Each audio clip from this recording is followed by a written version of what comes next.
Chapter 201. It's almost time. At the same moment, nearly the entire universe was asking this question. The young scholar, who had entered the Interstellar prison to oversee the review and investigation team, the acting station master of the Black Tower space station, the Maya family far away in Lyra, the working Star Corps hunters, the planetary train group bargaining with company executives in the snowy Bellowberg, the immortal ship on its voyage, the luxurious mansion of Inolia, even the director's office somewhere in Pierpoint, and the students of First Truth University scattered across the universe. Everyone was curious about the young woman who single-handedly fought against the Interstellar Peace Corporation. Would she, despite the risks and pressure, reveal the true nature of the interstellar prison as promised, or would she finally give up and flee? Time ticked by, and the company's public relations and publicity departments were equally nervous.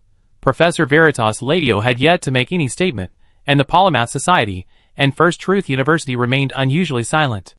Unlike the ultra-protective nature of the hunting movement, the intellectual movement is a fate where they can fiercely fight behind closed doors, yet miraculously unite behind closed doors.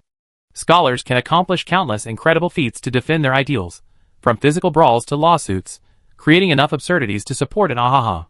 But if another scholar dies in the pursuit of truth, others will rise up to defend him, and the previous grudges will dissipate like the wind. So, since Miss Febrick has been subjected to such deplorable attacks on Starnet, according to the customary practices of the Polymath Society and First Truth University, someone should speak up for their student. But it didn't, which made one wonder if the scholars were holding back. Anna, far away on Evair, didn't know that at least 2 departments of the Interstellar Peace Company were staying up all night for her. Even if she knew, she wouldn't care. As long as she wasn't working overtime every day, a few sleepless nights wouldn't kill her. It's time, ladies, shall we begin? The patrol rangers, who had come to help spontaneously carried their equipment and maneuvered at full speed. It was the latest equipment grown in the desert that was so powerful. She looked so steady on camera even though she was practically flying. Anna nodded, and the live broadcast, which had been talked about for a century, began on time. At the same time, countless voices converged across the universe. She's really brave. What's there to be afraid of? Hello everyone, I'm the legendary Anna Fibericht, the fame-seeking, groundless, and undisciplined. Etc. The young scholar in a white shirt and blue pleated skirt smiled at the camera with a strained smile.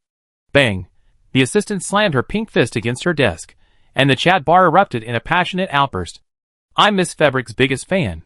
You guys with your eyes clouded by shit better hope you never get trampled on and crushed again in your lifetime. Her boss, Mr. Shahjeen, was even more agitated than she was. He was currently locked in a fierce battle with a distant family head in Inoria for the top spot in the livestream room.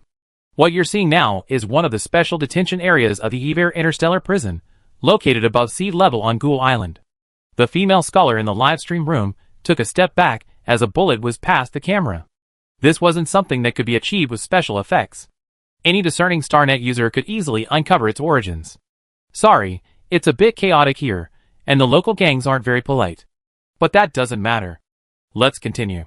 She calmly directed the camera toward the seaside, where a mountain of addictive drugs lay beside a wide, shallow pool. I know many people question the existence of a drug factory within a Vel Interstellar prison. To be honest, I couldn't believe it at first. It's easy to write negative articles, but seeing tons of products before your eyes would be suffocating for anyone with eyes. Some people say I might be using flour or something to impersonate. Well, I hope you keep your ID secret so your teacher doesn't find out. The difference between the two can be easily determined by their properties, performance, and reactions with other substances. Of course, the most important point is that flour doesn't just fall from the sky. The Evair Interstellar Prison is run by the company's traditional project department, and no one here can provide me with tons of flour. Aside from the necessary politeness, she didn't smile at all. Her face even wore a hint of weariness and death, like Mr. Blade after he'd been stabbed 5 times. But even this look, in stark contrast to the flying bullets at the scene, was indescribably funny. Not a single Starnet user at the Polytechnic Institute or First Truth University could laugh. Whether it was drugs or flour, they saw it clearly when Febrick tore open the package and tossed the contents into the destruction pool. As she and some volunteers, Sea Patrol Rangers, dismantled the items one by one, the whistling sound of bullets in the background became louder and louder, and the insults and abuse in the live broadcast barrage almost reached a climax. Oh! It's broken already? Anna smiled as she tore at the wrapping paper. Then your defenses are too weak. As she spoke, someone flew over, grabbed her by the waist, and carried her away. A grenade of a terrifying caliber landed right next to where she had been standing. Cheers flashed across the barrage, while many worriedly urged her to be careful. Based on the model of this thing, and the level of technology on Avel, its strength, intensity, and fragmentation aren't enough to effectively kill me. Its accuracy is too poor. It's probably a handmade replica.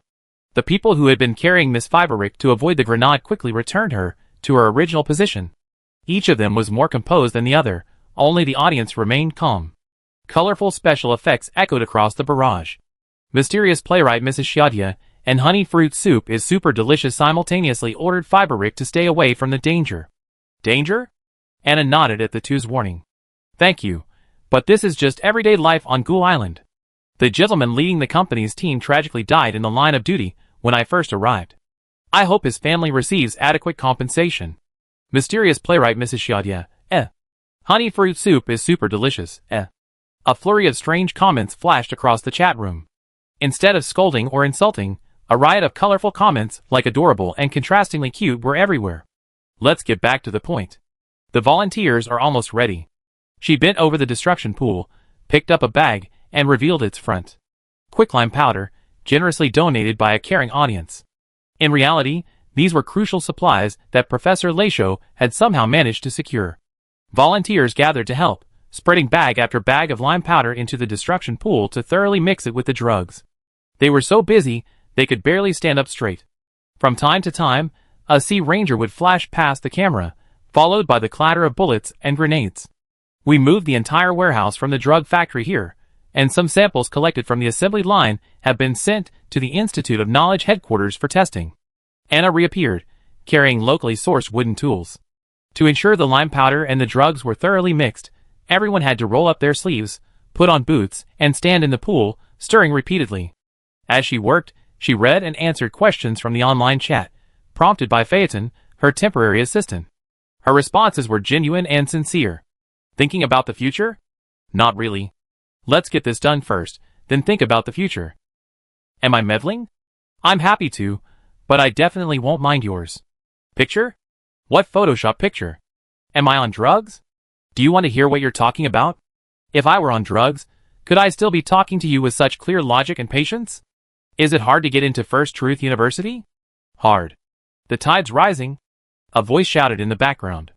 Anna looked up at the water level, walked to the mouth of the destruction pool, kicked down the wooden planks blocking it, washed her shoes and tools, and walked onto the clean beach. Retreat quickly. Once the reaction starts, it generates heat continuously.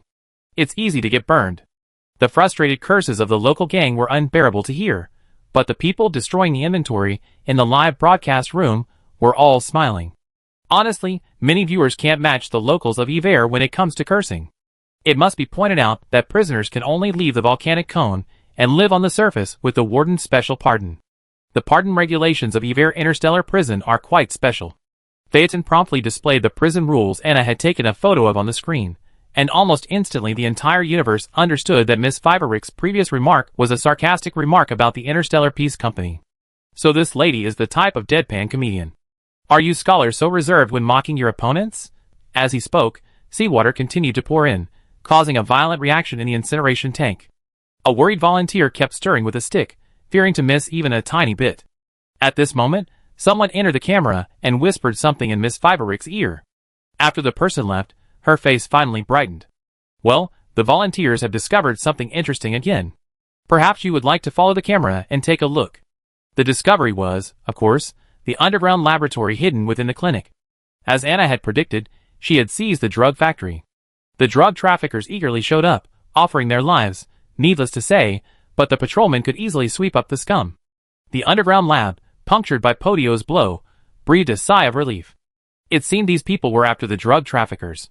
With the situation tense, they could only endure the hardships of making a living and shoulder the blame. But the lab still needed to be staffed, meetings held, and repairs made. While no one was watching, they had to ship out the goods quickly and not delay the profit submission period. The patrolman yawned in boredom. Finally, these true lawless criminals are holding a secret meeting. Perfect timing. Better to be there than to be late. Chapter 202. The reaction in Miss Fabriquette and the volunteers' seaside nitrate destruction tank is nearly complete. The remaining products will be carried into the ocean by the tide, diluted, and then continue to decompose on their own, ultimately destroying the drug traffickers. The drug traffickers who fell into the trap were either given a coupon to restart their lives by the Star Ranger, or they shouted surrender in time, and were immediately tied up like dumplings and laid on the roadside. There were always some people who would suddenly appear in the camera, and then disappear in a flash. No matter what personality they displayed while hiding in the crowd, they all wore the mask of Sea Ranger at this moment, and their style of behavior was somewhat free and easy. As long as it doesn't delay things.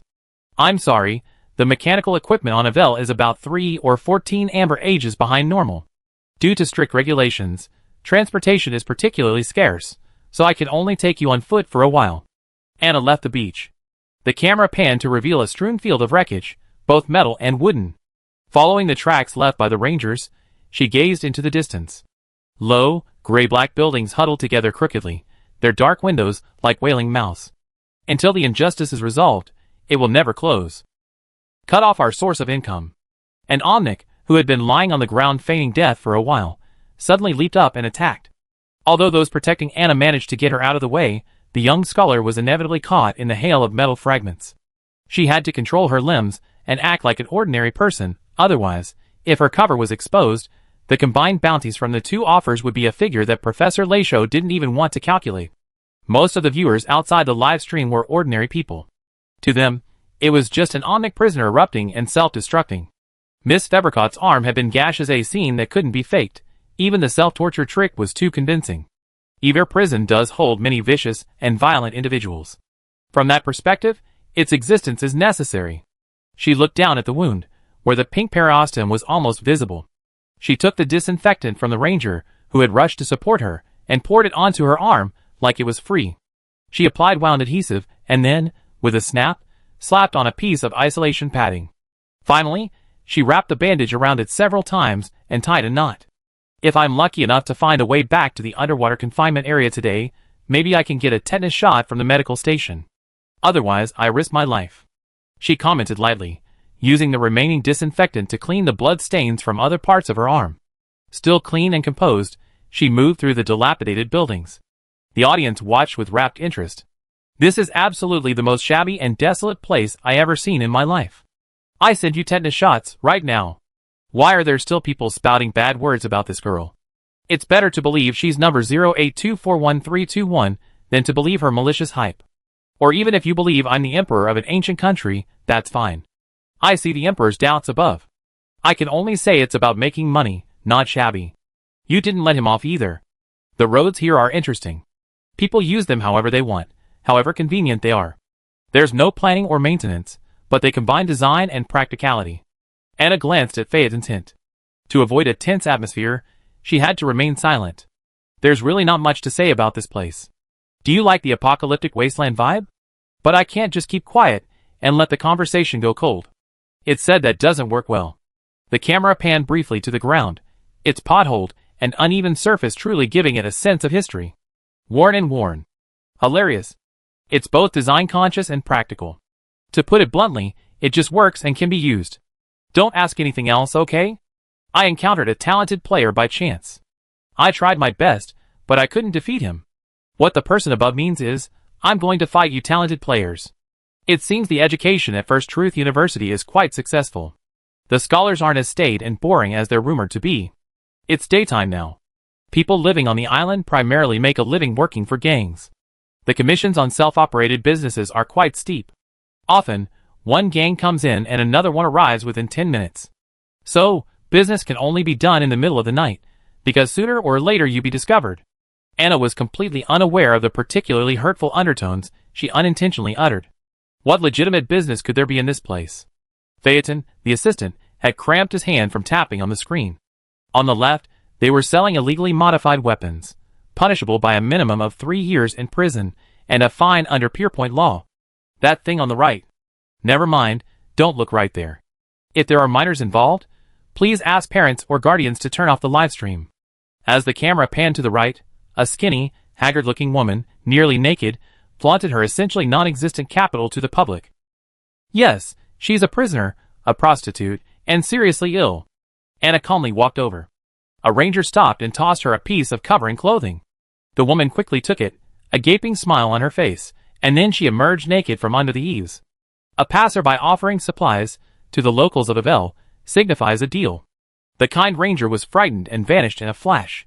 Not only would such a deal be unacceptable to any decent person, but even if they could, sleeping with a living skeleton was unacceptable. The comments were filled with exclamations of star gods above. Prisons exist to punish prisoners, but such punishment clearly exceeds the limits of conscience and morality. The discussion among StarNet users once again erupted into a raging fire. In our Yaoqing, if prisoners were forced into this kind of behavior in prison, it would be unacceptable if several members of management weren't sent to jail. In our Luofu, if prisoners were forced into this kind of behavior in prison, the general would be furious. In our Zhuming, if prisoners were forced into this kind of behavior in prison, the shooting range would have to get new targets. Of course, some believe that the punishment should be this harsh, as it would deter those who were tempted to act, since the prisoners' lives weren't being taken. The camera didn't capture the Sea Ranger's killing of the drug dealers during the previous beachside destruction, so most viewers didn't realize the chaos.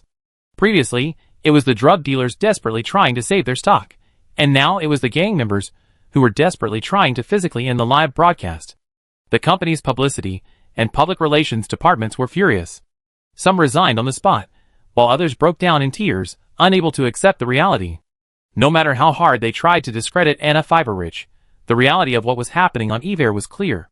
There was no strong connection between the true nature of this young scholar and the Ever Interstellar prison abuse case. Without Anna, there was Annie, and without Annie, there was Suedian. As long as justice and righteousness still existed in the universe, there would always be someone willing to sacrifice their reputation to speak up for the innocent. The influx of legitimate IDs showed that Ever could no longer cover up the situation. They thought they could silence Fiberrich with the pressure of public opinion, but sadly, he didn't yield. The verbal abuse from StarNet users was meaningless to Anna. She simply didn't care. She threw away her external devices, turned off her computer, and didn't care how much you spit at her. Even if those people were jumping up and down with excitement, they couldn't follow the signal and attack her. Besides, even if a thrilling offline Mortal Kombat game actually took place, who would win or lose was still uncertain. That's the local gang's clinic up ahead. That's a bit odd. Why is the road in front of the clinic even blocked off? The patrolman controlling the camera was shaking with laughter. Piles of discarded metal frames were dragged across the narrow road, looking like an attempt at a barrier. This place was clearly not normal. The onlookers, still unaware of the seriousness of the situation, kept clamoring to go inside and take a look. Okay, let's go in and take a look. They say there's something interesting here. Anna finally smiled her first, lifelike smile, while the comments were filled with howling. The concentration of sister and dog-like was frighteningly high. The rangers cleared the way, and the final stretch was incredibly effective. Metal blocking the road was thrown onto the rooftop, and those blocking the way were gagged and hung under the eaves, waiting. The patrolling stars surrounded the clinic, which was the size of a hospital, and every person who escaped was immediately captured and posed before the cameras for analysis by StarNet users throughout the universe. This person looks familiar. It's said that the connection between people is no more than 6 intermediaries. In less than 3 minutes, the almighty StarNet users could identify these figures who had appeared in the news. Consortium secretaries, board assistants, and most importantly, certain ethnic groups had distinct facial features, making denial impossible. Those captured initially put up a fierce resistance, then suffered a loss of consciousness, their faces pale and blue, as if they were about to faint. Everyone sensed a sense of unease. Why were these people, who shouldn't have been in Avel Interstellar prison, suddenly here? Who the hell is in Avel that's asking you, the boss's lackeys, to get in there? I don't think something's right. Me too. Fuck. Starship. Shit. It's firing. Shit. Run. Wow. Mom, this thing's coming for my face. The relentless bombardment from the air couldn't stop Anna. She looked up at the dark mass of starships and raised her hand in a universal friendly gesture. The sky brightened briefly, the slightly gloomy afternoon light becoming dazzling, then vanishing. What vanished was the starship. Don't be afraid, it's a hunting tour, so shaking up some big fireworks is normal. That's right, free shipping, 100% positive reviews. The kind of positive reviews you get after 15 days, right? I'm just saying, Emperor Gong Siming. Shut up. Drag this honest man out and behead him. The smoke and light slowly dissipated, revealing the dark underground structure of the clinic that the arrow of light had passed through. The chimeric embryos suspended in the dense forest of petri dishes and tubes were enough to cause a nausea at first glance. Thousands of words from across the universe converged into one sentence. Hello, friends of the immortal boat, grab your weapons and attack. Chapter 203. In this cosmic commotion, the Immortal Boat Alliance originally positioned itself as mere spectators and bystanders. Who wouldn't want to witness the excitement of the Interstellar Peace Company? A group of old demons being accused by a young woman, a once-in-a-century event. If you don't watch, you regret it for at least another 100 years. But now, this livestream truly paid off. That was the Emperor Balsiming's light arrow. Even though it only grazed the horizon, it instantly reduced the starship, like a giant, devouring a starship, to ashes. And then, there's the laboratory hidden deep beneath the building. Ouch, that green thing looks off to me. And these strange, half-human, half-ghost embryos? Tell me, are you hiding traces of the rich evil here? The helmsman of the flagship, the Luofu, urgently summoned the company's resident personnel for questioning. They had to be impatient. If they weren't careful, there was no telling when the Huangzhong system would post a record of Yuqing's great victory. However, how could the station personnel know this? Iver Star is isolated. Rather than waiting to inquire about information through the company's internal lines, it's better to just watch the latest developments in the livestream. While they were shouting their heads off to make their own judgments, the previously silent Buji Society saw the opportunity and took action. The older scholars had only one thing to say: Anna Fabric is on the path of pursuing truth, and they cannot and should not become obstacles to the young people's pursuit of knowledge and practice. While they didn't say who was right or wrong, the protective nature of their child was clear as day. Our child has reported various problems with the Iver Star prison. Instead of actively cooperating with the rectification, you, the Interstellar Peace Company, are throwing mud at them. Now that Miss Fiberich has presented sufficient evidence, both the samples and variable headquarters have received preliminary test results, confirming that this is an addictive substance produced in a semi-mechanical, semi-manual environment, posing a significant threat to carbon-based life forms. Furthermore, according to her ongoing social research, it's clear that an illegal laboratory exists within the Iver Interstellar prison. Let's talk about this matter. We originally didn't want to get involved, but the experiments were lax, the procedures were irregular, and the approval process was unreasonable.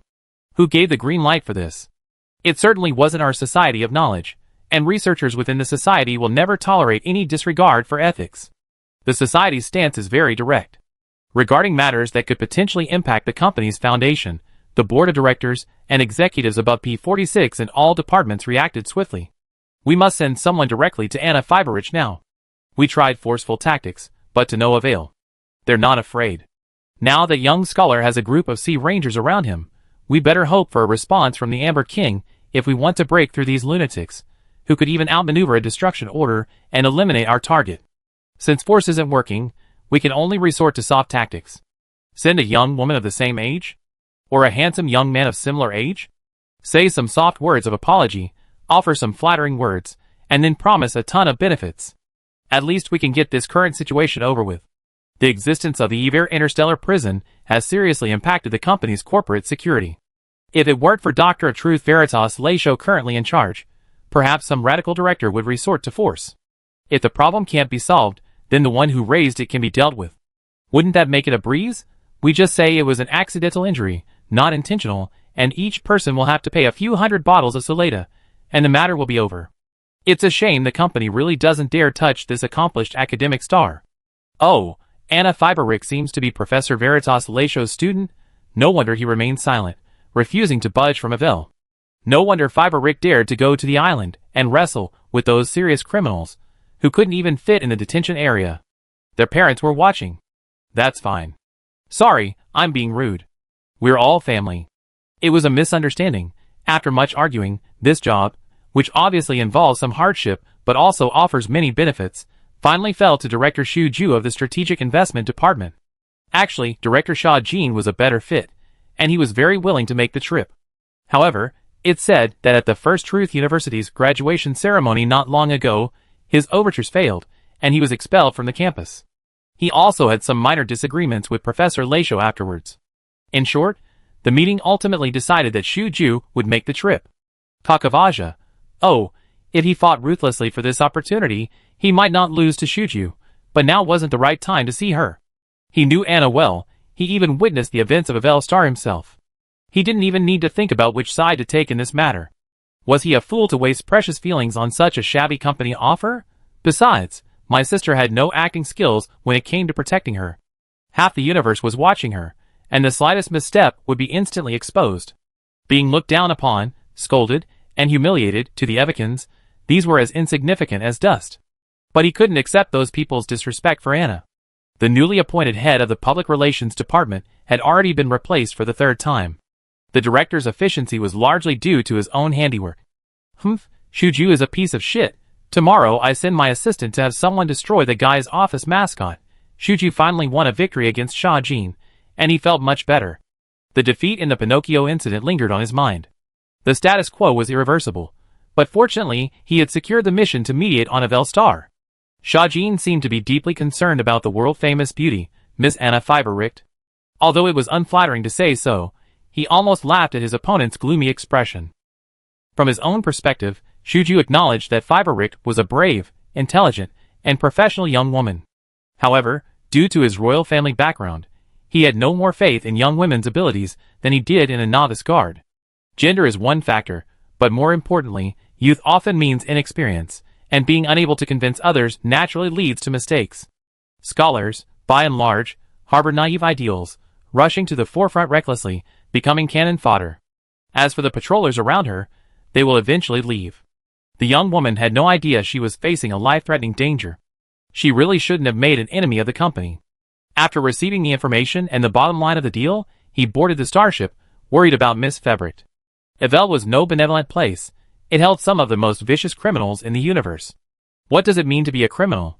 Because they committed unforgivable crimes. The company, out of mercy, only sentenced them to life imprisonment at best.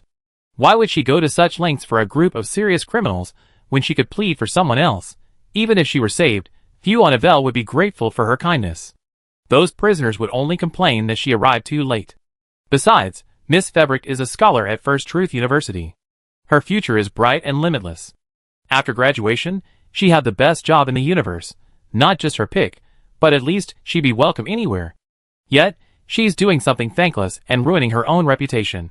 How important is an unblemished reputation for a young, unmarried woman? Thinking this, he flipped through the negotiation terms listed by the board of directors. It was nothing more than a position, money, equity, and so on. With these, even a flying insect could be respected and admired wherever they go, leading a life of elegance and comfort. Who doesn't want a more comfortable life? Without this need, there wouldn't be so many models of household robots in the world. If only Miss Fiberricht would be willing to join. The Strategic Investment Department would be a good choice.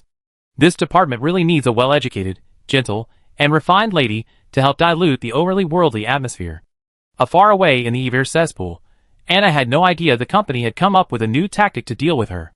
The live stream, built with desert-grown equipment, was well-structured and had a stable signal. Since she was already there, she wouldn't shut down the stream as long as the equipment lasted. The drug factory I saw. The underground laboratory I saw. The powerful, who were supposedly in jail, but actually on vacation, now had a civilized monkey-watching day. I saw the Leviathan of the sea. I tasted the marine life. I visited the supposedly dangerous black market, which actually is. I checked in at the luxurious headquarters of a local gang. Even the scene where Professor Leisho angrily criticized her thesis online didn't cut away. Half the audience burst out laughing, while the other half burst into tears.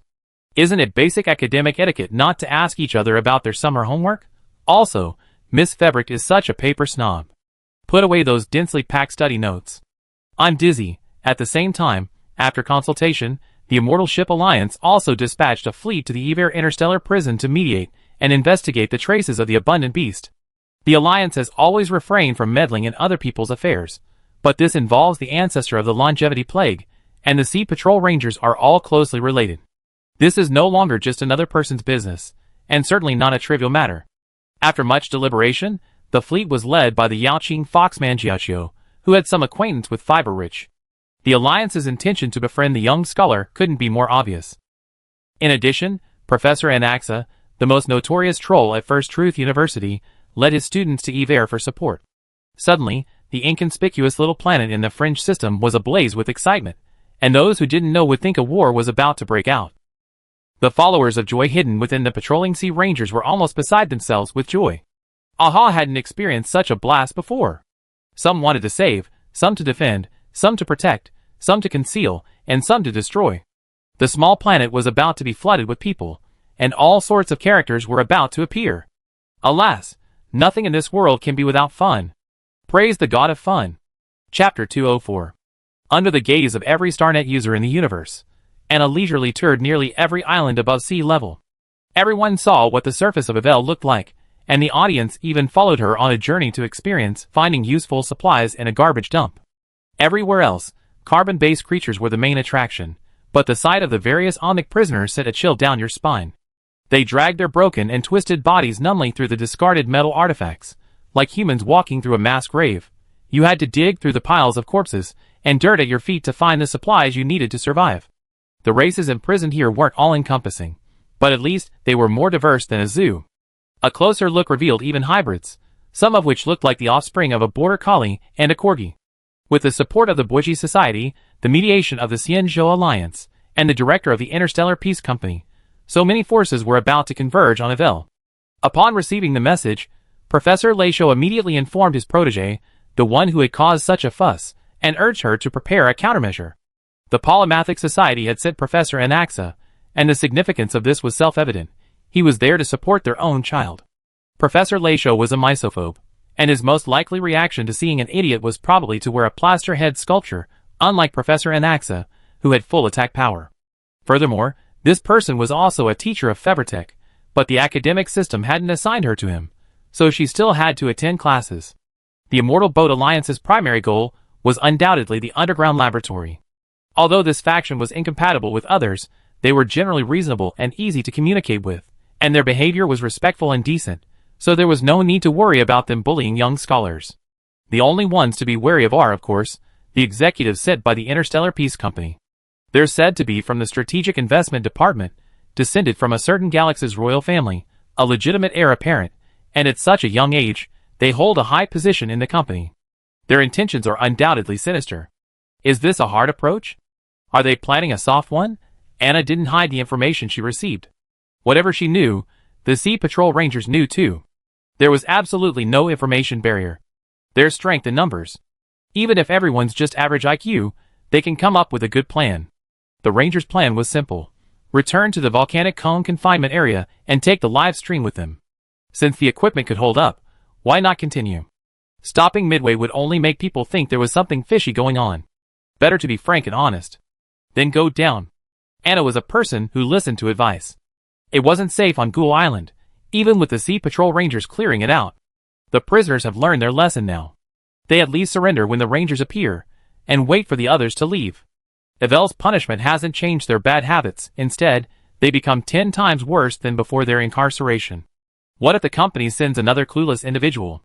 Even without considering the incoming company executives, the students who followed Professor Anaxa to Avel must be considered. They're no match for these prison veterans.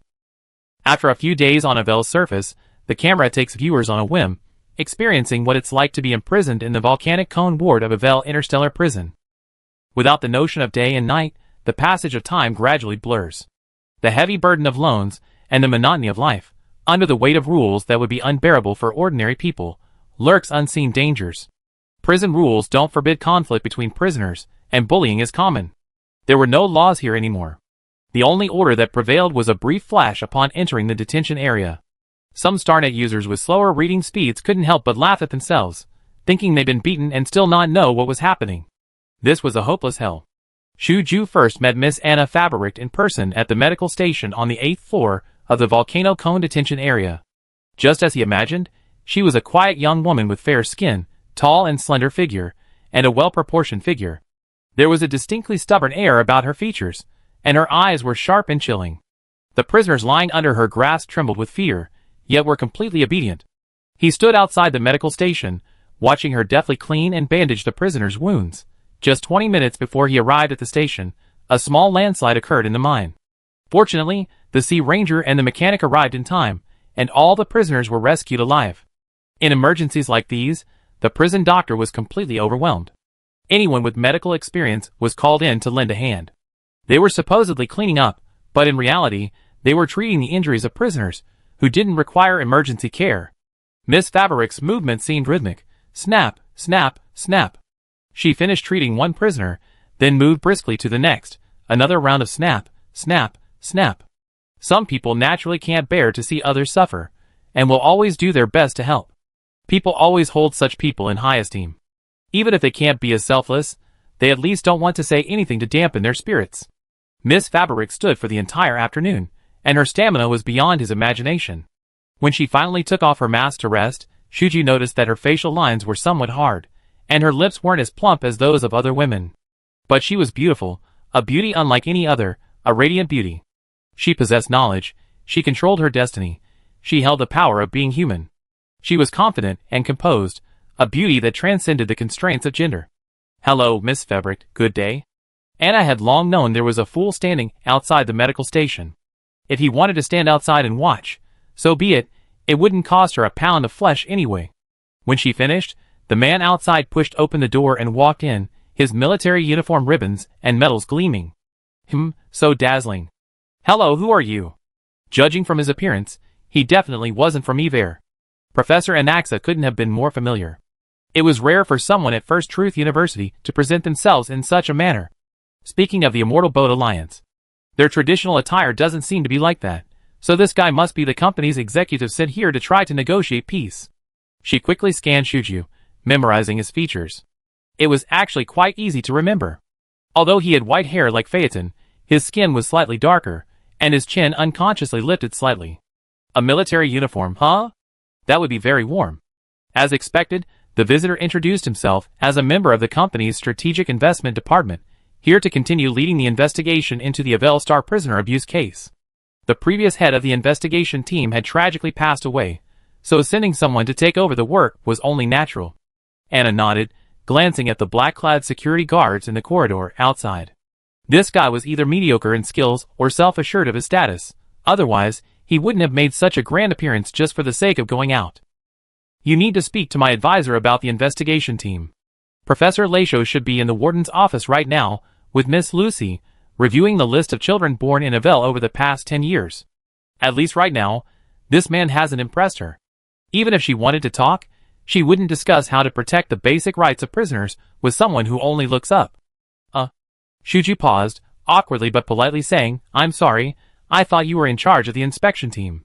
Complete a social survey and submit a practical report under the guidance of your advisor. This is a social practice requirement at First Truth University. Please note, under the guidance of your advisor, don't make the mistake again next time." Anna was completely oblivious to the subtle undertones in her words. This man hadn't attended First Truth University and knew nothing. She thought for a moment, then decided to save his dignity. "Come with me. I take you to the warden's office." She washed her hands repeatedly under the faucet, her long, bony fingers looking powerful. Shuju waited for a moment while Miss Fiber-Richter washed her hands, removed her doctor's coat, and hung it on the duty room cabinet. Then, she took a notebook with a picture of a large orange cat and led the way. The cute and lifelike orange cat on the cover of the notebook made its owner even more endearing. "Oh, right." Leaving the medical station, Miss Fiber-Richter suddenly stopped. Shuju, lost in thought, almost bumped into her, gazing at the ends of her hair. Thankfully, he stopped in time. The smell of disinfectant soap hit him. "What did you say?" "Nothing," Anna said calmly, pulling away. "I was just about to say, the live stream is always on. If you don't want to show your face, you can tell my classmate to blur it out. I heard many prominent figures are quite averse to this. If they don't want to show their faces, then they don't. Blurring it is easy." "Shuju, No, whose idea was this?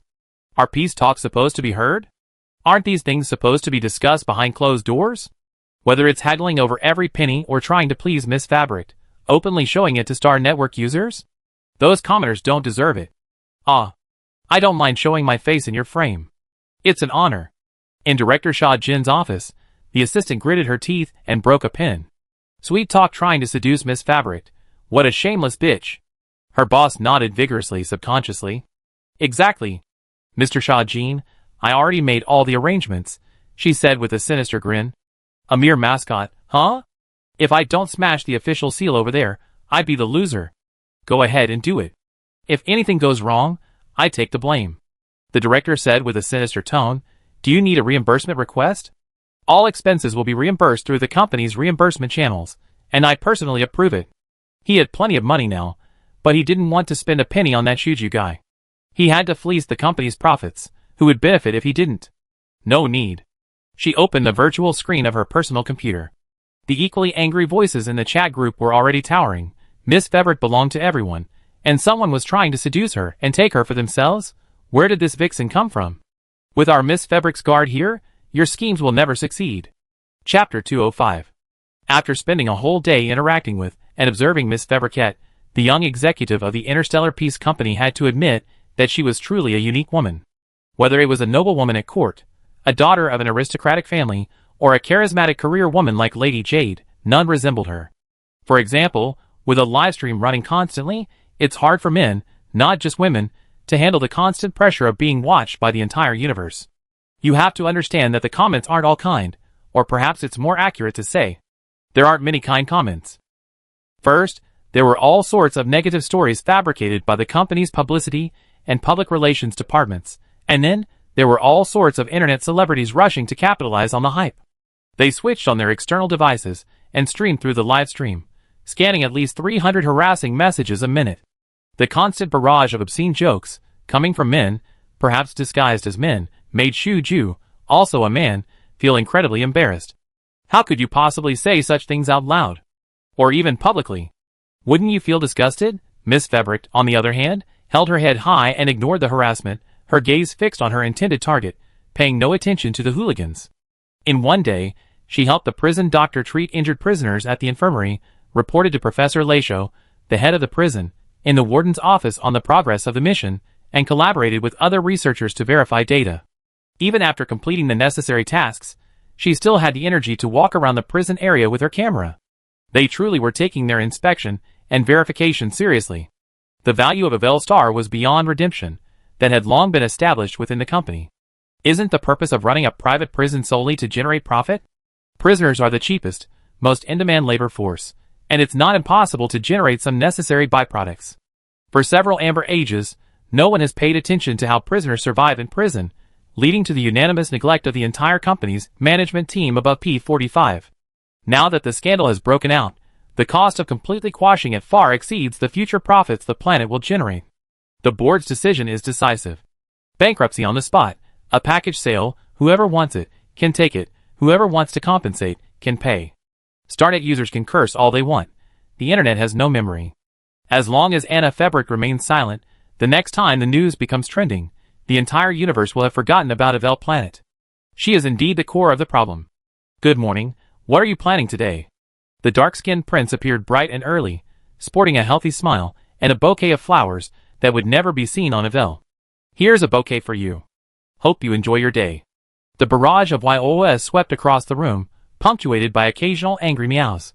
Thank you, Anna said, accepting the bouquet and placing it next to the large orange cat's notebook.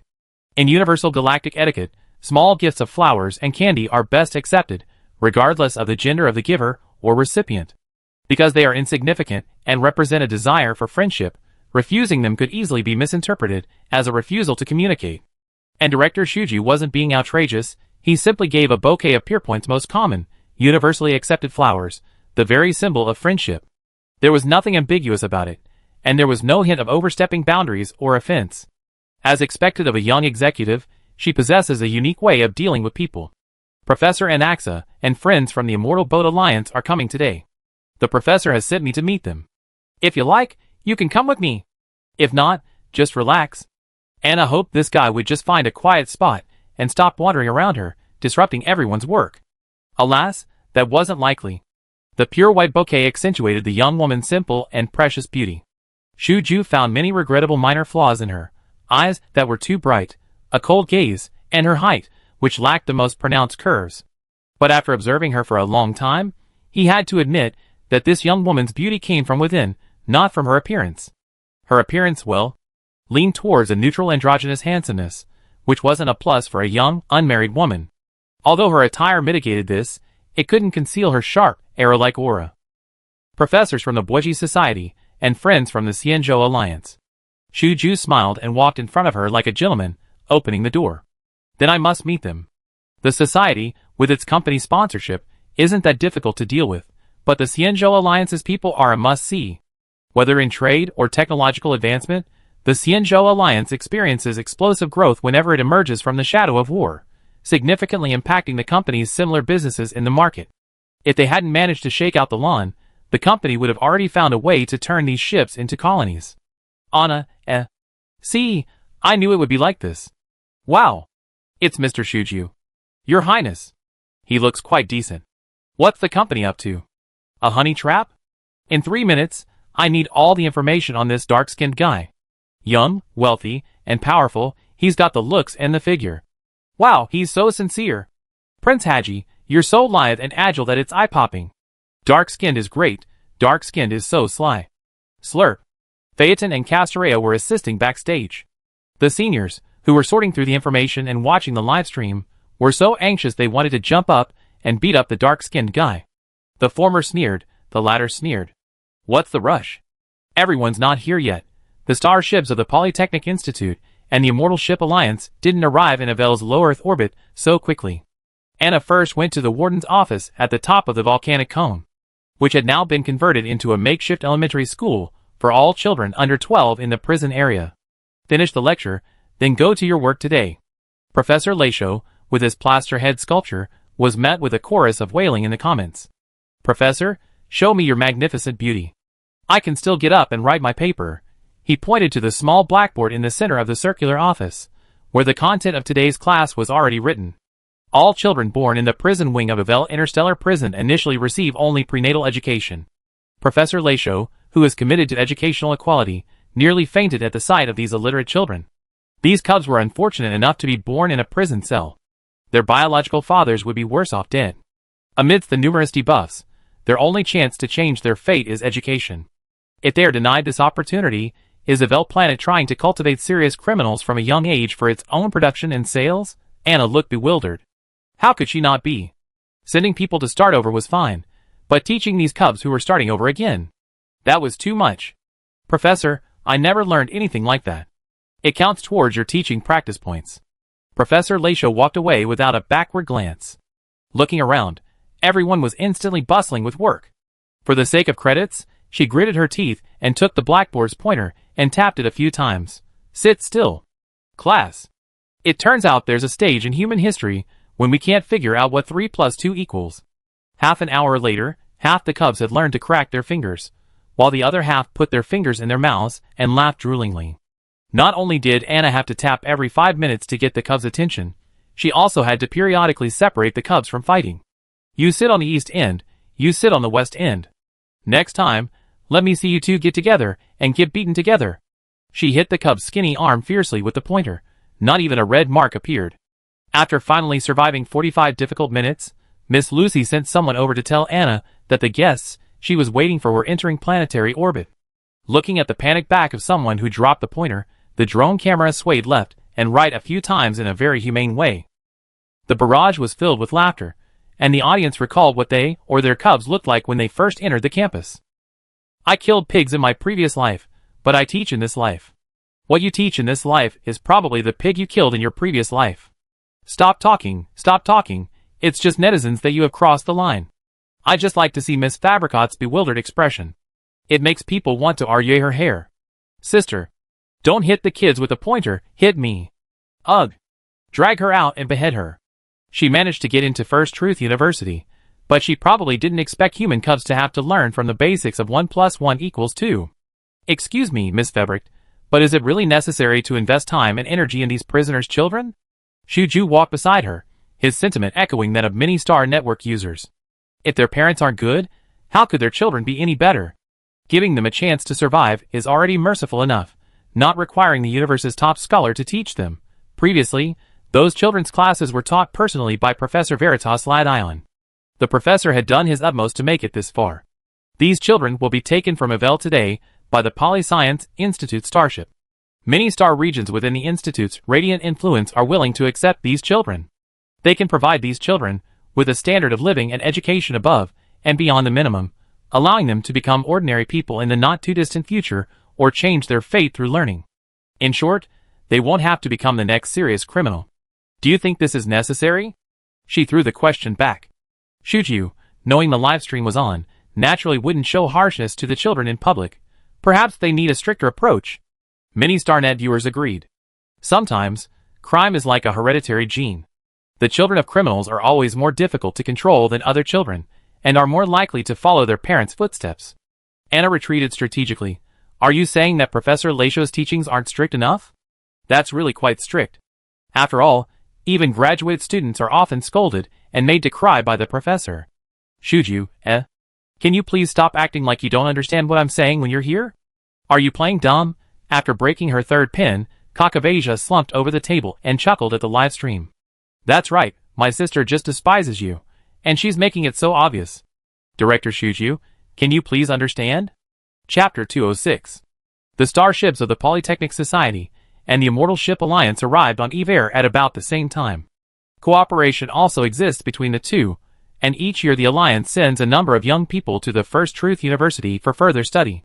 The greatness of a university lies not in the number of buildings or faculty, but in the diversity of thought.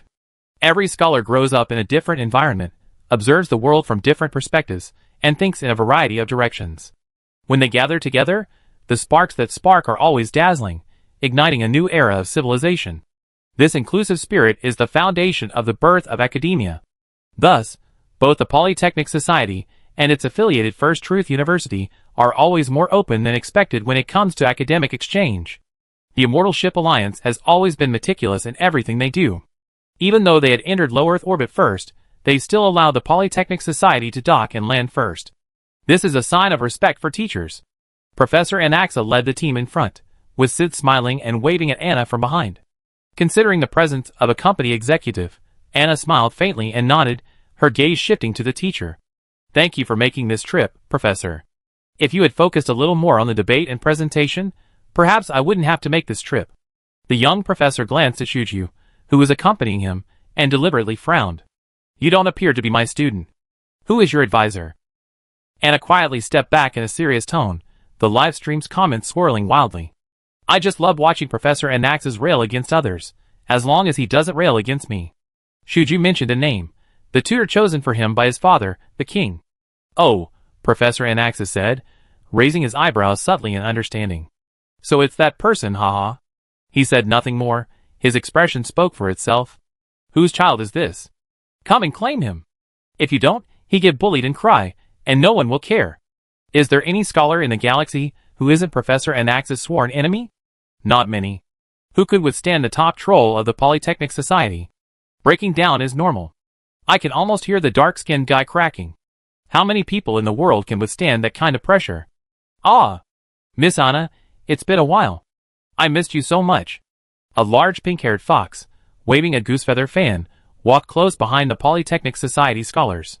He led a team of researchers, protected by the Cloud Cavalry. Anna stepped forward to greet them. I'm sorry, but my abilities are limited.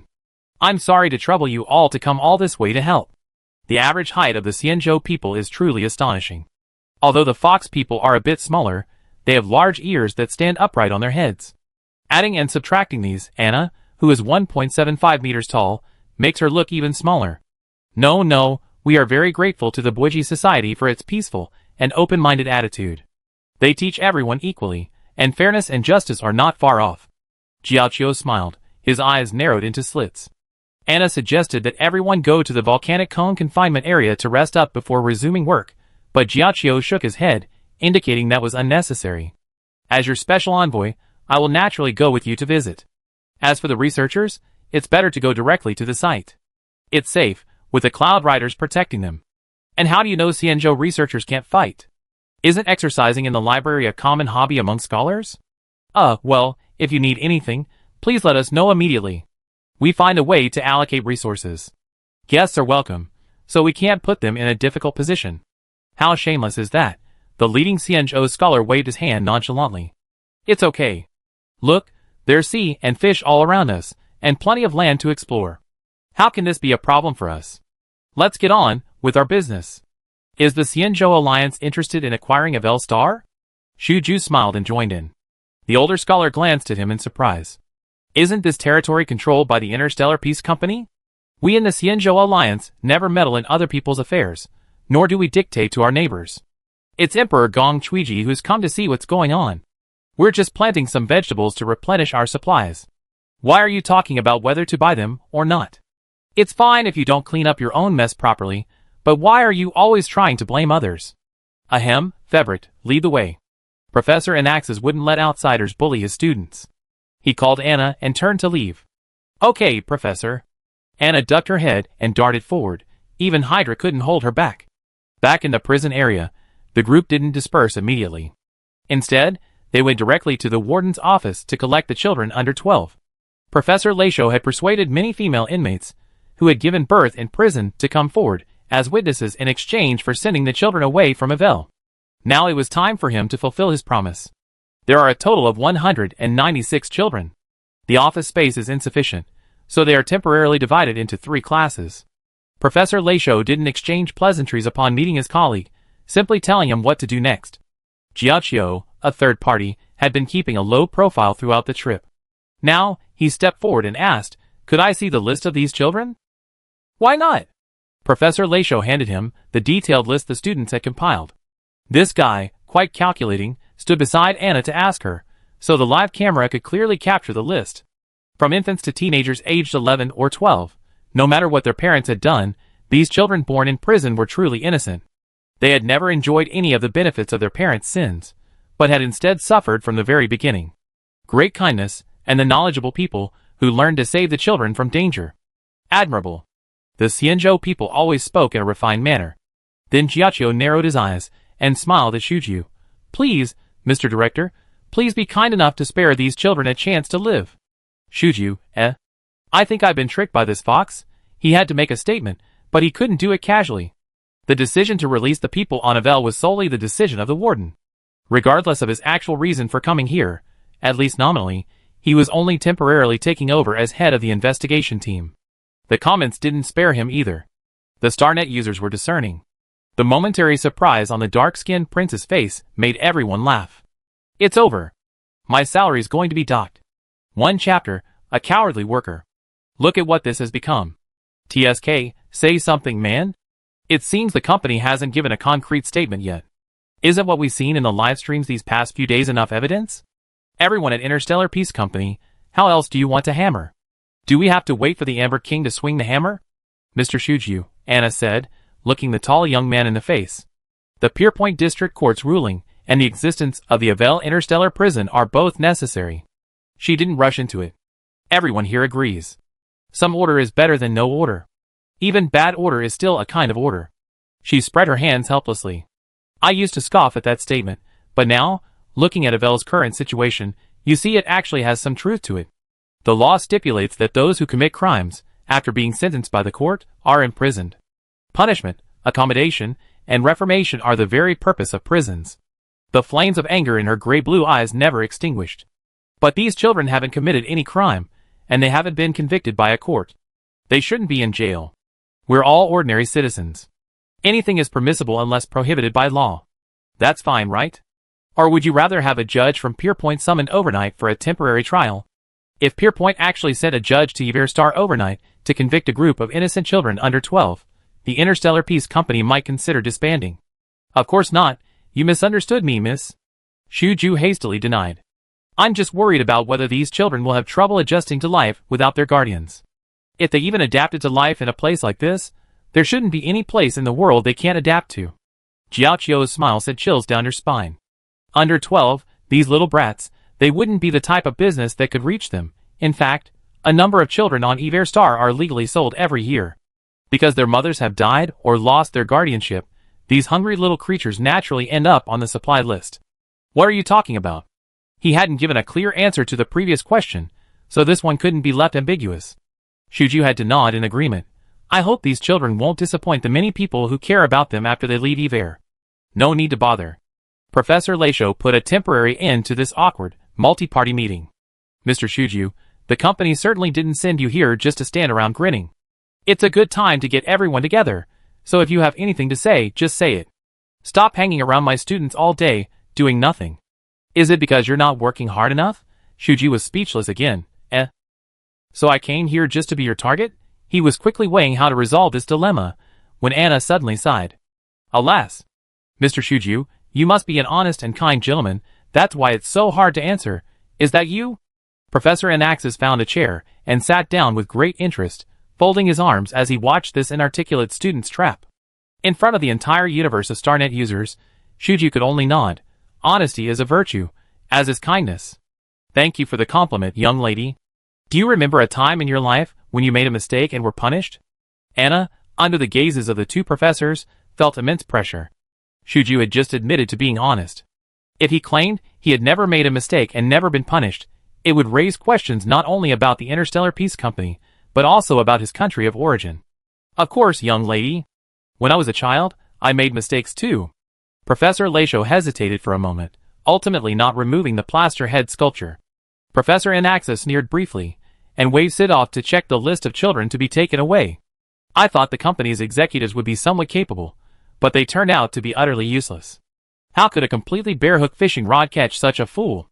It's hard to believe how the Interstellar Peace Company managed to pull off such a large operation. Their team is so shoddy. The honest and kind Mr. Shuju is undoubtedly a loving and excellent gentleman now. So do you like pets? Anna pressed on. Shuju realized the situation was unfavorable, but it was too late. He couldn't just run away without looking back. Yes, I have a nice horse and several loyal hunting dogs. She replied softly, lowering the map in her hand to the bottom, revealing the sharp edge hidden within. Suppose. Mr. Shuju, the child's mistake is huge. It's similar, but slightly different. It's probably related to playfulness. A cute little question. But suppose a child misses school because of playfulness. Would an angry parent punish the child or the dog or horse that distracted them? If it's the former, then they're a truly harsh guardian. If it's the latter, Mr. Shuju, aren't the dogs and horses being punished for no fault of their own innocent and pitiful? Even pets are treated this way. In your eyes, living people are inferior to pets, or do you believe they should be held accountable for your occasional mistakes? You can't say that being cute and loyal is a mistake. She lowered her eyes and smiled. The cute card is a king blast no matter who it's paired with. Playing it alone is truly terrible. I understand why the Interstellar Peace Company sent you here. I don't need a position, shares, or honors unrelated to my personal life. From the beginning to the end, I only want one thing. The young scholar took a deep breath and raised his eyes to the young man, whose face was livid and slightly distorted. Mr. Shuju, I hope the company can at least make minimal improvements to Evel. The improvement plan will be provided by the Institute of Knowledge later. As for the strange ruling made by the Pierpoint District Court, if the company cannot provide a reasonable explanation, the Institute's many legal scholars are happy to take over. If Evel only imprisons serious criminals, then please put the serious criminals in the prison. Standards are set, and prisoners who don't meet them will either be released after serving their sentences or transferred to another prison.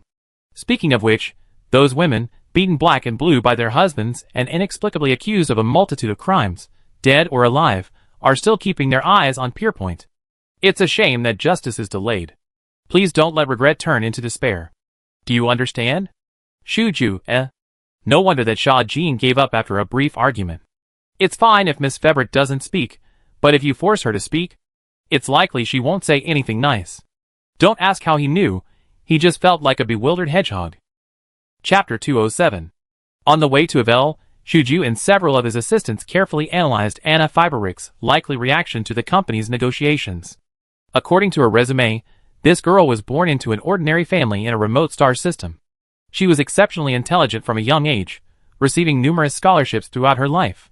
Even her ordinary family, thanks to her daughter's scholarships, lived a worry-free life. However, 2 years ago, that star system was attacked by a swarm of Zerg, which consumed 90% of the system's organic matter. Fiberick narrowly escaped the disaster while working on her graduation thesis outside the star system. After successfully graduating, she followed the survivors from her star system to Pierpoint, aiming for a stable job. A university degree from a remote star system wasn't valued by the company, and the former prodigy had no choice but to prove herself through exam after exam like any other applicant.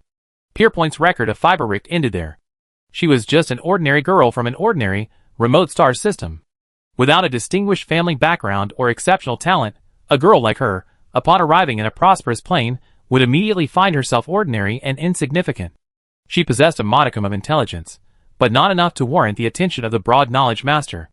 Loss and bewilderment inevitably followed. She had no homeland to return to, and her parents, who had viewed her as a source of wealth, had perished in the insect maw. A year later, Febrick, through First Truth University's preferential treatment, took the graduate school entrance exam, and was accepted into the philosophy department as a young scholar focusing on natural theology. For that entire year, there was no record of her in Pier Point. She had vanished, then reappeared suddenly, as if resurrected from the dead. If he hadn't seen with his own eyes how thin Miss Febrick was by nature, Shuji would have suspected she'd been replaced midterm. The records didn't seem resolute enough for her. A girl who changed her major and ambitions at the slightest pleading from her parents. A girl who had been showered with scholarships since childhood but never had a penny of pocket money. More like a fledgling trapped in a cage cloaked in the name of family affection. What had she endured in Pier Point over the course of a year to become what she was now? Shuji wondered if there might be some source of motivation behind her. This typically devoted young woman was easily moved by small details of care. Once, it was family affection, now it could be friendship or even love. After losing a loved one, a little warmth from anyone could coax her into charging forward at all costs. But after actually meeting her, he realized he was wrong. Everyone was being dragged along by this person, and there was no one supporting her or providing her with motivation. Miss Febrick herself was the source. This kind of person is the most difficult to deal with. She has no weaknesses. Her only weakness is her ongoing career. This is a tricky situation. Altruistic motivations will eventually wear thin. Selfishness, doing something purely for one's own pleasure, is the most difficult obstacle to overcome in a game of chess. She chose to oppose the company for her own ideals, not to support anyone else. How can this be handled? Let's talk about this first. The company must also take responsibility and actively rectify its actions. Otherwise, the consequences will be disastrous. The conditions offered by the board of directors must be included in the terms and conditions. If she accepts them, she have to keep her mouth shut, otherwise she become a target of public criticism. The assistants couldn't think of a better solution, and Shuju agreed. Who could have imagined that this girl would start by going all out with a live stream, willingly putting herself in harm's way to break the company's control over public opinion, and that she succeeded? There are only a few forces in the universe that are untouchable, and now that the three on Avel have gathered, this is going to be a real riot. Generally speaking, by this point, the company has shown signs of surrender. Both its own interests and Avel's affairs are protected, and they almost both backed down and called it a day, hoping to meet again in the future. But she's gone all out, even making the peace talks public. Isn't this something that can only be negotiated behind closed doors? Is there really such a thing as someone who sacrifices her own interests for ideals and morality? That's the company's condition. Accepting this makes her practically no different from the P45 executives, and she doesn't even have to clock in diligently. Honestly, even he, a true P45, is a little envious. That Shah-Jin guy isn't ruthless enough when he needs to be, always playing it safe, but he's quite sharp-eyed. All the bargaining he envisioned could be thrown into the trash before it even began. Since Miss Febrick had publicly stated she was only willing to discuss Avel's transformation, it wasn't impossible for him to sit down and listen to her insights. In short, Avel's bomb must be resolved. The means aren't important, and the process isn't. What matters is resolving the issue. After the company fumbled with its systems for several hours, Anna finally received a clear response. Regarding the Avel prisoner abuse case, the investigators agreed to release information and cooperate more actively with the scholars. This meant they no longer intended to delay the matter in the hope of minimizing it. The live stream was instantly overwhelmed with cheers. The young scholars on Avel and the audience scattered across the universe were all heartfeltly delighted by this hard-fought victory. It would be difficult to count on one's fingers the number of individuals who could force the company to make concessions. Such a stark contrast of strength and weakness created a uniquely satisfying happy ending. Most importantly, this wasn't a scripted event. After all, no one could convince the company to sacrifice its own interests and become a stepping stone. But it was simply a matter of choosing the lesser of two evils. The more open and honest the weaker party was, the less power the powerful would have over them. It's not like the company hasn't tried its hand before. She's truly not afraid of smears and insults, and physical destruction is hampered by the Sea Patrol Rangers. Now that both the Knowledge Society and the Immortal Ship Alliance have publicly stated their stance, they can only act decisively to avoid being trapped. I never seen a company act cowardly. It's impossible not to be cowardly. Justice is in the hearts of the people. Today it's the prison planet, but who knows which satellite planet will be transformed into a drug factory or underground laboratory tomorrow. If we don't handle it properly, the company's influence will plummet into a black hole. Being an ally of the company is more dangerous than being its opponent, haha. I'm more worried about Miss Febrick. Where will she find a job in the future? The company definitely won't hire her. Come to our immortal ship alliance. We recycle used scholars and trade them for wash basins, kitchen knives, even scissors. This is hilarious. Is there anyone still believing that Fiber Rich isn't backed by some other faction? She's just a puppet, this whole conspiracy to overthrow the company. You mean the sea patrols are being ordered around by someone? Or just point your finger at the alliance and complain? Yes, we did it, and then what? Kill us? Some people in Pierpoint can't talk without mentioning the Immortal Boat Alliance, right? The comments were abuzz. The young scholars on Abel's side simply found this live streaming device intriguing. Previously, several sea patrols had suggested keeping it on all the time, but now it wouldn't turn off at all. Yes, it couldn't be turned off, so it had to stay on. Sometimes it even worked without a power source. Normal live streaming equipment wouldn't have this effect. Now it was more like some kind of exotic artifact. Everything is indecisive. I can only blame Aha. Phaeton fumbled through the equipment, unable to figure it out. Sid also looked over it and shook his head. Do you remember which patrol ranger suggested keeping the live stream on? Anna felt a little guilty. We all came together to make this decision, so we can't just pin the blame on one person. Thinking back, there were indeed a few rangers with a distinct presence, both active and obscure. The model has traces of Zhu Ming Xianzhou Gongzhou Company as design. When they were alone, Sid's voice was no less loud. There's no need to delve into its origins. The followers of Joy are omnipresent. As long as they harbor no ill intentions, it's okay to accept these shadowy collaborators. That's what I meant. The more you try to control those people, the more you lose control. It's better to just ignore them. The main issue now is the reconstruction plan for Evair. Professors Laisho and Anaxa said they give extra points for doing this well. Phaeton clenched his fist. Students already received their regular social practice points after the list of casualties was compiled, so the professors were truly generous in giving them points for this matter. The news of credits perked up the young scholars, no matter how sleepy they were. After thorough research and analysis, they were able to start writing more quickly. They first spent 2 days developing a brief outline, and after enduring Professor Laisho's physical attacks and Professor Anax's mental assaults, they spent another 3 days refining it. The approval of the outline officially marked the start of negotiations. Witnessed by the Xianzhou Alliance, the Boise Institute, and the Interstellar Peace Company began discussions on the Evair Interstellar Prison Abuse case, focusing on 2 key areas: the reconstruction of the prison planet, and the relocation and resettlement of prisoners mistakenly sent to Evair by the Pierpoint District Court. Reasonable compensation. The former was easily agreed upon, but the latter involved the Pierpoint judicial system, which the company was reluctant to address but had to. After much wrangling, they finally settled on separate compensation items, each one being compensated separately, rather than being included in the Evair Star case for discussion. The most representative of these wrongful convictions is the Lyra Abigail case. Jurists at the Polymath Society have stated that they will include it in textbooks as a warning to all future law students. Anyone who makes a case like this should never claim to have graduated from First Truth University. We cannot afford to lose face. As for how to rectify the company internally, it's difficult for outsiders to intervene, so you handle it yourselves. The young scholars stranded in the Evair Star prison worked tirelessly until the end of the 2nd semester, a month and a half before their work finally concluded. The moment Shu Ju signed the Evair Star transformation plan and the Pierpoint District Court compensation, the incessant live stream finally shut down. Chapter 208. The agreement was reached. Shu Ju learned that the live stream that nearly drove the board of directors insane had finally been shut down. Although somewhat regretful, he was ultimately relieved. The company had completely lost in this game. Anna Febrick, true to her words, didn't want anything. Even the small bribes hidden in the terms were singled out by her and her classmates, who demanded revisions. These young scholars thought so little of credit? It was unbelievable. You win, stubborn young lady. He smiled helplessly, spreading his hands and shaking his head. Sid frowned. Phaeton rolled his eyes at his old friend and whispered, "That guy is just like that. He's so pretentious, as if he lived 1,800 years ago, and the people of Xianzhou weren't as conservative as him. We Xianzhou people are actually quite open-minded, especially when it comes to folk literature. You'd be scared to death."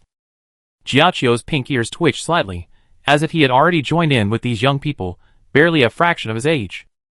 Caught in the act of gossiping, Sid's face flushed red. Phaeton was much more shameless than him. The white-haired young man blinked his azure eyes. Really? That's not what the news says. Look at who controls most of the news media in the universe. How many good things can we, old folks with broken legs and unable to kneel, get from people? Seeing is believing. If you have the chance, come to the immortal ship and take a look. It's more truthful than hearsay. Regarding the underground laboratory, the Immortal Ship Alliance had at least given the Knowledge Society some face by not shouting about its hidden agenda. Both parties agreed to quietly resolve the matter. In return, the Boji Society gave the Xianzhou Alliance more leeway regarding study placements at First Truth University. Previously, First Truth University only accepted government-sponsored Xianzhou scholars, and, due to differences in lifespans and legal requirements, was not considering accepting regular Xianzhou Alliance students. However, after this in-depth collaboration, the society recognized the company's unreliability. To ensure a stable and balanced academic environment, the school decided to reopen negotiations and strive to reopen the study abroad program for the Xianzhou Alliance within a year. The main reason was that the Xianzhou people were so active and leisurely that a semester of several months seemed like a weekend off to them, making the pace of the two sides jarring. Furthermore, the Xianzhou Alliance did not allow its citizens to remain abroad for extended periods, fearing that bloodlines cursed with the abundance curse would be passed on to the short-lived race. Regarding both living habits and legal requirements, the school and the Xianzhou Alliance would need to engage in repeated discussions to reach a mutually satisfactory outcome. However, these matters had little to do with Anna and the others. With a rectification plan and an agreement secured, the scholars on Avel had already done everything they could. All that remained was to proceed step by step. First, release or relocate those who shouldn't be there, then rezoning the prison areas by crime type and gender. They abolished the ridiculous practice of borrowing money for meals, eliminated the casinos and overtime areas on the ground floor of the prison area, and abolished the special prison areas on the island. All private organizations within the prisoners, including the so-called three major gangs, were declared illegal and banned. However, the rooftop garden wasn't completely shut down, which was a pity. As the old saying goes, money can buy the devil.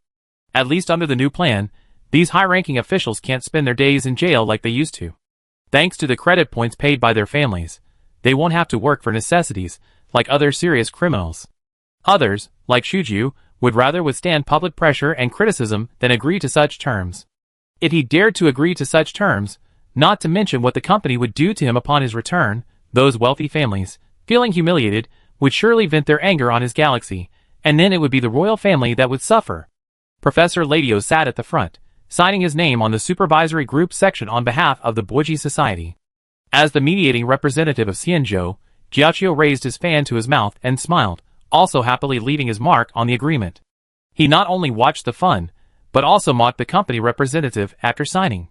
What generosity, what benevolence, what far-reaching reputation, and so on. Since Shuju's skin was naturally dark, a darker complexion wouldn't be noticeable, at most, his expression would be a little grumpy. The three parties exchanged texts as mutual assurances. Shuju's gaze lingered on Anna, who was whispering with Phaeton and the others. Miss Fabericht, the company's olive branch is always extended to you.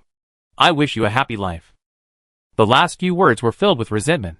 The live stream had already been shut down, so even if he wasn't so graceful, it wouldn't be widely known. Anna shook her head without hesitation.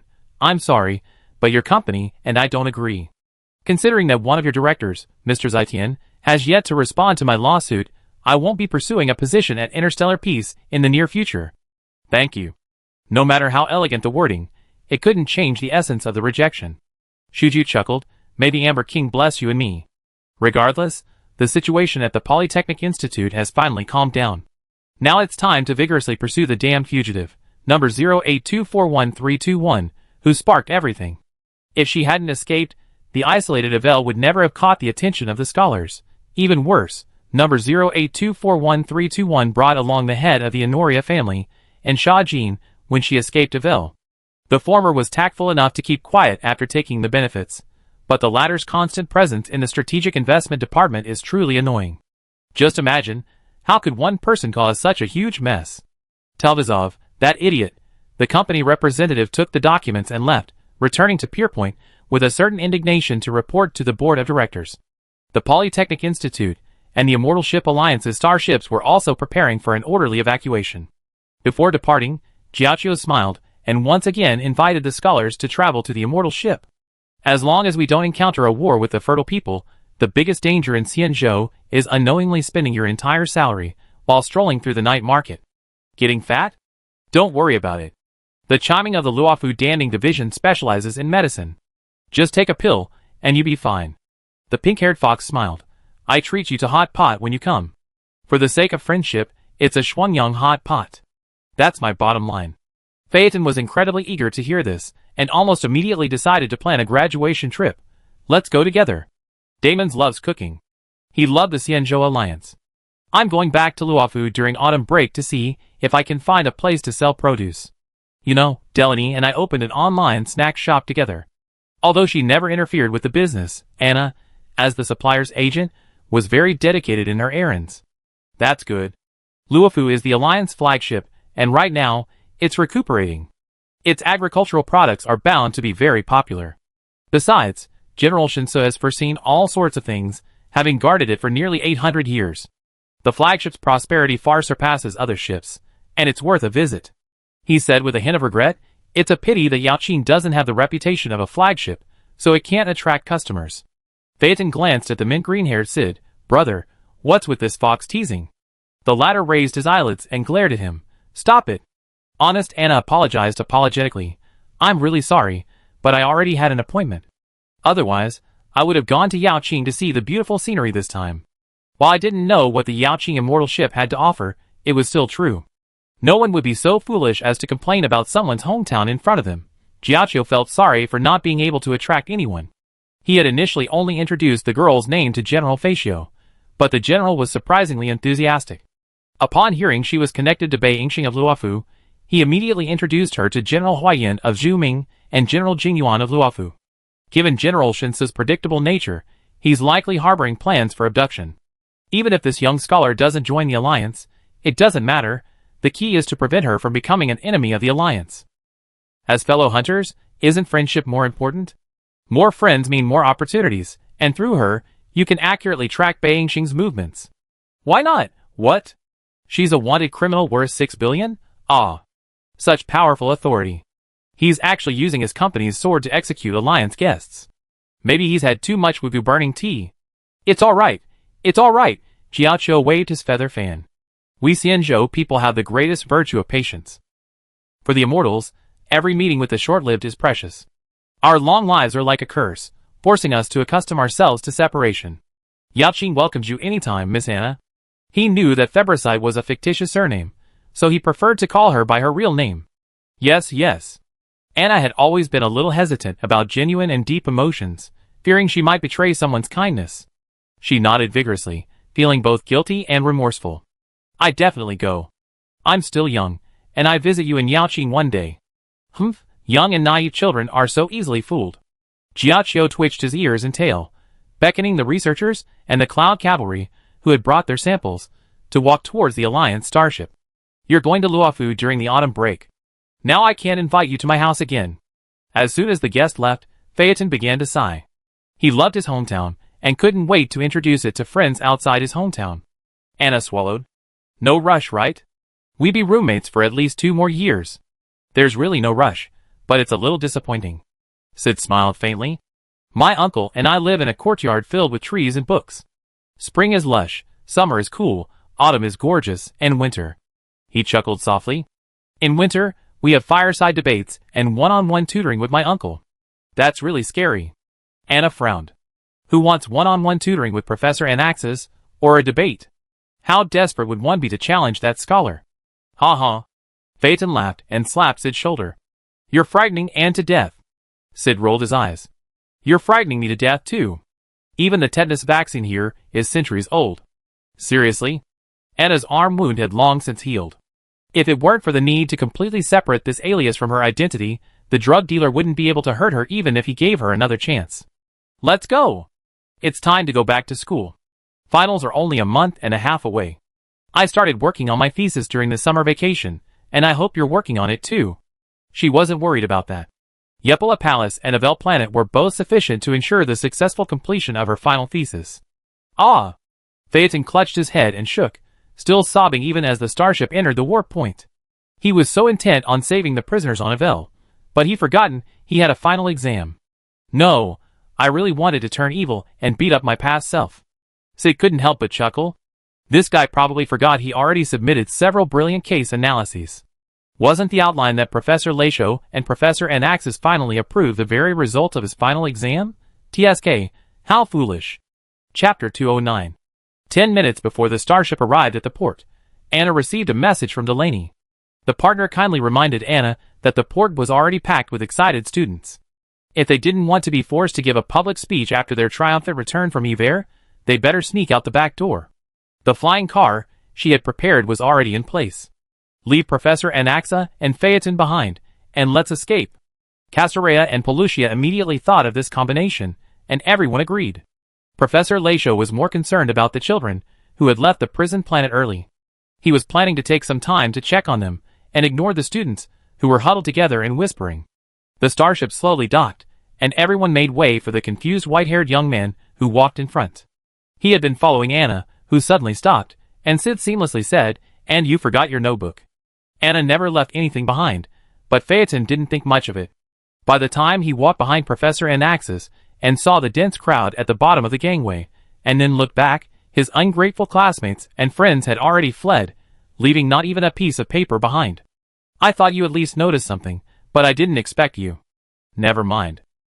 Professor Anaxis felt a little sorry for the child, so he took him under his wing and gave him a brief 8-minute speech before finally escaping the excited crowd. The students were a little disappointed not to see Febert in person, but the speeches by Professor Anaxis and Senior Phaeton were so heartfelt and concise that the trip was well worth it. When Phaeton returned to the dorm, radiating a dark aura, he was greeted by Anna, holding a plate and trying to smile, and Sid, blushing, holding a drink. "I left the notes you need on the table. Take them and copy them when you have time. Return them to me." Damon stayed in school for classes, and while watching the live stream, he compiled a complete set of class notes for his roommates, who had seemingly lost their way. "Have a snack." Anna felt so guilty, she could barely look at her roommate, who was left at the back. Damon's just pulled it out of the oven. "Ah. Yes. A drink." Sid thrust the cup into his hand. "Thank you for your hard work. Everyone left you tons of snacks as a thank you.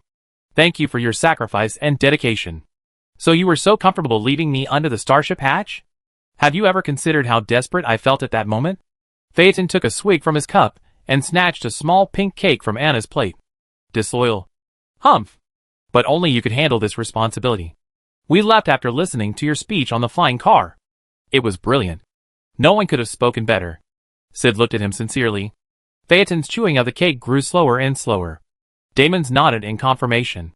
"They really did come back just a minute before you, and they were already serving the dishes as soon as they washed their hands.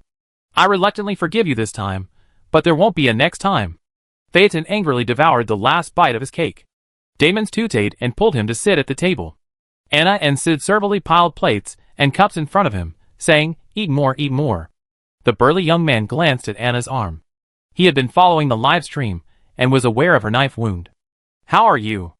Are the wounds affecting you?" Young men, not to mention young women, didn't like to have bruises and scars all over their bodies. Anna simply pulled up her sleeve and showed him her arm. Later, the Immortal Boat Alliance's chiming used my arm to demonstrate the cloud chanting technique. It was amazing. Look! Not to mention the scars, even the sunburn she suffered at the Yepala Palace had vanished completely, and even scars from even older times vanished without a trace. "That's good." He nodded, pulled out a chair, and sat across from Phaeton. "The pet that Professor Anaxis developed last semester is now ready for mass production. The senior students involved in the project asked if we'd like to order one. We get a discount on the first few batches." He paused, then, fearing misunderstanding, added, "That little thing has a certain level of intelligence. Once trained, it can help with simple chores, like fetching slippers or snacks." "Then why don't I buy a household robot?" Phaeton gave him a look of incomprehension, and Damon's rolled his eyes. Essentially, a chimera is a combination of a pet and a chimera. Although they're not exactly mascots, it's not uncommon for household robots to be kept as pets. I'm ordering one for Ms. Maya, suited to the grasslands and a multi-animal household. Anna wasn't short of money, and she quickly thought of Delaney's online shop. She'd been planning on getting a cute mascot, perfect for photo ops, as a sign. "Let's order two, both as gifts." Damon's noted her order, and Sid also ordered a chimera as a keepsake. Phaeton, figuring Sid already had a pet, didn't need one, so he shook his head and declined the offer. "I won't order any. It would be difficult to manage too many animals in the dorm." "Whatever. He turned on his external device and replied to the senior student, while the other three opened a thick stack of class notes and flipped through them. No matter how stubbornly you bully the executives of Interstellar Peace Company and Interstellar Prison, back at school you still have to worry about makeup classes and final exams. Luckily, there's Damon's. Without him, everyone would have been forced to study day and night. A month and a half after a chaotic war, the 4 people in the dormitory submitted reports, papers, and exams with heavy circles under their eyes. Anna was surprised to find that Professor Lachaud hadn't assigned her any homework during the month-long autumn break. Perhaps he'd forgotten, or perhaps he intentionally let her rest so she could go on a spontaneous trip. I actually made it through another semester without failing any courses. Star God, am I really a genius? Phaeton sobbed, clutching the virtual screen of his personal computer. This wasn't even considered exceeding expectations. This was probably how miracles happened. I thought you had a genuine feeling you elbowed the Interstellar Peace Corporation's legal department, a legal genius. Only Damons would talk to him like that. Anna and Sid chuckled as they looked at the pie on their plates. The white-haired young man pinched his arm and leg. It doesn't hurt, are you dreaming? You pinched me, Sid backhanded him. The guy had great strength, but he couldn't just shoot him, so he could only vent his anger. Anna took the opportunity to scoop up half of Phaeton's syrup and share it with Sid and Damon's. Pretending nothing had happened, she said sternly, I booked tickets for Xianzhou Luofu, leaving the day after tomorrow. Do you have any special gifts you'd like me to bring? This time, she was going there under a legitimate identity to find a partner. She wasn't a Star Corps hunter or a fugitive, so she had every reason to be. Special ingredients and food. Damon's had heard that the Xianzhou Alliance had a rich variety of food and cooking methods. If his hometown hadn't needed him more, he would have definitely gone with Anna to check it out. Phaeton rubbed his chin. The people of Xianzhou are quite resilient, right? They lived for hundreds of years. Could they have brought some second-hand daily necessities? I'm thinking, their second-hand goods are antiques to us. I wonder if they have any collectible value. Anna, Then why don't I go look through someone's warehouse of unsold goods? Maybe I find something good for you, and it's clean. Mechanical products? Sid looked at the cuckoo clock hanging on the wall. It hadn't acted up or caused any trouble since it was repaired. It diligently and accurately told time every day, and everyone was a little reluctant to leave it to the school. I understand. I see what happens when the time comes. This semester has felt like a constant stint in jail or on a starship. Luckily, Evel was completely dismantled, so she won't have to go back to jail again. Before the end of the semester, Anna made a special trip to see Delaney. Madame Maya's product offerings have expanded into a wider range of categories, not just livestock products. She can select quality products for her online store. Now that Abigail's case has been completely overturned, Madame Maya's family is quite well known in the Lyra constellation. Many families in the same system who engage in agriculture and fish farming have approached her, hoping to participate in this new business venture. These families have, to varying degrees, also suffered persecution and discrimination, but they were previously far away and afraid to show up. Things are different now. Everyone knows what happened on Evel. The impartiality of the Pierpoint District Court is a joke, bah. First, Delaney heard that Anna had ordered a new pet, and then saw a table full of all sorts of new snacks. She jumped up and hugged Anna's arm, shaking it wildly. Sister, how can you be so kind? Is that a chimera from Professor Anax's laboratory? I'm really falling in love with you, sister. Anna silently shook off the goosebumps on her arms. I'm leaving for Luofu in the Immortal Boat Alliance tomorrow. I plan to find a way to sell Lyra's other products. Do you want to partner with me? If Delaney doesn't want to continue the partnership, that's fine. After all, the uncertainty of doing business from such a distance is too great. Partnership. Let's find a reliable person to set up an online store and warehouse there. It'd be great. I save myself the hassle of shipping to Xianzhou every day until my drones are fuming. Delane was delighted. This was like a perfect match. We need to find a local for this. A powerful dragon can't defeat a local snake. Yeah. I thought so too. Anna quietly withdrew her arm. How's it going with that charming guy from Yaoqing? Are you dating? If things don't work out, try someone else. If Xianzhou's specialties are a must, a fox man would be great too. A furry one wouldn't even require a pet. I think it's about time, Delaney said, her hands on her hips, chin raised. He's cracking jokes. Aside from the jokes being a little off, there's nothing wrong with them. That's impressive. In less than a year, the slow-moving immortal species has already been caught as a cockroach. Not bad. Chapter 210. Samples? I brought them. Test reports? Both electronic and paper copies. Online store license? I took photos and saved them. If you need paper copies, I can find a store in Luofu. They're bound to sell them. Is there anything else you need to bring? I downloaded my identity documents from the academic affairs system. I shouldn't have forgotten anything. Since it was a matter of business, Delaney carefully checked Anna's luggage. After confirming that nothing was missing, she personally escorted her to the starport. The starship from First Truth University to the Immortal Ship Alliance only runs once per week. If you miss it, you have to wait 7 days to catch up. When you get to Luofu, don't forget to send me a message right away. Jinyu's back home visiting his adoptive parents these days. If you have any problems, ask him for help. Before leaving, Delaney repeatedly reminded Anna. It doesn't matter if Jinyu can't help. After all, we know the locals, so even if we're unfamiliar with the place, we have more confidence than others. Anna's head was spinning from her nagging. She quickly put away her luggage and walked her off the platform. Don't worry, I go see your Vajra friend for you. Hee hee. Delaney's ruse was exposed, and she smiled ingratiatingly at her fingers. Thank you, senior. Please give this to him for me. She handed over a small cloth bag, and Anna opened it and took a look. Grown in the materials department lab. Crystal ornaments as azure as the sea. This purity is something even students can afford, no doubt. Yes, I bought a pair. Hee hee. Do you want them, senior? I have connections in the lab, and I can get them first in line. Delaney was brimming with pink bubbles, and just looking at her made you squint and smile. Anna wasn't used to carrying around a bunch of dangling trinkets, and she couldn't think of anyone to give such things to, so she smiled and shook her head. No thanks. See you next semester. The reminder bell rang. She checked the time on the platform, waved, and turned to head into the starship. Not long after Delaney left the platform, the starship lifted off on schedule. Anna returned to her cabin. The stranger sitting across from her was half buried in his luggage, rummaging through it, looking like he'd been bitten in the middle by a treasure chest monster. Hello? Can I help you? She was genuinely worried the person across from her would fall headfirst into the suitcase. As she spoke, he struggled out, his hair disheveled, and he sat in his seat, panting heavily. Not bad, no need. She was dragging a large, eye-catching red dress in her hands, the style vaguely familiar. After finding the clothes, the stranger restored the suitcase and tucked it into the gap between the rest cabin and the wall. She flung it onto the seat, rubbed her hair, and suddenly raised her voice. You're that guy? The one with the live stream. She tilted her head in thought, then slapped her thigh. Fabriquette from the philosophy department. Anna frowned and gave a dry laugh. Huh?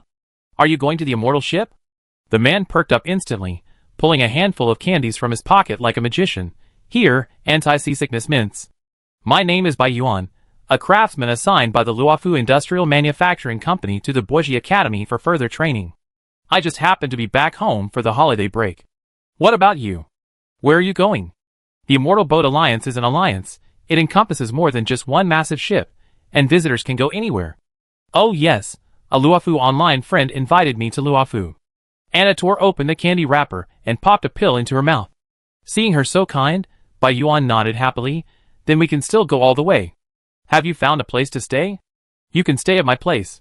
She was truly talkative, possessing a certain peculiar innocence and naivete. She didn't even need Anna to pry. She simply explained her background, origins, and family details. She gave off a particularly gullible, innocent vibe. No need, I already arranged everything. Thank you. Anna listened patiently, chewing on the pill. Within a few seconds, she had a complete understanding of every must-see attraction for a newcomer to Luofu Xianzhou. She filled a whole page with notes about everything from Golden Man Alley to Scaled Abyss Realm to Star Cha Sea. On another page, the delicious snacks from the Luofu Night Market were neatly arranged, giving her a distinctly honest and steady air. Bai Yuan was so fond of Anna that he almost wanted to take her home with him, feeding her profusely the entire way. Not only did she furnish her with food herself, she also gathered friends and scrounged supplies from those returning home to visit their families. When the starship arrived at Car Wash Planet for a resupply stop, Anna didn't even have to get up to order from the common room.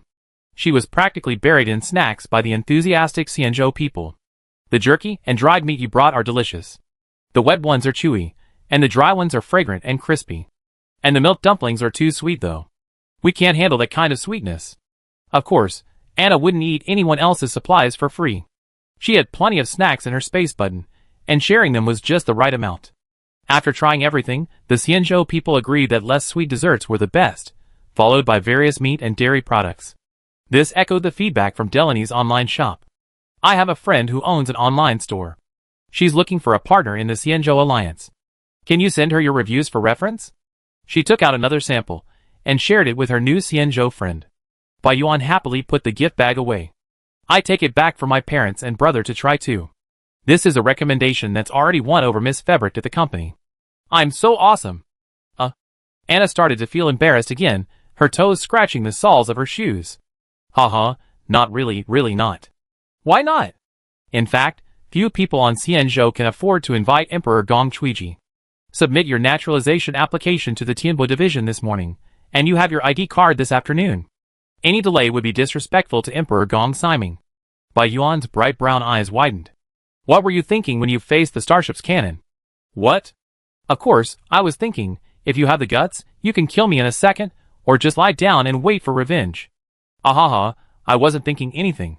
I didn't have time to think. My mind was completely blank. Given the intense nature of her thoughts, Anna didn't dare to speak out. Bai Yuan didn't think too much and nodded in agreement. Yeah, we were all watching the live broadcast in the dormitory.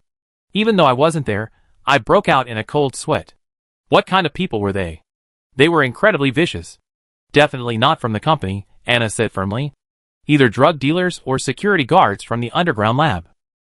The aftermath of the hunting light bolt swept through, and along with the starship and the clinic's upper echelons, those buyers enjoying the life package loading service, they all went to see the Star God. Hopefully, the Star Gods won't gossip among themselves, haha. Despite the company's playful approach to many matters, saying they can get away with anything, they actually value respectability and reputation. They wouldn't choose to bombard unarmed scholars with a starship while broadcasting live to the entire universe. They're crazy. Bai Yuan couldn't understand why some people would take pleasure in murdering their own kind. Seeing Anna's lack of interest, she decisively ended the conversation. After stopping at the car wash planet for 4 systems, the starship set off again. Because the Luofu immortal ship's coordinates were dynamic, after leaving the jump point, they would have to stop for several hours on another car wash planet for a second transfer. Including the travel time, the total journey would take 5 days. It was truly a long journey. When they arrived at the second car wash planet, Anna decided to go for a stroll. Bai Yuan said this place was quite close to the Luofu immortal ship, and with the Cloud Cavalry patrolling back and forth, the environment would be safer than elsewhere. Getting some fresh air would help alleviate travel fatigue. It was true. Every time I traveled by starship, I was always incredibly tired. Driving my own aircraft didn't feel that way at all. This car wash planet was indeed cleaner overall. While there were still some mixed crowds, the ground and buildings looked less cluttered and dilapidated, much better than the one near the Yepala Palace. Let's not stray too far when the starship is at its 4 systems. Once down the gangway, Bai Yuan couldn't wait any longer and grabbed his friend and headed straight for a nearby snack bar. Anna observed that the Xianzhou people tended to gather together, with an inexplicable yearning for community, unlike the Pierpoint people, who mostly chose to travel alone. Remembering the limited time the starship had on board, she didn't leave the platform, but instead found a coffee shop not far from the gangway and placed her order. 6 cups, more milk, less sugar, thank you. After paying, the vending robot packaged the customer's drinks within 5 minutes, a large bag containing 6 smaller bags. Anna took the coffee from the robot's mechanical hands and carried it away. The starlight was neither hot nor cold, and a gentle breeze dispelled the dreary atmosphere from the starship cabin. Autumn at First Truth University wasn't like autumn in other galaxies. Here, it was clearly early spring, with young leaves and buds peeking through the branches. After a brief respite aboard the starship, the passengers gradually returned. Anna distributed coffee to the CNO scholars, who had treated her to snacks along the way. For the rest of the journey, she quietly listened to their stories. Stories from decades, 100 years, even 200 years ago. It turns out that varying timescales can lead to different perspectives on the same event. No wonder the Boiji Society had previously favored Pierpoint, a region also known for its short-lived species. Look, that's the Xianzhou Luofu. The starship slowed down, and the passengers lined up to wait. Out the window, a white jade plate could be seen standing upright. Bai Yuan proudly introduced it to the guests. That's the Jade Realm Gate, the gateway to and from Luofu. Anna saw a faint, dark golden glow outside the Jade Realm gate. A faint, ethereal golden figure, like a towering figure, was faintly visible beneath the light. "What is that?" she asked curiously, pointing at the shadow. The scholars of the immortal boat discussed the situation and offered a response. "It's the deity guarding Luofu. His full name is Divine Thunder Palace General, thunder-driven and lightning-pursuing demons, and eliminating evil. Divine Thunder Palace is the most powerful combat unit in the Alliance's native mythology, guarding the Imperial Bow. General means general manager. Thunder-driven and lightning-pursuing means this deity has the ability to control lightning, and chasing demons and eliminating evil is part of their job. Heavenly Lord is a respectful title. Only the reigning Luofu Cloud Cavalry generals can summon him. Normally, he quietly stands guard." Having answered this question, Anna quickly developed a new one. "Are Cloud Cavalry generals similar to directors of the Interstellar Peace Company? They dominate a specific business department, driving hundreds of millions of people to act according to their will." Bai Yuan could answer this question. She smiled and shook her head. "They're different. Our generals bend down and listen carefully to what we're thinking, while company directors don't. That's the biggest difference. The difference is truly enormous." Chapter 211. Although the line at the Jade Realm gate was long, it was cleared quickly. While waiting, Anna sent the same message twice, one to Delaney and the other to the online friend who had invited her to visit. This guy really does love all sorts of small, exquisite things. Just look at his profile, featuring cats, birds, and other small animals. He's not missing a thing. Inside the Shinsu Palace, Guard Yanqing was just now giving a dry laugh as his master shook his head and sighed. Then, the ever-drowsy general took out his jade omen, glanced at it, narrowed his eyes, frowned, and sighed even louder. "Alas! General, Yanqing won't procrastinate any longer. Even if I stay up late tonight, I definitely finish the book you assigned." The young boy folded his hands and feet pitifully, cautiously observing his master's expression. Jing Yuan immediately relaxed his brows and smiled faintly. "That's good. Reading more books will always be good for you." He paused suspiciously, put away the jade omen, and scratched his thick white hair, looking as if he was troubled by something. Yanqing, who hated to see his master sad, spoke faster than he could think. "General, are you facing any difficulties? Please let Yanqing share your worries."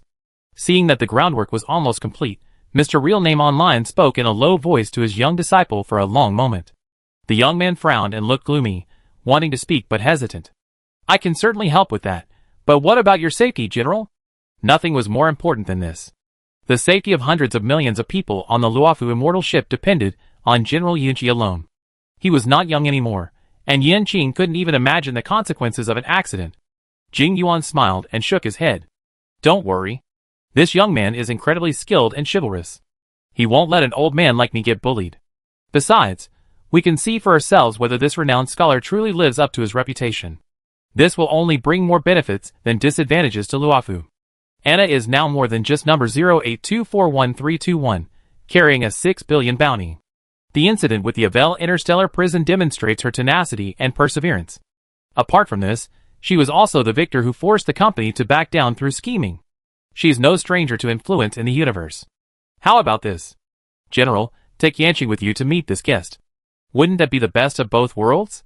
The general of Yunqi couldn't openly establish a close personal relationship with a young scholar. First, it would be disadvantageous to the young man. Once this news got out, countless people would come to trouble her. Second, it would easily give the company ammunition to criticize Xianzhou. There were always good things to say, but why give them the opportunity?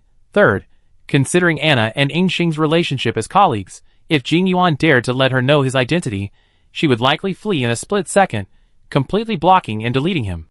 How could he then track Bai Ye's movements?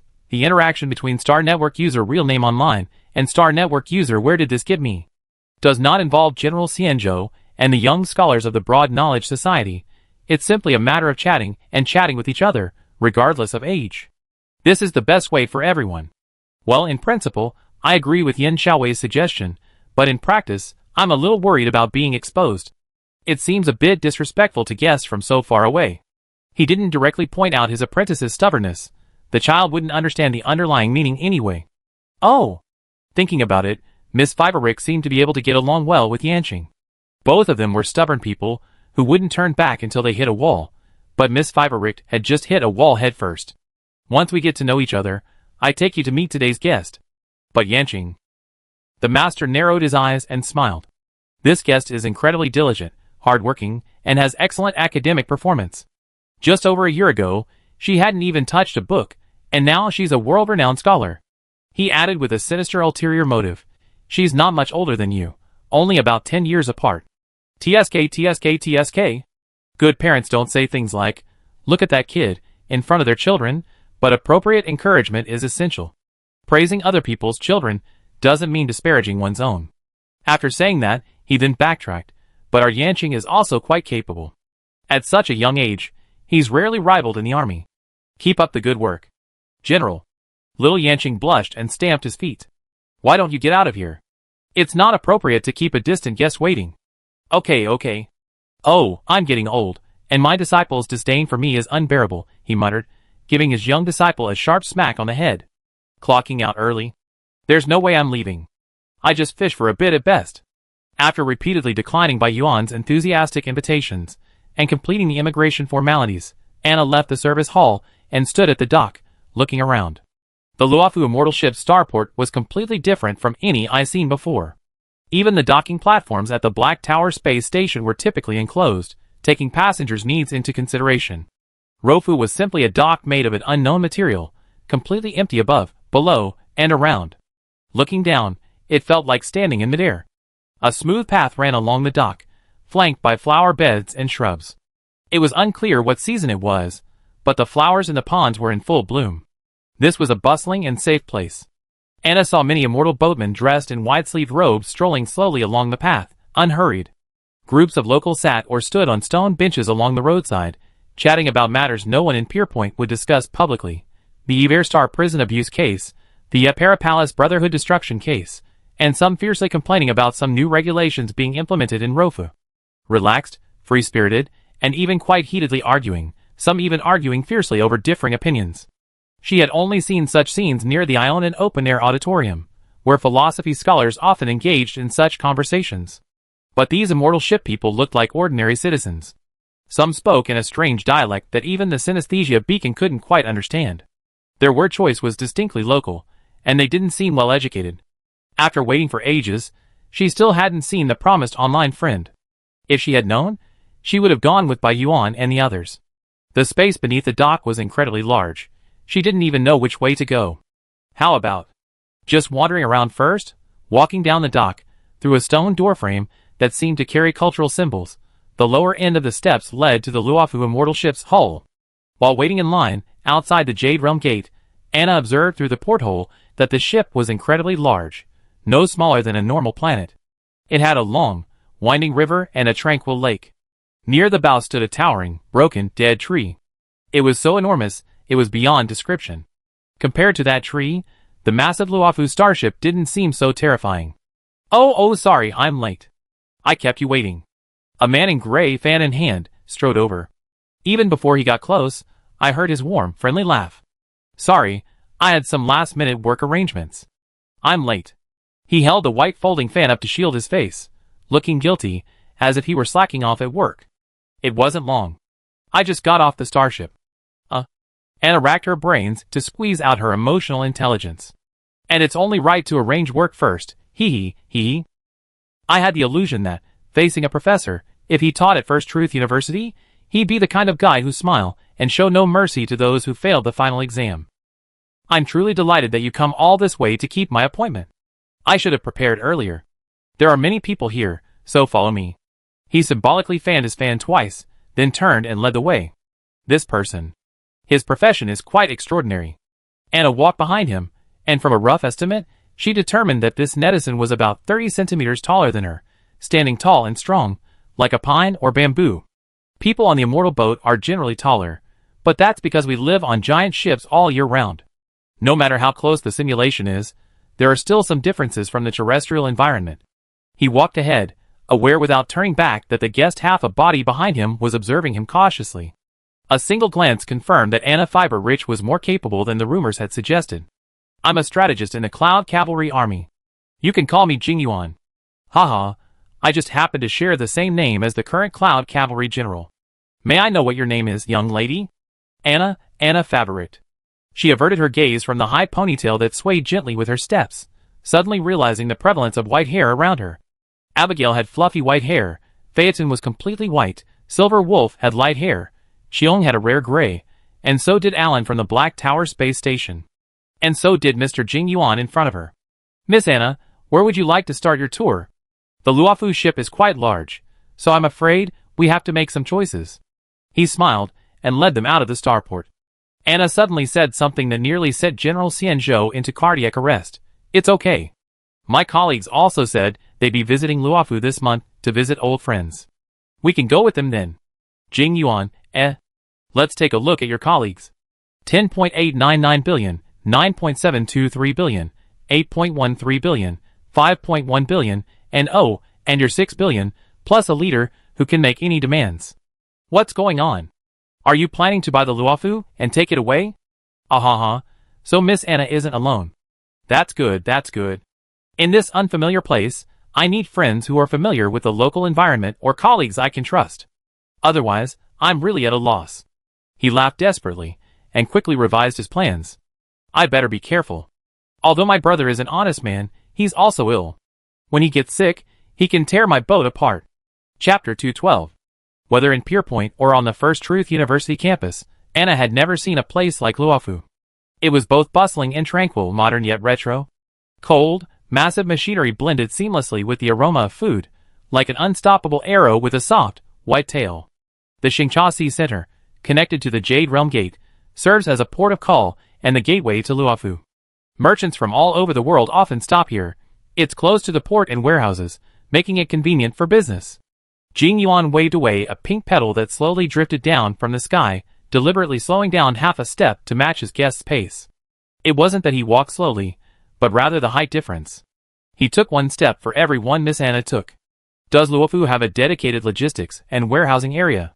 Anna immediately retrieved the information she needed, her eyes lighting up. Can I visit?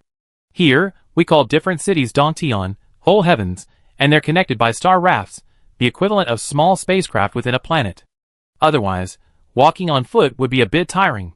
So, Miss Anna, are you planning to do business in Luofu? As long as it's not dealing in human heads, any legal business is fine. I have some plans, Anna said, tilting her head to organize her words. I have a friend in Lyra. Their home galaxy is rich in agricultural and sideline products, and we need a partner other than the Interstellar Peace Company. With another sales channel, the farmers, herders, and fishermen living in Lyra can earn an income commensurate with their hard work. A supply channel for agricultural products from Lyra? This would be a long-term benefit for Luofu and the entire Xianzhou alliance, and Jing Yuan was naturally interested. So there's something so important going on. I haven't delayed Miss Anna, have I? He folded his folding fan with a swishing sound, smiling, and quipped, could it be that the Avel group was so impressed that the situation between you and the company? Isn't it time for a fight to the death? The best Lyra agricultural and sideline products are expensive no matter where you buy them, but judging by Miss Febrick's expression, the local farmers and livestock farmers don't seem to have left many credit points lying around. It's not that bad, Anna said, looking up at her honestly. Talking with her head tilted high was a bit tiring given the height difference, so she took a half step back to lower her angle. I'm not that radical yet. The Interstellar Peace Corporation supports the livelihoods of trillions of people throughout the universe, and its branches are indispensable in almost every industry. I have no intention of killing them. I simply saw injustice and stepped forward to try to smooth the way a little. How can there be so many absolute, life or death decisions in this world? Freedom is relative, and fairness is also relative. Until we can find a complete solution to the problem, even if the program is a mountain of shit, as long as it still works properly, don't touch it. Otherwise, the universe will be filled with unemployed people, and even before the new forces that arrive to divide the inheritance arrive, Pierpoint will become a powder keg sending everyone to the brink of destruction. That's a wise and measured statement. Professor Leisho's students are truly extraordinary. Jing Yuan seamlessly steered the conversation towards, how can a foreigner open a shop in Luofu? The Tyne Bosi is the appropriate agency for this matter. You can go directly there to handle the paperwork. You need a product inspection report, an asset appraisal report, proof of identity, and a lease or purchase agreement for the store's location. Registering a store also requires specifying the type of business you be operating. My advice is to expand your business scope as much as possible to save yourself the trouble later. Anna immediately pulled out her space button and handed him 2 snack samples. Thank you for your advice. These are the samples I brought with me. Take them home and try them. These samples aren't the best quality in the online store. Delaney meant to test the market with standard items first. Only then could she truly gauge the Xianzhou Alliance's acceptance of the products.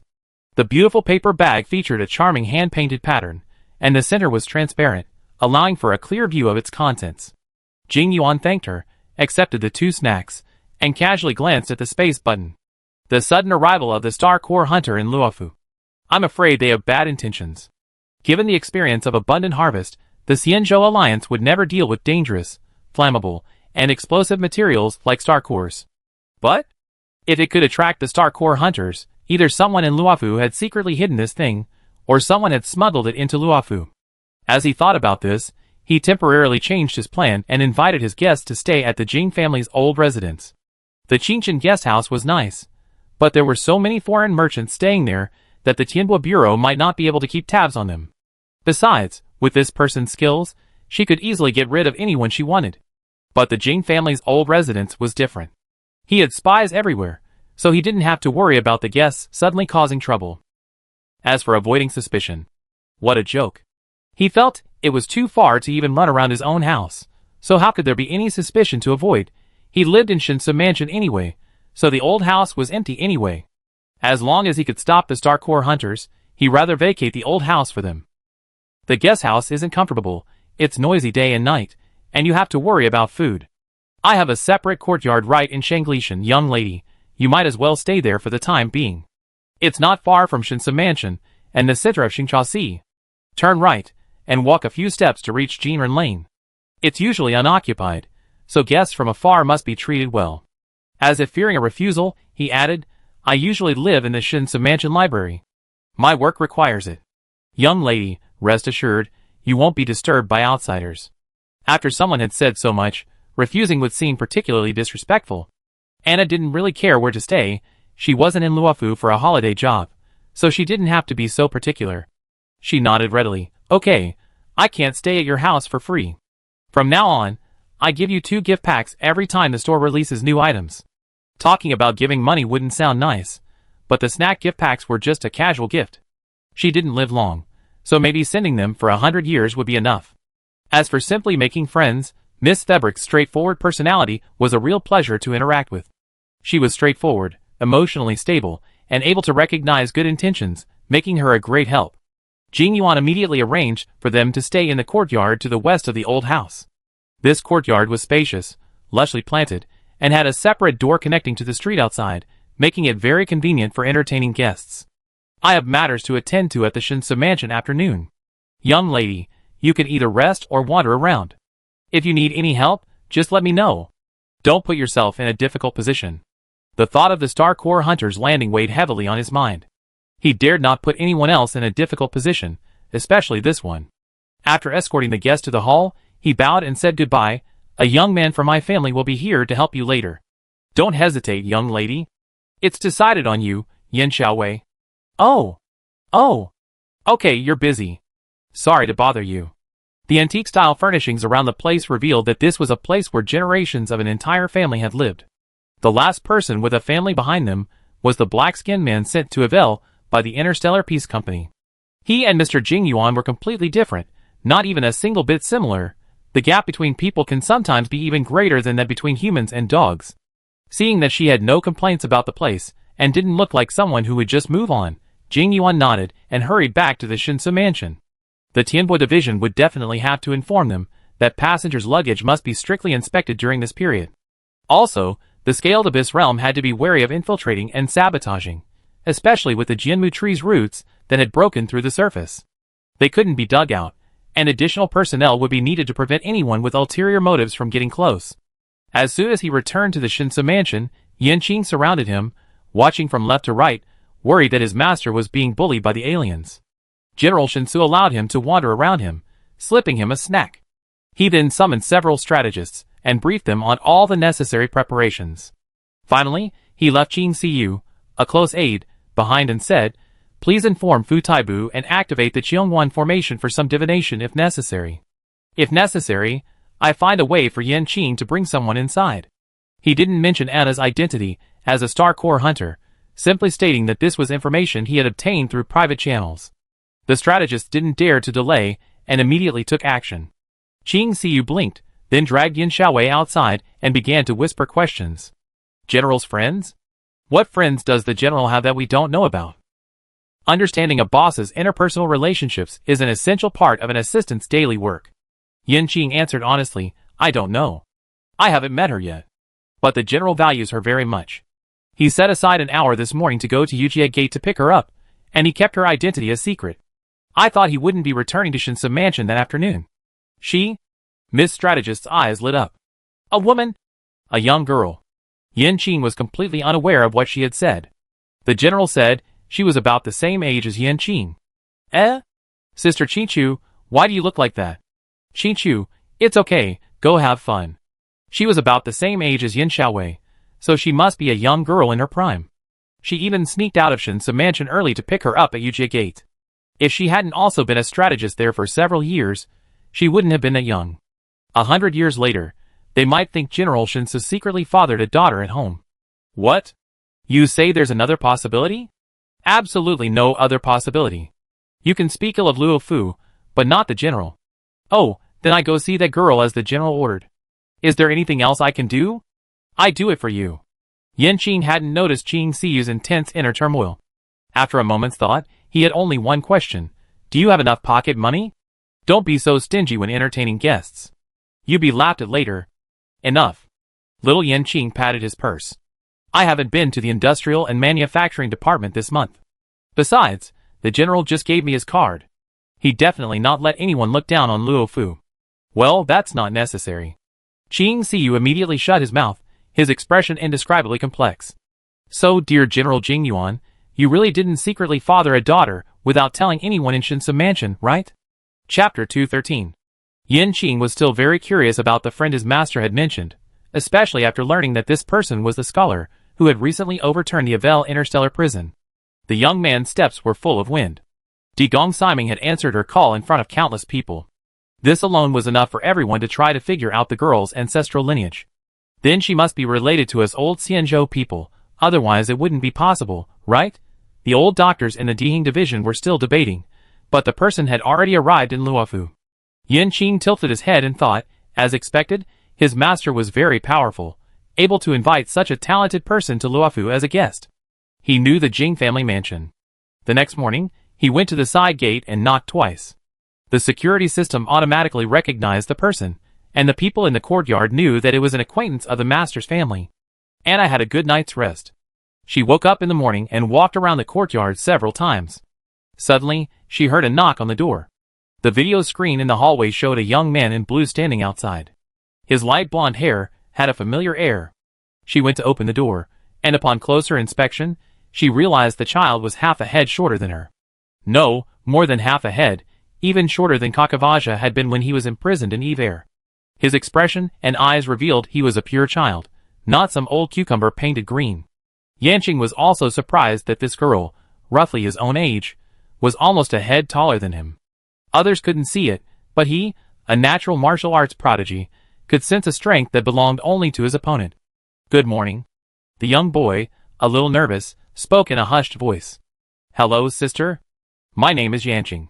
Master sent me to show you the way. Anna had met many teenagers like him in the past. Compared to children living in hardship, he possessed a youthful spirit that was undeniably sharp. To be honest, Anna preferred this kind of child. Although still immature, he subconsciously filled one with hope for tomorrow. A young boy, yet so mature, it only proved that the adults in his family were completely unreliable. Hello, no need to add the you character. You can call me Anna or An, either is fine. She expertly used the space button to pull out a snack and feed it to him. Yin Qing looked at the identical packaging and swallowed the words that were on the tip of his tongue. After all, the general always thinks of me when he sees me. Where would you like to go first, sister? He smiled and accepted the snacks. Anna naturally told him, as planned, that she wanted to visit the Luofu Warehousing and Logistics Center and then go to the Tianbosi to handle the paperwork. She's just an ordinary online shop owner now, so it's only natural for her to work hard for business. Luyun Ferry and Huixing Harbor? Yin Qing immediately thought of these two places. They're two separate caves, but they can be connected. Huixing Harbor is Luofu's cargo port, with its ground floor entirely occupied by warehouses. Luoyang Ferry, on the other hand, houses a mix of passengers and cargo, primarily facilitating the flow of merchants and being closer to the core of the Qingchao Sea. Look at both, and make a better choice after comparing them. This Sister Anna doesn't look like a Luofu person at first glance. Instead, her features bear a resemblance to the ethnic minorities from Yaoqing. She has medium-length gray and white hair, gray-blue eyes hidden behind lenses, and her clothing is simple, yet one can tell it's made of the finest natural materials. Like a peerless sword with a soft shield, her blade won't harm innocence. You can see anything? Fine, I treat you to dinner, take your pick. Anna almost couldn't resist raising her hand to rub his light blonde head. The child was covered head to toe in safety locks, small lucky bags, and jingling bits and pieces, showing how much the elders loved and cherished him. Okay. Yanqing readily agreed, happily swishing his ponytail as he led the way, chattering non-stop. Something about his master being too busy and asking the guests to excuse him, and something about the beautiful scenery on Luofu. Because of the Xianzhou people's unique sense of time, Anna seemed only a few months older to him, without the 3-year generation gap saying it all. Of course, it was also because Anna was always so honest and dazed in front of others that the child didn't sense any danger. Of course, we go to Golden Man Alley for the night market, but Eternal Hunting Plain is also fun. The Scaled Abyss realm is beautiful, but the Dragon Masters there can be a bit difficult to talk to. And there's a little courage test at Suiyuan tonight. Don't let the general, master, know about this, or I be scolded in the future. Yeah. Anna finally found a cub, who wasn't bitter and vengeful. She answered seriously. Thinking of the intimidating look Professor Leisho gave her when he read a paper, she understood little Yanqing's desire to keep Mr. Jingyuan fully informed of his whereabouts. Mentioning Professor Leisho suddenly caught her blind spot. Don't you need to go to school at your age? 10? 11? 12? Still in compulsory education, right? Yanqing, If we didn't bring this up, we could still be good friends. Seriously? I already completed my academy courses. I'm an athlete. He had a good excuse. Master wanted to keep General Luofu's identity a secret, so naturally, as a brave guard, he couldn't let it slip. General Shinsu would naturally be safe in the Shinsu mansion, with Yin Xiaowei on guard outside. Anna believed it firmly. No wonder, you must be very skilled, but you're still young now. When you grow up, you definitely become a master. In her opinion, Yanqing was too young to be considered a younger brother. There was at least a 10-year gap between them. Strictly speaking, the boy should call her aunt. But the child's sweet words couldn't resist, and the young aunt naturally accepted the pleasant title. Little Yanqing's cheeks flushed, and after a cough, he turned and led the way. Come on, I take you to morning tea. Luofu's dim sum and hot floating goat milk are famous. And the soda bean juice is a must-try for tourists from other places. It's always at the top of the local specialty list. Whisperingly, the bean juice workshop's continued existence is entirely due to the unsuspecting tourists from all over the world. Come on, you order, I pay. Anna never thought of taking advantage of a child. She felt embarrassed asking Yanqing, let alone his master Jingyuan, to pay for their meal, even if he were here. The two happily left the mansion. Yanqing often followed Jingyuan around, eating whatever his master ate. They stopped by a breakfast shop the master and apprentice often frequented. Yin Xiao. The doorman soliciting customers changed his address at the boy's sudden change of expression. Brother Yin, didn't you see your master this morning? Master is still busy at the Shinsu mansion. Did you deliver breakfast? Yanqing knew Jingyuan's busyness best. From yesterday afternoon until today, the general had been swamped. The waiter smiled and looked at the young woman beside the boy, who was looking up at the door. Who is this? She's master's good friend, from outer space. I brought her here to try Luofu breakfast. Little Yanqing simply found it amusing to keep this a secret from everyone, and he became even more lively than usual. The waiter didn't understand the story, but business owners valued flexibility. He immediately pulled the hand towel draped over his shoulder and invited the customer in. Okay. Dear guests, please step inside. There's a table. Let's go upstairs. The window offers a great view. The young man called to Anna, who was still studying the sign on the door, and quickly leaped to the top of the stairs. There's a table here. Oh! Great. Anna walked up to see that the dark wood-paneled second floor was also packed. A customer had checked out at a corner by the window, and Yanqing stood nearby, waiting for the cleaning robot to come back and forth, wiping and disinfecting the area over and over again. Sit down and see what you want. The signature dishes are usually good, and there are some new and unusual options too. There on the back page.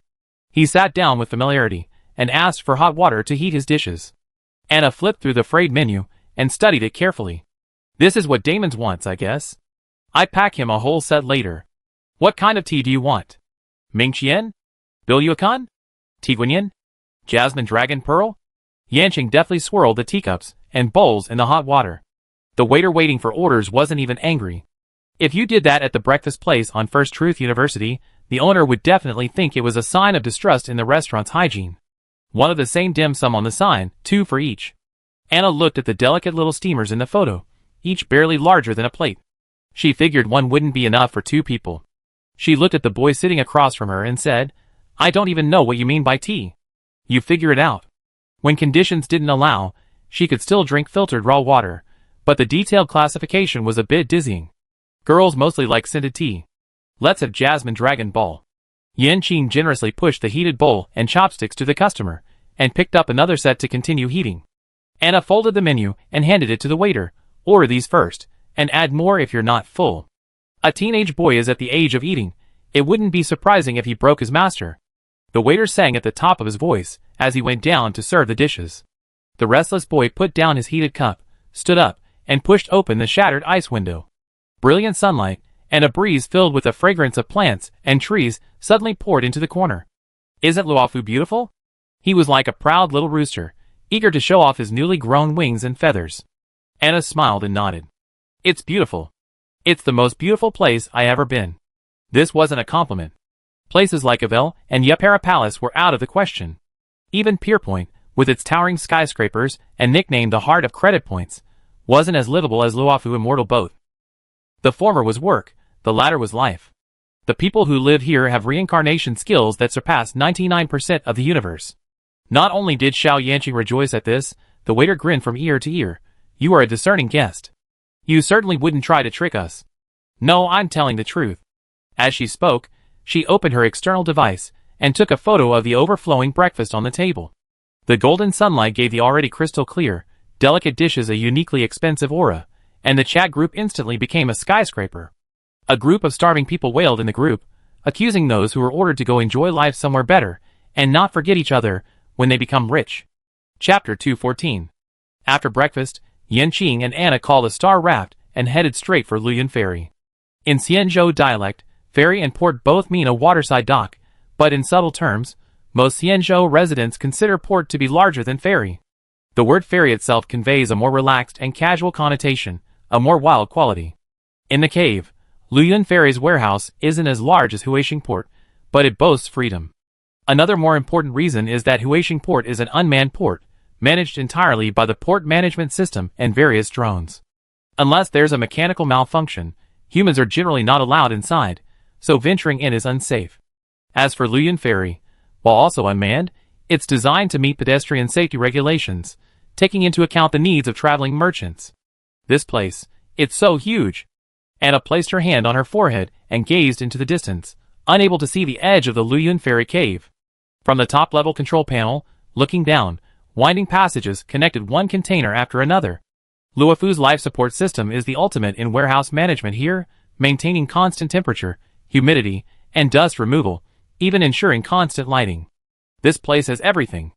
Yanqing led the way, skirting the stairs to the middle level. The middle level is composed of various covered bridges, essentially giant cranes, with the beams serving multiple functions, including pedestrian access. Not building a separate warehouse is to make it easier for merchants to find goods, and for the various departments to inspect their needs.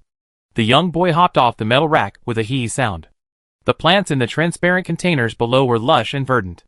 He pointed to Anna and said, things like this will definitely be investigated by the Danding Division. Luofu's ecosystem is fragile, and can't withstand the invasion of alien species. Once it's proven to have nothing to do with the abundant creature, it will be transported directly to the agricultural cave heaven with full security. As a valiant guard, Yanqing has overseen this task more than once. Flowing Cloud Ferry may be sparsely populated, but that doesn't mean it's empty. Private traders often go to the Tianbosi, to complete entry procedures, then rush to Flowing Cloud Ferry to wait for their goods. These aren't particularly large quantities. A star raft can easily haul them away, eliminating the need for large machinery. Cloud cavalry guards patrol the area, assisting with security and also providing assistance to those small businesses from outside the area. The ground floor is full of containers. Normally, they're randomly placed, but Yanqing said with a righteous smile, scratching the back of his head. But Sisterin, we can find you a nearby spot specifically for your belongings. Extreme conveniences, such as those that violate Luofu's current rules and laws, are certainly not possible, but small matters like these can be handled with care by close friends. It's normal for people to have close relationships. From Miss Fabric to Sister Anna to Sisterin, it took this guy less than an hour. He was quite familiar. Anna took a quick look, picked out some photo spots, and snapped a few pictures to send to Delaney to explain the situation. Since they were in a partnership, both the good and the bad needed to be explained up front. Delaney was practically overjoyed when she saw the pictures. She had no idea how much money she was earning, just sitting there on the Luofu Immortal boat. If she hadn't been so busy, she had bought a ticket and flown there right away to balance her career and love life. Senior Fabric is awesome. She's so proactive. She deserves the recognition. The two were chatting animatedly online when Yanqing suddenly noticed a few people arguing in the distance. The nearby Cloud Cavalry guard seemed frustrated, unable to mediate. As a guard, he had to go over and check on the situation. It was his duty. But the guest beside him, wouldn't it be a rip-off if he brought her over? He had to reveal his identity during work hours. Sister and I have something to do. Can you wait here for a moment? Even children are not good at lying, and their faces turned red before they could finish their words. Anna was a little confused by his sudden blush. Need to go to the bathroom? Go ahead. I'm right here, not going anywhere. Yanqing, never mind, it's a misunderstanding. I'm young anyway. He ran off, his ears and neck red. Anna leaned against the metal handrail and continued to discuss the branch with Delaney. Soon, two figures appeared. She glanced over, then raised her head and smiled. It's you? What a coincidence. She had originally intended to find a lone traveler to borrow her companion's identity, but she happened to find an acquaintance. This acquaintance was clearly not someone who could be easily defeated in a few moves. Luosha instantly changed her mind and smiled with a surprised expression. I didn't realize it was you before. What should I call you? Anna Fabric. This was the merchant who had traveled with them for a while on their escape from Pier Point to the Lyra constellation. Anna remembered that she still owed the starship captain a life pod and an escaped ship. The vast sea of stars hadn't led to their discovery since then. She couldn't find the creditor even if she wanted to repay him. Luosha turned sideways to the blind woman following behind him and introduced her. This Miss Fiberich is an old friend of mine, and the scholar who upheld justice in the recent prisoner abuse case at Evere Interstellar Prison. Then the white-haired, blue-clad, blindfolded woman immediately released her hands from behind her back. So it's that person. Then she couldn't be harmed. No wonder this guy suddenly stopped his action. I just happened to catch up. Don't take it so seriously. The two people's behavior was suspicious, but Anna had no intention of probing them. Who doesn't have some secrets? As long as the other party didn't harbor hostility, and even if they did, as long as they didn't take action, she wouldn't panic and call for war like someone with a genetic defect. Are you still the same captain you hired this time? I have to return his things. Mr. Honoria bought him a brand new starship. You don't have to worry about it. Lush's smile deepened. He's seen too many hypocrites, those who said one thing to their faces but did another. The more complex the mindset, the more willing they were to associate with someone like 0824131, who is intelligent, virtuous, and upright. Saves brainpower, energy, and effort. So the victim paid, and he certainly deserved it. Anna understood. Even without mentioning the starship, I still owe the boss and the captain a favor. Is there anything I can do for you? While it was obvious that this merchant, codenamed Rakshasa, wasn't necessarily running a legitimate business, this was Luofu. He wouldn't be so bored as to provoke a force of this magnitude, right? The blond man narrowed his eyes, then smiled after a moment. I'm fine, but this lady is returning home to visit an old friend, and due to her status, it's difficult for her to travel outside. I wonder if you have any connections. Number 0824131 is trustworthy, she refused, but she won't stab me in the back. Anna, The problem is, I only have one legitimate alias, the other one is worth 6 billion. I don't mind lending it to someone, but the consequences of using it are a bit serious. What do you think of that coded number? She asked tentatively. It's, not quite legal. How could someone be so foolish? The white-haired woman's expression wrinkled slightly, as if she wanted to laugh, but had forgotten how. It's okay. The Xianzhou Alliance doesn't recognize the Interstellar Peace Company's bounty. Lu Sha didn't mind either. After all, the number 08241321 identity was more useful to Jing Lu than the others, enough to confuse the Xianzhou higher-ups. Since they were so insistent, Anna simply nodded. Alright, I won't say anything. It's up to you two to decide how to handle this. Just visiting old friends. But let me say this up front. Number 08241321 carries a bounty of 6 billion credits. Take care. She stared at Jing Lu for a moment, then sighed and lowered her eyes. Thank you for your generous assistance. I won't cause any trouble for you. The white-haired swordsman's voice was gentle yet chilling, like ice frozen for 1,000 years, turning from transparent to white, then from white to blue, never to melt again. Take care. There was a resoluteness in her tone, and Anna knew that no matter what she said, she wouldn't be able to persuade them. Furthermore, she wasn't good at negotiation or persuasion. Number 08241321 had no problem with someone impersonating her.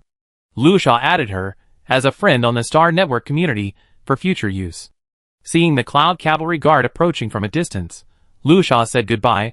I'm afraid Luofu will be in some chaos these days. Miss Febrick, please stay out late and return early. Be careful. With that, the two of them vanished in a flash through the complex corridors and passages. As they left, Yanqing appeared. Sisterin, who were those two people you were talking to? He glanced from a distance, but couldn't quite place them. The fact that there were few people on Luyan Ferry didn't mean there weren't any. A simple question to confirm it wasn't dangerous was enough. Huh? Anna looked away. A traveling merchant asking for directions. She didn't speak well of Lu Sha, nor did she criticize her. She objectively told the young man what she knew. So you're asking for directions? I just go to the Tianbosi office to handle the paperwork myself. Brother Yin, if you need anything, go ahead and do it. Luofu is very safe. If I encounter something I'm not sure about, I can use the navigation, ask people, or even send you a message. Delaine's point was, forget about anything else and just get ready. Luofu is such a big market, there's definitely room for their snack shop. Anna thought she had a point, but there was no need to force the children to wait in line for paperwork. She was already annoyed, so she couldn't drag someone else into the trouble. Yanqing had the same idea. The person making the noise just now was the company's newly assigned business representative to Luofu, who was quite unscrupulous and annoying. Because of his status as a Xiaowei, he couldn't beat him up. The young man wanted to go back to Shinsu Mansion to ask his master for advice. Besides, everyone at the Tianbo division knows him. It'd be incredibly difficult to avoid being exposed. Alright. Aside from the cave where Jinmu resides, there's practically nothing off-limits to tourists on Luofu. It's quite pleasant to explore on your own. I report to Master first, and then come back to play with Sister Anne. Don't be fooled by Sister Anne's slender figure, she's healthy. Yanqing would bet his sword that she has 2 rows of abs beneath her clothes. Once they're familiar, he can directly ask for a sparring match. He hasn't encountered many masters from other galaxies yet. Chapter 215. After returning to the Xingcha Sea Center and bidding farewell to Brother Yanqing, Anna found a square mirror outside the Tianbo division to research what documents needed to be prepared and how they should be formatted. After spending some time in school, you realize that getting these things done in advance can save a lot of time and energy. Just like when a paper submission fails and is sent back for revision, most of the time it's due to formatting, not content. It's time to submit. Why bother submitting if there are issues with the content? Square mirrors are everywhere in the streets and alleys of Luofu. Most of them are just billboards, and only those outside the window departments are interactive, allowing customers to check them first. After reading the requirements, she realized that many documents valid in Pierpoint are not valid in the Xianzhou Alliance and need to be newly issued or revised. However, the identity certificate and test report provided by the Boiji Society are interchangeable. At least, she can get her permanent residency permit application approved today. This permit is like a temporary identity for a stranger in the Xianzhou Alliance.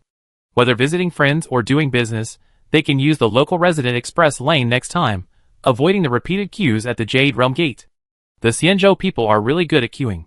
From the starship to the individual immigration lines, the lines were so long that Anna was almost paralyzed. Unable to get a business license today, she decisively gave up and chose a promising one. After sorting out her documents, she entered the Tianbo division. Completely unlike the immigration process yesterday, the alien's temporary identity window had a long line, while the individual windows were actually shorter. Anna only waited 20 minutes before reaching the stone counter. She handed over the required documents, and the virtual screen in front of the clerk flashed the entry registration form and the student status issued by the Boise Society.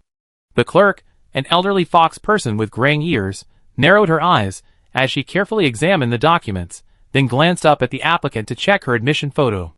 To facilitate her work, Anna took off her glasses and tucked her medium-length, dyed gray hair into a bun. Anna nodded with a stern expression of satisfaction. The information is correct, and it's verified to be mine. Go to the lobby and scan the interactive machine with your personal computer. You get feedback on whether your application is approved or not. If it's not approved, you get a review opinion. That's all? No wonder the line wasn't that long. As she left the window, the fox person turned and poked at her colleague sitting behind her, excitedly holding up the paperwork and shaking it. The land and horizontal division hasn't figured it out yet, and look! The girl's already here to play. Anna's entry purpose on the documents was travel and visiting friends.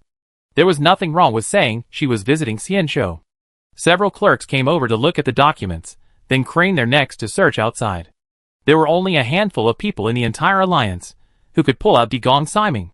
That sweet little girl in the blue dress, wearing glasses and speaking softly, so refined. The older fox sat back down and continued processing paperwork for the aliens in line behind him. The others, seeing Anna's back, also went back to their work. TSK, tisk, she's only in her 20s, and still a child. Gong Siming likes young people, it's true. Though busy, she didn't let them stop her from chatting. By the time Anna had received her permanent residency permit and left the Tianbo division, half the staff at the counter had already heard about it. She was still congratulating herself on the smooth process. Well, how could it not be? The Tianbo division's Jade Zhao Corps' computing speed was comparable to the First Truth University's academic system. Most people were simply stuck with manual procedures. After leaving the Tianbo division, she sent Delaney a list of documents that needed to be reprocessed or supplemented. This time, they wouldn't have to go through the Peerpoint review system. It would be more convenient to directly obtain a permit from the Star region where First Truth University is located. After all, they could use both. They were students at this school. There was no reason they couldn't go through the formalities. After completing this task, Anna reminded Delaney to inform her friend, the Vidra master, to provide the exact address, as there was still a beautiful string of ornaments to be delivered. The younger sister first sent an emoji of a blushing big-eared rabbit, then, as if fearing she regretted it, told Anna that Jinyu was currently practicing at the Danding Division Medical Market in Luofu. Okay, you know someone's whereabouts without even asking. It seems you two communicate quite often. The mini-program that was so convenient for flying cars at school is also very convenient for flying cars in Luofu. It's just a flying car with a different name and appearance. It looks more like a small boat, and it's also unmanned. Passengers choose which cave to go to, and it will consume a certain number of credits and then remind them to hold on tight and get ready for departure. This is completely different from the gossip the Interstellar Peace Company has been spouting.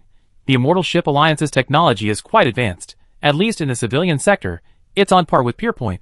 Okay, the Star Raft sailed directly through the upper reaches of the cave heavens, heading for the Danding Division. Anna's permanent residency permit had already been approved by the Luofu Dihing Division system. An external device popped up the usual welcome message, along with a brief introduction to the Danding Division she was about to visit. In a nutshell, the Danding Division is Luofu Xianzhou's massive comprehensive hospital and research institute, its authority rivaling that of the Boise Society. The two institutions frequently collaborate and assist each other, jointly exploring topics related to the mysteries of life. The advantage of flying is that you don't have to take a detour. You can just fly straight and get off at the stop. Scattered around the perimeter of Dandingsi are small, 1- or 2-story houses with white walls and black tiles, nestled among flowers and trees, creating a uniquely graceful and understated beauty. From the Xingcha stop to Dandingsi, you can either walk or take internal transportation. Anna wasn't there to see a doctor. She simply saw the place as a tourist attraction. She slowly walked along the mossy stone path into the medical market. From a distance, the first thing you notice is a fiery red glow above the market. Closer, you can see it's a red leaf tree with an umbrella-like crown. Its leaves are palm-shaped, deeply cracked, and crimson in color, resembling a long spiraling creature. It's long, but not a snake. It has 2 horns on its head, and feet under its belly. A fantasy, surrounding the tree, inside and outside, are 2 circles of stalls, offering both doctors and pharmacists. All you need is a table and a chair. Anna walked around and found Jinyu. 3 or 4 patients were standing in front of him, waiting. Not wanting to interrupt the doctor's work, she found a spot by the stone flower bed under a tree and sat down to observe quietly. Patients and medical staff were milling about in front of her, and the air was thick with a bitter, fragrant aroma. A high percentage of doctors in Xianzhou possess profound wisdom. Their pointed ears made them easy to spot. They only required patients to sit down and extend their hands.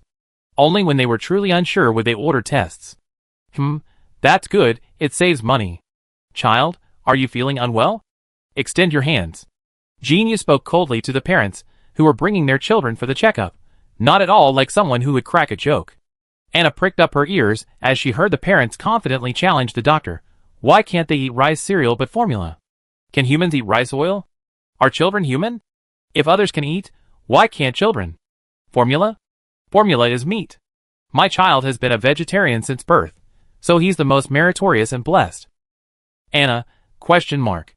No, let's not even talk about what merit and blessings are. If you're accumulating merit, why are you asking your child to be vegetarian? Why aren't you a vegetarian yourself? Isn't that like asking your child to take medicine when you're sick? Brother Jiming was quite good-tempered. He stood up and immediately arrested the parents, calling the Cloud Cavalry to report the case. Child abuse, report it, and they get it. This cub has a large head and a small body, and it's hard to tell how old he is. He's listless and hunched over. Even Anna, a half-baked battlefield rescuer, can tell he's malnourished and lacks exercise. He breaks down the moment he moves. Who dares to let him move? Children screamed, adults cried, and the medical market was bustling. Anna, who was hiding nearby, watching the show, was dumbfounded.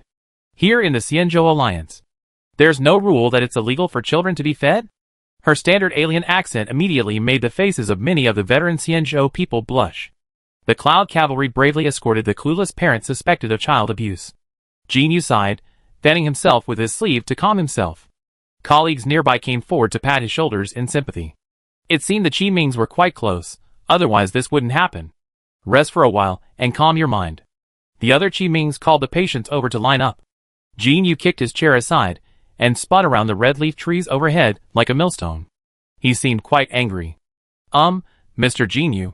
Anna, not wanting to disturb him, quietly greeted him as he passed. The young Qiming abruptly stopped and stepped back, squinting his eyes, as he examined the patient before realizing, you? I remember. Delaney's beloved senior. Yes, I'm here on the immortal boat to run some business. Delaney asked me to bring you something. The surrounding Vidra masters suddenly turned their heads to look, their eyes wide as if they were electric light bulbs. Some spoke faster than they could think. What's that? Jinyu's ears blushed. Anna took out a small velvet bag, shook it, and handed it to him. Delaney spent a lot of money customizing it. She hopes you like it. The immortal species have a very long lifespan, so slow tempers and slow enthusiasm are common. An enthusiastic young woman who is very good at playing it straight is no match for these old-fashioned people. Yes, thank you very much. The expression on the young Vidra master's face softened. He opened the bag and took out a box. From the box, he took out a crystal ornament as clear and blue as the sea, carefully untied it, and hung it on the button of his shirt. Flash. Beautiful, Anna. I was thinking this thing was probably meant for the wrist, but the guy was so fast it was already hanging on his chest, so forget it. It looks great. Want me to take a picture and send it to Delaney? She pulled out her external device. Jinyu said nothing, only nodded, his ears red. Take a picture. The two young doctors flanking him jokingly chided him. You can't abandon your good brother, right? Jinyu instinctively rolled up his sleeves. Considering he was in the medical market, he suppressed the thought of angrily hammering his own people. I'm applying to the Institute of Knowledge for further study. Don't tell her yet. The young man, making small talk, walked to the base of the red leaf tree and stood there, poking it like a stick, ready for the photo. His friends quickly flew in from both sides, joining the scene, and couldn't be driven away. What's the big deal? Did your brothers embarrass you, or something? Perhaps this is what male friendship is like. Anna calmly took a few photos of the Vidra masters playing around. She coughed softly, and 3 sticks instantly appeared under the red leaf tree. The same reserved expressions and movements, the only difference perhaps being the red tips of the Vidra master's ears, and the beautiful ornament he wore on his chest for everyone to see. Well, only attached men have shiny tokens, while single men without a partner can only stand there with nothing. It makes sense. Chapter 216. Anna spent the next few days doing nothing. Reprocessing documents takes time, and even a paperless office couldn't eliminate the need for manual review. In the morning, she'd go out for tea. At noon, she'd take a stroll, find a crowded shop, sit down, and order whatever others ordered. In the evening, either her younger brother Yanqing would come join her for fun in Golden Man Alley, or his master would sneak in to act as a tour guide. Of course, she also read books. Even if Professor Leisho didn't require it, Anna wouldn't dare slack off, fearing she'd be expelled from the school after school started if she slacked off too much. She now had a permanent residency permit from the Xianzhou Alliance and proof of student status at the First Truth University, giving her free access to the Luofu Xianzhou Academy Library. Books weren't available for loan, but she could sit inside and read whenever she wanted. The library had internet, running water, temperature control, and restrooms, and it was open 24 hours a day. Very convenient. It's truly fascinating how different cultural perspectives can portray the same historical event in completely different ways.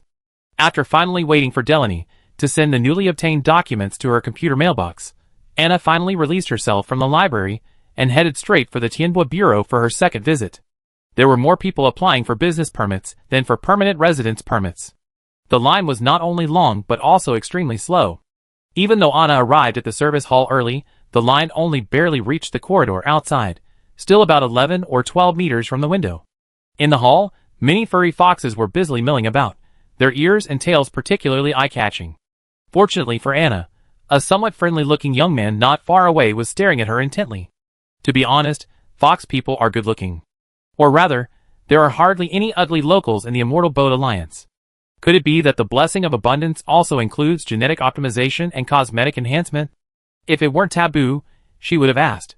The queue had lasted from morning until noon, and as lunchtime was approaching, a fox clerk stepped out of the counter and counted the people in line one by one. He stopped just before Anna and said, "It's almost break time. Those behind you, don't wait any longer. We're closed for the morning." As the first person to be counted out and asked to leave, Anna thought for a moment and said, "No problem. I won't bother you, and I don't need to go to lunch. I just wait here until work starts this afternoon." Her luck had always been bad, so she couldn't afford to gamble. "You can, but don't sit or lie on the ground. Don't do anything unsightly in public places." The staff member gave a few instructions and left, apparently accustomed to this kind of situation. She walked back to the counter and pulled out a sign covered with text hanging outside. Anna took a closer look and saw that the Luofu people's lunch break was an hour and a half, equivalent to the time it takes for Bashi to master 3 systems. It was a bit long, but she didn't want to just walk away. She didn't know if she'd have better luck waiting in line tomorrow morning, so she decided to just wait. While waiting in line, she opened the virtual screen on her personal computer and immersed herself in writing her reading notes. Many people in front and behind her were also using this time to handle official business. She was just sitting around anyway, and since we didn't know each other from anywhere, there wasn't much to talk about. She received messages from Kafka on March 7th, but they didn't interrupt her typing. She stood there until the window reopened in the afternoon. Then Anna closed the virtual screen, handed in her paperwork, and looked down at her external device. "Receive the documents. Applying for a food sales license? Do you have the country of origin, species, hygiene, allergens, and inspection and quarantine reports?" "Oh yes, I see them here." The staff member went through the documents thoroughly. Questioning was mandatory, regardless of whether the applicant answered or not. Failure to do so would result in a complaint. After comparing the paper documents with the electronic file, the fox person opened the screen. Name, gender, birthplace, permanent residence. She filled in each answer as the applicant gave it, quietly checking it against the electronic documents as she went. There was a reason the queue was so slow here. Some people had incomplete documents, others didn't match their verbal statements. Miss Febricht, for example, had it pretty easy. These were all memorized, Anna answered, pondering Kafka's message. March 7 complained that the Starry Sky train had to divert to the immortal ship Luofu. Elio had predicted this long ago, so she wasn't surprised.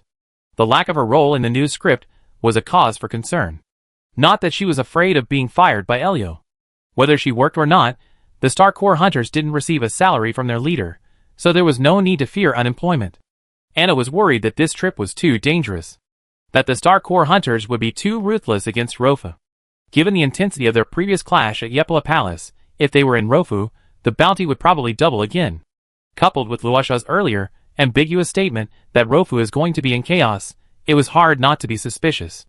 If the Black Tower Space Station's resurrection of the dome was a last resort, and Yepala Palace's clearing of the map was out of sheer rage, then Rofu, the Immortal Ship Alliance, didn't seem to have done anything outrageous.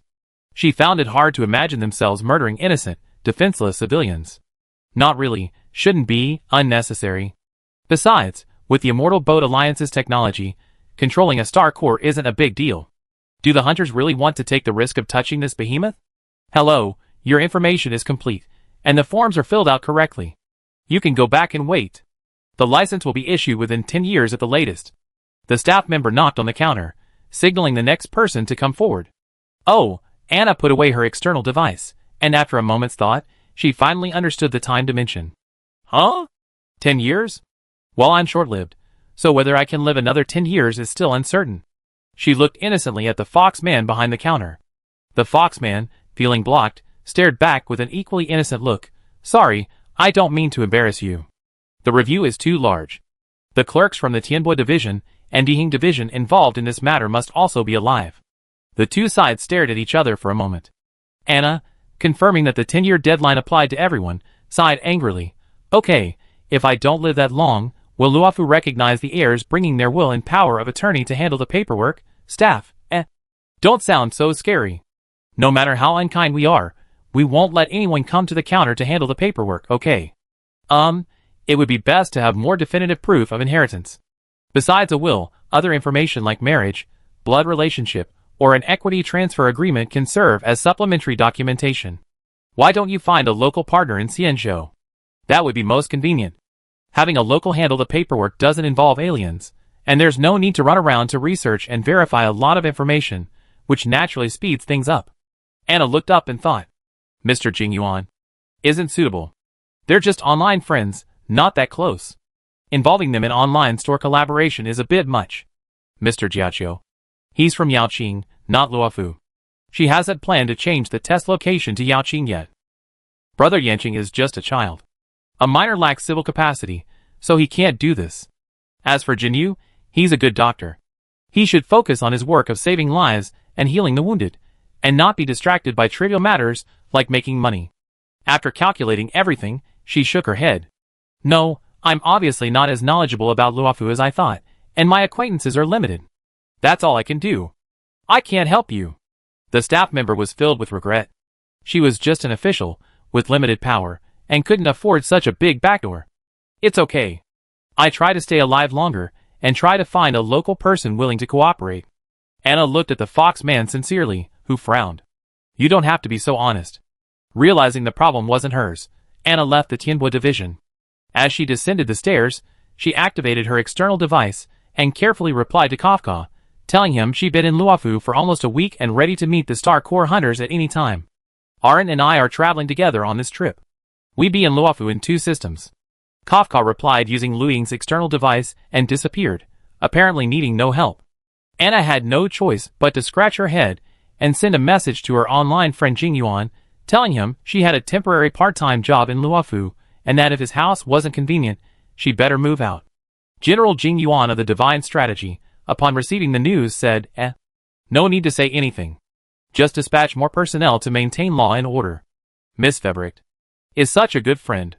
He's already been tracking the whereabouts of the mysterious merchant and an acquaintance these past few days. Now, he's suddenly hearing the good news that another acquaintance is about to return home. He's overjoyed, haha. He meowed and nearly cried. Send orders to Taibu Fushuan to deploy the formation. Also, all Cloud Cavalry guard all major traffic arteries and core areas within and outside Luofu. Inform Chiming to be on guard underground. Capturing someone is necessary, but there's no need to capture Febricht. She's been with the gang too long, and getting no useful information would be enough, and it would only alert the enemy. At this point, if we need to capture someone, we must capture the other Star Core hunters. It would be best to arrest Bai Yingxing and throw him into the prison of depravity, to prevent his demonic body from tearing Luofu apart. The word tear apart is an exaggeration when applied to others, but when applied to Yingxing, it simply describes the crime as it happened. It's heartbreaking just thinking about it. Anna soon received a voicemail from a helpful netizen. Mr. Jingyuan laughed heartily, and she didn't need to find a new place to live. That was great. She might as well spend the rest of her time wandering the streets of Luofu. Maybe she run into a business partner she liked. By the way, how does the online store's goods get handled after they arrive in Luofu? The logistics company responsible for handling them must also have a warehouse. If they're willing to work together, can they be considered partners in a sense? Even if you partner with someone like this, the profits will inevitably be diluted. I wonder if Delaney would accept that. Alas, I'm clearly not good at mediation, so why do I always encounter situations that require multiple parties to mediate? Could an expert come in and give me some advice? Chapter 217. Leaving the Tyne Bosi, I stood on the Rainbow Bridge in the center of the Xingcha Sea, with star rafts zipping back and forth beneath my feet. Anna remembered seeing a bird-shaped delivery drone carrying a heavy load and flapping its wings vigorously, while touring the traditional night market, Jinren Alley, a few nights ago. The necklace and legless locals insisted it was a crane. Never mind, just pretend it was one. The takeout industry on Luofu Xianzhou is booming. Many businesses have delivery boxes piled high in front of their doors, waiting to be collected, and no one finds it strange. She opened her external device, and found the online store she partnered with Delaney. She placed an order for a snack gift pack. The shipping cost alone from the First Truth University warehouse to Luofu accounted for more than half of the price, and it would take at least 9 Truth University standard planetary days to arrive. This was also the main reason they were considering opening a branch on Luofu Xianzhou. The high shipping costs and the time it took to ship were unbearable. Anna found a local eatery with a good reputation and ordered takeout. The platform locked the coordinates, reminding customers to either stay within half an hour or leave a fixed address. She chose the former and walked back and forth on the bridge with the external device. 20 minutes later, a light blue mechanical bird, clutching a package, flew in front of her. Hayun Logistics is dedicated to serving you. Please review it. The bird bowed and left after giving it a positive review, so Anna gave it what was also her only negative review in her life. Please state the reason for the negative review truthfully. The recording function is enabled. The mechanical bird, criticized for no reason, exuded an air of irritation. Anna grabbed it and ripped the package from its claws, leaving her contact information and a negative review. The delivery person is clearly not a crane. It has no neck. And no long legs. Robot bird, eh. This outsider is so annoying. With such obvious troublemaking, the logistics company will surely contact someone and ask about it. Now I found someone local who can pass on the message, right? I'm so smart. Anna raised her chin triumphantly, looked around, and then let go of the robot bird. A foxman on the other side of the bridge stared at them for a long time. She picked up her takeout package and glanced back at them without hesitation. The man leaned back, then suddenly, with a determined look in his eyes, stepped forward and walked straight towards them. You? You. Stand right there. The fur on the foxman's ears and tail visibly exploded. He hurriedly ran, shouting, "You're still young. You must be more open-minded. Anna, tilt your head, huh?" Pedestrians in front, behind, and on both sides, as well as on the Star Cha, instantly found their spots to stop, and many heads popped out of the windows of the roadside shops. The foxman panted and sprinted across half the bridge, rushing to Anna's side. He asked her with genuine emotion, "How old are you? Where are you from?" The honest man confessed, I think I'm about 22, almost 23. I came to Luofu to travel with the Bashi Academy." "You're still young then. Are you in trouble and need help? Don't hesitate." He nervously moved to the side of the bridge railing, closely watching Anna's movements. Whose unlucky 20-something kid is standing on the edge of a bridge, trying to jump? "Call the police." You must call the police. This was no match for the foxman's skills, but his sudden attention made Anna nervous. "No, I'm not in trouble. I don't know you. Do you know me?" Could it be someone who had seen the original incarnation before? It's not impossible. The people of Xianzhou have a long lifespan, so it's possible. "Do you know who I used to be? Where's my home?" She carefully assessed him. He wore a blue uniform, had brown fur, and aside from his ears and tail, nothing special about him. "Do you know my name?" So the Anna on the liquid gold shackles was just a code name after all. As if confirming something, the foxman nervously but cautiously forced what he considered a kind smile. Trying too hard. So hard it looked like he was about to bite. "So you're feeling unwell? Don't worry, Dandingsi will definitely have a solution.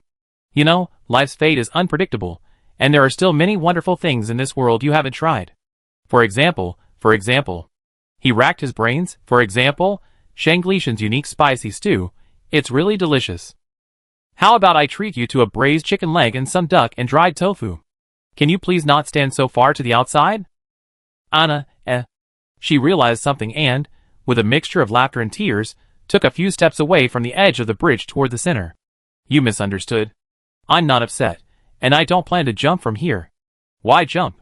Even if someone wronged me, it wouldn't be my place to jump. I should bring them here and hold them upside down so they can reflect on their actions. As she moved, the Foxman breathed a sigh of relief.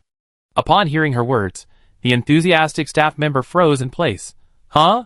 The hair on his ears stood on end, and the fox felt an indescribable sense of embarrassment. So you're not planning on jumping. That's good, that's good. I was so scared. Then what's been holding you up for so long? If you have any problems, go find Yunchi. I'm not Yunchi, but I work for the Tianbosi, so you can come to me. The Foxman scratched his ear sheepishly.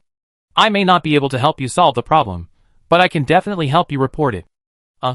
To ease his mind, Anna simply walked back to the bridge. I'm really fine. Thank you for your concern. You're a nice person. The pedestrians on the roadside, the star chariot under the bridge, the head in the shop window, vanished in an instant. Seeing this, the fox followed her to the bridgehead, pointing to the star raft's path with a smile. I'm the speed monitor here. My main job is to monitor the star raft's speed and prevent drivers from accidentally exceeding the speed limit and causing danger. It's too noisy here, so people don't usually stay long. I apologize for the misunderstanding. Anna looked back. The noise of the star rafts coming and going under the rainbow bridge was indeed loud, and even a quiet voice would be drowned out. Pedestrians were all covering their ears and hurrying along. No wonder standing by the bridge for too long a time aroused suspicion. I'm fine. I read, taken notes, and finished my holiday homework. With every word she spoke, the Foxman's sympathy deepened. Finally, he clapped his hands and, as if coaxing a child, raised his voice in a boastful tone. You're amazing. You can even complete your homework independently without your parents rushing you. Great. What's there to brag about? Are you scolding me? She was about to leave when the speed trap driver quickly blocked her way. Don't worry, don't rush. I told you I treat you to a chicken drumstick. Wait a minute. What if this kid was just making excuses?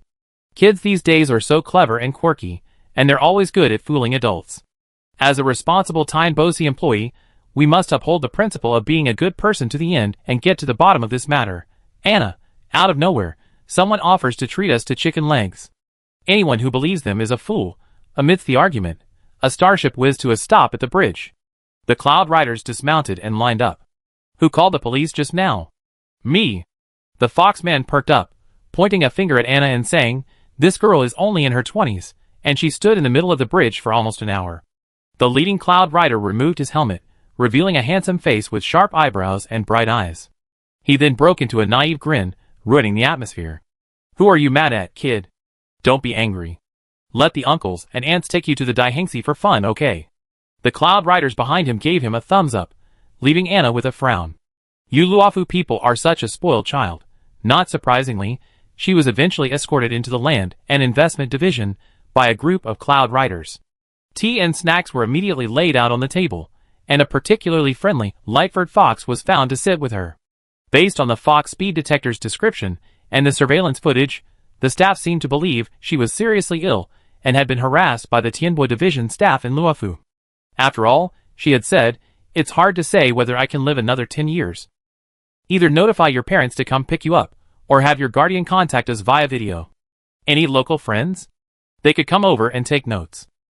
The Land and Investment Division clerk smiled broadly, saying yes to everything but offering no specifics. After all, we couldn't let anyone leave with such heartache. What if something happened? For now, the only option was to try to appease the enthusiastic netizens. Anna dejectedly sent a message to Mr. Jingyuan. Less than 20 minutes later, she was dazedly escorted out the door with a bag full of snacks. Daihengsi, why did the general suddenly send a message to Siheng?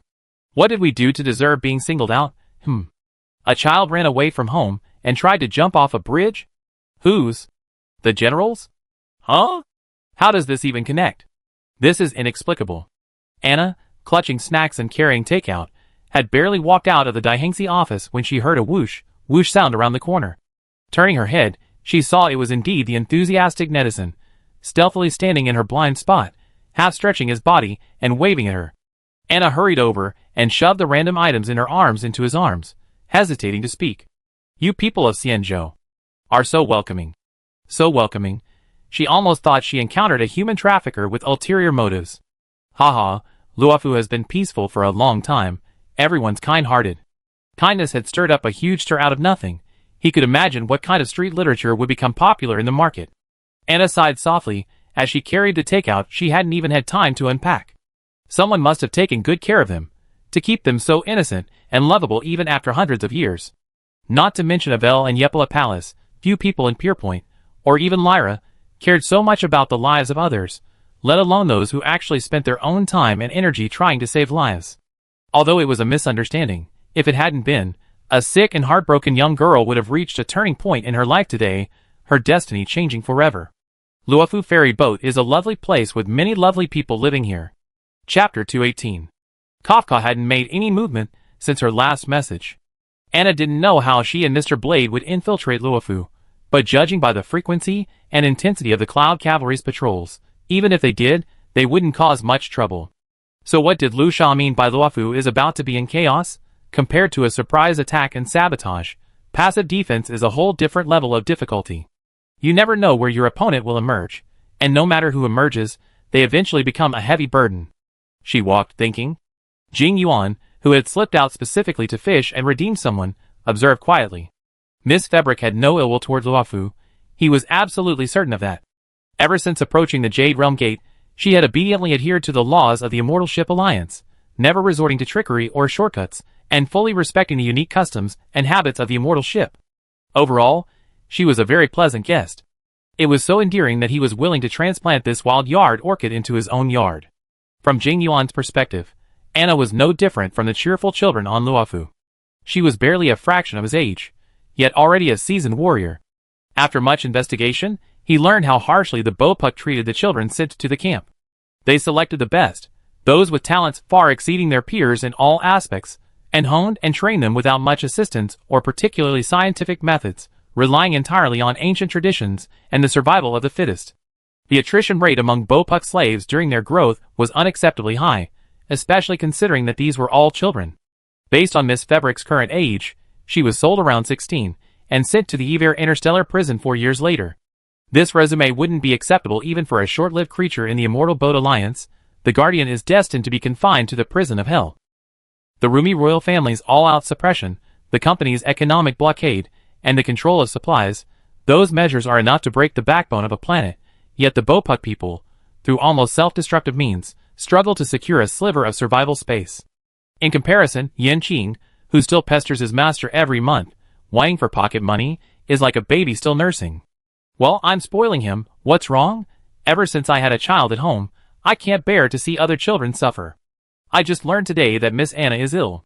The Luofu Danding Division is the most technologically advanced institution in the entire Immortal Boat Alliance. If necessary, I can arrange for a consultation with some experienced doctors. They're idle anyway, so why not find something to do to prevent Alzheimer's? The previous Dragon Lord ran off with the Exploration Star God's creation, and the current Dragon Lord is still a child. Perhaps children can relate better to each other. Most importantly, Febrick must be transferred away.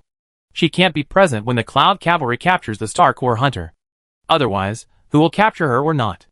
If a fight breaks out, he, a patrolling general, has an intellectual destiny. It's not right to summon a God Lord to bully a child. Huh? Anna hadn't expected him to actually talk to the staff of the Earth Horizon Division, otherwise, he wouldn't know this. She was a little overwhelmed by the other person's deep and sincere concern. Well, it's not that complicated. It was just a small matter.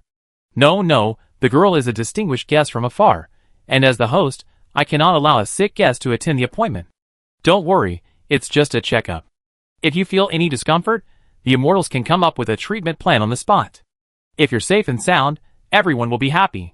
Just think of it as a reassurance, okay, to successfully divert and detain her. Jing Yuan made no secret of his control over Luofu. I heard from a friend at the Danding Division that the young lady is acquainted with the physician Jin Yu. Why not contact him directly? Since he mentioned it so much, Anna couldn't find a reason to refuse. As for the checkup, getting the data in Luofu wouldn't be transmitted to First Truth University or anywhere else, and not many people outside of the organization would know about her craniotomy a few months ago. Okay, she agreed, repeatedly checking her external devices while waiting for the Star Chariot. Why was there no news from Kafka and Mr. Blade? 2 system hours had already passed. They should be in Luofu by now. Jing Yuan escorted Anna almost all the way to the Danding division. The charming physician, who had received the news earlier, was waiting at the entrance to the medical market. General Yunqi, not intending to reveal his identity, used the excuse of an urgent summons from the Divine Strategy Palace to head directly to the prison. The young scholar who remained looked at him, waist-high, at each other. Why were there so many truant children in Luofu? Bai Lu looked up at the cub, who was much taller than her, feeling deeply anxious about his height. What do you usually eat and do? The little guy spoke with such an air of old age and youth that Anna took it as a joke. Meat, eggs, milk, carbohydrates, staple foods, fresh fruits and vegetables. I'm not picky. I eat them all. I go to bed early and get up early every day, go to class, do homework, do some aerobics and freehand combat, and every now and then I do some 5-kilometer cross-country orienteering training. Fighting, running away, writing papers. Nothing wrong with that. As she spoke, she pulled out a snack sample pack from her social media account. Bai Lu's eyes lit up like lights. Wow. For me? Yes, for you. The little kid with the horns on his head, the tail behind him, and the pink, apple-faced face was so adorable. So many. Bai Lu wiped the suspicious glint from the corner of her mouth and refused with a serious expression. I can't take it. How can a doctor take a patient's things? Come with me. I take you for a full-body checkup. But, Anna just wanted to say, how can you not go to school at your age? Even playing doctor and patient has its limits. It's just snacks, no need to be so serious. Don't say buts. Come on. She folded her arms across her waist, speaking with a sassy air. Once you're in the hospital, you have to listen to the doctor's orders. Got it? Alas, she's just a complete child, even with her babyish voice. Never mind, just play along. Unable to be dragged away by the sea of blood and corpses, number 08241321 was being led by the hem of his clothes by a child who had no power to attack, obediently following the doctor's orders. Passing the medical market, they encountered Jin Yu, his eyes wide open, as if he had something to say but couldn't. Anna raised her hand to greet the young man, but Bai Lu didn't even give her a chance to pause and exchange pleasantries. Hurry up! Hurry up! Don't keep us waiting. Jin Yu, who exactly is my girlfriend's beloved senior? Walking past the medical market and upward to the right, Anna noticed an ancient metal container standing on the seashore below. What is that? A lavender haze enveloped the container, shrouded in a misty veil under the simulated starlight. Bai Lu glanced down, ignoring the object.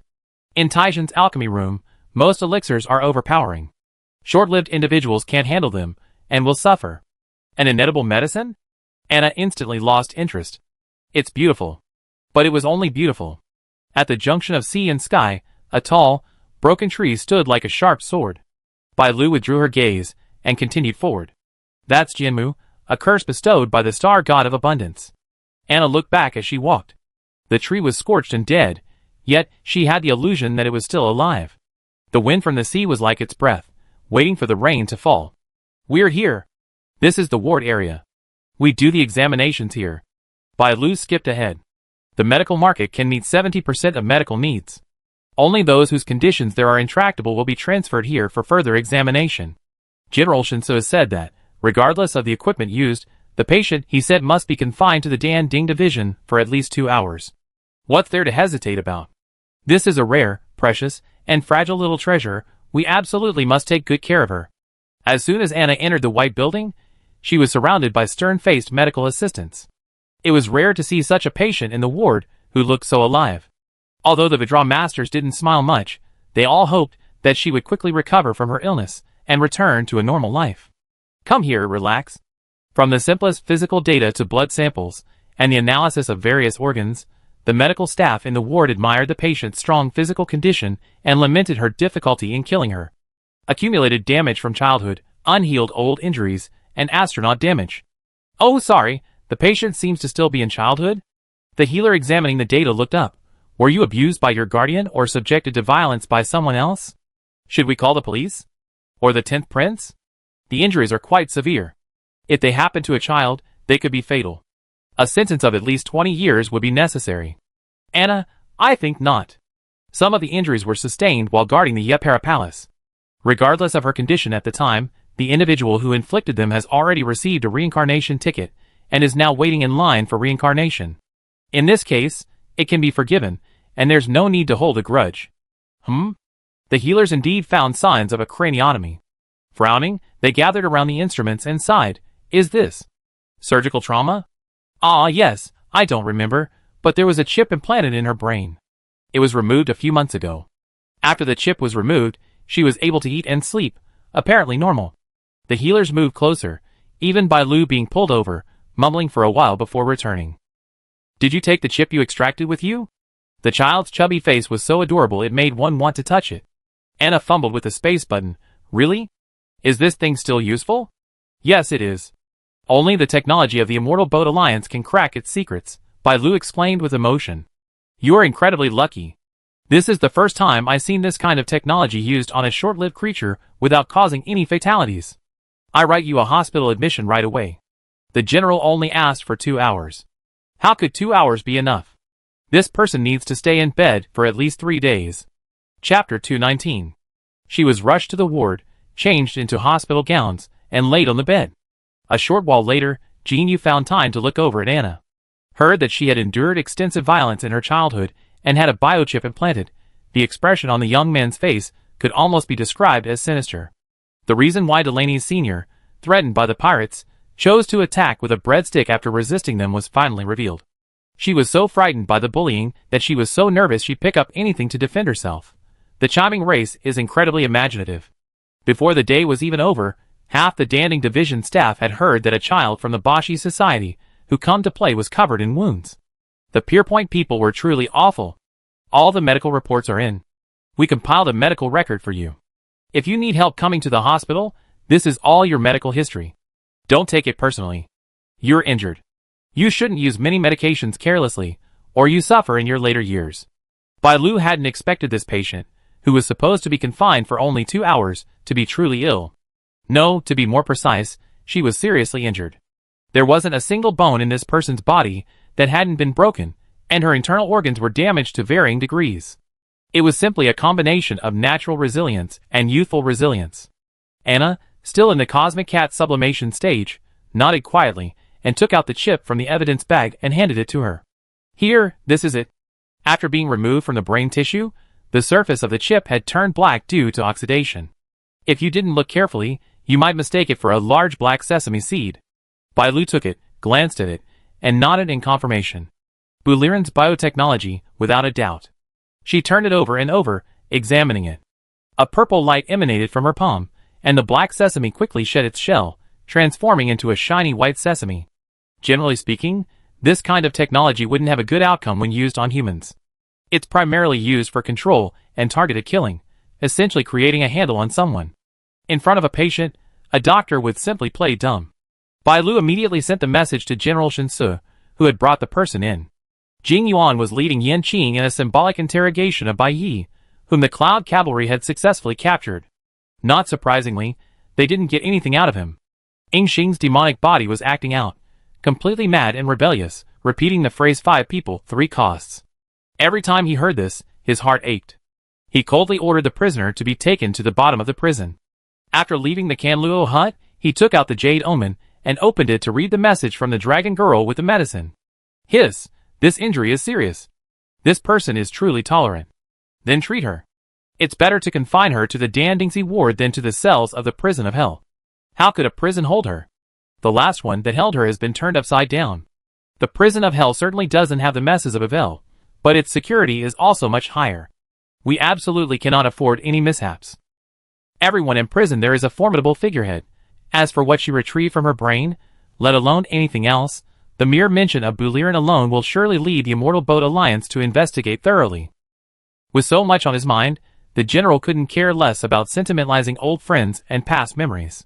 After confirming that Luosha and a certain acquaintance were still under control, he decided to visit. Living alone in the hospital with no one to visit, how desolate. Grabbing his apprentice Yanqing as a cover, the master and apprentice left the Shinsu Palace and bought some fruit on the street. They then discreetly entered the Dan Ding Division ward, unnoticed. Yanqing went to the medical staff and made up a ploy to coax them into cooperating with the general in concealing their identities. Jing Yuan, carrying fruit, knocked on the door and entered the ward. "Miss Anna, I'm here to see you." The young woman leaning against the pillows exuded a delicate air against the white sheets and bedding. Those who knew her other identity would understand this was a brilliant disguise.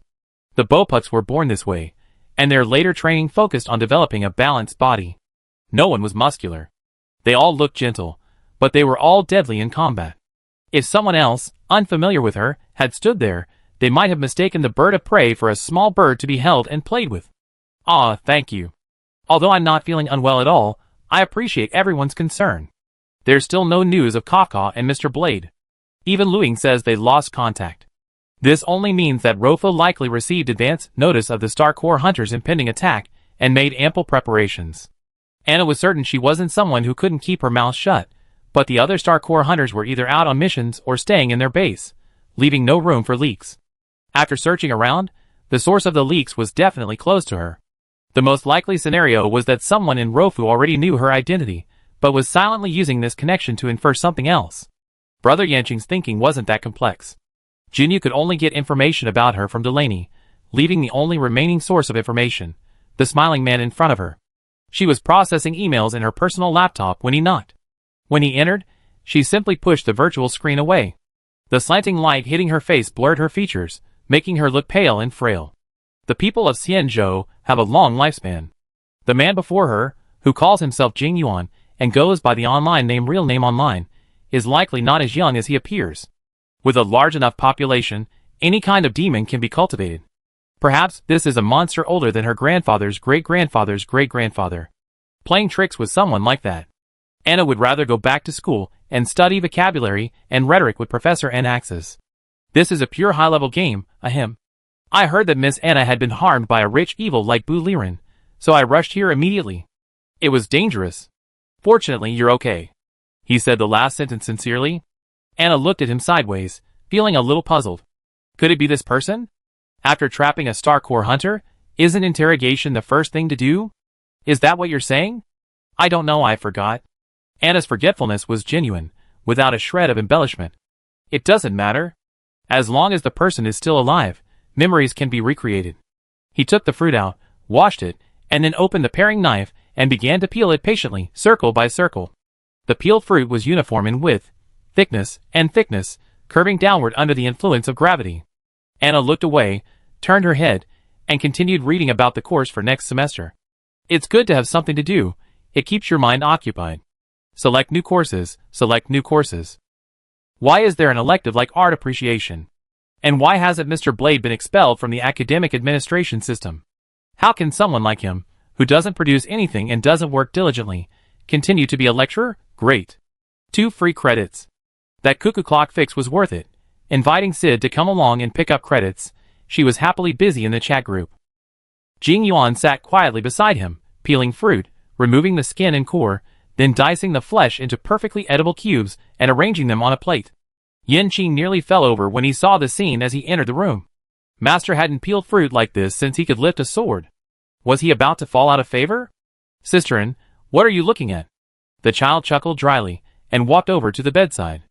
Anna readily enlarged the virtual screen to show him my course selection for next semester. Yanqing's eyes darkened at the densely packed schedule. Does First Truth University have so many classes? He almost looked at Anna in awe. She could absorb so many books. Jing Yuan sliced a plate full of fruit and smiled as he watched his young apprentice get dazzled by the children from outside. It's not so bad. Buying knowledge with money is definitely the best deal in the world. Anna was quite tolerant of children. Pointing to her chosen course schedule, she smiled and said, "You know, only the academy at Luofu Immortal Ship waives all tuition and textbook fees. Besides here, in 80% of the universe, children can't even find a quiet place to sit and listen to stories. First Truth University doesn't charge tuition, but it does charge course fees. Students pay for each class they take, and they pay for the number of classes they take. Living expenses are also their own during their studies. Living expenses in the star field aren't cheap. Why else, given Professor Leisho's dismal completion rate, would there be an endless stream of people trying their luck every year? Because all 52 of his courses are free. Actually, I couldn't get into it at first. I couldn't learn. It was really hard. But well, Most things in this world are rewarding if you patiently start from the beginning and sort things out bit by bit, and you slowly catch up. She couldn't help but sigh. In life, it's never too late to start. This time last year, she was still illiterate, and this year, she's already brazenly calling herself a scholar. Oh! Yanqing fidgeted, looking toward the door. He didn't like this topic. It's true that children can't sit still, especially little boys. Sitting quietly for half an hour just means they're asleep. Go ask Miss Anna how many days she have to stay in the hospital. Nothing is more important than her health. Jing Yuan saw him scratching his head uncomfortably and angrily kicked him out. This kid still needs experience. He'll only be touched when he encounters the required knowledge moment. Otherwise, no matter how many times others tell him, it's useless. He's so stubborn. Perhaps those destined to be hunting have a single-minded mind. Only such a pure heart can muster a power as dazzling as starlight. Okay, Yanqing, I go find them now. The young man, as if granted amnesty, stood up and scurried out the door in a manner almost indistinguishable. Anna was stunned for a moment. Hunting? Otherwise, he wouldn't have run so fast. Jing Yuan smiled and nodded, quite proudly. Yes, I, intelligence, am almost unable to teach him. Oh! The young woman's voice rose. Confirmed, the traitor is this guy. Who else but intelligence could have so many ideas ready to spill? If it weren't for his instigation, she wouldn't have walked into the Danning division and been detained. Reading more really helps. Look, she's a lot smarter now. Chapter 220. Jing Yuan admitted that his intellectual destiny had no particular purpose. It was primarily to test Anna's reaction, and it certainly worked. It wasn't that the girl was stupid. How old was she? It was simply that the cunning and cleverness of some of the people around her made her seem particularly straightforward. She was at least smarter than 2/3 of the Cloud Riders and strategists in the Divine Strategy Palace. She sensed something was amiss based solely on her destiny. Although the flower language of stray cats is slow action leads to failure, everyone has their own personality, and General Cloud Rider couldn't force anyone. He had to find a way to test the waters. It didn't seem like she disliked Luofu, but it didn't necessarily mean she was willing to move here. Everyone has their own aspirations, but at least leaving a good impression and becoming true friends shouldn't be a problem, right? Miss Anna is smart and clever. Hey, don't be angry. He handed her a plate neatly stacked with fruit. I'm old, and I don't understand what young people like these days. I'm afraid of being disliked, so I'm hiding things. Will you forgive me this time? Anna didn't reach for it. She stared at Jing Yuan with gray-blue eyes, like a feline trying to understand the sudden appearance of a mythical beast in its territory. You said your name coincides with the current Cloud Cavalry General. Her eyes grew sharper. Is it really just a coincidence? A coincidence? Oh! Did you already guess? This kid is the introverted type. Huh? Jing Yuan happily waited for the clever kid to expose him, but then she said, you said that on purpose, just to prevent me from suspecting it was a fake name. She was so certain that Jing Yuan almost felt embarrassed to nod and continue. The process was correct, but the result was off. The name was real, and the person was real too. But I haven't heard of anyone from the company redeeming the bounty, so you're doing this for personal reasons. Who do you know? Jing Yuan, This kid will definitely find common ground with Qin Siyu. Both of them have such unique trains of thought, always leaving people with a refreshing sense of surprise. Ahem, he coughed twice, feeling guilty. Anna finally answered, you know Mr. Blade? He's in your hands now. Among the Galaxy Hunters, only Blade is from the Immortal Boat Alliance, so it's hard to be wrong. It was precisely because of this incident that Kafka and the others suddenly lost contact. Ah. Jing Yuan scratched his head and rubbed his face, like a proctor watching a student fill out a strange answer on a test paper. Sigh. He hadn't planned to abandon his cover so soon, but that wasn't absolute. If the situation changed, the general might make some minor adjustments. But now it seems unnecessary. Miss Febrick still needs training. I had originally thought that if she were discovered, I'd take advantage of the situation and keep her on the immortal boat as a paid holiday worker. Once we become familiar with each other, it would be easier to take action. Luofu clearly had an advantage over the Star Corps hunters. As for a stray cat, I feed her well and treat her well. One day, she'd be in for a surprise. Then he watched helplessly as the little stray, who had already reached the cage door, changed direction and slipped behind the cage, digging for cat bait inside with her claws. No, you can't see through the large door? You have to dig through the bars. Perhaps Yanqing will be like this in 10 years, smart, but it would be best if he had an external one to prevent any accidents. Where can we find them, an external brain? Luofu doesn't have much intelligence. Fu Qing, please save him, Fu Qing, never mind. It's not impossible now. A person's true character is revealed in times of adversity. So, let it be. The white-haired man frowned slightly and smiled wryly. He probably knew he was incredibly gifted, and he wasn't afraid to show it off. Eat something first? Don't be angry, don't be angry. If Lady Dragon Lady knew I upset the patient, she'd probably come to me with a vengeance. Anna watched his every move cautiously, her eyes quickly lowering as she glanced at the plate. He was almost about to put it in her hand. He meant no harm, so she slowly took it, not eating but not letting go either. Yingxing is my brother, but he's not my brother. How could I harm him? You should know he suffers from epilepsy, which can only happen occasionally. Luofu had no choice but to let him go out to relax. Then he let go and disappeared. Yingxing? Who? Anna narrowed her eyes. Jing Yuan smiled. If you rotate the pattern on your space button twice, it will spell out the name Xianzhuan, which is what you call Mr. Blade. Evidence?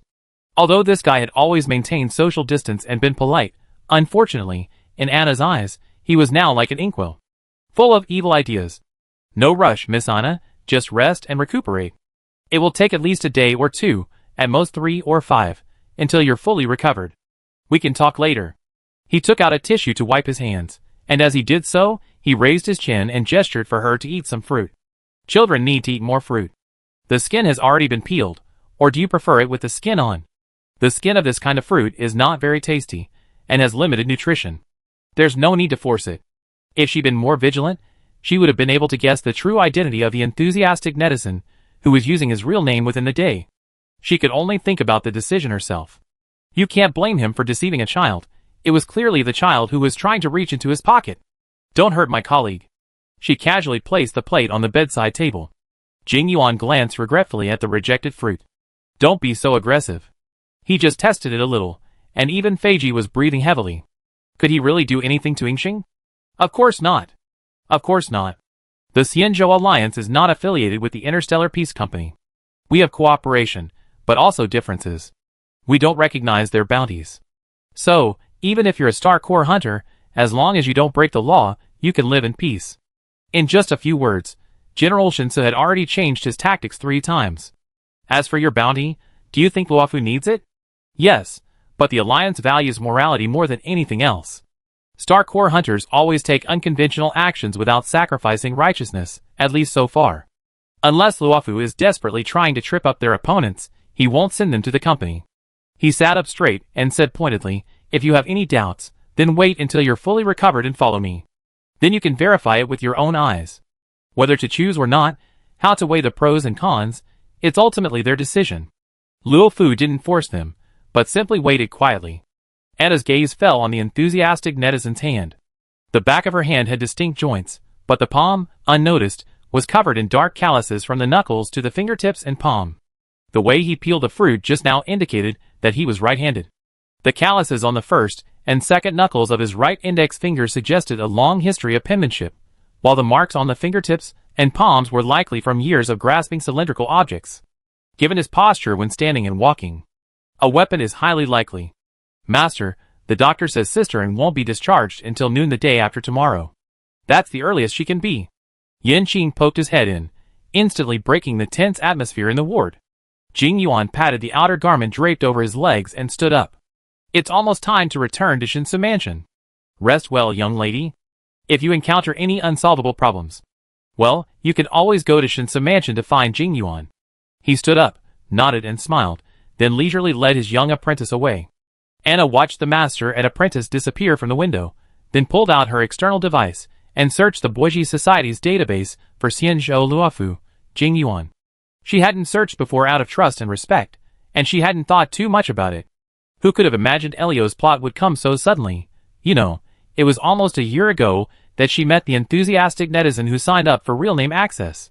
Now, when she searched him, the photos were so large and clear, it was hard to pretend she didn't recognize them.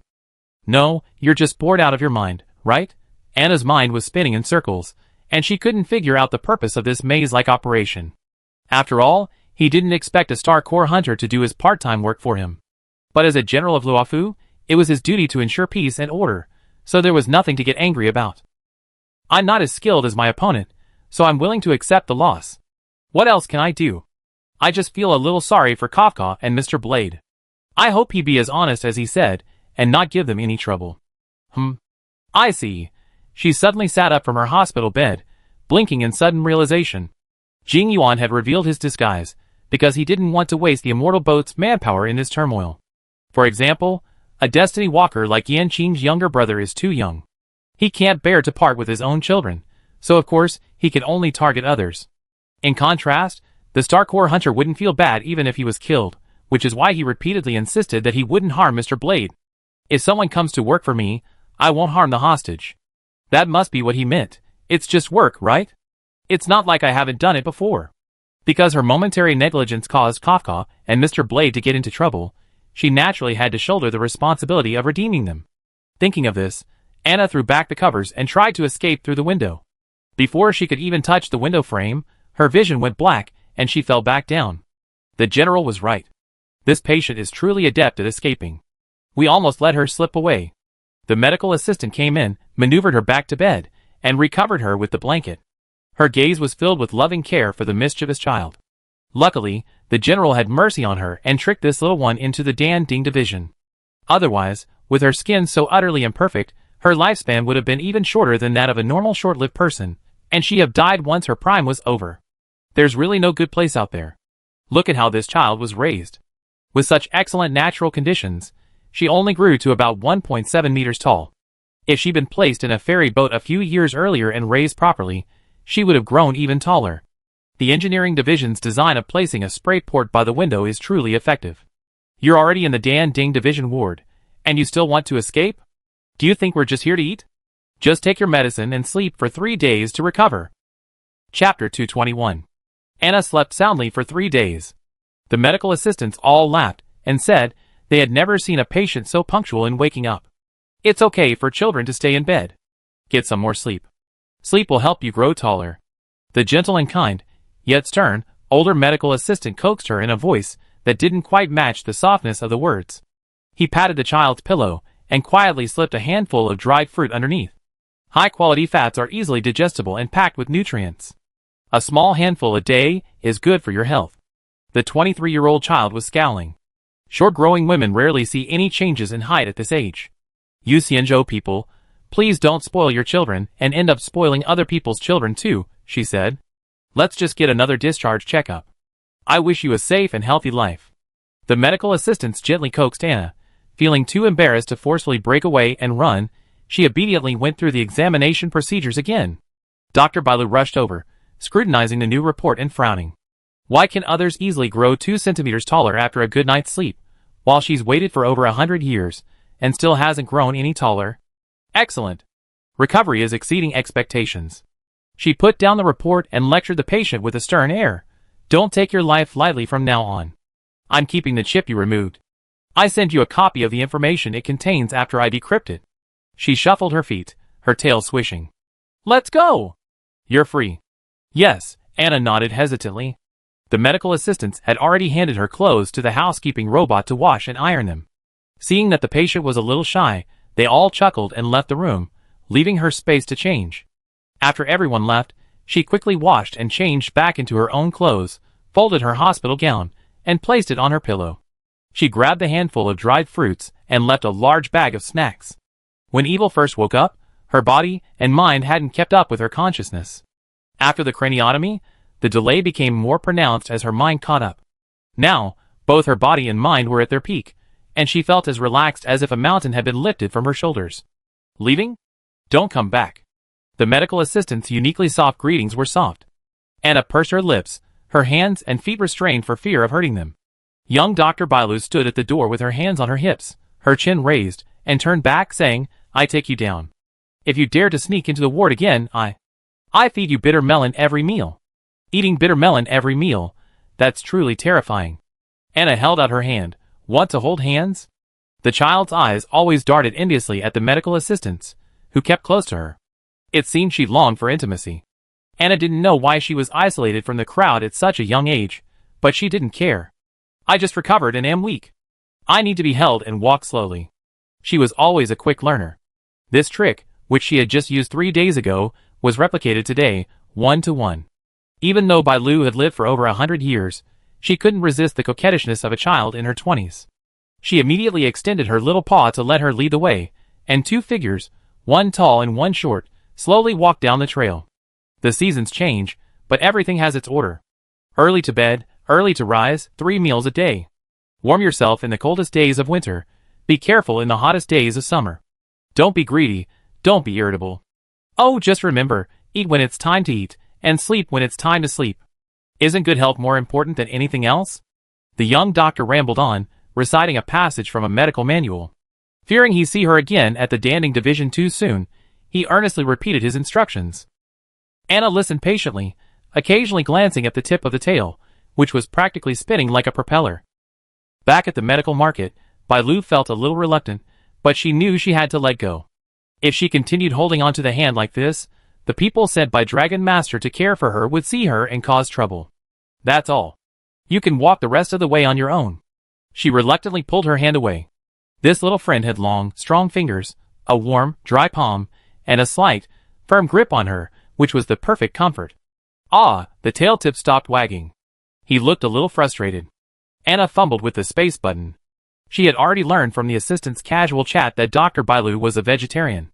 How could a child this young be munching on dried vegetable leaves? Or was it that chiming was a species that couldn't digest meat? There were few animals in the world that truly ate only meat or only vegetables. Even Madame Maya's sheep would chew and swallow a mouse hidden in a haystack. As a subspecies of human, Chiming's diet couldn't be so restricted. Still, she respected other people's habits. She pulled out a bag of dried fruits and vegetables, and a bag of milk curds, and stuffed them into Bai Lu's arms. Little doctor, don't just criticize others. You should also make an effort to eat more. Doctors shouldn't accept favors from patients, but I'm no longer your patient. I'm your friend. Sharing snacks between friends is reasonable, isn't it? Indeed, it was reasonable. Bai Lu glanced around, hummed, and quickly stuffed the 2 bags of snacks under her clothes. She looked up, about to repeat the doctor's instructions, when she was suddenly lifted up and launched. Her vision shifted from the gray tiles of the medical market to a vibrant red. A faint golden thread seemed to flash around her. Several patients, suddenly covered in leaves, twitched and fell, then got up again. Demons, demonic bodies. Why did so many demonic bodies suddenly appear? The newly recovered patient first rescued many people, still unaware of what had happened, with a trail of golden light. Then, seemingly troubled and irritated by the demonic body's immortality, she grabbed a long stick that a medical assistant had thrown down in panic and struck the demonic bodies on the back of their heads. This time, the attack was much more efficient. Clank, clank, clank, clank. The demonic bodies that exploded in the crowd were quickly subdued. The surviving Cloud Cavalry guards, freed up, picked them up one by one like shells, tied them up, and stacked them neatly in a pile. Scared? Bai Lu stared with wide eyes and open mouth, but within 10 minutes, she had safely returned to the ground from the red maple branch. Anna brushed the dust off the corners of her clothes. Are you hurt? For a moment, Bai Lu even thought she was more handsome than the moon-drinking Lord Danfeng, the one many in the tribe still remember so fondly. No. Ah! She suddenly snapped out of her wits. Oh no! So many demonic beings have suddenly appeared inside the Danding division. I'm afraid there are also. I have to go save them. Although I'm short and short-legged, I'm a skilled doctor. I can't abandon the wounded and leave them to die just because I'm afraid. Don't run around. I take you wherever you want to go. Anna looked back. Jean Yu was among a group of chiming doctors, busy treating the wounded Cloud Riders and patients. It was conceivable that within half an hour, a steady stream of wounded would be arriving at the Danding division, putting the medical system's capacity to bear the strain. I take you with me. If there's an emergency here, you can get back as soon as possible. Bai Lu hesitated, her heart ultimately tilting towards Anna. The Dragon Masters would simply tell her to stay put, but she was a Dragon Lord. Not a mascot. Just because she was young and had no offensive skills, did she not deserve to rescue people in emergencies? This recently recovered patient had long legs and was agile. What could be more auspicious than this? Go! The young healer commanded, and her makeshift partner, holding a staff in one hand, and the patient on his arm with the other, sat him down, far away, shrugging off the barely audible calls from behind. Dragon Lady, everyone, everyone. Where are you going? The simulated sunlight from the life support system warmed her body. A gentle breeze ruffled her hair, and the feeling of freedom was so wonderful it nearly brought her to tears. Just like that hazy, unfamiliar dream, she saw herself soaring through the sky on a starship. To quickly redeem Kafka and Mr. Blade from the clutches of the Luofu Cloud Cavalry General, Anna diligently carried Bai Lu through the Danding Division. After confirming the area was clear, she followed her instructions and proceeded to the Changle Heavenly Cave Heaven. The Shinsa Mansion's only public entrance and exit was located within this cave heaven, and it was certain the enemy would not spare it. Changle Heaven was filled with residential buildings. Anna, carrying Bai Lu, treaded lightly over the walls and rooftops of other houses, first cleaning any corners that the Cloud Cavalry guards might miss. Then, she hurried to the Dihing Division's official office to report. Hello? Is anyone there? Could you please send someone to remove the corpse? Otherwise, what if it resurrects later? Do you know where the Dihing Division's official office is? You do? That's good. Having saved many ordinary Luofu people from disaster along the way, the young doctor was in a very good mood. My temporary partner is truly amazing. Of course, I'm awesome too. By now, the demonic spirits in Shanglishan's bustling district had been completely cleared out. People, still terrified, emerged from their shelters, hurriedly heading home. At Bailu's request, Anna set her down. They were about to walk hand in hand again, when a cloud knight evacuating civilians suddenly collapsed and writhed in pain. Oh no! Get out of the way! The young doctor charged forward, his short legs practically flaming. Fearing she'd get hurt, Anna hurled a stick at the poor creature, whose body was now covered in golden leaves. Whoa! The ordinary people who hadn't had time to dodge heaved a sigh of relief, thankful to have survived. In the crowd, Cheong carried a large red sword, Sanyueki had his bow drawn, and Mr. Walter silently adjusted his glasses. At this moment, the three of them stood out. The other Cloud Cavalry guards reacted quickly, restraining the demonic spirit, whose head was nearly smashed off, and escorting it away. The commotion was quelled before it could even begin. Ah! It's Miss Fibericht. What a coincidence! Why are you here? March 7th sheathed his bow and arrows, happily raising his arms, and waving them at Anna. Cheong grinned broadly, an expression he had never made before. Bai Lu glanced left and right. Who are you? Do you know my patient? March 7th's smile faltered instantly, his emotion written all over it. Oh! Miss Fibericht is ill? Is it serious?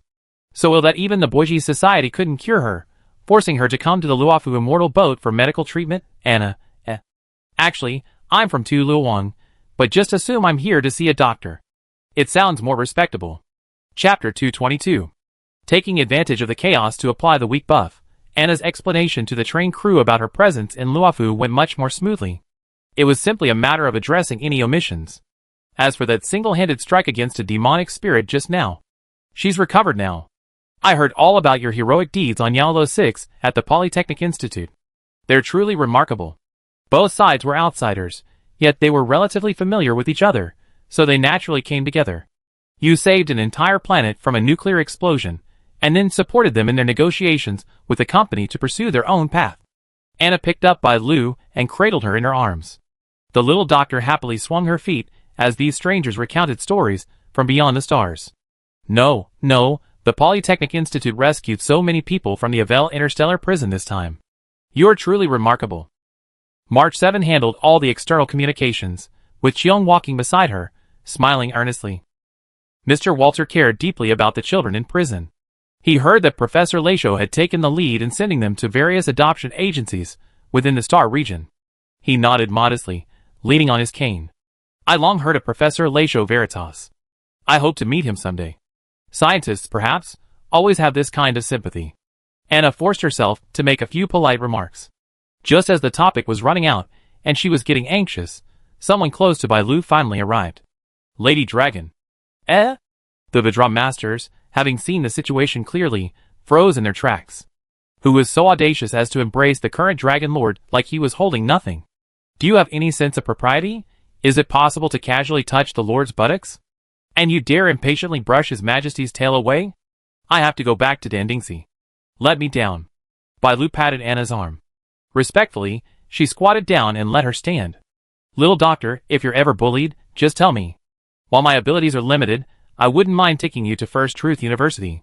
I figured Phaeton and the others wouldn't mind having such an adorable little one in their dorm room. The upstairs floor is still empty. I never seen anyone find a child without crying or laughing. A Vidyaraja isn't a rare species, with a weak sense of affection and indifference. Their lack of emotion only meant they weren't particularly affectionate, otherwise they would have rushed over and taken the child away. The two Vidyaraja's faces instantly turned pale, then green again within seconds, finally settling on a dark, grayish-brown hue. How audacious. They dared to seduce the Dragon Lord, right in front of him. What could these barbarians not do? It's okay. They're the ones who take care of me. Don't worry. Bai Lu didn't want to embarrass her fellow tribesmen. As a Dragon Lord, her power wasn't complete, so it was natural for some Dragon Masters to be dissatisfied. Besides, those who were guarding her closely were just following orders. They had no other choice. Hey, Bai!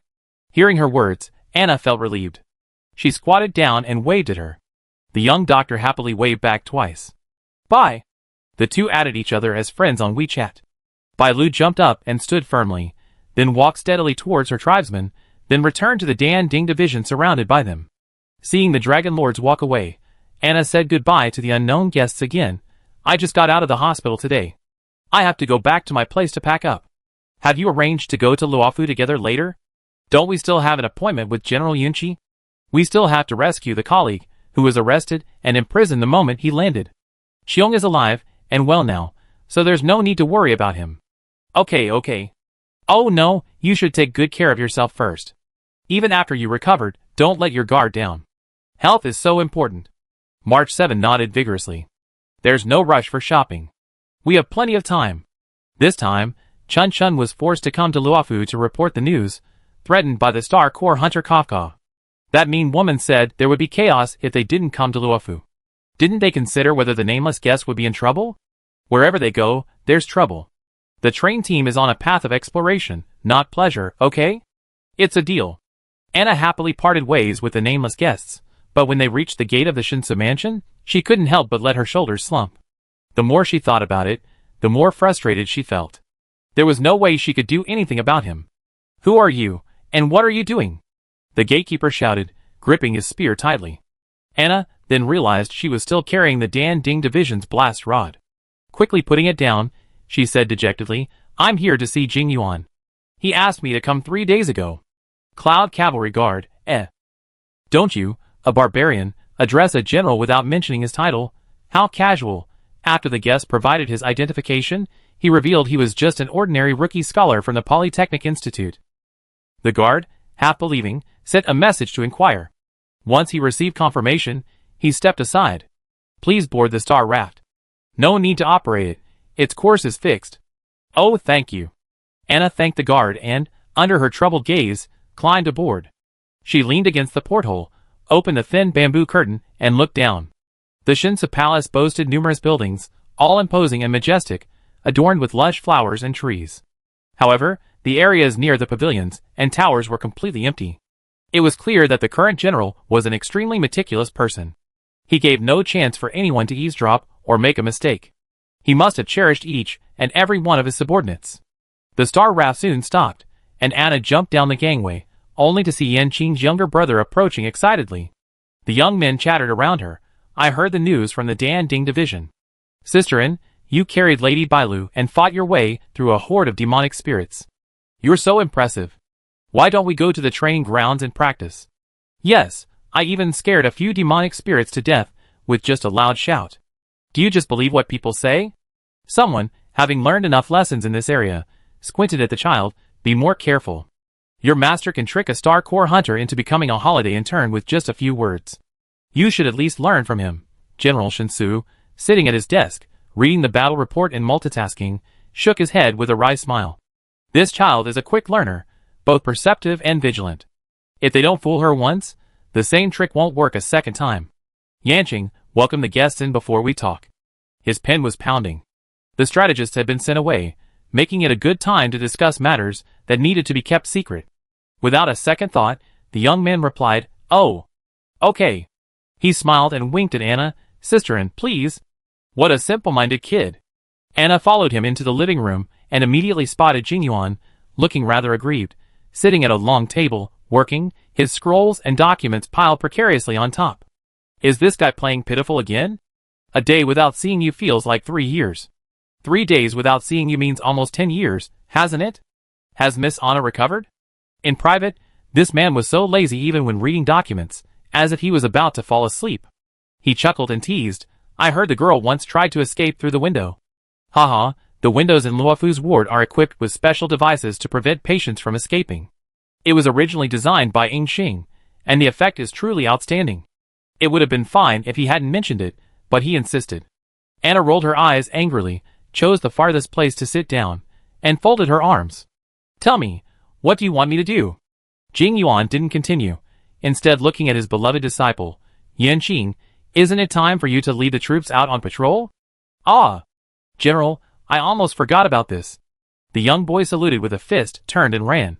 I'm going on patrol. Sisterin, please wait for me to come back and have a few fights. Anna, he's really stubborn, even more stubborn than me. I'm sure I won't be able to defeat him in the future. After watching Yin Xiaowei leave, General Jing returned to see that the bamboo pen in his hand had been put down. He was still sitting at his desk, a faint smile on his face. Young lady, you are so kind. You saved dozens of innocent civilians from danger. Jing Yuan sincerely thanks you. He clasped his hands together and bowed, and Anna accepted it calmly. I haven't done anything wrong, so why don't you deserve a thank you? Then General Shinsu, who had reigned for over 700 years, stealthily pulled a plate of snacks from a desk drawer and set it on the table. No fireworks are allowed in the library, young lady. Please forgive me. Sparks were also prohibited near the Buiji Society's paper archives and key laboratories. Anna moved her arms, but said nothing. Ahem, oh my, I'm an old man with a terrible memory. He miraculously produced a bottle of warm floating goat's milk and set it aside, chuckling complacently. That makes things easier to talk about. Anna watched his performance intently, her round, gray-blue eyes etched with seriousness that made Jing Yuan laugh. He lowered his head and chuckled a few times, then sighed and said casually, Then I be frank. Miss, please go to the prison of hell and take Ying Xing out. If we don't arrange for someone to help release him, given that person's familiarity with the prison of hell's mechanisms, in a few hours a judge will arrive with the disastrous news of a major criminal's escape. And this major criminal isn't referring to the Star Core hunters, who are as innocent as babies compared to those they hunt for Star Cores. Huh? Anna tilted her head and scratched her ear. Did I hear correctly? Just because I successfully escaped from Avel doesn't mean I'm good at this. The ward management in Luofu is so strict, and the prison is definitely even stricter. Besides, who would hire someone to rob their own prison? There's something fishy going on. Miss, you misunderstood, Jing Yuan said seriously. I already know the Star Core hunters have no ill will towards Luofu, so why are we detaining you? Are we just asking for trouble? But Luofu is the flagship of the Immortal Boat Alliance, and its every move is closely watched by the outside world. We can't openly provoke our allies, especially when some of them are so untrustworthy. He almost mentioned the Interstellar Peace Company. If I don't release you, I can't explain it to you. If I release you, I can't explain it to everyone in the Alliance. This sounded reasonable, and Anna was half convinced. She lowered her arms from her chest and moved forward a few places. Really? Is he planning something else under the pretext of letting them go? Jing Yuan nodded. Really? But I ask all hunters to abide by the law. Otherwise, we meet again in the prison sooner or later. If Ying Xing wasn't released, Kafka's drama would be difficult. Taibu Fushuan was ready to activate the Qiongwan formation at any moment, and the Starry Sky train had also entered the game. With two special forces, one visible and one invisible, they could keep their control even if the situation became complex. Anna inched forward again, all the way to the table. Okay, I go find Mr. Lauren, but you have to tell me something about the Prison of Desolation. I can promise not to use this information later, but equally, you can't give me false information. Okay. Jing Yuan leaned forward and whispered a few words, then quickly sat back and leaned back lazily. But this time, I'm doing you a huge favor. If Luofu is in trouble in the future, I hope you'd be willing to help. She nodded decisively. No problem. Jing Yuan, humph. See, isn't this a continuation of the previous meal? Young people these days, TSK, they're quite aggressive, but it's a pity they're all so docile. Chapter 223. Prison escapes are something you can only do at noon, because you'd be caught sooner or later. Anna left the Shinsu mansion with a bitter face. Even if the Shinsu general had tipped her off, she still had to enter the prison of hell. This was different from escaping from Avel. On Avel, she only had to think about how to escape. In Luofu, the first thing she had to do was find a way to get in without attracting the guards' attention. Luckily, Jing Yuan had come prepared. Who knows where he scrounged for a set of ordinary soldier's clothes? After Anna changed, she put on her helmet and visor. Aside from being slightly shorter than the other guards, she was completely unrecognizable as an alien. Short, it didn't matter. The Cloud Knight's boots were thick, large, and deep, so with some padding, they wouldn't be noticeable from the outside. With the hurricane approaching, the general had to take some time out every day to conduct routine inspections of key points in Luofu, just in case. He was followed by 8 guards. They went to the Dan Ding Division, the Di Hung Division, and the Tian Bo Division, and also made a stop at the Gongzhou Division. Finally, they entered the Help Prison from the Ten Kings Division. The armor was thick, and the weapons were heavy. Walking such a long distance every day was exhausting. No wonder General Shen So didn't gain weight despite hiding so many snacks in his desk. If they didn't do this, Anna, with her inherent carbon-based terrestrial qualities, wouldn't even be able to enter the Hell Prison. The prison gate was underwater, and the exit led directly to the deep sea in the Qi Ming clan's Earth-scale abyss. Incredible. Anyone who dared to cause trouble here would be like stabbing Leviathan in the eye with a stick. Entering through other caves was even more unrealistic. She couldn't possibly commit a crime just to enter the Hell Prison. The biggest advantage of following the boss into the Hell Prison was that her identity wouldn't be checked upon entry or exit. But that doesn't mean there are no risks. If they fail to capture Anna, her background will weigh heavily on Jing Yuan's head. So, despite the seemingly absurdity of every moment, this trip must be a success. Upon entering the Prison of Desolation, Anna's impression of the place was one of darkness and coldness. The prison style seemed to be similar across the board. The environment was also a tactic, the designers deliberately creating a sense of psychological oppression to quickly coerce suspects into submission. The prisoner brought in yesterday. The warden and the chief clerk walked ahead, reporting earnestly. The tall general listened attentively, conducting a thorough investigation from top to bottom. Even if he walked close to the center of attention, no one paid much attention to the guards behind him, making it very convenient for him to assess the situation. Mr. Blade was currently conscious. Jing Yuan paused and sighed as he passed his cell. The man sitting on the floor didn't even open his eyes. Is there something fishy? Someone glanced back and forth from under his helmet. By Yingxing, since being taken to your prison, he's only opened his mouth during your interrogation. Since then, he's been so passive. The chief clerk briefly explained the prisoner's condition, and Jing Yuan nodded. Guard him carefully. Don't slack off. Anna, Well, if the warden and chief clerk have their salaries docked because of Mr. Ren's successful escape, it's none of my business. It's you, their superior, who's trying to screw them over, not me.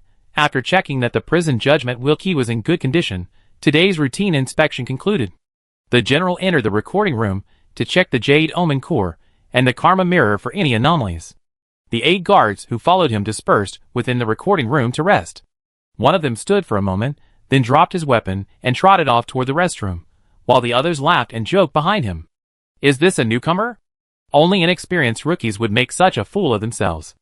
Every year, the various mistakes newcomers make at work are recounted with endless relish by their seniors, until something new and bizarre emerges. 20 minutes later, the man returned, awkwardly picking up his weapon again and standing in a corner, silently emitting a dark aura, as if he had been crawling in the darkness of the sea for 100 years. Soon after, the warden and the chief clerk escorted the general out, and the guards hurried forward to follow him. Thank you for your hard work, everyone. Do not slack off on your patrols.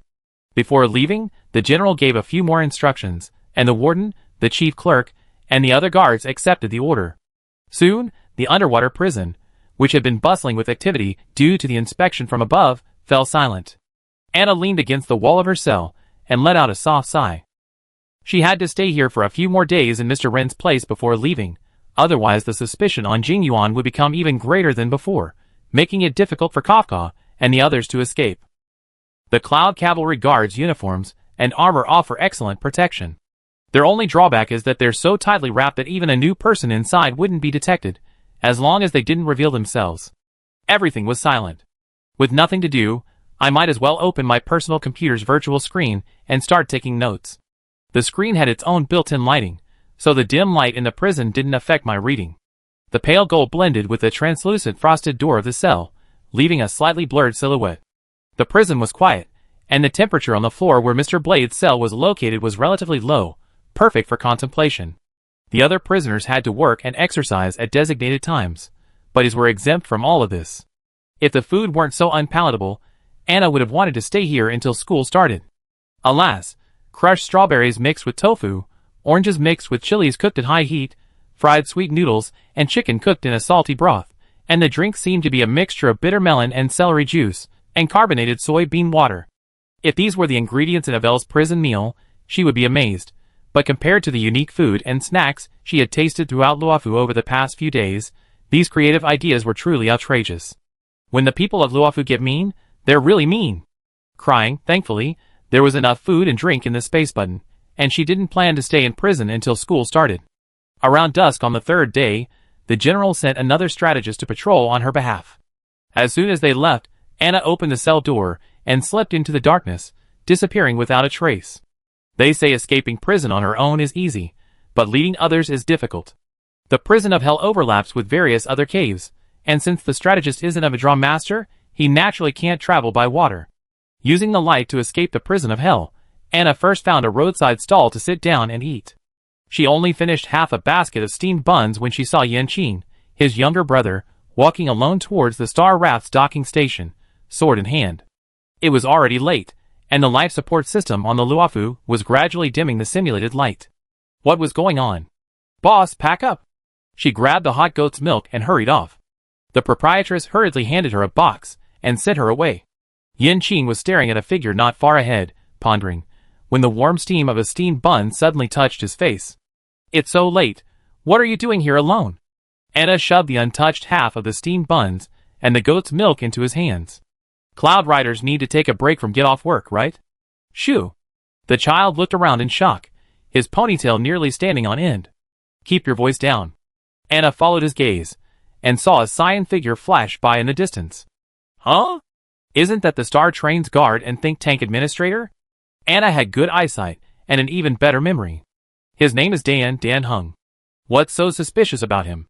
The child said gravely. For a tourist from out of town, he's incredibly familiar with Luofu. And he's acting so furtively, as if he's avoiding something. Perhaps he's trying to avoid Yunqi?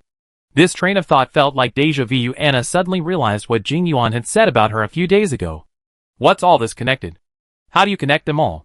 Maybe he's hiding from debt or enemies? Anna tried to offer a suggestion, but Yanqing thought for a moment, and shook his head. Not likely. Lending at high interest rates is illegal in Luofu. The Land and Housing Bureau will call for an interview. Serious offenses will result in fines, revocation of business licenses, and even possible imprisonment. Someone who just escaped from prison, I have to follow them. Star Corps hunters have been sneaking into Luofu these past few days, attempting to commit illegal acts. I'm a member of the Cloud Cavalry Guard, and it's my duty to investigate. The young man, sword slung across his back, spoke with a firm voice. We, the Cloud Cavalry, will be like clouds blocking the sky, protecting our immortal ship. The Star Corps hunter himself, he's passionate, but how can we trust such a young child with such a dangerous purpose? Anna sighed and rubbed her face. I go with you. If things don't go right, I can help you get help. Just ask the master. If the disciple doesn't teach well, it's definitely the master's fault. Thank you, sister. And Yanqing had expected to be dissuaded, but he was surprised by the young woman he met on the street, who offered her support without hesitation. She was so kind. I'm not too familiar with the situation on Luofu, but law enforcement on other planets generally won't allow solo travel. It's dangerous. If I go with you, it means you haven't violated the rules too much. Anna was worried that this young man would think he had strong wings and flutter around recklessly, when in reality, from an adult's perspective, his wings weren't even fully grown. The child was still young. If they broke, it would be a real loss. What a shame. Hey! Let's go! Yanqing noticed the target moving ahead and hurried to catch up, not bothering to explain himself. Anna walked behind him, the message on the external device in her hand having been successfully sent. Children may be ignorant, but shouldn't adults understand too? If you see a child seeking death, you should immediately report it to their parents. The two of them followed the young man in green at a distance.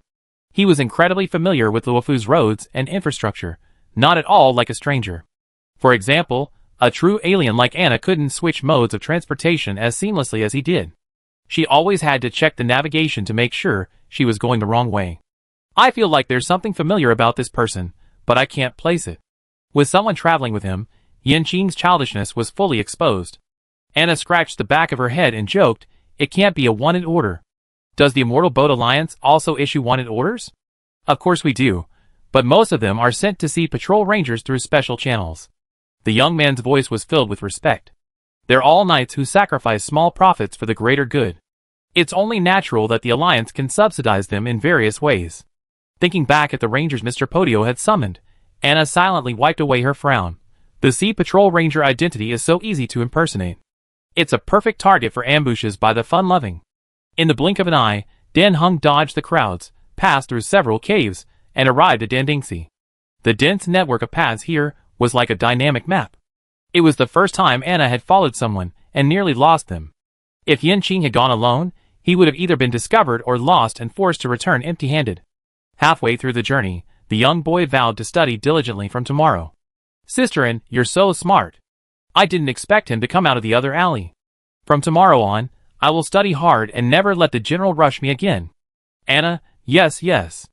It didn't sound like a vow that could be kept for long. Like Kakavas's vow to wake up early, it was all just nonsense. Chapter 224.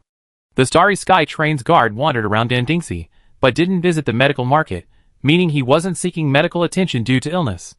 At first, Yanqing led Anna, then Anna led Yanqing. They kept a distance from Danheng, allowing him to discreetly follow him to the Dandingsi seaside platform. The vast sea surface rippled with the wind, shimmering with layers of golden dust. Had the withered Ariki in the cave suddenly revived during her days in prison? She hadn't noticed it until now, but now, standing by the sea, she could see it clearly. Why is there only one boat going back and forth here, and it's such a retro design? Watching the young man abandon the shore and board the boat, the two following him could only slow down their pace and try to find a way to cross the sea. Forget about the dream of swimming across. Without equipment, such a vast expanse of water would be impossible to cross solely by sheer strength. She'd probably just swell up and float across. The Buyua Ancient Sea is the place where the Vidra Masters reincarnate. Normally, no one is allowed to enter the waters. Only the Vidra Masters' own patrols ply the waters. This type of boat is purely for emergency use, allowing the Cloud Riders on the shore to occasionally salvage items or rescue people. There are always ailments in this world that even the Luofu Alchemy Bureau can't cure, and it's not uncommon for those who are desperate to end their suffering by jumping. But the Buyua Ancient Sea's unique nature means it's regarded as a threat by the Vidra Masters. Every time someone dies there, the Dragon Masters collectively explode in anger. Why don't we notify your master to send someone over to take a look? It's almost dark, and it's unsafe to go out to sea at night. Anna tried to persuade him, but the boy still hadn't fully grasped the concept of how to correctly understand oneself. Sisterin, that person is heading towards the scaled abyss. I'm really worried. Wait here for a moment. I go ask the nearby Cloud Cavalry guards. Yanqing turned and ran off. Anna remained on the beach, looking around, then pulled out her external device to send a message to Mr. Blade. Don't expect Mr. Blade to respond.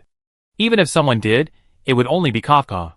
Sure enough, not long after, Kafka replied on Mr. Blade's external device. We're waiting for someone in the scaled abyss. This mission will be completed soon. Do you want to stay and play for a few more days? The scaled abyss again? What a coincidence. The Starry Sky Train's guards couldn't be any less skilled, and Kafka and Mr. Blade wouldn't be a weak combination either.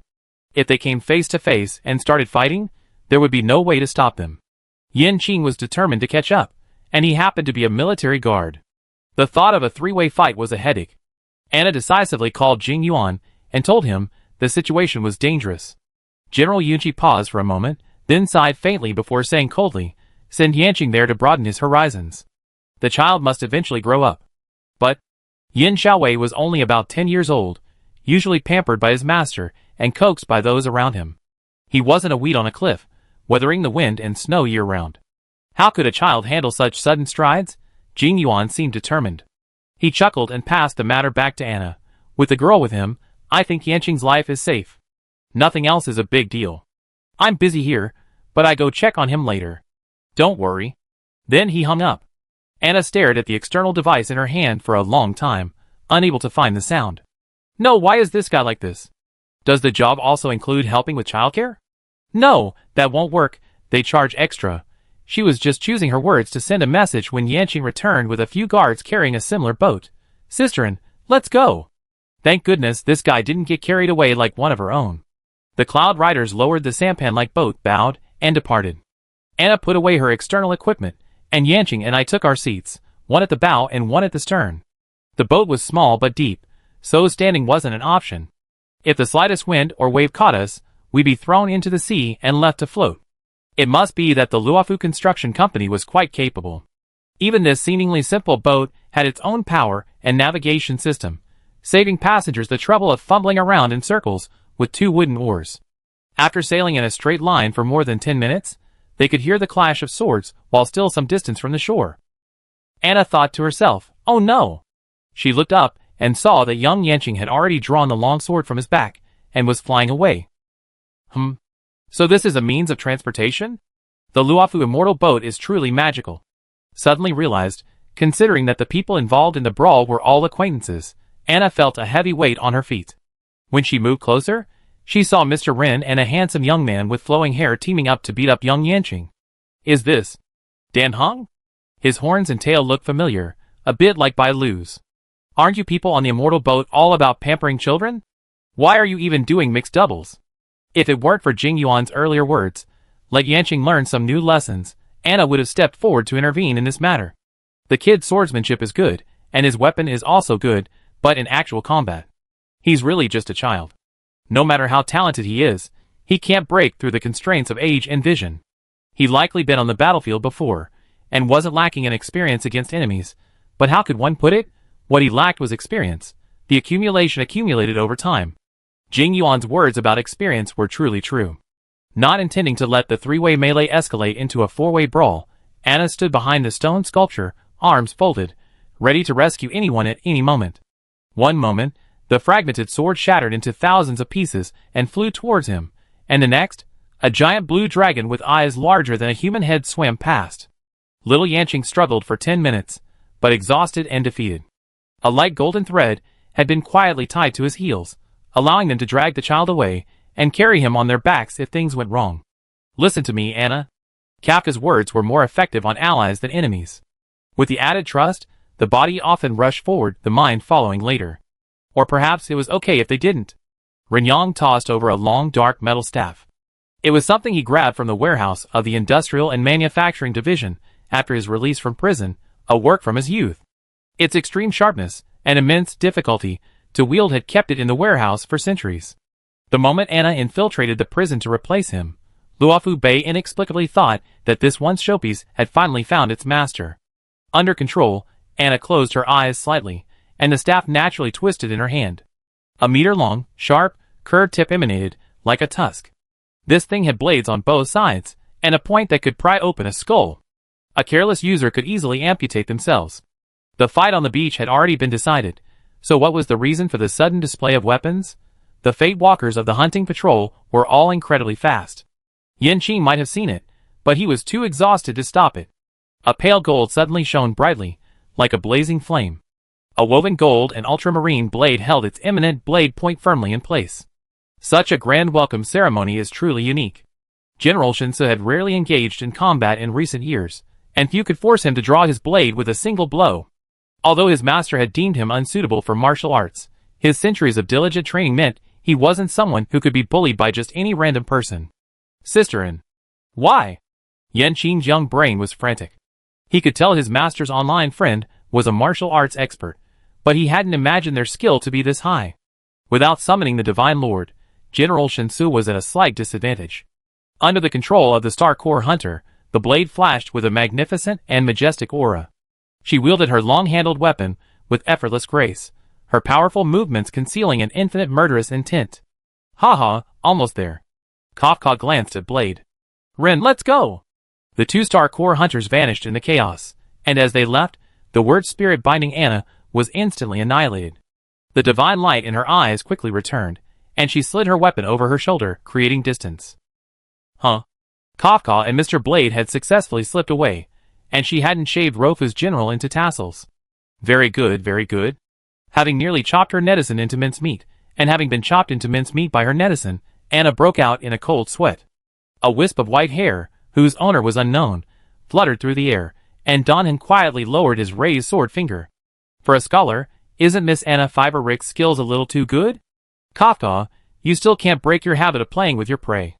Leaving the scaled abyss, Blade walked down a shady alley with a sour expression. The purple-haired woman behind him remained as elegant as ever. showing none of the audacity she had displayed when she had manipulated her companions to assassinate General Shinsu not long ago. Even if the residents of Tian-Yi-Wu were naturally incapable of fear, she had gone too far this time. If Jing Yuan truly died at Anna's hands, Elio would be consumed by worry. Probably, she replied casually, her gaze fixed on the fuzzy, tender green moss on the wall. The small white flowers, with their short stems, clung to the carpet. Even without vibrant colors or rich fragrance, they were striving to live out their own unique splendor. This was the first time she had encountered such significant resistance in her manipulation. Anna's will constantly resisted. Otherwise, General Shinsu would have long ago summoned the sacred guardian item bestowed by the hunting star god. It seemed that child truly loved Luo Fu. Since she could be so heartless as to abandon her beloved child once to the Black Tower station for the nameless visitors to pick up, she could certainly be so again. Anna's values didn't align with those of the Galaxy Hunters. Compared to those who would do anything to achieve their goals, she was far too soft-hearted. It would be fine if all future mission targets were villains, like the Yepera Brotherhood, but that wasn't possible. Coincidences don't exist in this world, and the so-called win-win solution is just a wishful thinking. Rather than enduring in silence, she would rather have it all happen sooner. Out of loyalty to her companions, the child had been patient. After this trigger, she would probably slowly make up her mind and join an organization more suited to her. Both the Boiji Society and the Xianzhou Alliance were good places. For the Xianzhou Alliance, a Destiny Walker who could single-handedly corner General Yunqi deserved corresponding preferential treatment. But there was no need to let Ren know about this, as he always had a small grudge against Qiong because of what had happened previously. Who could have imagined that the Star Corps hunters would behave like this in private? Chapter 225. Nearly chopping off the general of the Luofu Immortal Boat, and nearly chopping off the president of First Truth University. Anna thought the latter was more terrifying, since Jing Yuan neither paid her salary nor could stop her thesis. But if possible, she hoped both of them would live in peace and safety. As soon as Kafka and Ren left, she immediately regained consciousness and retreated, ceasing her attack. The scene was quite awkward for a moment. Besides Jing Yuan, no one here knew of her other identity. Whether it was the guards on the Starry Sky train or the young guards of the Luofu Immortal Boat, everyone was more amazed that a scholar, a short-lived person, could possess such skill. General Shinsu had indeed not summoned the Divine Lord, but if he had, the nature of the battle would have changed.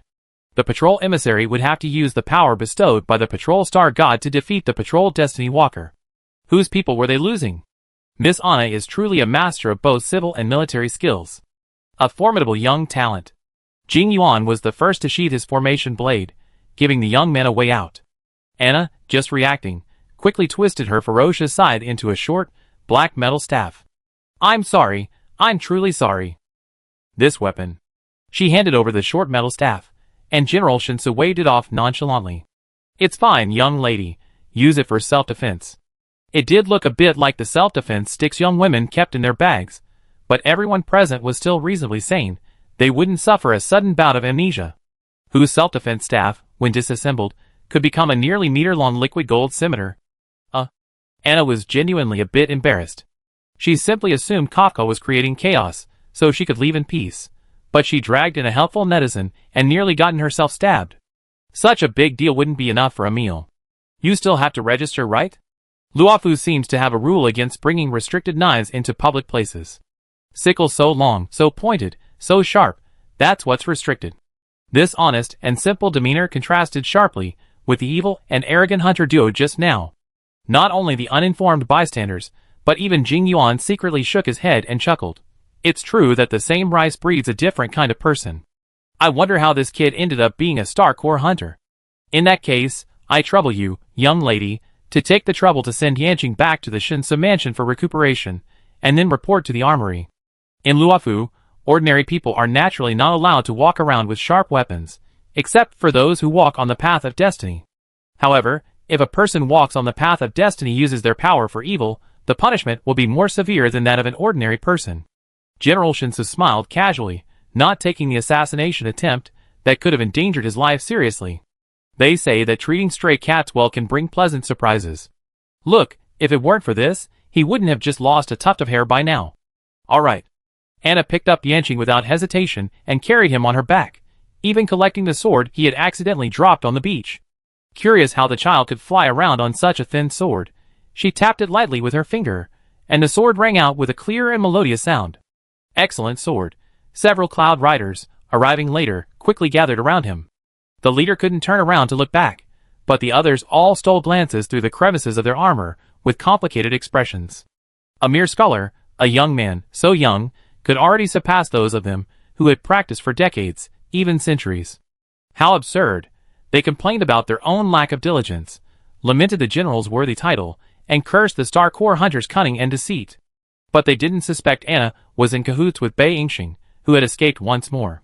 Impossible, absolutely impossible.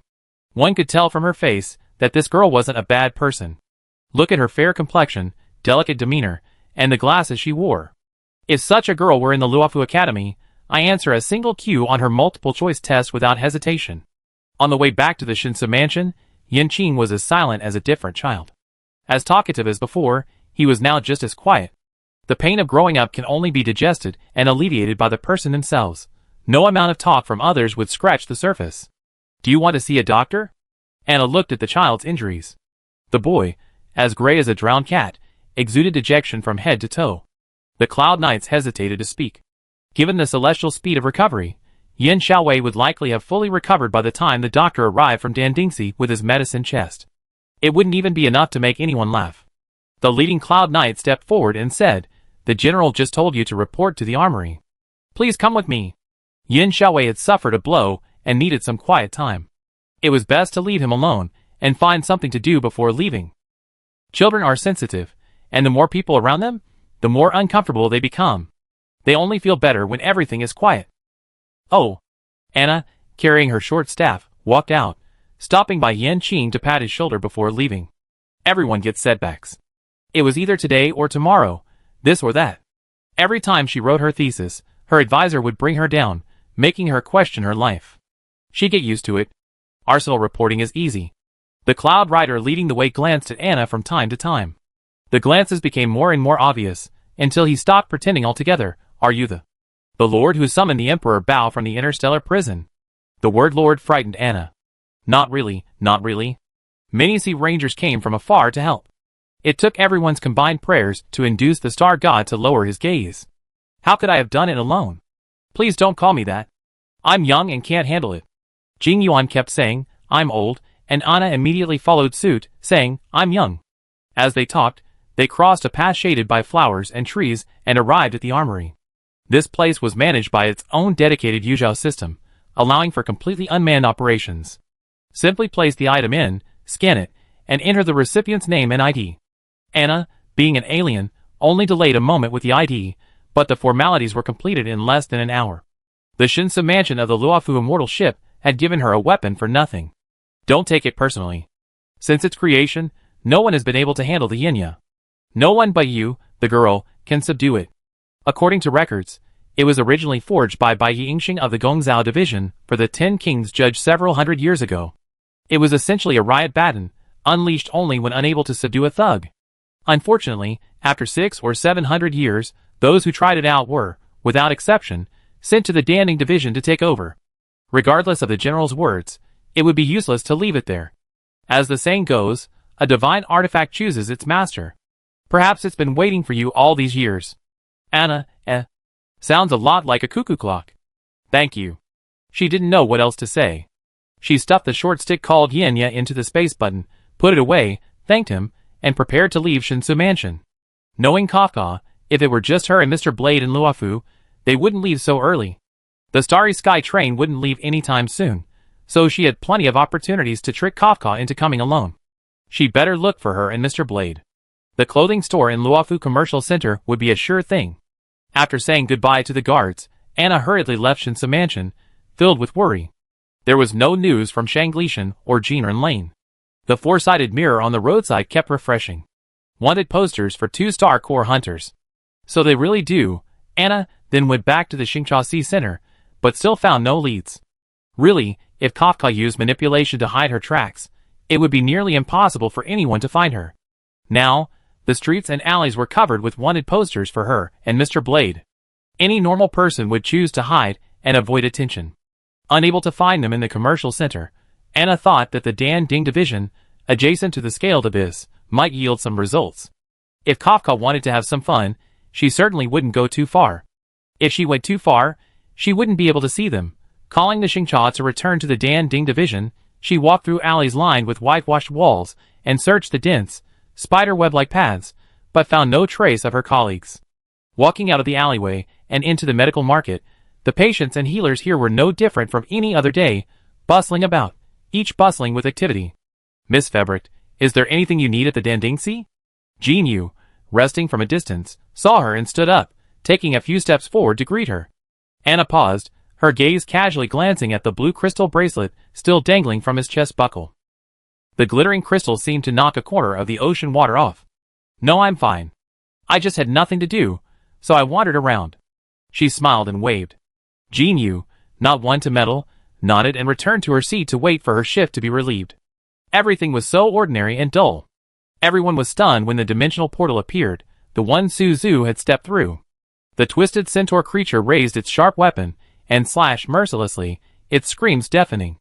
The patient stood there, bewildered, while many healers and assistants summoned water to fight back. The Danding division was filled with nothing but doctors and patients. The ailing were like motionless targets to the Su soldiers. They were driven by pure desire for destruction, paying no mind to whether the victims lay before their blades, the elderly, the weak, women, or children. A formless, colorless mist spread, and the movements of the many cloud cavalry guards, who had stood steadfastly before the patients, gradually grew heavier, their steps unsteady and unsteady. "Be careful." Jin Yu had just saved a soldier struck in the shoulder by a Su soldier, when suddenly another sick celestial being suddenly appeared behind him, his demonic form. The young man pushed the injured man away, his spear in hand, just in time to deflect an arrow from the other side. "What's going on? Why did the appearance of the void soldiers coincide with the explosion of the demonic body?" Through the chaotic crowd, he saw Delaney Sr., clutching a strangely shaped scythe, charging into the enemy's densest area. The enemy's broken limbs and wails danced with her, and she even used the scythe's long handle to effortlessly thrust the trapped unfortunate out of the battle. Forget about breaking bones or getting hurt right now. Saving your life is the most important thing. Chapter 226. A large number of void soldiers and demonic bodies simultaneously appeared at the Dan Ding division, placing a sharp increase in the pressure on the cloud cavalry stationed there. Fortunately, the Vidra masters were known for their fortitude, and some kind-hearted passers-by offered their assistance, which helped to alleviate the situation. Most immortal boat people are physically strong, and there have been reports of extreme medical treatments where even severed heads have been reattached. So, despite the current pile of fallen bodies, as long as the enemy can be eliminated quickly, armed medics can quickly retrieve the battered and wounded and revive them. Jin Yu. Anna was leading a group of void soldiers harvesting, when someone suddenly screamed from the other side of the dragon-shaped red leaf tree. She severed the two front legs of the horseman opposite her with her sickle, then stepped on the man's fallen form and glanced in the direction of the sound. It would have been fine if she hadn't looked, but when she did, she was horrified. Delaney's boyfriend, a Vidra, held a sick child in his arms and protected several injured patients behind him. With demonic spirits in front and ethereal soldiers behind him, he couldn't keep track of one without the other. His spear was stuck in the twisted, exposed bones of a demonic spirit. He watched as the ethereal soldier on the other side raised his front hoof and wielded his blade, ready to strike a fatal blow from behind. Suddenly, the deformed patient pierced his body with a palm. The brilliant blue crystal was stained with blood. Anna's face darkened. She gripped her scythe staff tightly, twisted it into a flower, kicked it at the center of her weight, and turned back. The scythe she had sent flying spun forward like the blade of a saw. A light golden thread was tied to the end of the staff. After pushing it out, it was pulled back by its owner. In this back and forth, the ethereal soldiers and demonic spirits fell like a field of ripe wheat ears. In an instant, she had flashed to Jin Yu's side, her scythe following. Seeing this, her own men, still engaged in fierce fighting nearby, retreated. "Get out of the way." With a flash of the blade, whether it was a Su soldier or a demonic spirit, they either dissipated into dust or crawled twisted and twisted with their heads smashed. Anna thrust her scythe down into the ground, moving the wailing child aside, and dismissing the bewildered patient. "Hurry and find someplace to hide. A wise man would have already taken refuge. Why are you still standing here like fools? Jin Yu, you can't die. Delaney is young, rich, and beautiful. If you lose her, what if you find another one and she's a fraud?" The young Vidra master was seriously injured, yet he clung to his breath, as if he was accumulating merit with each reincarnation. For an ordinary person, such an injury would be just a doctor's word away from death. Seeing the Vidra master about to kill her, Anna didn't care if her hand was clean. Under the horrified gazes of the other Vidra masters, who had rushed over, she plunged her fingers into the gaping hole in the wounded man's chest. Fortunately, even though her heart was ruptured, her original form had learned emergency survival techniques for similar situations. Soft, pale golden threads blocked the wound from which blood continued to gush out. She endured the tingling sensation in her scalp and pinched the lazy organs twice. The Chiming who rushed over let out a Ga and uttered a very uncivilized curse. "Are you, the Bashi Academy, so reckless in saving people? Straighteningly pinching someone's heart. There's truly only a fine line between genius and madness. Hold on, brother." The cloud chanting technique arrived just in time. The heart resumed beating, and the open wounds healed rapidly. Although Jin Yu's eyes were still closed, he was already a long way from death. Anna saw that the person had been recovered and immediately stood up, drawing her sword and swinging it in a circle. Jin Yu's friends continued to use the cloud chant technique on him, and the endless stream of enemies vanished beneath Yin Ya's sharp blade. More and more cloud riders arrived, Xiong and Sanueki among them. Seeing that the chaos in the medical market was being managed, the fox girl leading them pointed downwards. "Ah, what's that burning over there?" At some point, mist and white smoke swirled around Taishan's alchemy room. The healers, finally free to breathe, glanced sideways and said, "It's the alchemy mist." "Who opened the alchemy furnace?" Someone even pointed out, "No wonder so many demonic spirits suddenly appeared. They were all good people." The nameless guests rushed forward at the sound and rushed down. While Anna was closing the alchemy furnace, she eliminated another wave of false soldiers. That fox person. She frowned, staring at the fox girl's back, her exceptional memory flashing. The factor of destruction constantly floated around her, dispersing and gathering and dispersing, leisurely and carefree, seemingly unperturbed. Those who hadn't been exposed to these particles and held a particularly grudge wouldn't be able to detect or remember them. She had just been escorted by the nameless guests through the medicine market, where the ground was littered with dead and wounded. Even a stranger like Anna couldn't help but feel pity. This young fox girl, even on the path of destruction, shouldn't be so relaxed and at ease. Unless she was certain she would never be harmed, and couldn't empathize with the suffering of others. But that didn't seem to be consistent with her age and status. What if she wasn't her? Anna, who had just spent a few days in jail for Mr. Blade, muttered to herself, "If this fox girl is someone else, like her, then everything would make logical sense." Bold assumptions followed by careful verification are fundamental principles of scientific research. While Anna wasn't a scientist, Professor Anax's laboratory was incredibly comprehensive. She slashed off a few of the pawns' heads with her sword, then clutched her metal staff in her backhand and pursued them. The closer she got, the more suspicious the fox girl became. Walking and talking caused the body to move in various ways, and clothing and accessories rise and fall with these movements. But none of this could hide the fact that the fox girl's chest expanded and contracted differently than a normal person's. It was too regular, too stable, too mechanical. Humans don't behave like this. Even at rest, the frequency and amplitude of their breathing aren't exactly the same. It was urgent, so I couldn't think too much at the moment. The fox girl, Tingyun, was just smiling and telling the nameless guests that they were still clinging to the good old days of 200 or 300 years when a blade, simple in design, but practically effective in the Star Age era, struck her with a chilling blow. "You?"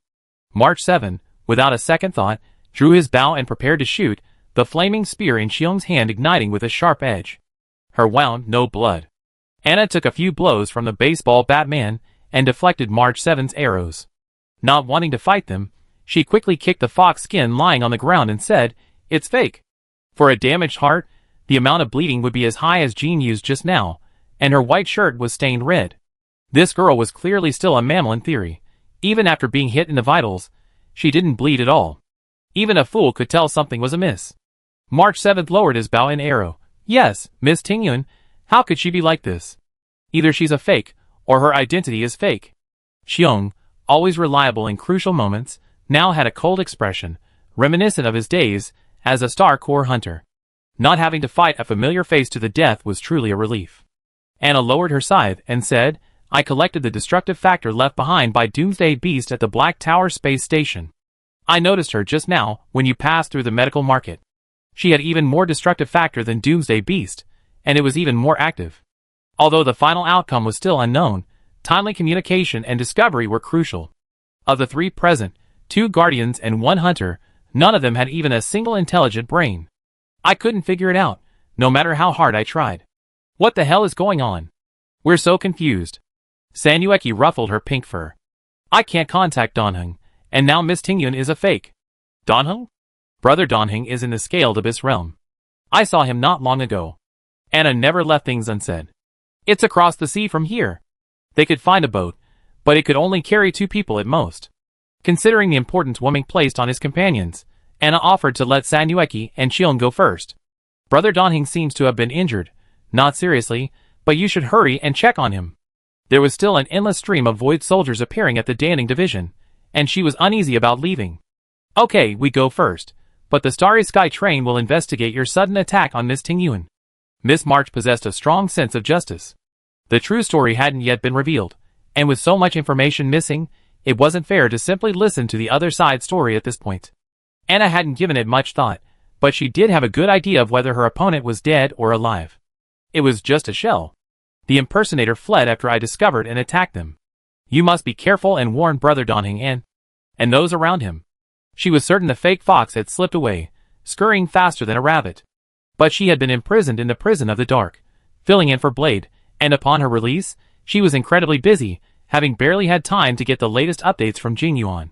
She didn't know the true opponent, who harbored malice towards Luofu, or the complex web of connections. But Anna had her own standards for judgment. She didn't want Luofu to cause a major disturbance, as Elio had predicted. We know! Unconsciously, Sanueki's tone returned to its initial familiarity.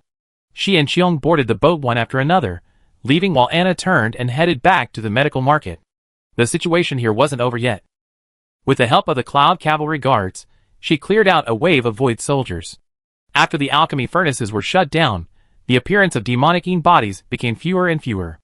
To ensure the safety of the entire Danning division, she went back to the ward area. As expected, a number of void soldiers had entered this area. Fortunately, the wards were high and upwind, so the alchemy fog didn't affect them. The healers and assistants worked together to resist the intruders. While it was a bit risky, the results were far superior to those at the medical market, further downwind. Then Anna leaped onto the rooftops and swept across the residential area, striking any void soldier she saw charging down. After dispatching her foes, she ignored the reactions of the occupants and leaped back onto the rooftops to survey the area. The experienced Cloud Cavalry Guards assigned a small team to follow her. Whenever she landed and swung her sword, there might be a dimensional portal where the void soldiers could infiltrate. The soldiers rushed forward and sealed the black spot with a few clangs. The others would return later to deal with the situation. With this powerful external reinforcement, order gradually returned to the Danning division, and the endless stream of wounded from outside was now being taken care of. The doctors no longer had to wield their weapons while treating and administering first aid, greatly improving their efficiency. Just as they finally managed to suppress one issue, another one arose. On the other side of the sea, the surging waves opened a path directly to the seabed. Soon, a humanoid figure, almost as tall as Jinmu, emerged from a cave hidden deep within. This aura is familiar. The destruction mixed with abundance doesn't truly eliminate the destruction factor, it merely masks it. It just so happens that someone here holds a grudge, and a good memory. When it comes to revenge, it's always better to take it sooner rather than later. Chapter 227. Wanlong never imagined that her meticulously planned operation would go awry during a rather mundane induction. According to the original plan, she needed to delay a while longer to allow the body reshaped by Jianmu to better adapt to the external environment, and also to more accurately assess the strength of the nameless guests. She wasn't afraid of the followers of the Star God pioneering. With Akivali dead, she could surely eliminate all these annoying ants in one fell swoop. Since using the rebellion of the followers of abundance wouldn't split Luofu, she would eliminate the one who bound the various Luofu tribes together. As long as the patrolling general fell, this great ship sailing through the Star Sea would immediately fall apart, rapidly heading towards destruction amidst internal and external troubles. Wouldn't it be more interesting to make the old general a mere pawn? The despair of hundreds of millions of people's faith collapsing would be a truly beautiful spectacle. However, all this beauty was caught off guard on the ordinary shores of Dandingsi, leaving it unable to even fathom where it had gone wrong. The sharp tip of the knife pierced its chest from behind, shattering its prototype shell beyond repair. She decisively abandoned her disguise, and fled to Jinmu Cave Heaven. The woman who had suddenly attacked her gazed thoughtfully at her escape route. Is this true hunting patrol? She truly resembled a shrewd and tenacious hunter, constantly patrolling her territory. Unfortunately, time was running out. In such a hurry, she couldn't bring Jianmu and her newly created body away. She had to abandon more interesting attempts and focus on the general of the destruction immortal boat. As long as the main hard bone was broken, even if this plan ultimately failed, the destruction envoy would have the patience to strike again. Everything in this world, including the universe itself, will one day fall into oblivion. The more prosperous a civilization, the more dazzling the light it will radiate in the moment of destruction. She sincerely awaited that day. What is that? The Danding Division borders the scaled abyss. The Cloud Riders stationed there, like Anna, can see across the sea. Oh no! The land of the Vajra clan. The Vajra clan gathered at the medical market all took a few steps in that direction. The groans of pain from the wounded and sick behind them hampered their progress. These healers eventually returned to those who needed them most, their teeth clenched and tears welling in their eyes. The scaled abyss was their birthplace, their homeland, their cradle, and a motherly presence. Miss. The Cloud Riders following Anna clenched their weapons, and said awkwardly, Miss, please rush in and help us. Our abilities are limited, and we can't relieve the General's burden. Only by holding our ground can we live up to the General's trust. But you are different. You possess exceptional talent and strength. At this time when a young hero has emerged, we sincerely ask for your assistance. Don't they want to rush in to help? Or do they dislike military exploits? They're simply incompetent. Going would only be a burden to others. Anna deftly folded her sickle into a long, black metal staff and slung it across her back. She opened her personal computer screen and entered the Bougie Society's database to perform some calculations. Even if she chased after them, she wouldn't be able to help. The sea was so vast that running over would be a waste of time. Better to prepare in advance to block the enemy's retreat. You come as you please, run as you please. Do you think I'm a dog who can just wander around? She didn't know how to use Luo Fu's Zhongwan formation, but the Bougie Society's database was available to all students at First Truth University. The Cloud Riders didn't dare rush her, their impatience flaring as they watched her tap and poke around on the virtual screen. After about 7 or 8 minutes, Anna turned off her personal computer and pulled out 3 or 4 sample bottles from the space button, distributing them to everyone present. Who says ordinary people can't be heroes? Standing here right now, you're already heroes to countless people. She demonstrated how to use the storage bottle. That guy will definitely escape through one of these routes. Gather her information. If you're lucky, add more. If you're unlucky, add less. Leave enough aura behind so you can catch up and collect the debt later. She also had a bottle in her hand. After sharing the coordinates, she said to the Cloud Riders, it's best to call a few more people. There's no need to fight alone if you can group up. I go first. While all of these paths are possible, the likelihood varies. The opponent's abilities and origins are still unknown. Anna won't let ordinary people bear the greatest risk. A sudden disaster has caused the Tianbo division to urgently close all entrances and exits to Luofu. The star rafts are also out of service. Crossing the barriers between the caves is only possible through the power of destiny. Starting from the Danding division, Anna journeyed through several small private caves in one breath, completely ignoring the protests and cries of some on the surface. These aren't important matters. She could easily make a note of them and file a complaint with Jing Yuan for resolution. After a frantic, long-distance raid, she finally found a dimensional portal maintained by several void soldiers. No one could have imagined that such a remote location harbored so many bizarre monsters of all shapes and sizes, virtually devoid of intelligence. Anna dispatched most of them with a few swift strikes, leaving only the dumbest void soldiers behind to maintain the portal. Then, she pulled out a sample collection bottle and set a trap. Prey on the brink of defeat inevitably fights to the death. Who would be so foolish as to stubbornly charge at this moment? Of course, kicking it into a pit is the best solution. Not long after, a towering golden figure appeared in the sky toward the scaled abyss. With a powerful strike of its long sword, a powerful gust of wind swept across the entire Luofu ship. The figure, which also obscured the sky, was crushed to pieces. A nearly invisible glare, hidden among the flying Jinmu leaves, rushed straight towards the pre-prepared retreat. No one would have guessed that she had a backup plan. She would personally take revenge for this bitter defeat today. Anna had been crouching behind cover, quietly watching this guy for a while. Praised Professor Leisho. His modified sample storage bottle can even contain phase spirit fire. This equally incorporeal enemy is in a similar situation. Once inside, there's no escape. What the hell is this? Anna stood up and walked out of cover, slashing the reserve pawn to death with a single blow. The dark, dimensional portal immediately vanished. She retrieved the sample storage bottle, examining it over and over again, then persistently tapped the cap and bottle, taking photos and recording it. Professor, look! I caught something interesting. The object inside struggled left and right, unable to break free. Angrily, it rammed the transparent bottle hard, creating two fist-like bulges that threatened to strike back at the people outside. Anna simply found this thing amusing. Even its threatening look was endearing. She casually slid it into the space button, picked up her stick, and examined this easily forgotten marginal land. Then, she leisurely returned to the Divine Strategy Palace to complain to Jing Yuan. Just now, while rushing through those private caves, someone had cursed her so profusely. The fact that she didn't stop to slap them before continuing on must have been a sign of her improved self-control after a year of studying. Passing the Danding Division, she saw Bailu hurrying along, carrying her medicine box.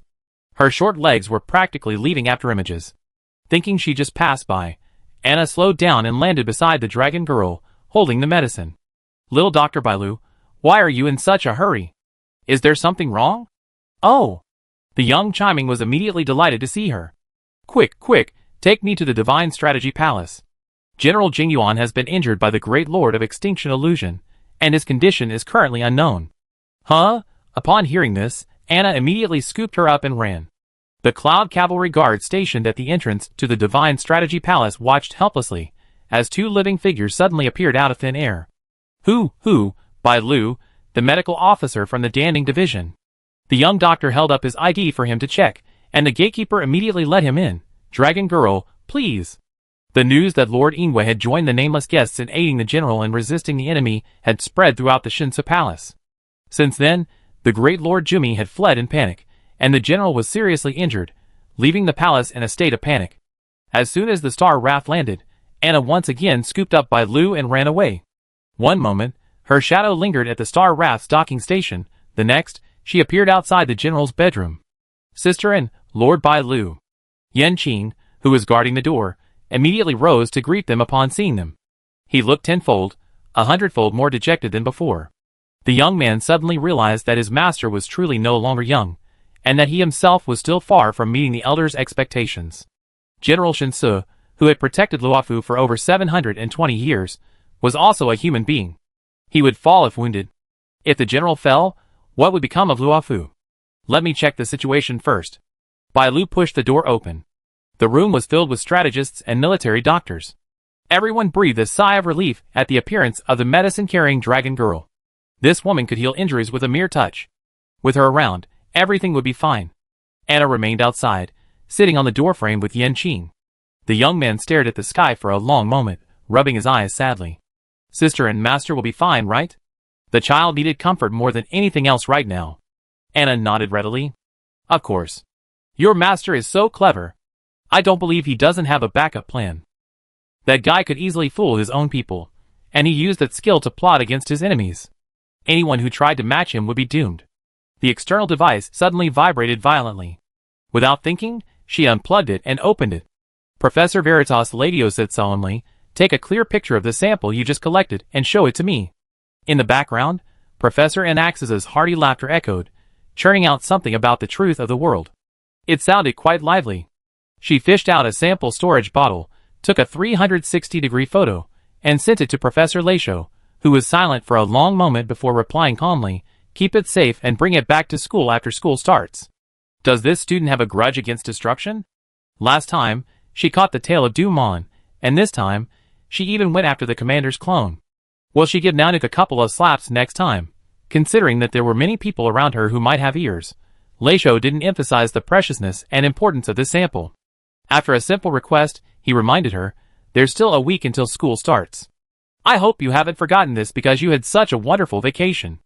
Anna, She almost forgot that winter break was only a month long. No, Yan Qing watched, bewildered, as she said goodbye to her advisor and hung up. Anna looked at the boy with a look of despair.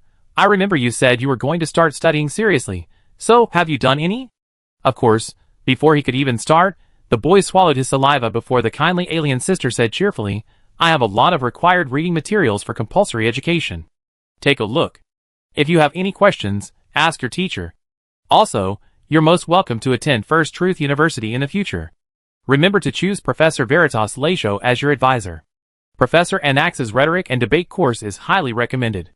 I can't just sit there trembling with my thesis every day. I need to get more people involved. Chapter 228. Bai Lu emerged from the room half an hour later. Yanqing didn't bother to greet Anna, but leaped up and rushed to the young doctor. Master Bai Lu, how is the general? The young man asked impatiently.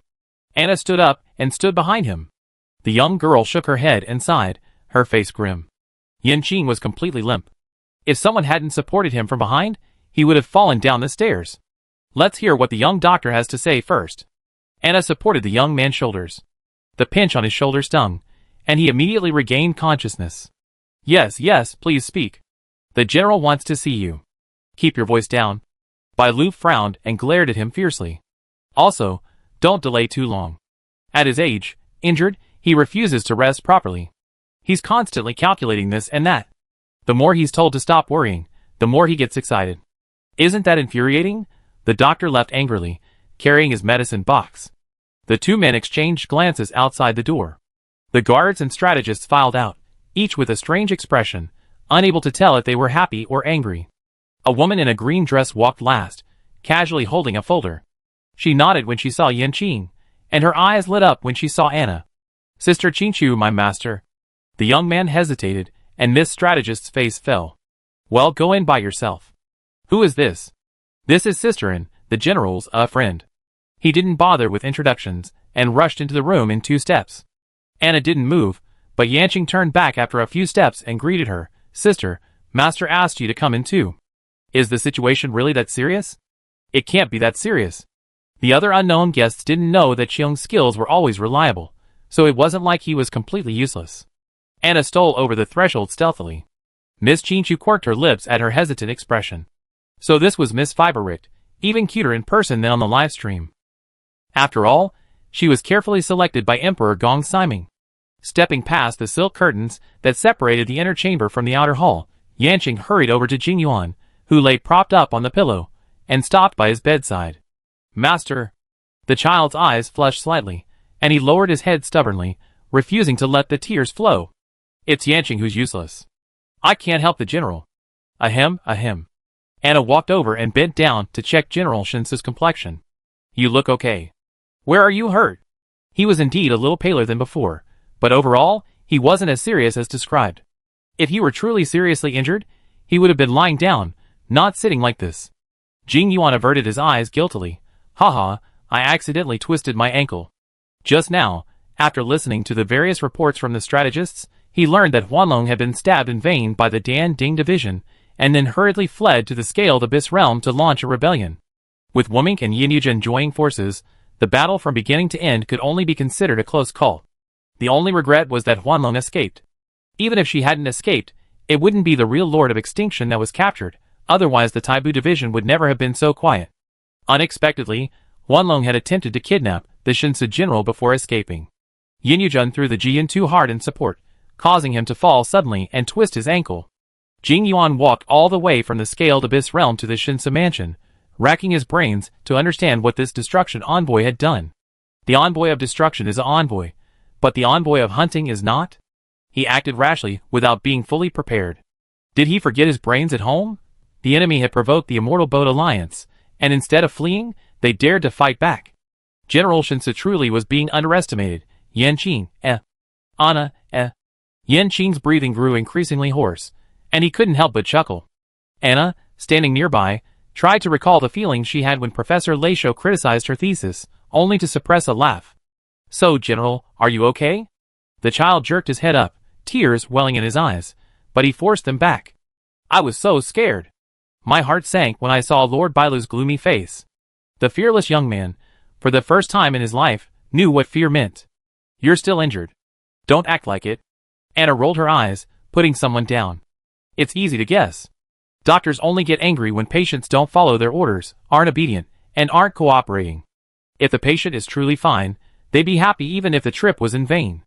Jing Yuan glanced at her helplessly. How could a young girl suddenly become so clever when she shouldn't be? It's just a minor injury. It's nothing serious. He chuckled. Anna shook her head in disapproval. Since you decided to train your own disciple, don't hide it from him. Be careful not to fool the child. When giving drastic measures, he's so reckless and ruthless, yet when pampering a child, he's so eager to keep him out of the rain. What a contradiction. Yes, General. Yin Qing's mood had been fluctuating, and he couldn't seem to settle down today. He expressed his concern for Jing Yuan without feigning any emotion. You must be well. Just tell Yin Qing to do whatever you want. Seeing him sweating with anxiety, Jing Yuan raised his head and chuckled twice. Okay, I leave it to you. Yin Xiaowei, how about going to the Dan Ding division and checking on the injured soldiers for me? The young man's eyes lit up, and he saluted with a fist as he left. Only Anna and General Shinsu remained in the room. Don't push yourself too hard, she said from a distance, standing beneath the window. Here, I just found an interesting little thing. I lend it to you to play with. She pulled out the sample collection bottle and tossed it to Jing Yuan, adding, let me make it clear, I'm going to take it back to the Boiji Academy to give to my instructor. The concentration of the destructive factor I got at the Black Tower space station isn't as high as this, and the professors will need it for their research. The enraged Commander Clone raised his fist and pounded it repeatedly inside the transparent collection bottle to show his anger. Jing Yuan, who had just made a harsh remark, raised an eyebrow. Oh? This is truly a case of fate. The revenge of Hunter is bound to come, so it wouldn't be a bad idea to collect some interest first. Hey, if you don't mind, could you please let Professor Leisho know on Jing Yuan's behalf? After all, this thing was captured on Luofu. Setting aside the dispute and jointly developing it is the best win-win strategy. I think the scholars from the Xianzhou Alliance's engineering and alchemy departments might be very willing to travel to the First Truth University in pursuit of truth. I hope the Boiji Society won't refuse. This kind of good thing is definitely for everyone involved, and only then will the Alliance agree to let Miss Febrick take the clone of the Lord of Extinction Illusion. Okay, this topic is already being jointly researched by the industry. Last time at the Black Tower space station, I don't know what happened. So many void soldiers suddenly appeared, and there were even doomsday beasts. She abruptly turned her face away and quickly changed the subject. I messaged my instructor right away. Then, as if afraid he figured it out, she quickened her pace. One more thing. I should say goodbye to the general. School is about to start, and I can't stay in Luofu all the time. What happened next has nothing to do with me. I have to get back to school. The concept of a month was too short for an immortal being to notice. Jing Yuan suddenly realized, oh, that's right. Miss Anna is diligent and studious, and Professor Leisho is strict and wise. As the saying goes, a good teacher produces a good student. They really complement each other. Anna scratched her head, feeling that he had some hidden agenda. Anyway, I get back to you today or tomorrow. Luofu will select the candidate for the collaboration, and First Truth University will send the invitation. As for the laboratory, it's very likely to be at the Black Tower space station. This will facilitate circumventing some of the experimental restrictions of the Polymath Society, just like Professor Anax's intention in borrowing the space station laboratory. No problem. I'm injured and can't escort you far. Considering this, he shook the sample collection bottle in his hand meaningfully. The illusion inside struggled non-stop. Jing Yuan lowered his eyes and stared at it with a sneer. Considering that this thing might cause trouble along the way, you can go with the Tianbo Division celestial ship. There's no need to book a starship ticket. The immortal ship's warp technology is unparalleled in the world, and can transport you to any part of the universe in a day. Hurry up. You can still have breakfast in Luofu this morning, and eat at the First Truth University cafeteria at noon. The Luofu Tianbo Division has several caravans under its jurisdiction, one of which is called Minghua, and is led by the fox girl Tingyun. Since Tingyun on Luofu was replaced by Huanlun long ago, she and the other members of the Minghua caravan are likely in grave danger. The star god's actions never consider human feelings. Countless people have been left sleepless and wailing in agony by the fate they have embodied. The Lord of Extinction came to carry out the will of destruction. The more prosperous a civilization, the more interested they are. Little do they know that the prosperity of civilization depends entirely on people, and destroying a civilization is destroying people. Is it me, Hunter, who can no longer lift the sword, or is it you, Destruction, who are too arrogant? Do you really think the Immortal Boat Alliance is just for show? Huanlong's clone. An ominous premonition, as if a foot-stalking person were crawling all over her body. Huh? Yeah, it's not impossible. Only then did Anna remember that one of her purposes for coming to the Immortal Boat, opening a branch, hadn't been accomplished, and she hadn't yet informed Delaney of Jean Yu's serious injury. Now, even if she wanted to leave, it would be difficult. Hopefully, the vandalism by the Void soldiers and the demonic body hadn't damaged the documents she submitted. As for Jin Yu and Delaney, she couldn't help but tell them. Compared to Xianzhou Jiming, whom she had only met twice, she decisively sided with her junior. I have things to attend to. Goodbye. Thinking of this, Anna couldn't sit still for a moment. With a perfunctory gesture, she returned the sample storage bottle, turned around, and walked away. Sitting on the bed, Jing Yuan watched her walk away with a frown and a sigh. He was stunned, then shook his head and chuckled. Such a relaxed attitude seemed to indicate that everyone was the same in Miss Fabric's eyes, undifferentiated by status, background, or position. Such a casual and unbiased treatment was truly unrestrained, making an old man like him, toiling away on paperwork, seem particularly vulgar. You really come and go as you please, like a raccoon slave. Enviable. He opened the Jade Omen and found Si Duo Yukong to briefly explain. Let's put the procedures this young netizen is anxious to handle at the front of the queue. She has done so much for Luofu, so she deserves to enjoy the green expedited channel. Chapter 229.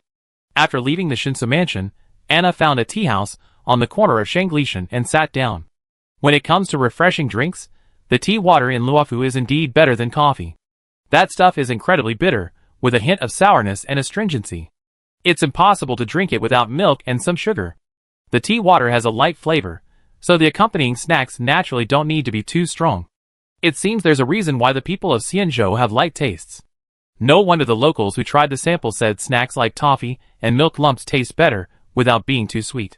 She carefully reported to Professor Leisho about General Shinsu's wish for the Alliance and the Institute of Knowledge to jointly research the illusion clone, and soon received a preliminary response. The school is very open to win-win cooperation in principle, but the specific implementation depends on how the follow-up arrangements are made. After all, the sample was captured on the Xianzhou Alliance's flagship, Luofu, and taking it away would be impossible without Luofu's Tianbosi. As long as both parties are willing to sit down and have a good discussion, the rest of the matter will have little to do with Anna. The society would dispatch its own scholars skilled in negotiation to contact the Immortal Boat Alliance. She only needed to bring the items back to First Truth University. After that, she carefully informed Delaney of the attack on Rofu and the weakening of Jin Yu's injuries several versions ago. She didn't mention anything about anyone nearly dying, simply that he was injured and was currently recuperating. Should he be recuperating? Even so, Delaney eagerly stated that she would take time off and buy a ticket to come to Rofu to visit her boyfriend. Anna reluctantly reminded her that Rofu had closed all internal and external entrances. With no one in or out, it would be useless to come. Unless it's an official visit, private access will have to wait a while longer. The external device was silent for a moment. 10 minutes later, Delaney sent a call. Anna had just clicked to accept when a deafening bark of sobbing filled the air. No one's picking up the call.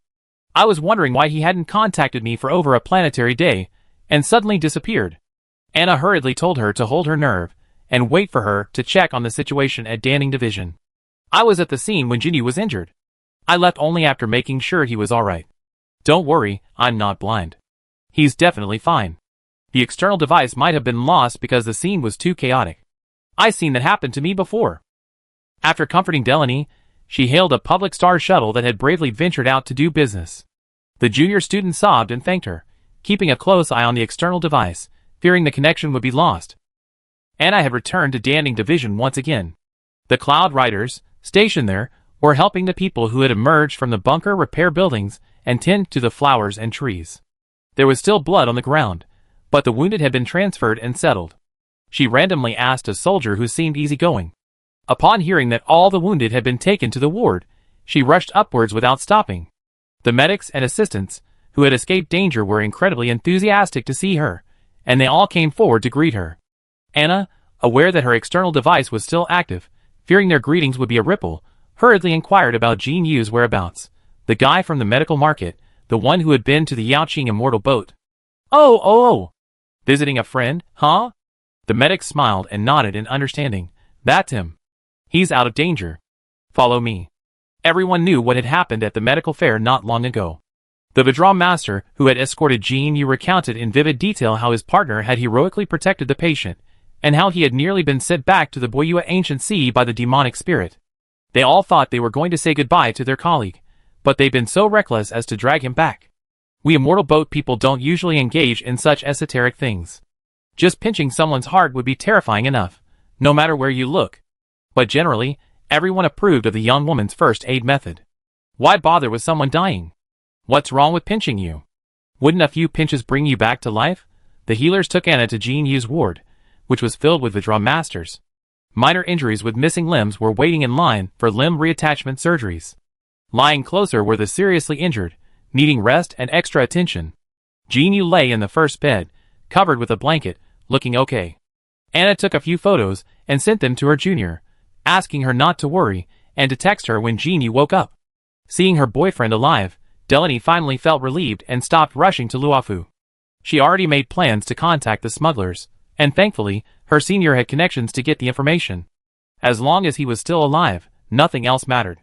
She could take some time off and sort out her business, then head there as soon as the restrictions were lifted. Senior, please tell me in advance. It takes 7 planetary days to get from school to Luofu anyway. I buy my ticket early and arrive just in time for the opening. Delaine's plan was a good one, but the problem was that her main job was a student. What about the next few months of classes? Projection? Anna turned and left the room, standing in the hallway to talk to her. The money grubber gritted her teeth and said, spending money on projector classes. Isn't the purpose of earning money to spend it? My studies and career are the foundation of my life. I can't give up on them at any time. That was true. Seeing her clear-headed, she stopped talking. After coaxing her junior for a bit, she said she'd go to the Tianbua division to get some information for her. And also ask about the branch's situation, like whether they need to resubmit their documents. Miss Anna is leaving now. Won't you stay a while? Seeing her leave, the medical assistants hurriedly pulled out a few apples from under the table, usually offered to the god of the night shift, and shoved them towards her. Yin Xiaowei mentioned you when he came just now. The whole Danding division is grateful for your kindness. Would you like to have lunch before leaving? The Xianzhou people's way of showing kindness is to invite you to dinner. If they invite you to their home for dinner, it means you become close friends, who can talk about anything. No, thank you. I have to go to the Tianbua division today. I just submitted some information. What if it gets destroyed by the Shizu and the demonic Yin body? I need to go and ask if I need to resubmit it. The medical assistants, upon hearing she had important matters, quickly gave her another handful of Taiping fruits. Then we won't keep you here. Come visit us when you have time. The people of Xianzhou were rebuilding their lives with astonishing speed. They didn't sit around and wait. As soon as the bravest person stepped out of their home to confirm the disaster was over, all the survivors would follow suit, emerging from every corner to clean up the traces of the battle. Trash and waste were lined up along the streets, with their own machines responsible for their removal. On the road from Danding Division to Tianbua Division, Anna saw more than one instance where families were working together to lift fallen columns and repair broken roof tiles. Elderly people and children stayed on the flat ground, searching for useful supplies and cooking. They could build an outdoor stove out of broken bricks, and with a traditional, primitive iron wok placed on top, the aroma of food soon wafted into the air. The cloud cavalry came and went, searching for any elusive prisoners alongside others in distinctly different attire. The hidden demonic spirits and ethereal soldiers were apprehended and taken away immediately. The soldiers, their guns dragged, ran as fast as they could. If they were slow, they would be surrounded by people young and old, and refused to leave until they had eaten. As Anna entered the Tianbosi gate, her external device began to buzz again. This time it was from an unfamiliar number. She answered it, and listened for a few words. It turned out to be Heyun Logistics, the company she had previously complained about. "Excuse me, where are you now?" The operator sounded a bit anxious, and Anna had to console her. "Don't worry, I call you back when you're not busy." She wasn't anxious, but Crane Logistics was. If it were just someone else's complaint, it would be fine, but this person had just been specifically designated by the general to use the express channel. Anyone with a brain could figure out who could get the express channel at a time like this, so why bother her? No, I'm not busy right now. Let's prioritize resolving your problem." The other party was so enthusiastic, Anna didn't hesitate. She arranged to meet at the entrance of the Tianbua division. Shortly after hanging up, she saw a young woman named Chiming hurrying in. Her pointed ears were so noticeable that they could be identified from a distance. "Sorry to have kept you waiting." Seeing that Anna didn't look angry, she breathed a sigh of relief. "Just call me Zichu. I'm responsible for dispatching the mechanical birds at the Xingcha Sea Center." She wasn't afraid of customers raising questions, but she was afraid of them having problems themselves. Hyun Logistics has been in Luofu for so long, and encounters at least 24 oddities every day. But it seems that Miss Anna is just as the boss said. She likely has no complaints about the Jichi Bird service. She simply wants to contact the logistics staff by making a complaint. It wasn't a long wait. No need to apologize. Anna looked around but couldn't find a better place to stay, so she stood beneath the stone lions at the entrance of the Tianbua office. I'm the one who should apologize. I understand how outrageous it is to complain that the Jichi Bird doesn't look like a crane, but I simply can't contact you otherwise. As expected, as long as the request is negotiable, it's fine. Zichi relaxed more and more. She took out the Jade Zhao Shake, the complaint page clearly displayed. How about we remove one first? With so many complaints about the Jichi Bird, the technicians debugging the equipment were bound to lose their bonuses. Since they helped each other save seats and bring lunch, Zichu decided to give her a hand. Anna's original intention wasn't to complain. It didn't matter what the mechanical bird looked like, as long as it was delivered on time, even if it looked a bit abstract. She immediately cooperated with the staff to remove the complaint. Zichu happily messaged her colleague, asking her to treat him to a cup of fairy happy tea. I saved your bonus, sister. A cup of tea is a reward, right? Anna then brought her a bag of snack samples from the online store and presented the idea she'd been mulling over for days. Can we work together?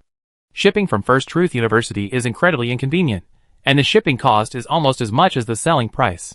Fairylanders don't really need to spend the extra money. The rest of the story is self-explanatory. The product quarantine inspection reports for these snacks were all issued by the Boshi Society, and their credibility was undeniable. Zichu had also bought snacks online before, so she knew about Delaney's shop.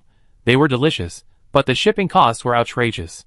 What do you mean by Xianzhou Alliance doesn't offer free shipping? Our market here is so huge it scares the hell out of you. If we open a branch in Luofu, I can negotiate prices directly with the farmers and herders in Lyra. Considering that the people of Xianzhou prefer to order takeout, perhaps Hyun Logistics would be willing to cooperate. Even if the time Bosi paperwork takes 10 years, it doesn't matter. Hyun Logistics always wants to see the profit sooner, right? Wouldn't it be more efficient for them to handle local procedures rather than an alien like her, running around aimlessly? Besides, the logistics company definitely has a warehouse, and they're professional in receiving, shipping, and warehousing. If they could work together, I wonder how much trouble Delaney could save. The farmers, herders, and fishermen of Lyra would have a broad and stable market, Delaney would have a new branch and a new profit point, and Hyun Logistics would have a new major client. All three parties would benefit. Today is indeed a day of intellectual leveling up. Chapter 230. Zichio and Anna stood beneath the stone lions at the entrance of the Tianbua division and chatted for nearly 2 hours. Anna handed her a copy of the information Delaney had prepared. Chiming hurriedly took her leave, anxious to return to headquarters to report the matter. To be honest, Miss Febrick could easily run her own shop and didn't necessarily need to partner with Hyun Logistics. If they did, there were plenty of powerful companies on Luofu Xianzhou. Hyun Logistics simply took advantage of their well-known status. She could also clearly see that Anna's original intention in proposing a partnership was to circumvent the Tianbua division's procedures and leverage local forces to resolve local issues. There was nothing wrong with this. After all, no one understood the local rules of survival better than the locals.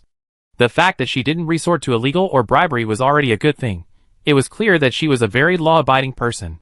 But taking on this deal would only benefit Hyun Logistics, so why not? Watching Zichio walk away quickly, documents under her arm, Anna scratched the back of her head and turned to enter the Tien Bosi office. It was the same hall where she handled the paperwork last time. The traces of vandalism were still vivid. The Cloud Cavalry guards assigned to maintain order told her that the clerks, having been evacuated, wouldn't be able to return to work in time, so neither business nor inquiries could be processed. There was nothing she could do about it. Anna could only leave a record of her visit and leave in frustration. The streets and alleys were filled with people busy rebuilding their homes. Anna found a business owner who was open and packed dinner to take back to the courtyard where she was staying.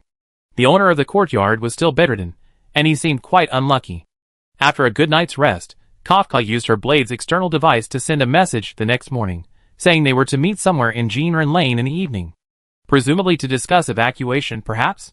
With the gates of Luofu locked shut, and wanted posters for both of them posted everywhere, they definitely needed to find a safe way to leave. Scrolling further, she found an invitation from Professor Leisho to the academy in her personal computer mailbox. The professor instructed her to find a place to turn it into a paper invitation and deliver it to the Luofu General.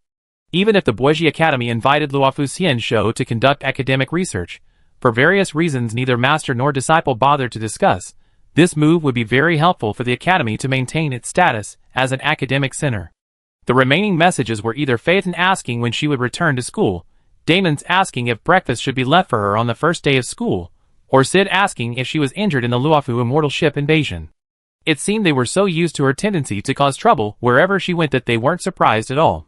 The course selection had been submitted to the academic administration system, the due fees had been calculated and paid, and preparations for the start of school were complete.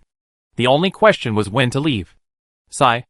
With the rescue efforts still going on outside, it wouldn't be convenient to go out and buy souvenirs for classmates and colleagues at this time. The artificial light of the afternoon softened, casting a soft glow on the grass on the dark tiles. Anna, who had been squatting in the courtyard for a long time, changed into a shirt and skirt cleaned by the housekeeping robot, polished the pink sapphire on her bow tie, opened the door, and headed to Golden Man Lane for her appointment. It was the backyard of a shop selling used machinery. The owner was so busy out front that he hadn't noticed a few free tenants had arrived in his backyard. "I'm here, and I brought some goodies." Who would wander into Golden Man Alley empty-handed? Anna, carrying takeout boxes, quickly set up a table. The food in prisoner's prison isn't good. Mr. Blade has suffered. Blader, Girls are so considerate, Kafka smiled as she dined with Anna. Blade sat beside her, arms folded, like a clay figurine in a religious place.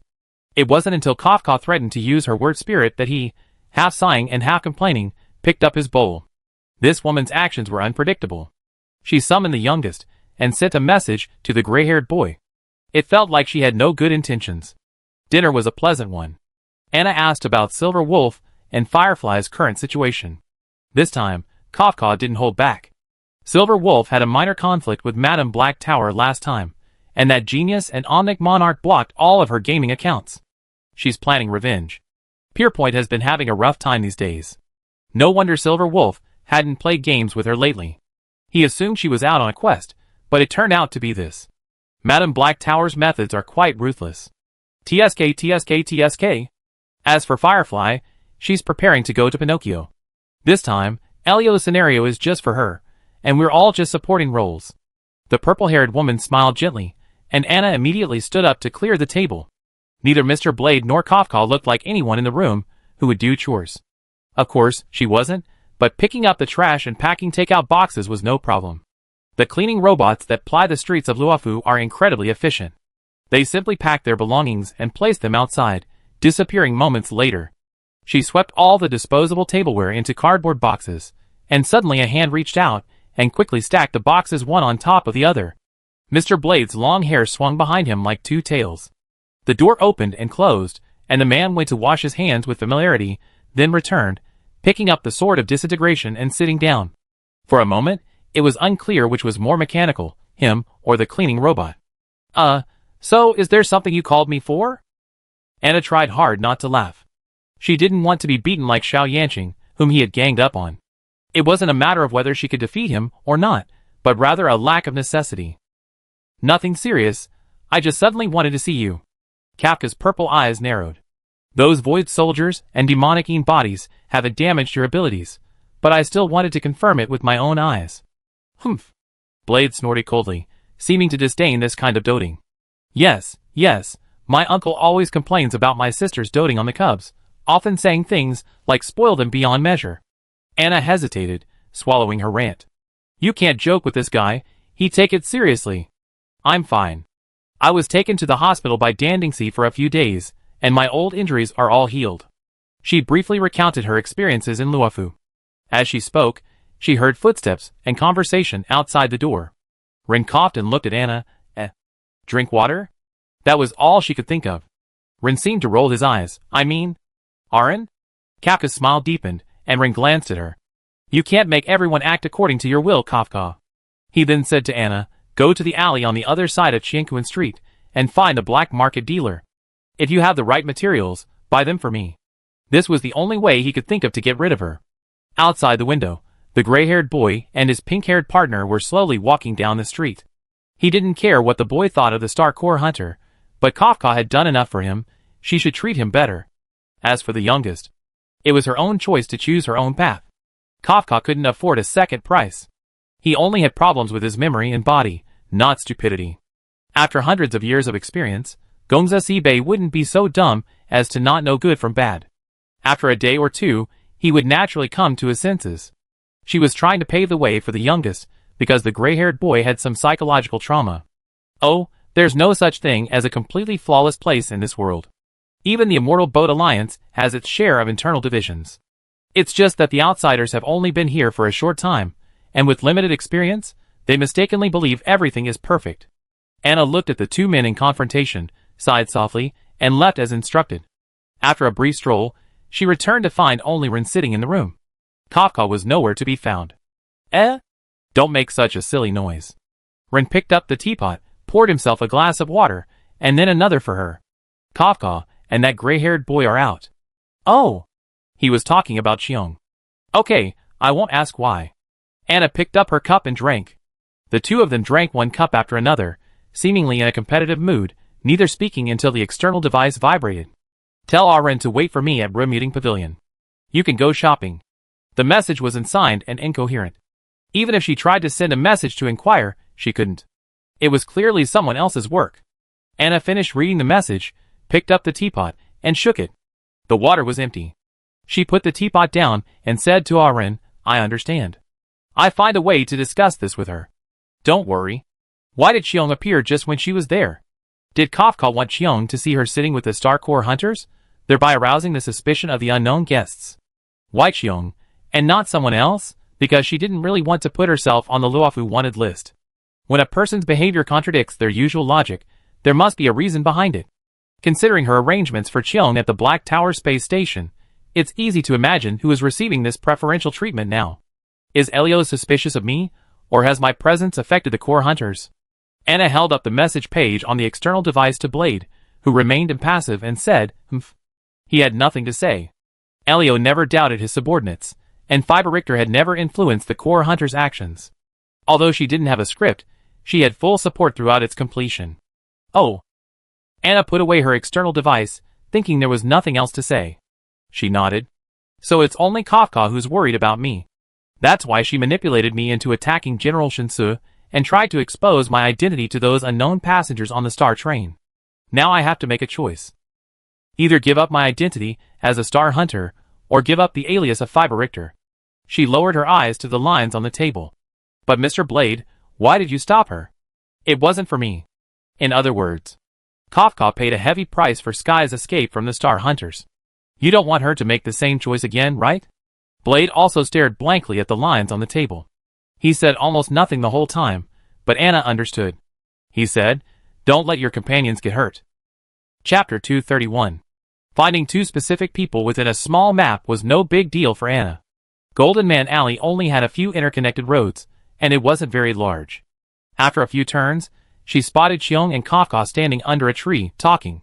The trees were lush, and the grass was verdant.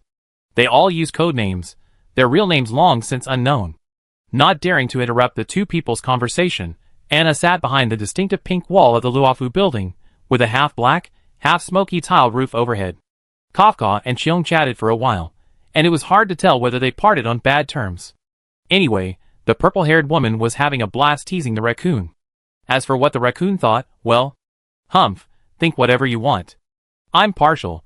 She leaned against the wall, turned, and leaped into the alley on the other side of the house, just in time to block the other person, who had also come in to hide.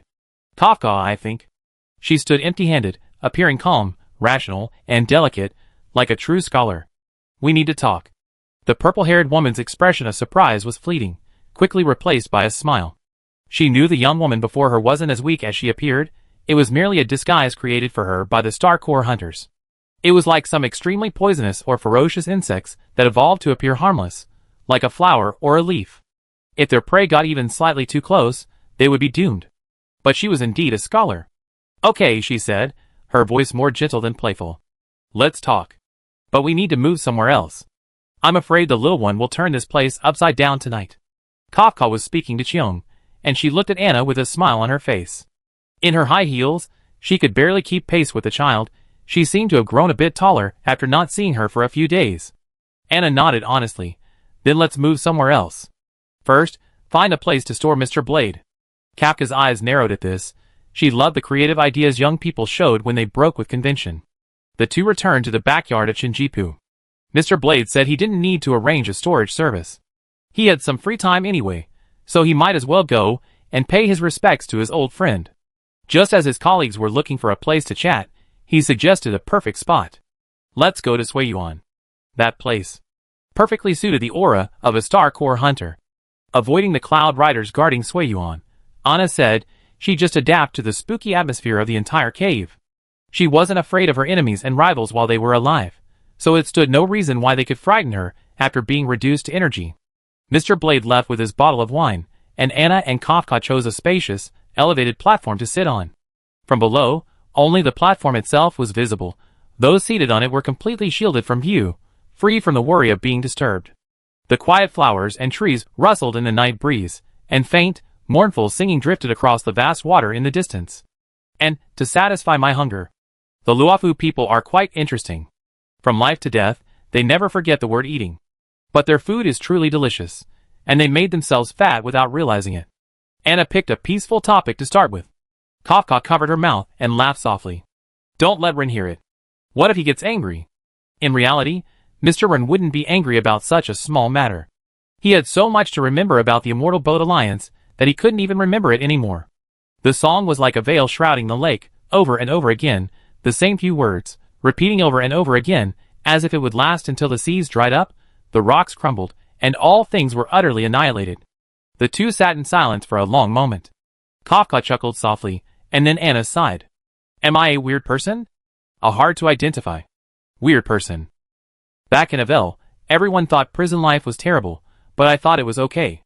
A day's work, a day's meal, a free cell, and free air conditioning. On Boys 3, everyone was devoutly devoted to the Amber King, and I cleared out all the priests at St. Kripo Church. At First Truth University, students were mostly focused on getting credits to graduate early so they could find a job.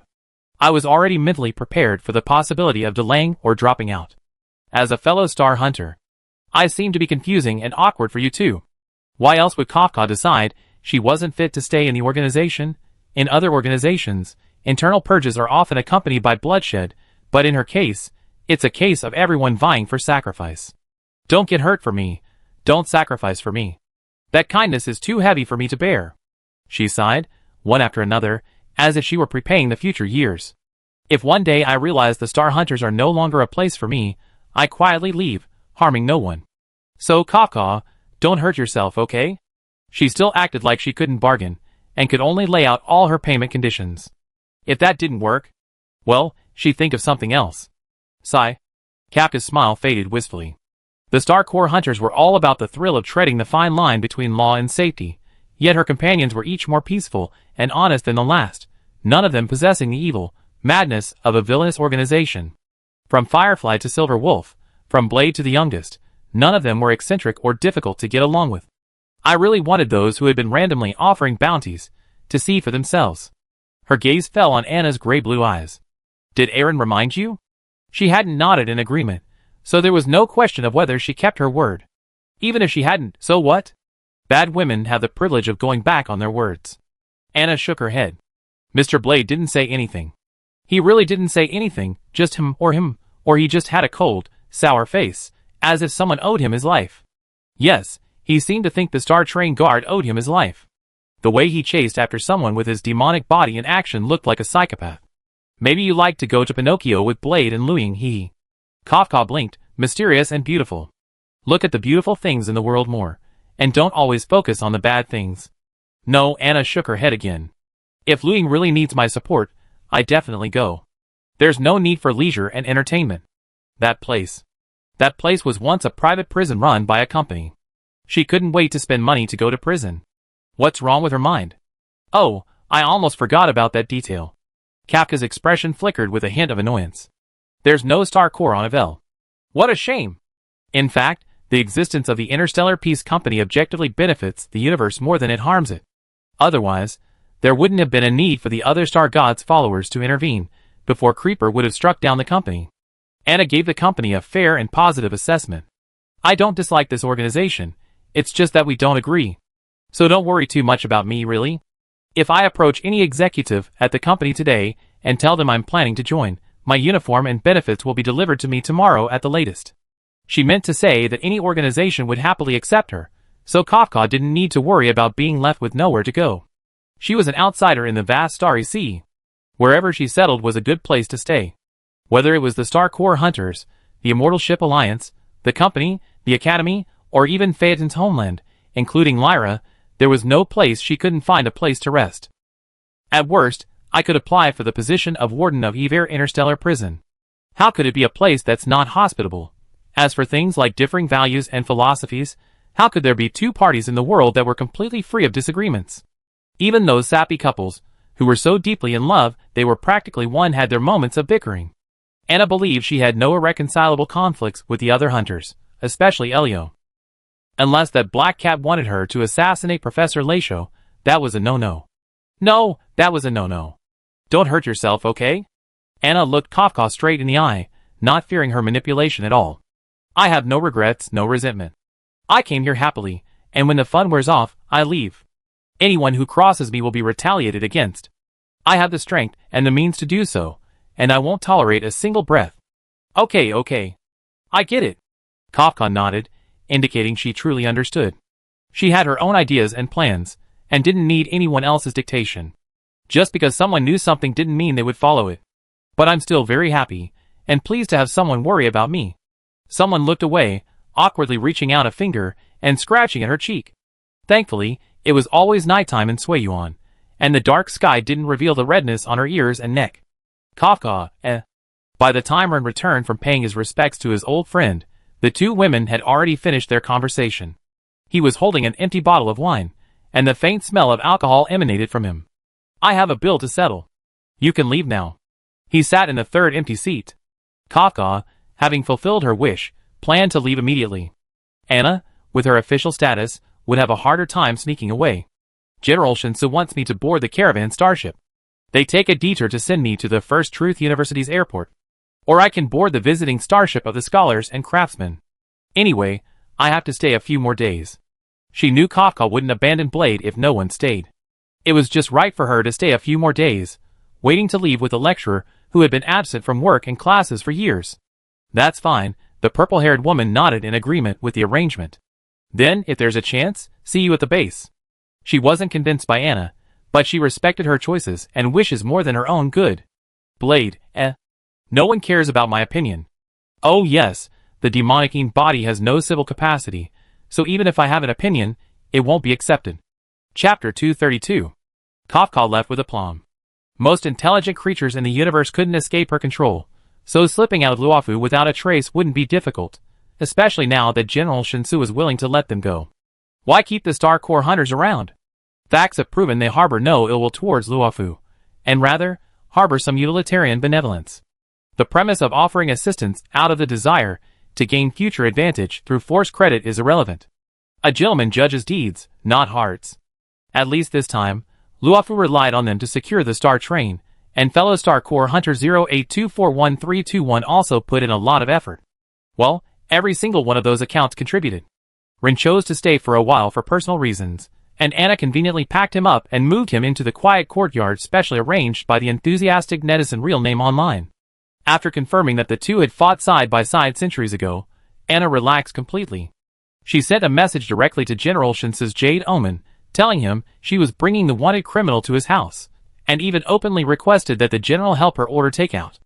Mr. Jing Yuan had 6 key points to make about this. He really doesn't treat himself as an outsider. Mr. Ren's memories were patchy.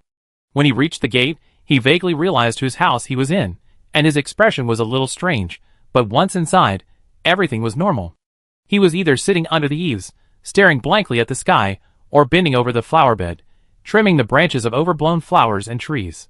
A mechanical bird flew over and landed beside him, and a flicker of nostalgia flashed in the black-haired man's eyes. Mr. Ren, if I want to buy a mechanical bird as a gift in Luofu, what kind of material and style should I choose? It was definitely the right question to ask him, but unfortunately, there was no response. The taciturn man, With his back to Anna, plucked the mechanical bird from the branch and cradled it, frowning as he examined its structure. Go get the tools and open this. His hands were not very useful, but fortunately, he had a ready-made, clueless student at his disposal. Even if they only attended one day's class, they were still considered his students. The old Xianzhou people's emphasis on the teacher-student relationship persists even if they lose their memory. Anna didn't wait for his answer. Dejectedly, she pulled out a set of tools she had saved from repairing cuckoo clocks from her space button. With clumsy hands, she pried open the back cover of the mechanical bird's energy module, as he had instructed. Poor mechanical bird, just delivering a package, suddenly fell victim to Baiye's ruthless actions. Not only was its energy shut off, but even the automatic alarm for emergency repairs had been disabled. There was no answer for her cries. TSK! He looked at the nearby flowers and trees with a rather sad look. Fortunately, Anna, though unskilled, had a steady hand. She removed the power tank and examined the wiring exposed underneath, a tangled mess of colorful wires. It's a bit pathetic. How dare you say that? It's a good thing this job isn't yours. You wouldn't be much better. Ren turned back to take a look and sighed in frustration. Unplug the wires, connect the colors to the sockets, and make it look nice. Don't make it look like a spiderweb. Okay. Anna toiled away, treating it like an early start to an elective class. Mr. Ren, come with me later. First, let's go to First Truth University. Then any starship can pass near Lyra. There's a cargo starship from the Polyscience Institute to Lyra. Find him a cold storage place. I'm sure he stay calm the whole way. Focus on yourself. The base's coordinates have changed. Don't get lost when you come back. Hearing his grumbling, Anna was so shocked that her tweezers dropped to the ground. Mr. Blade? So you can complain. You can even make jokes. Suddenly, I felt like a robot had come alive. What's going on? Put that stupid expression on your face. You're so stupid. He glanced at the half-repaired mecha bird, furious. What's wrong with you? Get out of here. Anna puffed out her cheeks and said nothing. It's just a chat. Why be so aggressive? One mecha bird would take the two of them a good half day to tinker with, untangling the wiring, reinstalling the energy tank, returning the energy blocks, and finally replacing the backplate.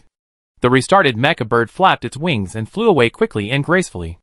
Afraid of being recaptured, it quickly took off and vanished without a trace. Gone, gone, gone! These two idiots. For the next 2 or 3 days, nothing happened. On the fourth, Ren sat in the yard all night, clutching the fragmented sword. When Anna woke up that morning, rubbing her eyes and leaving the bedroom, he frightened her so much she nearly rolled into the flower bed. What's wrong with you? What's bothering you? You must get over it now. You don't have anything to do? Ren seemed to glare at her, his hair obscuring his view. She scratched her frizzy hair. Strictly speaking, it's like this. I'm a student, and I finished my holiday homework long ago. If I don't rush, I have nothing to do before school starts. Ren, When you're feeling upset, it's even more frustrating to have someone else idle and relaxed around you. Don't you have some debts to collect? Don't worry about me. She yawned, stretched, and walked around the courtyard a few times. When her external device chimed, she picked it up and looked. Oh, Phaeton and the others had already returned to the dorm. Also, there was a gray-haired guy in the chat group looking for people to go to Scaled Abyss with him for a charity trip, to clean up trash. I didn't realize he was quite kind-hearted. He even picked up trash from the homes of the Vidra clan. Wait, there's a Vidra clan on the Starry Sky train. Isn't that Dan Hung? So it's just a favor for a friend, no surprise there. Accepting this routine task, which was no different from a walk, Anna shook her arms and looked at her senior. Mr. Blade, I'm planning to go to Scaled Abyss with Cheong to clean up the beach. What would you like for lunch? I ordered takeout for you. It was impossible for her to do anything. The best she could do was cut the fruit into the required shapes, but forget about anything else. The blade was stuck, glaring at Anna like a human computer that couldn't continue its operations, but stubbornly insisted on repeating the same calculations over and over again. Number 0824131, gray-haired boy, Scaled Abyss realm, trash picker. Wait, how did these words fit together so organically? Why did it feel like everyone else was enjoying themselves, but he alone felt a lump in his throat? Was he really that likable? Although, everyone has already added each other as friends, she hinted, Silver Wolf should have done that for you. In other words, someone wasn't excluded. Whether they read or replied to messages was their own business, but they weren't left out of the collective effort. For a moment, the person froze, as if petrified. After skipping over a seemingly incomprehensible bug, he felt refreshed. I'm going to the manufacturing company. Didn't you say a few days ago that you were planning on buying someone a Luofu-made gadget? I go take a look. This time, it was Anna who was speechless and stunned. My uncle, your reaction time is too long. It's been a few days, and you finally remembered this? Okay, thank you, Mr. Ren. Although he didn't know how he could show up at the Industrial and Construction Division with such fanfare, it was once his workplace after all, so he figured it wouldn't be a problem. Ren said nothing. Going to the Industrial and Construction Division was just an excuse. He simply didn't want the kids to see him looking so embarrassed while settling scores with an old friend. Didn't she say she was going to pick up trash with that gray-haired kid? Once they were done and gone, it would be time for a reunion. It was perfect. There was no need to find a way to get her out. The star raft quickly reached the scaled abyss realm from Shanglishan. This place wasn't usually frequented by anyone except the Chiming, and Xiong had arranged to meet on the beach in front of the Xianlong Dayu Palace. Anna spent more time trying to find him than the star raft did traveling. Miss Favoricht? The gray-haired young man's face and body were covered in sand. At his feet lay a pile of gathered trash, along with broken pottery and glass. Yeah, I've been free these days, and saw you recruiting people for a charity event, so I came over to check it out since I had some free time. She looked the boy up and down. His gray hair was smooth and silky, his golden eyes sparkled, and his clothes were, well, relatively clean. He looked well cared for. Hunting well, recruiting people is normal, and so is being recruited. If you want to mobilize everyone when you can, then don't refuse others' requests for help. Actually, it's a mission assigned by Sister Chiming. The Danding Division is overwhelmed, and lately, mysterious people have been making trouble in the scaled abyss. The general asked me to help them whenever I have time. Xiong tucked his paws into his jacket pockets, the front of his coat stretched wide open, like a child, who was so desperate that he had to come to scaled abyss to cause trouble when he had nowhere else to go. Were the Qiming people easy to talk to and bully? Where are the guards in your car? Isn't Dan Hung also a Qiming? This is his home, and he doesn't care? Anna didn't know much about the disputes between old friends, so she blurted out her question. This question. The gray-haired young man tilted his head, pondering for a moment, then sighed deeply. Probably, it's not easy to manage. Luofu had already exiled Dan Hung, and now he wanted him to come back to manage scaled abyss's sanitation. A bit of a rip-off. Since it involved someone else's privacy, he didn't say much, and the topic ended abruptly there. Anna realized there was probably another reason for his silence, so she stopped asking. Where's the remaining work? In the Delta, and under Xianlong Dayu Palace. When Huanlong was causing trouble, many of the Twisted Medicine King's secrets fled in and hid. It's densely packed with ravines, and densely infested with dragon-scale corals and chrysanthemum eggs. From above, it's hard to see the demonic beings hiding within. He stretched out his left arm and scratched an area, then stretched out his right arm and scratched another, then tucked his hands back into his pockets. He looked like a brown penguin with gray fur. Anna looked around. The area was quite large. No wonder they needed help. Then get to work. Should we clean the outside first, then the inside, or the inside first, then the outside? She didn't care anyway. Just a few stray dogs. Yenya didn't even need to unleash his blade. Xiong followed her around and said, let's clean up the demonic bodies first. 2 people will be more efficient. Don't worry about the garbage outside, the tide will push it ashore. We come back to pick it up later. The garbage is divided into movable and immovable. The immovable ones should be thrown away first. Luofu doesn't have trash cans, but it does have cleaning robots. Passing pearl protectors will take them away if they see them. Chapter 233. Anna was incredulous at the thought of such a spectacular underwater complex in Luofu. Carrying out civil engineering work underwater wasn't theoretically impossible, but in practice, it was somewhat difficult. Primarily, the vast majority of Homo erectus species of the Homo genus couldn't breathe underwater, posing a significant challenge in terms of oxygen supply. Of course, it's possible to construct an isolation chamber and then pump out the water and inject air to create an aerobic environment, but compared to the vast, solid plains on land, such an effort wouldn't be necessary unless it was absolutely necessary. So, the Vidyadharas can breathe underwater? That's impressive. So, are they aquatic or terrestrial? Without the locals' permission, Anna didn't take any photos of other people's underwater structures. However, the discussion group for external devices was bustling with activity, with Phaeton and Sid throwing out one hypothesis after another, as to which subspecies of human the Vidyadharas actually belonged. To be honest, their subspecies was a bit far-fetched. Amphibious? Sid's answer was more like a cold joke. They can live both on land and underwater, and lay eggs. If you ignore the description of the adults, they're definitely amphibian. Aquatic, I suppose. After all, according to records, the Fanghu Xianzhou, where the Chiming clan lives, is usually classified as an ocean planet. Damons cleverly looked up the information and found Phaeton's fabrication. I heard that the Chiming of the Xianzhou Alliance can fly. Perhaps they're more like some kind of waterfowl? Anna, Brother, why is your art style always so unique? She clutched a pitch-black stick, her eyes never leaving the screen of her external device. She sauntered along, leaving the corpses of the Medicine King's secret disciples scattered across the ground in her wake. This thing was a bit of a hassle. Killing them once was often not enough. You had to go through the trouble of attacking them again. However, it seemed that after falling into the demonic Een, these Medicine King's secret disciples had only experienced changes in their physical stats, their IQ decreasing rather than increasing. They were the type that could be mindlessly beaten up. As soon as he arrived, Cheung perked up like a raccoon on a loose leash and vanished quickly, carrying the baseball bat he plucked from the Black Tower space station and clanging like a bulldozer. The two of them each covered a section of the line, agreeing to meet in front of Jinmu Xianjin. Anna didn't actually know where Jinmu Xianjin was, but she wasn't worried. Anyway, just clean up this moving garbage in front of me. Maybe we even reach our destination while we walk. The walkways on both sides of the building were clinging to numerous Vidra eggs, some larger than adults, others tiny and adorable. Considering that the eggs contained sleeping Vidra, even though I wanted to touch them, I controlled my hand. As usual, if you touch someone else's cubs without permission, you get a beating and nowhere to complain. The tall walls were covered in murals, some describing the origins of the Vidra, some chronicling its history, and some seemingly very recent, seemingly depicting a terrible war.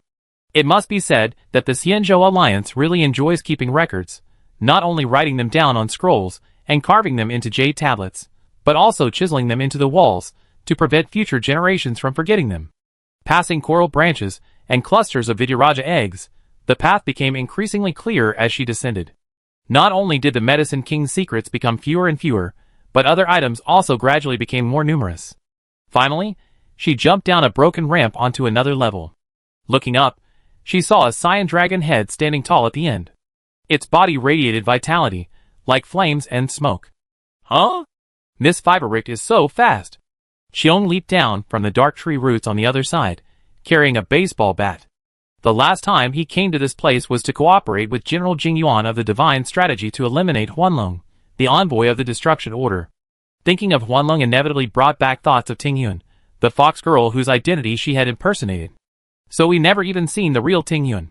That guy keeps calling us benefactor so affectionately, purely taking us for granted.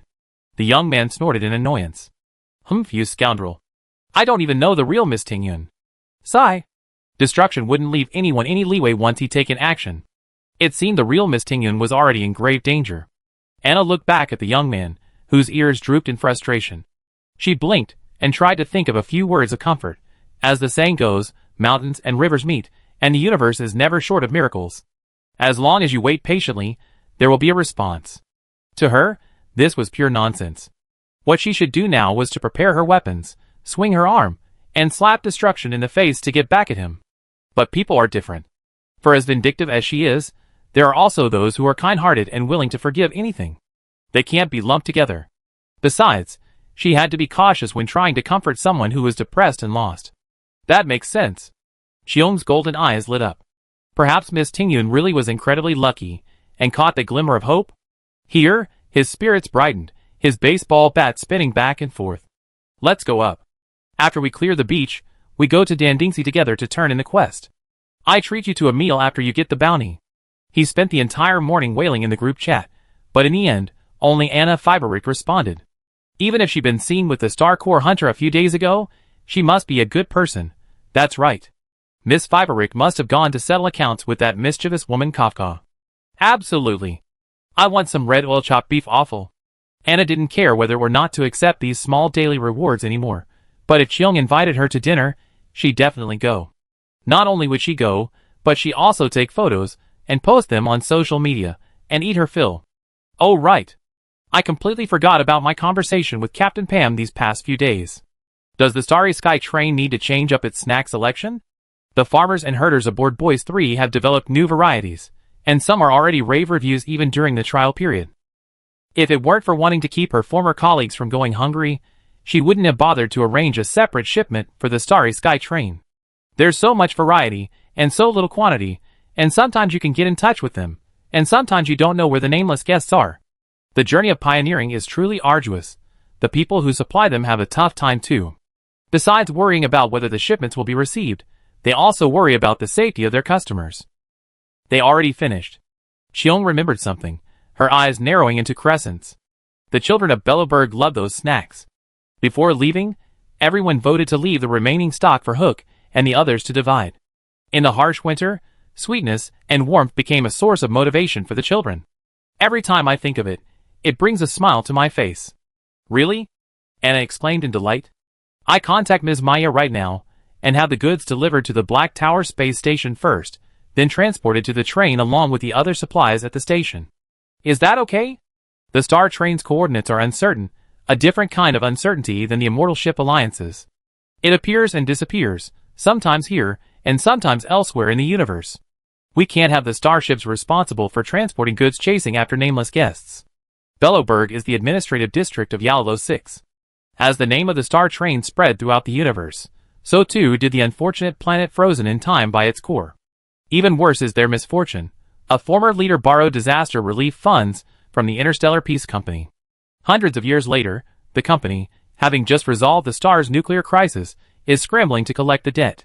I wonder if Pierpoint will be bankrupt without those few small sums. Haha. If it were Anna herself, she'd definitely roll up her sleeves and fight the company to the bitter end. I don't recognize the money I borrowed from hundreds of years ago. If you have the guts, either resurrect the dead and collect the debt in person, or bear the wrath of the entire universe and destroy Yalalo 6. When the star's nuclear explosion ruptured the galactic orbit, the company didn't even bother to contribute, simply assuming the Yalalo people were wiped out. Now that they hear the road is open, they're running away. Blockade? Embargo? Shame on you? For a top-tier capital like the company, which is so obsessed with money, only a barefoot kick can make it remember the meaning of respect. Isn't that what the saying barefoot are not afraid of wearing shoes means? Is Yalalo 6 willing to import agricultural and sideline products? I have the supply. Besides food, we also have medicinal plants and textile plants. The clothes I'm wearing are made of fabric produced by Boys 3. The materials are cotton and wool, all natural. Anna put away the metal stick in her hand, took 2 steps forward, grabbed the hem of the shirt, and showed it to the gray-haired young man, even wanting to pull him in to touch it. Cheong took a serious step back, sweat dripping down the back of his head. I don't know. How about I go back and ask Sister Jeezy and Uncle Young? Is it wrong to go home and ask the adults when you're undecided? Then ask. With the Star Train acting as a middleman, I can get the best deal for the people on Yalalo 6. Anna was working so hard, she was practically breaking through her character. Why couldn't the people of Lyra interact with Yalalo 6? Could it be that the Interstellar Peace Company, being located on the seashore, had such wide-ranging influence? Cheong, whose demeanor had unknowingly diminished, nodded obediently. Okay. Miss Feverket's serious look left no room for refusal. Good boy. Anna almost raised her hand to rub his gray fur, a satisfied smile on her face. I have quite a few samples here. I take them back to the train for you to share with your friends. She nearly cleared her space button as she spoke, carefully packaged gifts piled up until Cheong could barely hold them. He fumbled, carrying a pile, and then filling his arms with them. He specifically contacted Sanueki and Donhung for help with the snack bags. Sanueki responded quickly, but Donhung remained silent. He stood bewildered beneath the statue of Drinking Moon Lord in the Xianlong Dayu Hall, a strange white-haired woman and a somewhat unfamiliar yet not so familiar blade-wielding figure engaged in a brawl. The aura of swords and sabers swirled everywhere. Standing on the other side, General Jing Yuan of the Divine Strategy lowered his head slightly, his expression unseen. How could he possibly have a good expression? He wasn't smiling. It was a blessing he wasn't crying. Chapter 234. This toffee is delicious. Ms. Maya said they're still developing new flavors, aiming for a variety that you can eat, guess, and play with. Wow! The dried meat is great too. I can't believe it's lamb, not at all smelly. Want to try the beef? Lyra has no shortage of spices, they can grow them themselves. 2 people stood still beneath the statue of Xianlong Dayu Temple, and 2 others were engaged in a fierce fight. Someone's fighting. Xiong was still chewing his snack, holding a baseball bat in one hand and shielding his eyes with the other. Anna was right beside him, so she naturally saw what was happening. The woman, using her identity as an Interstellar wanted criminal, struck Mr. Blade to the ground with a single blow, looking like she'd beaten $5,000 to the punch. Everything has its cause. Let's not get involved in the internal affairs of the Xianzhou people. We don't know the full story, and we might end up hurting someone. Anna grabbed the back strap of Xiong's jacket to stop him from joining in the fun. Can't you see General Shinsu standing right there? He doesn't care. Why are you rushing in? Are you asking for a beating? That makes sense. The gray-haired young man pounded his fist on his palm. I go check on Dan Hung. My long-awaited good brother looked unwell. After some deliberation, he decided to prioritize brotherhood over friendship. Anna looked around. One of the 2 people she knew best was being beaten. She quietly slid over to Jing Yuan, who was looking down, her expression unclear. She touched the bag of snacks she had taken from Xiong's arms and gently nudged him. Friend, what's going on? Jing Yuan had long noticed the rustling of 2 outsiders emerging from the underwater palace ruins, but at that moment, he couldn't spare any attention for small talk. The 2's meeting was unexpected, but not entirely surprising. The Star Train had a wide network of connections, and the Society of Knowledge, to which Miss Febrick belonged, was an open and inclusive organization. It was perfectly normal for young people to get to know each other. Jing Yuan looked at the bag of snacks cautiously extended from his arm. The sharp-eyed young woman now wore a deliberately innocent expression. She even twitched a milk bar between her teeth. The pent-up anger that had been choking him, unable to be uttered or swallowed, suddenly dissipated. The one in the sky is my master. The one on earth is my brother. He casually took a milk bar and started to suck it. Anna leaned back in awe. Your master looks quite energetic and in good health. Although, General Shinsu's master looked even younger than the general himself. It's true that those who toil and work hard age quickly. Jing Yuan sighed helplessly, as if he read the words on her face. It's going to rain, and my mother's going to get married. What can I do? Anna took the words literally, took a step back, and stared up and down at Jing Lu and Ren, who were still fighting. She gasped his. This. Are they preparing a dowry for Mr. Ren? Stop. It's just a metaphor. Jing Yuan, unable to bear it any longer, pressed her head. Master has been getting more and more irritable lately. I can't stop her from beating anyone up. Yan Qing had already let her beat him up, so what did his own master say? Nothing. Oh, sorry. Anna's gaze lingered on Ren. He was being slashed around by Jingliu's sword energy, and at the very least, it didn't look like they were evenly matched. Mr. Blade wasn't particularly skilled in swordsmanship. His strength lay in his endurance. No matter how harsh or dangerous the situation, he always managed to come back alive. As for swordsmanship, anyone wielding a weapon that kills and injures anyone with a brush would be considered a formidable figure. The weapon effectively compensates for a person's shortcomings. Is this description understandable? Thankfully, the battle was over quickly. Blade lay alone on the bluestone floor of Xianlong Dayu Hall, while Jing Lu stood there, sword in hand. Jing Yuan silently raised his hand and waved, and in an instant, the Cloud Knights, lying in ambush in the distance, were summoned by the general to capture the fugitive. The focus was on the one standing, the one lying down was irrelevant. His young men were already there, so he wouldn't be in trouble. Xiong stood before Dan Heng, baseball bat in hand. Even if his companion could summon wind and rain, split the sky and sea, he was still a human being. Shouldn't strength be a factor in mutual support? Anna walked over to the collapsed blade, adjusted her skirt, and squatted down, waiting for his resurrection. After counting for about 15 minutes, the Cloud Knights had already left with the fugitive. Someone shuddered, gasping for air and sitting up on their arms. Are you okay? Are you feeling dizzy or numb anywhere? Anna pulled a bottle of water from her space button and handed it to him. Without a word, Ren took it, unscrewed it, and drank a few sips. The handing of the water was perfectly natural, and the receiving of it was confident. Compared to Mr. Bay's magnificent chest muscles, the scholar looked like a chicken whose neck could be crushed with a single hand. Fei! Miss Febrick. Xiong looked even more nervous than the young man behind him. He held his face in shock and said, that man is dangerous. She must have been kind enough to step forward and give the mentally ill patient special attention, right? Dan Heng raised his hand to his forehead, then thought for a moment before sliding it down to cover his eyes. He thought again, then raised it again to cover his forehead. He could just look down or close his eyes. These two people clearly knew each other. They were in cahoots. Only a fool would wear a filter and refuse to take it off to see the truth. Mr. Blade. Is he dangerous? Anna tilted her head, thinking. Not bad. I didn't think he was dangerous in any way. His intermittent mental disorder certainly warrants confinement in a sanatorium, but there's no sanatorium in the universe that can hold him right now, so they had to let him roam free. Even so, he's never been on a solo mission. Elio is a responsible cat. Whenever Mr. Blade goes out, he's accompanied by someone. The hunters have recorded Kafka's spiritual voice, so if anything goes wrong, a shot to the vitals can quickly restore him to normal. All in all, his danger isn't high. It could be said that his danger is limited to a few or a single individual. Thinking of this, Anna couldn't help but feel a deep sympathy for Brother Dan Hung. An enemy you can't kill or shake off. How terrifying. Humph. Ren glanced at the gray-haired young man, his expression filled with disdain. Dan Hung tucked Xiong behind him, trying to block him. You? Stay away from my companions. Hee. Ren simply gave him a forced smile. Dan Hung's reaction was like seeing a fierce dog baring its fangs, his face on edge. This guy has been harassing him for 100 years. Even in his nightmares, he can't escape his psychotic laughter. He must be on guard.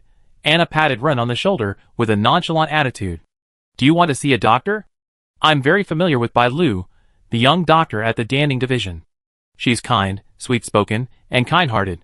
Just bring some delicious snacks, and she have the medical assistant in charge of registration add you a number. Ren immediately put away the sinister, half-smile on his face. After pondering silently for more than 10 seconds, he lowered his head and nodded, yes. See?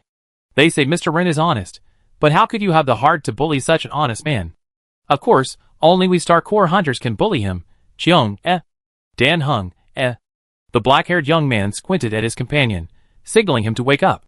Xiong hesitated to speak, but was forcibly dragged away by the yellow ribbon on the back of his coat by the train guard. Miss Favorict. Don't just look at breasts and faces when you judge people. Arkong's hand, the train crew also withdrew. Anna stood up, bent down, and extended her arm, and Ren easily stood up with the help of her.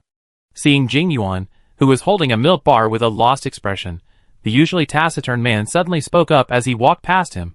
Look forward, look forward. You're the one who can see the farthest among us. Don't let the shadows of the past hold you back. Anna walked to the front, but couldn't find anyone, so she turned back. In school, discussion groups, lab groups, and homework groups all break up and reorganize as the subject changes. I was trying to say, you're not alone, Netizen. General Shen bit into the milk bar with a crunch. Yes, Master has new companions. Dan Feng has reincarnated into a completely different person and embarked on a new path of pioneering. Ying Xing, now codenamed Blade, seems to be very popular with the younger members of the organization. Even Bai. Well, she has new friends. Unbeknownst to her, new faces have gathered around her, just like the old tree in her courtyard, which sprouts new branches every year and welcomes different birds to build their nests. The 5 warriors of the clouds should have disbanded 700 years ago. Human fate is like clouds in the sky, who knows where the wind will carry it. Thank you. He nodded to Ren and Anna, who was walking beside him. These milk-flavored cookies are quite delicious. I'd bring more to Luofu later. TSK. Ren looked disdainful. You've been obsessed with this milky flavor since you were a kid. Aren't you afraid of being laughed at? He's almost 2 meters tall, hundreds of years old, and he's obsessed with finches, cats, and milk-flavored desserts. His hobbies are truly beyond description. I'm General Yunchi. Who dares to laugh at me? Humph! He raised his head, as if he wasn't afraid of the 6 Imperial Guards' impeachment. Ren rolled his eyes, and turned away. It was too much trouble to even say a word to this kid.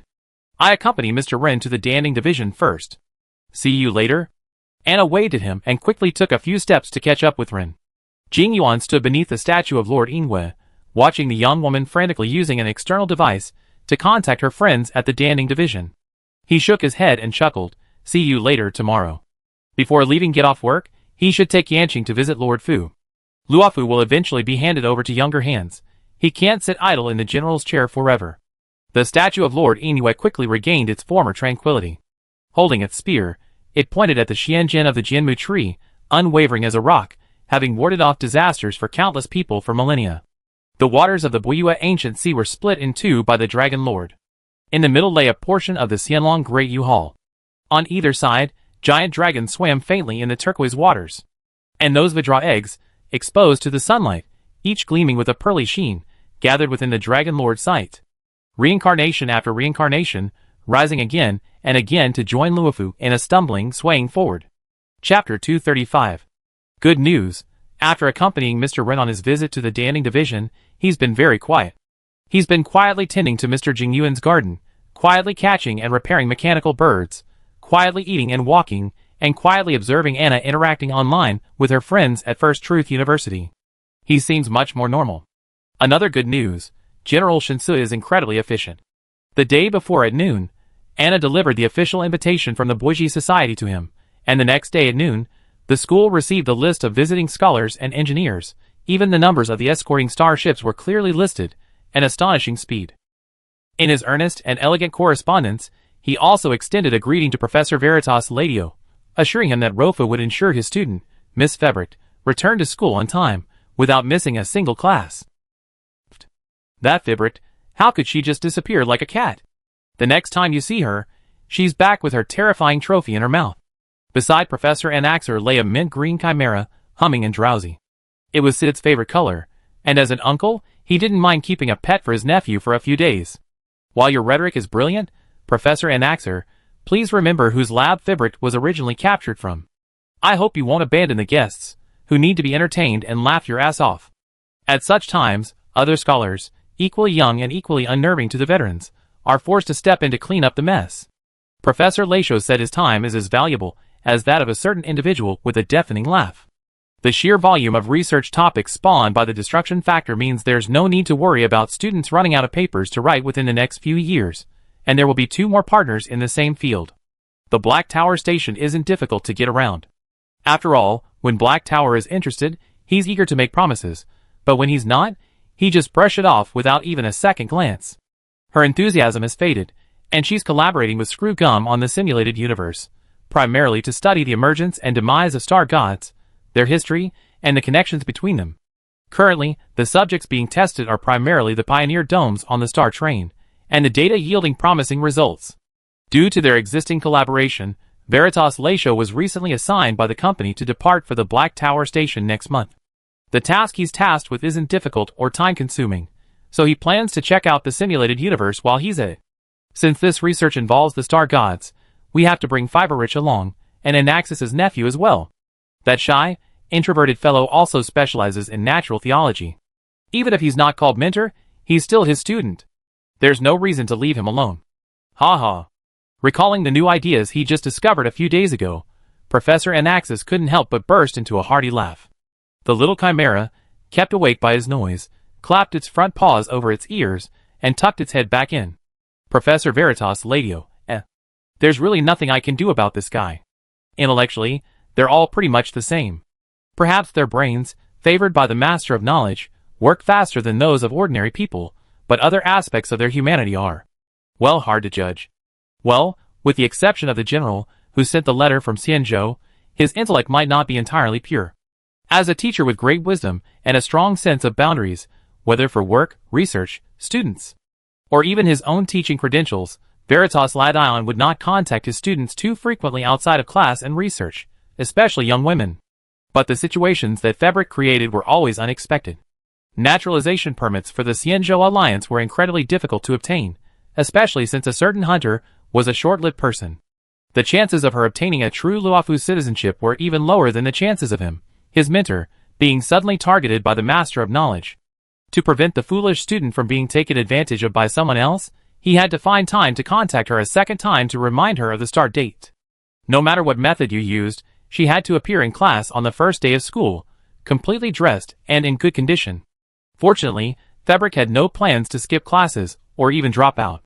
She said she had nothing to do in Luofu, and the reason she hadn't made any moves was simply that she wanted to join the starship that was sending scholars to the Institute of Knowledge to save a fare. That's fine, it's a reasonable excuse. The autumn and winter holidays are already short, only 4 planetary weeks in total. Followed by the even shorter spring break, the final semester of the calendar year is also quite short. If the star region where the students come from doesn't have any major holidays during this period, they can skip the 2 weeks of vacation and work directly at the Black Tower station until the start of their second year. The investment subsidy from the Interstellar Peace Company is enough to cover the full course fees for the second year. On the first day of school, Professor Lachaud spotted Anna Fabric in the front row of the lecture hall. It seemed that Rob's culinary reputation lived up to its reputation. This girl's complexion had grown rosy, and her height had also increased. Wearing plain glasses, she pretended to study the textbook intently. She always sat next to an actor's nephew, and today was no exception. He checked his email. Oh, this kid had diligently submitted several reading notes. Everyone, if you read fewer than 4 books during the holiday, you can consider leaving the classroom now. You won't pass this course. Even students who came to take the free elective class were treated the same as Lachaud's direct disciples. What's the point of attending class if you don't even read? You don't think graduate school courses are taught literally from textbooks like compulsory education, do you? Fabriquette shrank back as she sat there. Honestly, she only submitted 5 reading notes, which Professor Lachaud wasn't entirely satisfied with. However, considering all her holiday reading came from the Louvre's library, and considering the cultural differences and writing styles, this minor flaw wasn't unforgivable. Understanding his surprise, the student grabbed their textbook and scurried off. School had just started today, so there was plenty of time to make up the credits by enrolling in another course. There were still some who were hoping for a lucky break. Well, there were always some who were hoping for a lucky break, who took the professor's words as threats rather than warnings, indulged in their own speculations and expectations, and then, upon receiving the fail notice at the end of the semester, their defenses were broken. The lecture hall suddenly became empty. The professor opened his tablet to display the lecture notes. The obedient students in the first few rows were recording their screens or taking photos. Fabric, as usual, buried his head in copying by hand. TSK, can a personal computer bite your hands and brain? Fabriquette, stand up and answer this question. There weren't many graduate students left in this classroom under his tutelage. After every break, a group of students would quietly disappear. The system notification in the mailbox put an ugly end to this imperfect mentor-student relationship. The young woman in a white dress and blue skirt wasn't necessarily quick to answer questions, but her swift response was a real credit to the teacher. Thankfully, she enjoyed her break and didn't forget to complete her student duties. After a little consideration, her answer passed the passing line in both logic and content. She's read a lot, very good. Sit down, 5 points. This reasonable answer effectively cured Professor Lachaud's usual high blood pressure during class. He glanced at Sid, who didn't dare to look up from Anna's side, and skipped over him to ask the next question. This child is a reserved person, knowing what's going on. It's unfortunate that he has an extroverted elder like an Axer. As soon as the bell rang, the professor grabbed his tablet and left, never spending a second in the classroom. Before leaving, he said calmly, "Fabricator, come meet me in my office with your friends." This girl had definitely arrived just a second before class started. She'd probably still been squatting on the starship a planetary hour ago. He was right. The Xianzhou Alliance's starships were certainly incredibly fast, but the distance from the starport to the classroom, that distance couldn't be covered at wartime speeds. First Truth University was an offshoot of the Polytechnic Society. The Polytechnic Society wasn't a country, but it claimed sovereignty over the entire galaxy. No matter how aggressive the Xianzhou Alliance was, it couldn't just barge in unchecked. Anna had never hit the ground running like she did today, even when she was working part-time. Sid had picked up her textbooks in advance and brought them to the classroom for today's class. She had barely sat down before the professor appeared, flipping through the pages in her blind spot, pretending to be absorbed in her study, but in reality, it was all just a way to mask the panting from excessive exercise. Okay, Professor. She stood up from her seat and watched Professor Lachaud disappear. A wave of emotion spread throughout the lecture hall. A beauty from the universe, hunting destiny, had summoned a star god, and, coincidentally, was studying natural theology. Everyone was curious about her. Hurry and go the other way. Phaeton sent word that a group of psychopaths are out to get you. Sid picked up the book and whispered the news to Anna. The scholar, still sulking on the first day of school, almost reached for her new weapon. No, that won't work. Those members of the ultra-conservative group sent out to provoke trouble at school aren't particularly well-built. They wouldn't be able to withstand Yanya's liquid gold blade, let alone a staff designed solely for riot control. If something were to happen, someone would surely exploit the situation and start a split. Over its thousands of years of existence, the Polymath Society has experienced divisions, and some schools have even engaged in fierce wars. Anna had learned a great deal about this history from Damon's, and she was extremely wary. Not to mention other scholars, Professor Leisho alone could design a new type of energy weapon capable of inflicting the same damage as an army. Those weak academics. Perhaps they only think they're weak themselves. I have the car change direction and wait. She still had a clone of the destruction envoy with her. She had to hand over the sample container quickly. Chapter 236. Thankfully, the lecture hall had more than one exit. Anna and Sid circled and quietly slipped out through another exit. The car accurately positioned itself at a stop not far away, and they sped off. But Sid was the one who sped. He got in, closed the door, and ran. Huh? The young man panted for a moment, then suddenly rubbed his forehead and laughed. We all thought you wouldn't make it back. So, I heard you ran into the forces of destruction again in Luofu? Anna spread her hands. I wasn't expecting it. I'm lucky. Thankfully, it was only destruction. If it had been abundance, I really wouldn't be able to return to school. And yet, if the Xianzhou Alliance and the Confucian Society hadn't signed a new cooperation agreement, I'd still be wandering the streets, unable to get out. The management there is much stricter than anywhere else, at least stricter than a Vel prison. Sid lowered his hand, his eyes gleaming with a clear light. Is Rofu the same as the legend? The narrative of the Interstellar Peace Company, implicitly and implicitly, made the Immortal Ship Alliance seem like a mobile prison fortress. Anna spoke frankly, nodding in agreement, confirming the strict management. No one with a matching ID or photo will be allowed in, nor will anyone with contraband. Bribery is useless. But this way, people living on the Immortal Ship feel very safe, doesn't it? Danger is largely shielded from customs. As for those dangers that can't be shielded, there's no point in ordinary people rushing. Just calm down and wait for the emergency signal. That's true.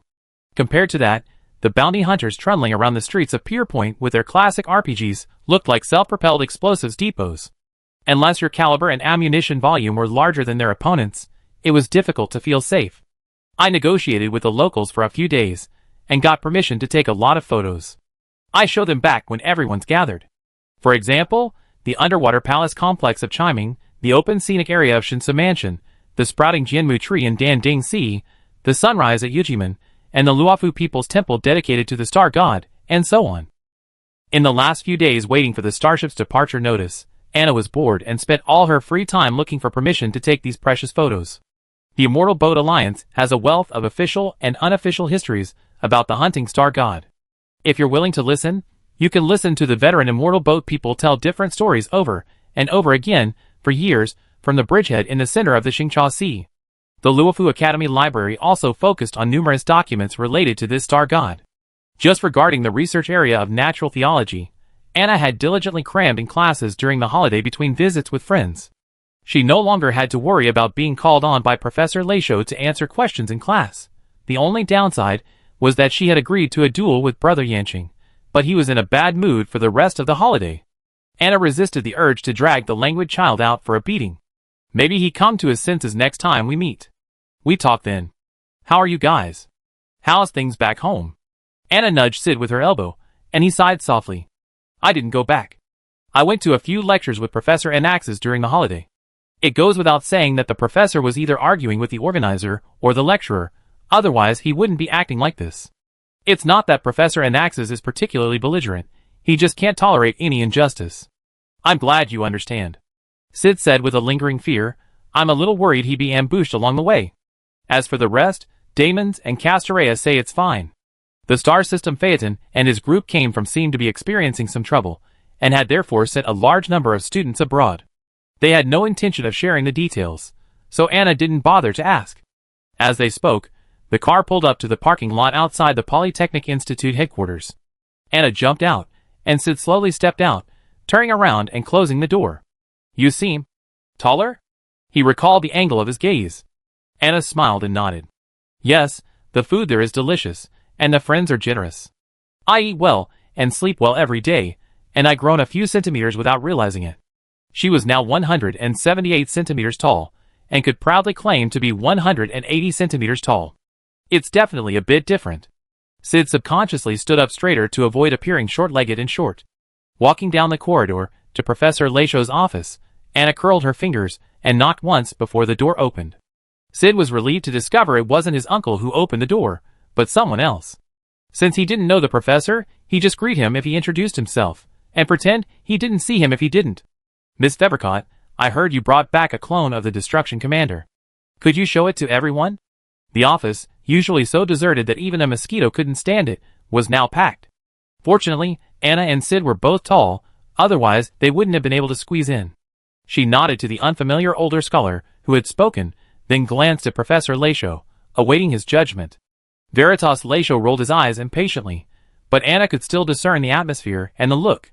She quickly scurried over to her instructor, retrieved a sample storage bottle, and handed it to him. Professor, the scholars and engineers from the Immortal Ship Alliance will remain at the Polytechnic Institute for a period of time. You, along with the other visiting scholars from the Immortal Ships, will be responsible for communicating with them. Professor Lachaud took the unremarkable sample storage bottle, his illusory clone raising a fist with full energy. Also, you and Mr. Glass will accompany me to the Black Tower Space Station in a month. Unless there are important matters, stay put during spring break. In 2 sentences, he informed his disciple of the upcoming work schedule, his gaze fixed on the yellow-green flame in the storage bottle. Is this really the clone of the Destruction Envoy? Some scholars expressed doubt. This was natural. Scholars are inherently curious and suspicious, otherwise, they wouldn't be able to push civilization and technology forward. The illusory clone couldn't hear the voices outside the storage bottle, but she could read the expressions on people's faces. As Sui Yang, she understood the complexities of human emotions best.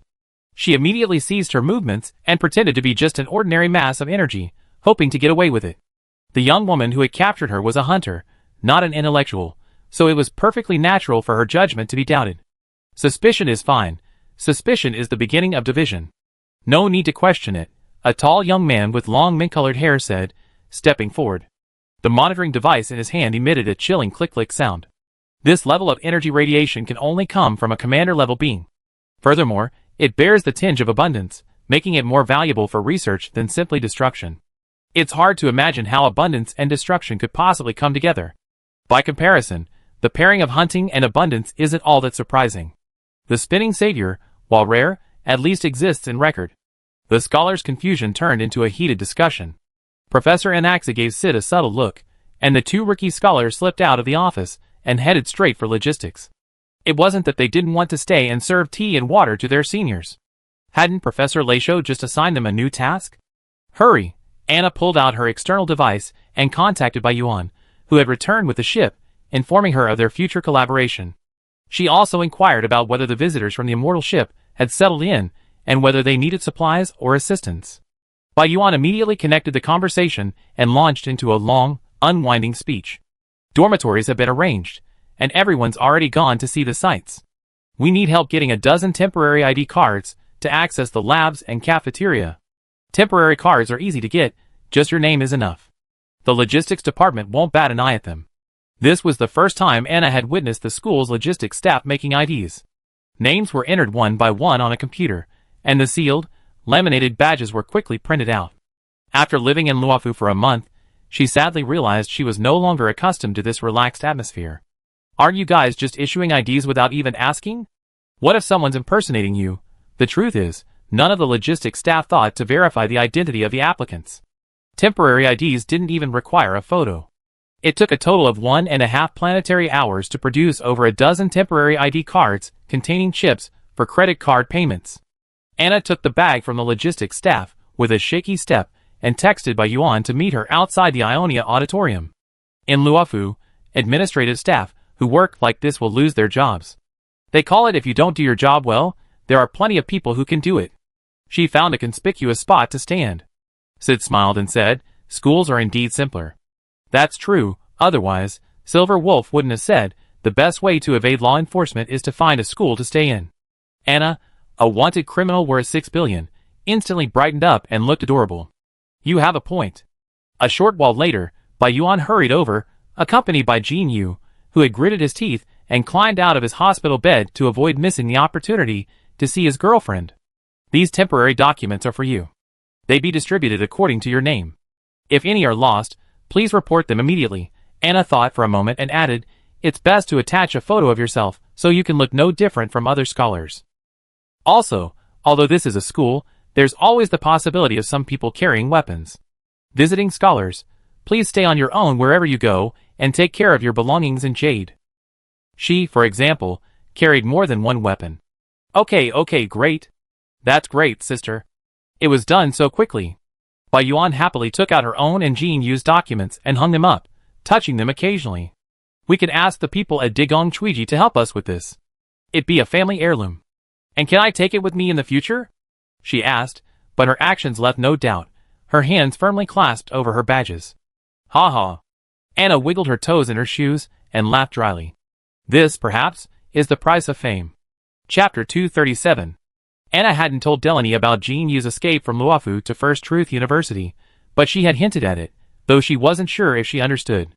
Even now, commercial and cultural exchanges among the people of Luofu haven't fully recovered.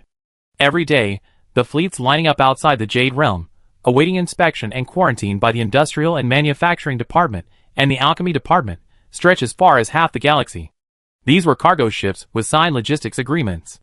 Personal visits were out of the question. The Tianbo Department would often send people back home and wait 10 years, and any discrepancy in their documents would result in immediate dismissal. Since Delaney couldn't enter Luofu, Jean Yu would have to come to First Truth University to see her. Luckily, his natural physique was strong enough, his colleagues' inherited cloud-chanting skills were effective, and most importantly, Anna's decisive first aid, so now he was just providing basic scientific support, not a big deal. How's your recovery? Anna and Bai Yuan finished their business, and the rest was just small talk. Everyone was traveling on the same starship, and after only half a morning apart, they already had a lot to talk about. The young man's face was still a little pale. He wasn't the shy type, but the presence of a stranger like Sid made him particularly quiet. Jean Yu nodded slightly and said coldly, "It's okay." Okay means it's not a big problem, but it would be better if she could rest. I contact Delaney right away. Anna was persuaded by Jean Yu not to tell her junior the news directly, largely because she was fooled by his so-called surprise. This guy said he had something very important to discuss with his girlfriend in person, and unless he really returned to Boyua Ancient Sea to reincarnate, he would have to crawl to school anyway. Having said that, Anna could only grumble and hint to her junior to stay home for the next few days, as a way of making things easier for the young couple. This is the Ionan Auditorium. Jean Yu, still a little weak, coughed twice with a pale face. A blush crept across his cheeks, making him look exceptionally handsome. It must be said that the chiming race is truly favored by the immortals. Aside from their infertility, they are every bit the special, highly popular races of mythology. Excuse me, Miss Febricht. He rubbed his face, hoping to look healthier and more energetic. Bai Yuan coughed dryly twice to clear his throat. Then I go help you prepare. There's really no way to deal with this guy. He won't say anything nice when asking for help. He just stares at people with his green eyes, and when he sees someone's heart breaking, he immediately starts ordering them around. Thank you. Jean Yu clenched her fist and bowed to the two women, finally turning her gaze to Sid. Sid was truly shy and introverted. He avoided speaking when around others, and when he did, he spoke quietly, so only those around him could hear. The two men stared at each other. Anna, operating the external device with one hand, quickly used her free hand to pull Sid's arm away from her. She even managed to glance up and give Jean Yu a sly, dry laugh. This guy's hundreds of years old. His girlfriend is a junior from our undergraduate school, the one you met, Delaney. She was racking her brains to compile information, multitasking to make sure Sid understood that Jean Yu had no problem with him. All the Vidyadharas are like this. Once you get to know them, you find their personalities quite endearing. Sid understood immediately. He wasn't stupid. He turned to look at Jean Yu's awkward appearance, then turned back to Anna. Do you need any help? I pass on a message to Phaeton and the others. We can't let the people on Xianzhou think the girls from the Buiji Society don't have anyone to back them up. Although, this guy is already hundreds of years old. Thankfully, Delaney doesn't mind his age. So, the two of them lowered their heads and went to the meeting together. Phaeton and Damon's were close by, so they even had time to go back to the dormitory and change into more expensive clothes. The two men summoned a group of fellow villagers. Castorea pushed her sister, and around them walked a few women Anna hadn't seen much before. We're here. Is the venue here? Thankfully, Phaeton wasn't wearing his eye-catching outfit. His layered blue and white coat looked refreshing. Damon's, radiant in gold, even brought a bag of cookies that the boss had baked the night before. I originally planned to bring some for you to eat while you're doing classes and labs, but I heard there's an important event going on here, so I brought it here for emergency use. It's a bit unkind to leave guests empty-handed and empty-bellied. I'd bake a few more batches later. Damon's lion-like demeanor contrasts subtly with the cute, Lion-headed cookies. When he's using his walking hammer to press dough in the dorm, you mistakenly think the person lying on the chopping board is a fully armored warrior, weapon in hand, struck down. I brought you Luofu's cookbook and some local ingredients and spices as a gift. I hope you like them. Anna twitched her lips as she took the bag of cookies. The whole dorm would have to be ravenous to eat all those cookies. Bai Yuan had meanwhile summoned a number of Xianzhou scholars. They somehow found a number of long tables, arranged horizontally and vertically, and covered them with snow-white tablecloths, instantly creating a hallowed atmosphere. The Ionan Auditorium was an open-air auditorium, accessible to students at any time, unless specifically reserved for final exams. Not to be outdone, Phaeton and his fellow countrymen placed cookies and fruit on golden tableware, and placed them on the table alongside an amphora that looked like it was filled with a transparent purple wine. The overall effect looked perfectly coordinated and well-proportioned, a testament to the expert's guidance. Anna simply summoned Delaney. To avoid embarrassing her junior, she specifically instructed her to wear her favorite, most beautiful outfit, and at least wash her face and comb her hair neatly. There was nothing left for her to do after that. The junior, devoid of any romantic energy, was sent off to join the equally aesthetically pleasing group in blowing balloons and tying streamers. It's like a dream. This setup was so fast. Phaeton was in charge of blowing up the balloons, while Anna tied them tightly with string. These antique decorations were something they had just scavenged from a nearby, dilapidated warehouse. They were probably left behind by some students, who were passionate about clubs last semester. And used but seemingly useful, the cleaning robots had spared their lives. Anna's hands moved swiftly, and soon a pile of colorful spheres surrounded them. Are you visiting from home? The aesthetic of the venue was clearly beyond the reach of Phaeton and Damon's. The Dioscuri sisters preferred purple, which didn't quite match the white and gold color scheme. Sid stood on Anna's other side, mechanically tying ribbons into flower shapes. Professor Charitz just happened to find time to visit us. She's with Castorea and the others. Oh, Professor Mosunakaritz teaches at another university. She's a professor of fashion design at Pinocchio Origami University. Damon's, who had come to move things, joined in the conversation. She and Professor Anaxes absolutely can't see each other. They always argue when they do. Oh, could it be that I can eat a professor's melon here? Anna pricked up her ears. Many people nearby were doing the same thing, and the noise of people discussing how to place the jewelry had quieted down. Who wouldn't want to eat the professor's melon? Sid smiled wryly. It's just a difference of opinion. They're all about the issue, not the person. Well, at least Professor Charitz isn't. A group of students, known for their ability to be annoying, chuckled softly.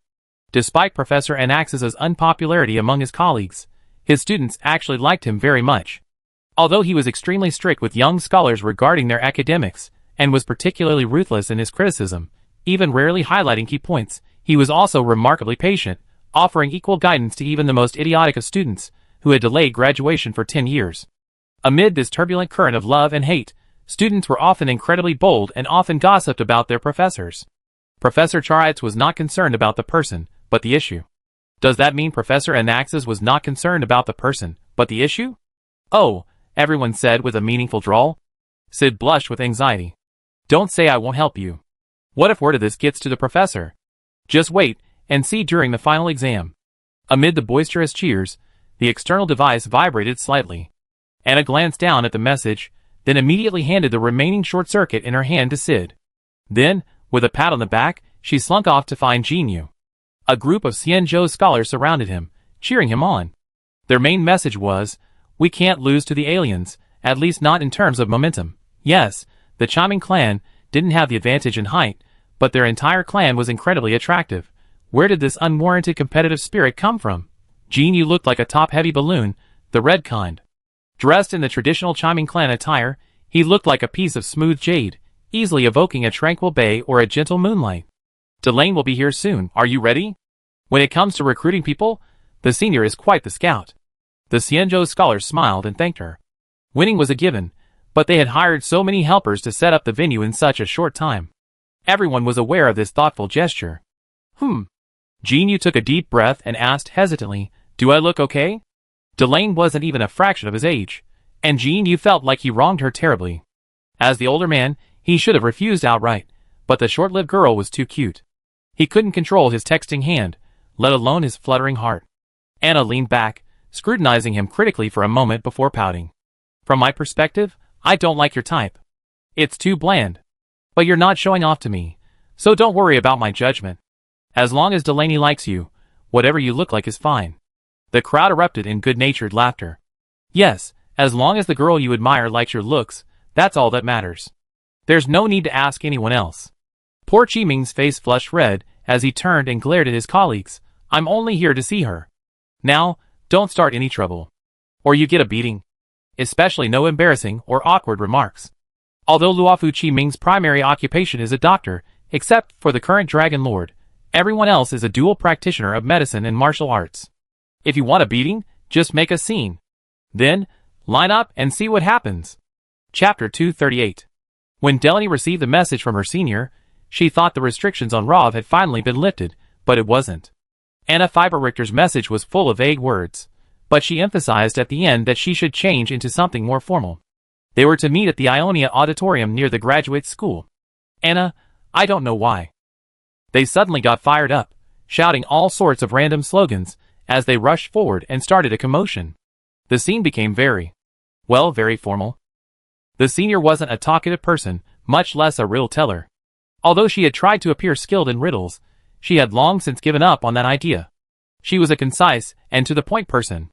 So why did she have such requirements for the juniors' attire for the meeting?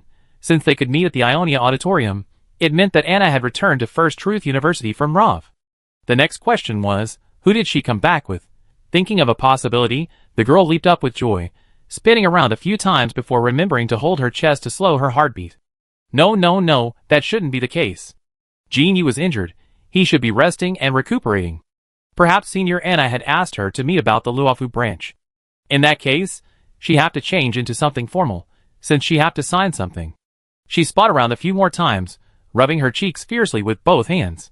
Stop giggling. Delaney opened her closet, frowning as she searched through the wardrobe, back and forth. Nothing satisfied her. Too old-fashioned, too formal, too plain, too flashy.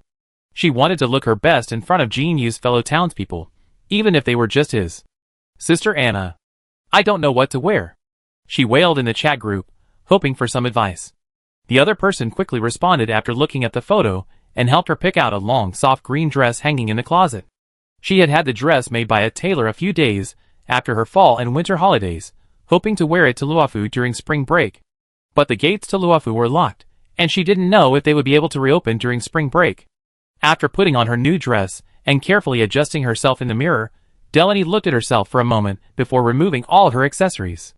Before she could even move, she hesitated and stood back, picking up a few more pieces to compare them. If she was just going to meet Jinya's fellow townspeople, this look would be formal enough. But what if that expectation turned out to be true? That would seem a bit too plain. The Chiming were a very good-looking people, and she hoped she wouldn't lose to them in that regard. After hesitating for a while, she finally made up her mind, and pulled out a simple set of pearl jewelry from the box. The lustrous white color made her look delicate and lovely without being too glaring, a perfect choice for both offense and defense. After arriving at the stop near the Ionian Auditorium by flying car, she lowered her head and sent a message to her senior.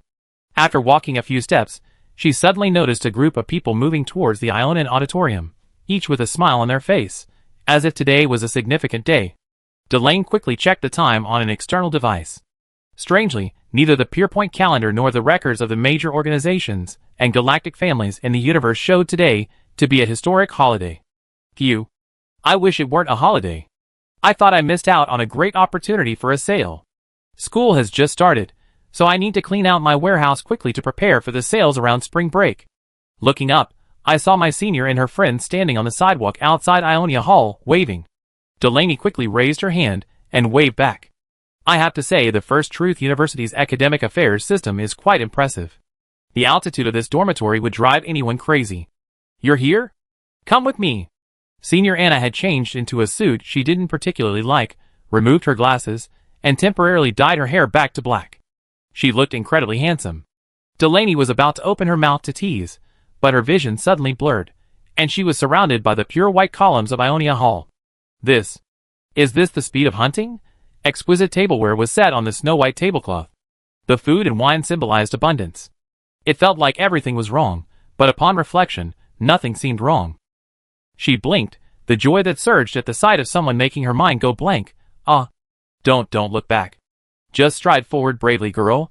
Damons, helping to act as one of the front men, was completely immersed in the role. Even when Anna was rubbing her brows and refusing to look up, he could still enthusiastically encourage Delaney. Even on the other side, Phaeton insisted on being the opposite, taunting him. Why let the junior go over there? It should clearly be that immortal boat person who should go over there. Luckily, his voice was quiet enough, or Anna would have raised her hand to hit him. Why would you interfere in this situation? Two people who are in love can go however they want. Who goes first? Who goes last? This isn't a proposal or a wedding. Why would there be so many strategists giving bad advice? So why did the situation turn out like this? What exactly did Sid say to them in the group chat? Jean Yu's colleagues naturally refused to admit defeat. What are you standing there for? Why don't you just go over and talk to someone? How stupid. Standing there like an idiot, expecting your wife to come to you? Then you shouldn't be a Vidyadhara, you should be a slug in the sea. Delane blushed and shuffled forward. Jean Yu looked no better. Both of them felt awkward, as if they had just learned their own limbs today. You're here? Ah, yes, I came to see you. Well, how are you? Fine, how about you? I'm fine too. Oh. Puff puff. I didn't know who had let out such a peculiar laugh, the snickering laughter like a wave that made one's scalp tingle. Thankfully, Jean Yu hadn't lived in vain for hundreds of years. At least, he had a thick skin. He handed the inexplicably extra bouquet to Delaney, waited a moment, and after a closer look, seeing she didn't seem to object, he quickly embraced her and vanished.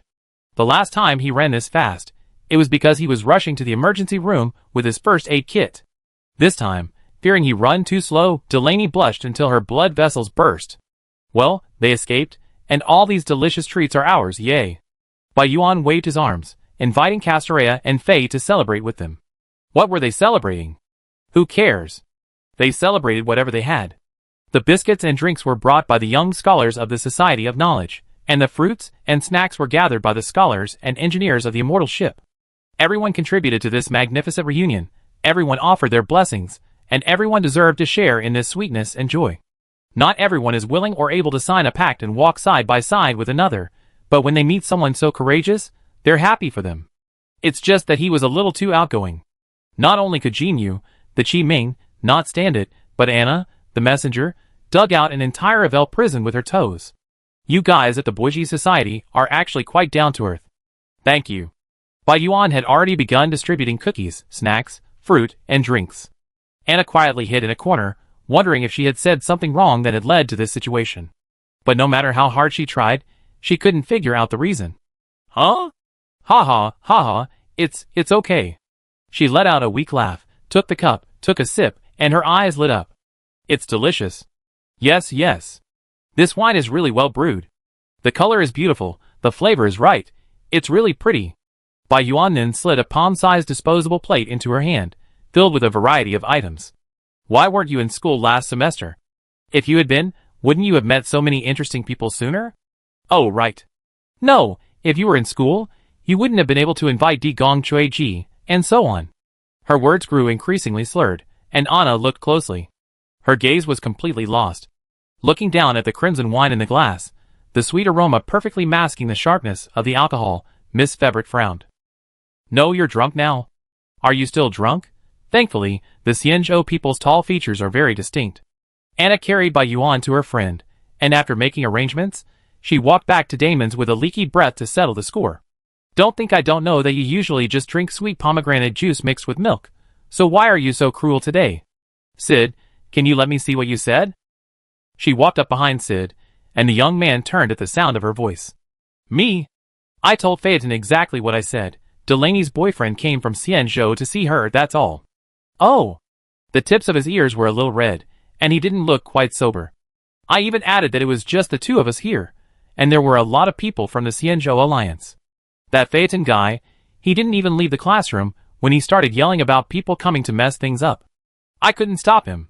Damons, worried about Sid, stood by him, not moving. He even sent a message to Castorea saying he needed help. We can't let our junior be easily deceived by outsiders. Yes, Professor Charitz happened to be here, so we asked him for help. Perluja was seated at the long table to eat fruit. Damons was very considerate, and she never ran out of food. What happened next was clear. Seeing the young lady's sister bring so many friends, The scholars of Xianzhou knew they couldn't afford to lose face. The old Xianzhou style was unwavering. Call the people. Now! Immediately. Call now. The tables, chairs, and benches were set up. Anna, So? Phaeton, the source of all evil, right?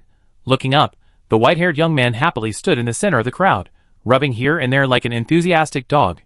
Whoever raised their glass to him, he cheerfully returned the toast. Seeing how happy he was, Anna couldn't bear to criticize him any further.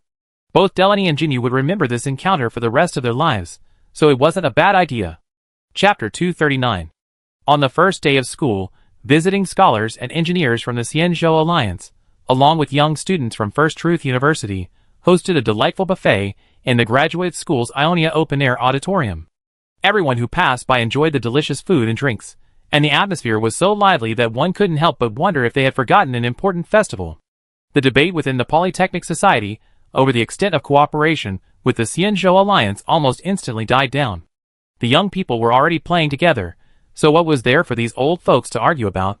Although any of the Xianzhou members might be older than the grandfathers of the short-lived, the Xianzhou people weren't as reserved and unapproachable as one might imagine.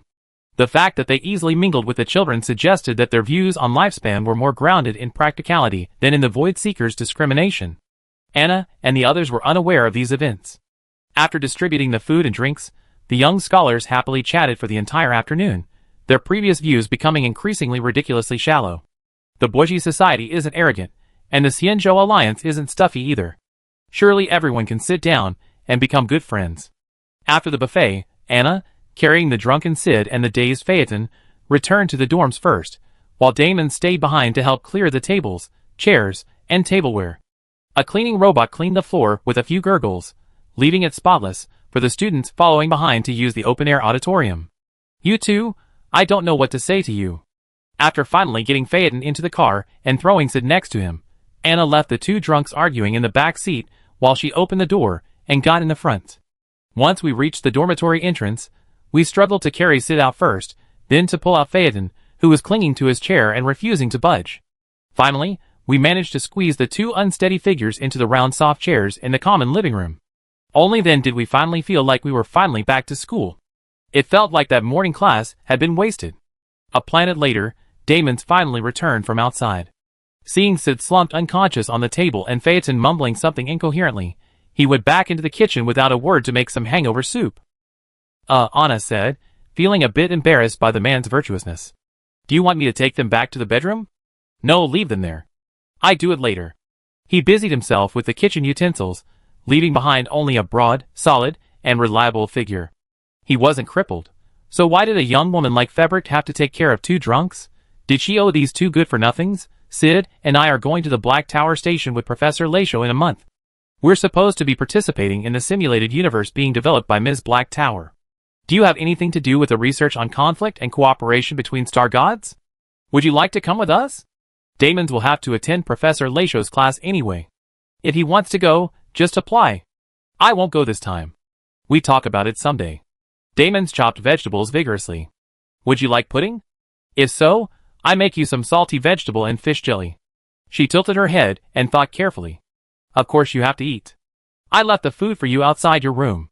There were only 4 people in the dorm now, 2 lost in a trance, 1 diligently cooking. Anna, left with nothing to do, sorted the gifts she brought back and placed them at each roommate's door. Phaeton wanted antiques. Only items in Rofu that were at least 1 or 2,000 years old could be considered somewhat collectible. So, between shopping for Sid, Anna and Mr. Blade searched the storage compartments of all the cleaning robots in the factory.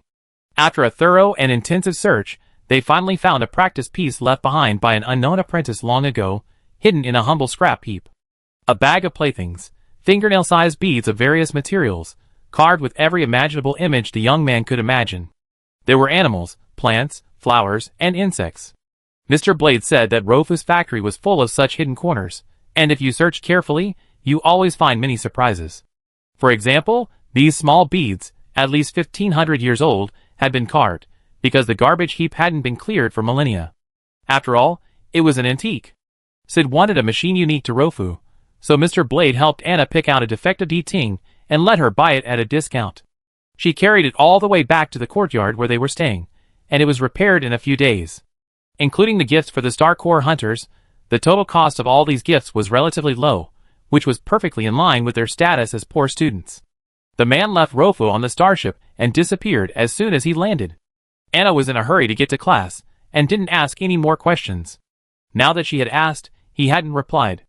"Thank you." Damon's answered loudly from the kitchen, a constant sizzle and gurgle. Half an hour later, the hangover soup was served. The vegetable and fish jelly needed to cool in the refrigerator to solidify. The young man with the gorgeous hair carried each of his roommates back to the bedroom, and threw them into the bathroom. 20 minutes later, Phaeton emerged, leaning against the wall, water dripping from his hair. Aware of Anna's gaze, he said calmly, "This guy is in good health. I didn't put him in the freezer because I didn't want to trouble Sid to fix the refrigerator." As for Sid, well, he and Professor Anaxes were both delicate academics, so they were properly tucked into beds and covered. Okay. Anna sat up unconsciously, fearful of provoking the man who held the power of the kitchen. Phaeton leaned on the wall with one hand, staring blankly at Anna for a moment. Suddenly, he smiled brilliantly. "And so you have a twin brother? You look so alike." "Anna, huh?" She looked around, and Phaeton laughed again. "You two even practice the same moves, hee." "Anna, you should take it easy from now on and drink less." He can see double, even confused about gender. With that kind of drinking capacity, why would he even compete with anyone? "Yeah." Whitehair nodded cleverly, raised his arm, and, with a familiar air, reached for the empty seat next to Anna. "Hello. You? The spot was empty, so of course he couldn't reach anyone's shoulder. He nearly tripped, sending someone tumbling forward, leaving him standing there, bewildered. "What's going on? Idiot! Go back and clean yourself up before you come out to eat. If you dare vomit anywhere other than the bathroom, I make you understand the meaning of divine punishment." Damons clenched his fist and glared at Phaeton. Phaeton, struggling to find his target, immediately reached out. "Don't worry, brother. We have a cleaning robot." Now his mind cleared up again, and he squeezed a silly smile at Damon's. "I'm sure I won't make it difficult for you. Even with a cleaning robot, it wouldn't work." How could it be the same? Unable to explain the drunk to anyone, Damon stood up angrily and once again grabbed Phaeton and threw him back into his bedroom bathroom. "Wait until you can see him without double vision." Anna, who had watched the whole thing, leaned against the bedroom doorframe and whispered, "Will this hurt him too much?" "Huh?" Damon's instinctively loosened his grip, and Phaeton's intelligent, heavy head slammed against the bathroom glass door with a thud. The pride of the School of Material Science and Engineering shattered to the floor, but someone's forehead remained unscathed. "Anna, Damon's, See, I told him he'd be fine." He shoved his roommate off the floor and placed him on a wooden stool, his intention only to conceal his guilt. The cleaning robot hurried over, grumbling as if to curse, to sweep up the shards of broken glass. Luckily, the guy didn't have class the next morning. Anna and Sid, still groggy, returned to the dorm after class to find Damon's beating up Phaeton. The latter had energetically devoured the vegetable and fish jelly that Febrick had forgotten to eat the previous day, and even finished off the hangover soup that Sid had left for him. Afterward, he burped like a black hole in front of the cook. I kill you if you keep fighting." Forget it. I have a pot I brought back from Luofu. How about we make hot pot tonight? Whoever wants any ingredients can order a drone to deliver them. The recipe is with Damon's." Anna half-heartedly advised. Sid, clutching his forehead, walked past the white-haired man lying on the ground, reaching for help. "I never, ever try alcohol again. My head hurts." "I made you a pot of hangover soup." Damon's glared at Phaeton, who was pinned face down on the ground with his arms tied behind his back. "Have a bowl for yourself. It should be cool enough. I'm in a hurry to get to class." Thank you. I treat you to honey fruit soup tonight. I provide the ingredients." Sid sat at the round table, clutching his forehead and kneading it vigorously. He really needed hangover soup right now. "Is there no one who cares about me?" Phaeton made a trembling sound, hoping for attention. Anna coldly replied, "No." Sid followed with a ruthless "No." Those who provoke others, and are still no match for them, deserve no sympathy. It seems justice today is on the side of the majority. Damon sneered and punched the slacker again, before grabbing his textbook and angrily heading out for class. Phaeton, who had been lying on the ground, jumped up as soon as he left, rubbing his nose and complaining, "Have you forgotten your compassion outside of school? You were eating my share of vegetable and fish jelly, Mr. Kayasana. With all due respect, not beating you up is a testament to my improved self-control, during this year of arduous study. Anna rolled her eyes, her sarcasm reminiscent of Professor Lachaud. I agree. Sid didn't hesitate to add insult to injury to his roommate's injury. From what I've seen, you have half a cupboard full of instant noodles of various flavors hidden in your closet. So, you don't even need to empty the refrigerator of all the prepared food. Chapter 240. Phaeton's pilfering of vegetable and fish jelly and hangover soup was condemned by his roommates. He was beaten by Damon's and treated coldly by Anna and Sid. He was depressed for about 10 minutes, then immediately brightened up again. He finally spotted the gifts left by his bedroom door and excitedly picked them up, sorting them out on the table. The tiny items jingled, a truly magnificent sight. The apprentice's practice piece, at least in terms of the materials, already had collectible value. He used leftover scraps from cuttings, but the main materials themselves were either used to build immortal ship hulls or forge divine weapons. Gold and silver were the least valuable. What kind of animal is this? He picked up the largest piece of metal. Fluid lines carved an abstract pattern, a long cylindrical shape hovering above a finger-length circle. Anna and Sid were fiddling with the D-Ting. She glanced up and said, the star god immortal, the people of the immortal ship, and especially the Chi Ming clan of the immortal ship, believe that this is what he should look like. It is said that a very small number of the Chi Ming clan possess a second form similar to this. She had seen a similar black shadow in the broken waters of the scale abyss. Oh! Phaeton, a legal scholar, was puzzled and gently placed the antique aside. Given its age, it had existed for over 1,000 years, far exceeding his definition of antique. But to the people of Luofu, it was simply scrap for children to play with. In a sense, they each took what they needed. Anna and Sid sat on the ground and reassembled the D-Ting, which had been disassembled into parts before being packed away. The Tianbua Bureau won't fuss over legitimate merchandise purchased by tourists. The main reason they require the D-Ting to be disassembled and packed is to protect tourists' safety and prevent unnecessary misunderstandings during transit through other star systems. This little creature is covered in a synthetic fiber outer shell. The color combination. The layers are rich and contrasting. Fortunately, because the outer shell is made of synthetic fiber, the color can be modified by the owner later. The key point is that it's compact, but it has a large round head and a pair of big round eyes. Its tail wags as it runs, resembling a lion and a puppy. Can it be dyed? Sid read the instructions several times and said happily, tomorrow I ask the materials department lab if they come up with any new products. Each time, the desired materials can't be produced, but the byproducts are endless. Just like the garbage dump at the Industrial Manufacturing Bureau, there's always a little surprise when you look through it. This is for it. Phaeton improvised a colorful necklace made from scattered beads and handed it to him. It perfectly suited his taste. Sid took the D-Ting and put it around his neck. Anna pointed to the activation button hidden under its chin.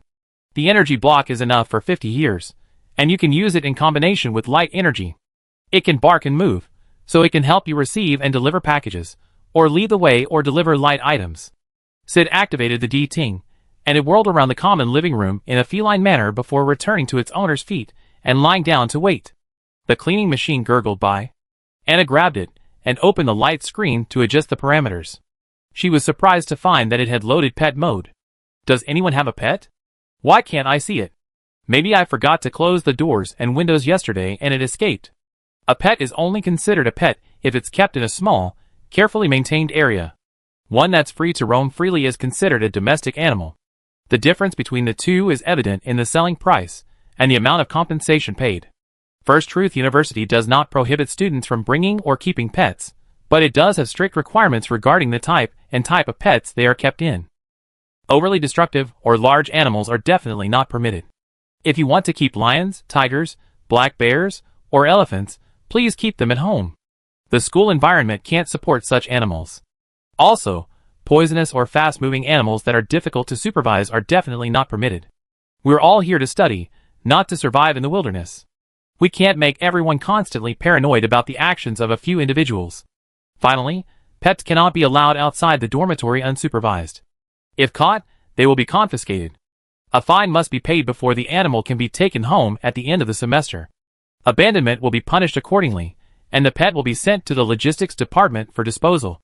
That's why Anna said this when she discovered the cleaning robot had a pet mode but couldn't find the pet. No matter who owned it, it's a pity to have it taken away due to a moment of carelessness. It's mine, Sid said, repeatedly gesturing to Dieting without looking up. Shake hands. It's with Professor Anax's. Did you forget about the chimera you ordered last semester? Anna suddenly realized something and slapped her forehead. I really did forget. She opened her personal computer's virtual screen and searched for a while. But I didn't receive the delivery email? Because I picked it up for you directly and shipped it to the address you provided. Sid reminded her, I couldn't reach you during those days. If you don't catch up in time, there will be additional care fees. I sent you a message. Did you miss it? Hearing him say this, Anna hurriedly went back to the group chat logs and, sure enough, found this entry from over half a month ago. She had been fast asleep in Dan Dingsey's hospital room during those days. Thanks. Did you get the arrival notification? She had indeed ordered a chimera, one for Ms. Maya to play with, and another for Delaney to use as a mascot for her online store. Sid nodded, D. Ting's front paw resting on his hand. The two interacted well. Got it, it arrived safely. That's good, that's good. Transporting live animals long distances is risky. Safe arrival is good news. Because many people couldn't return to school to pick up their reserved chimeras during the holidays, a few unlucky little creatures were left behind. The project team has been working hard on promotions these days. Sid, however, was led by the Interstellar Peace Company, not the Polytechnic Society, so he felt comfortable watching the excitement. Do you have any left? Can I go check them out? Anna had already sent a message to Ms. Maya asking how the little chimera was doing. She heard the kids, mostly little Remus, were madly in love with it, and her mind immediately went to Prada and Praya. With Rosemary and Edmund, she couldn't possibly tell the little mushrooms what to do, but they were in Honoria, so they might not know about the Polytechnic Society's goodies in a timely manner. If there were any suitable ones, I could get two more, one for the little mushrooms and one for a kind netizen who couldn't walk when seeing cute creatures. Yanqing would love them. After all, she'd been involved in the synthesis of the chimera from start to finish, so she could confidently claim to have benefited from the scientific research. I go with you this weekend, and maybe we can negotiate a price. The project team said they can discount the original price, but they can't reduce the feeding costs by a penny. Pierpoint's laws are truly bizarre. He stretched out his leg and kicked Phaeton. Do you understand what's going on? Phaeton explained that while there was no contract, this act was essentially a commission. The party accepting the commission had put in the work, and if they believed the value of their labor could not be devalued, they could demand full payment from the commissioning party with sufficient evidence. Who would care about that? The little chimera is really adorable. But companies have always prioritized a traceable record. Without a trace, there's no way to prove they were working properly. So the project team has no shortage of evidence, and doesn't want to lose this extra income that belongs to them. As for the original price of the goods, that belongs to the company, and any discount won't be reflected on individual paychecks, so of course no one would mind. He was completely absorbed in the sense of accomplishment of matching these ancient handicrafts. There were countless horrible color combinations, but the bright red and green necklace around D. Ting's neck was surprisingly the most visually appealing. At least it wouldn't cause any mental pollution. That was the deal. Anna sent Rosemary a message asking how the little mushrooms were doing and offering them a gift. It wasn't until everyone gathered that evening to discuss hot pot that she replied, Plata and Praya are getting along very well. They've been able to stay in school for 8 hours without getting into trouble together. As for their studies, I expect they'd be able to apply for the undergraduate entrance exam to First Truth University in a few years. That's great. Professor Laisho will soon have a new problem student. As expected, Sid asked Anna to go to the Chimera project team over the weekend to look for any spoils. The massive biofactory was under strict disinfection, requiring entry only in biohazard suits. Some of the custom-made creatures were still nestled in their eggshells. Each nutrient tank was equipped with a surveillance camera, allowing buyers to observe their pet's birth 24/7, or interact with it through a voice module. As Sid put it, some people care more about their pets than their own puppies, and the company profits from these additional services. After a brief tour of the factory, Anna and the others were invited to Chimera's orphanage, where abandoned or returned children awaited adoption by new owners. As expected, the project team explained that since everyone was family, they could offer a 10% discount on the original price, but they would not skimp on the foster care fees, as the employees' hard work would not be discounted. Anna and Sid, to put it bluntly, it's just a resale, so why bother putting an adoption sign? Even tender affection can't change the transfer of credits, but in the end, she still chose a scarlet and a sea blue little creature, paid for it on the spot, and packed and shipped it. The red one went to Prada and Praya in the Inolia binary star system, and the blue one went to a kind netizen in the Xianzhou Alliance, who real names online. Hopefully, the child who's been feeling down lately can cheer up soon. The project team shipped the items at lightning speed, fearing anyone would regret it. Every time the orphanage cleared out an abandoned or returned chimera, the pressure on their shoulders eased. The company calculated bonuses based on the ratio of sales to cash collection. Who would be so stingy with their wallet? Chapter 241. The semester before spring break wasn't very long, and the course schedule was correspondingly shorter than the previous 2 semesters. This was primarily to help students who needed to retake or change courses regain confidence, at least to avoid dropping out of school after a complete black mark in their first year. For those who had managed to avoid failing any courses in the previous 2 semesters, life was quite comfortable. They only had to attend classes half a day each day, and the remaining time was spent either working or learning from their instructors. School clubs immediately took off with their free time, and countless activities took place daily inside and outside Ionia Hall. Phaeton had always been fascinated by these activities. Whether he understood them or not, he sneaked in to explore, returning to the dorm with countless stuff every day. Huh? Don't you have classes this afternoon? Are you going out?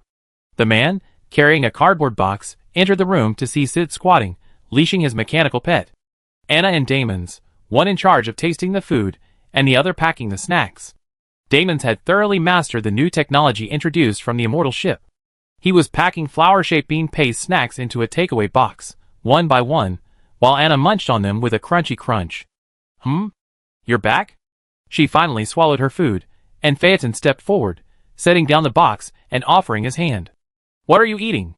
We're having a group activity today. Why didn't anyone tell me? I can tell you now. Damon's casually picked up a snack and stuffed it into his mouth. Sid is going to see Professor Cartwright's to ask for help with color matching. He wants this D-Ting to match his chimera's coloring. HM? Phaeton, chewing and nodding, suddenly stopped.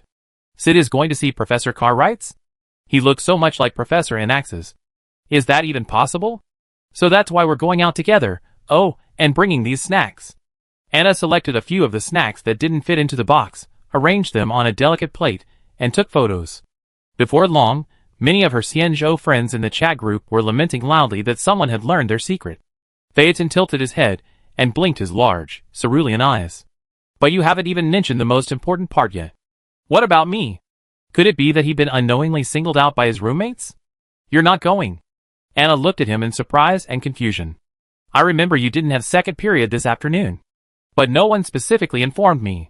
The white-haired young man argued. Of course, he had to go with his roommates, but why was he left out of the notice? Such a big deal. Shouldn't it have been announced publicly in the common living room last night, so everyone could prepare together? TSK? Damon's glanced at him.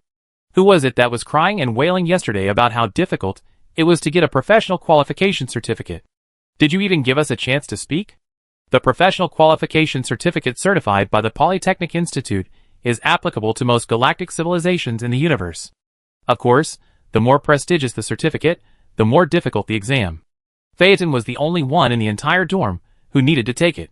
He'd be completing the various exam subjects one by one starting next school year.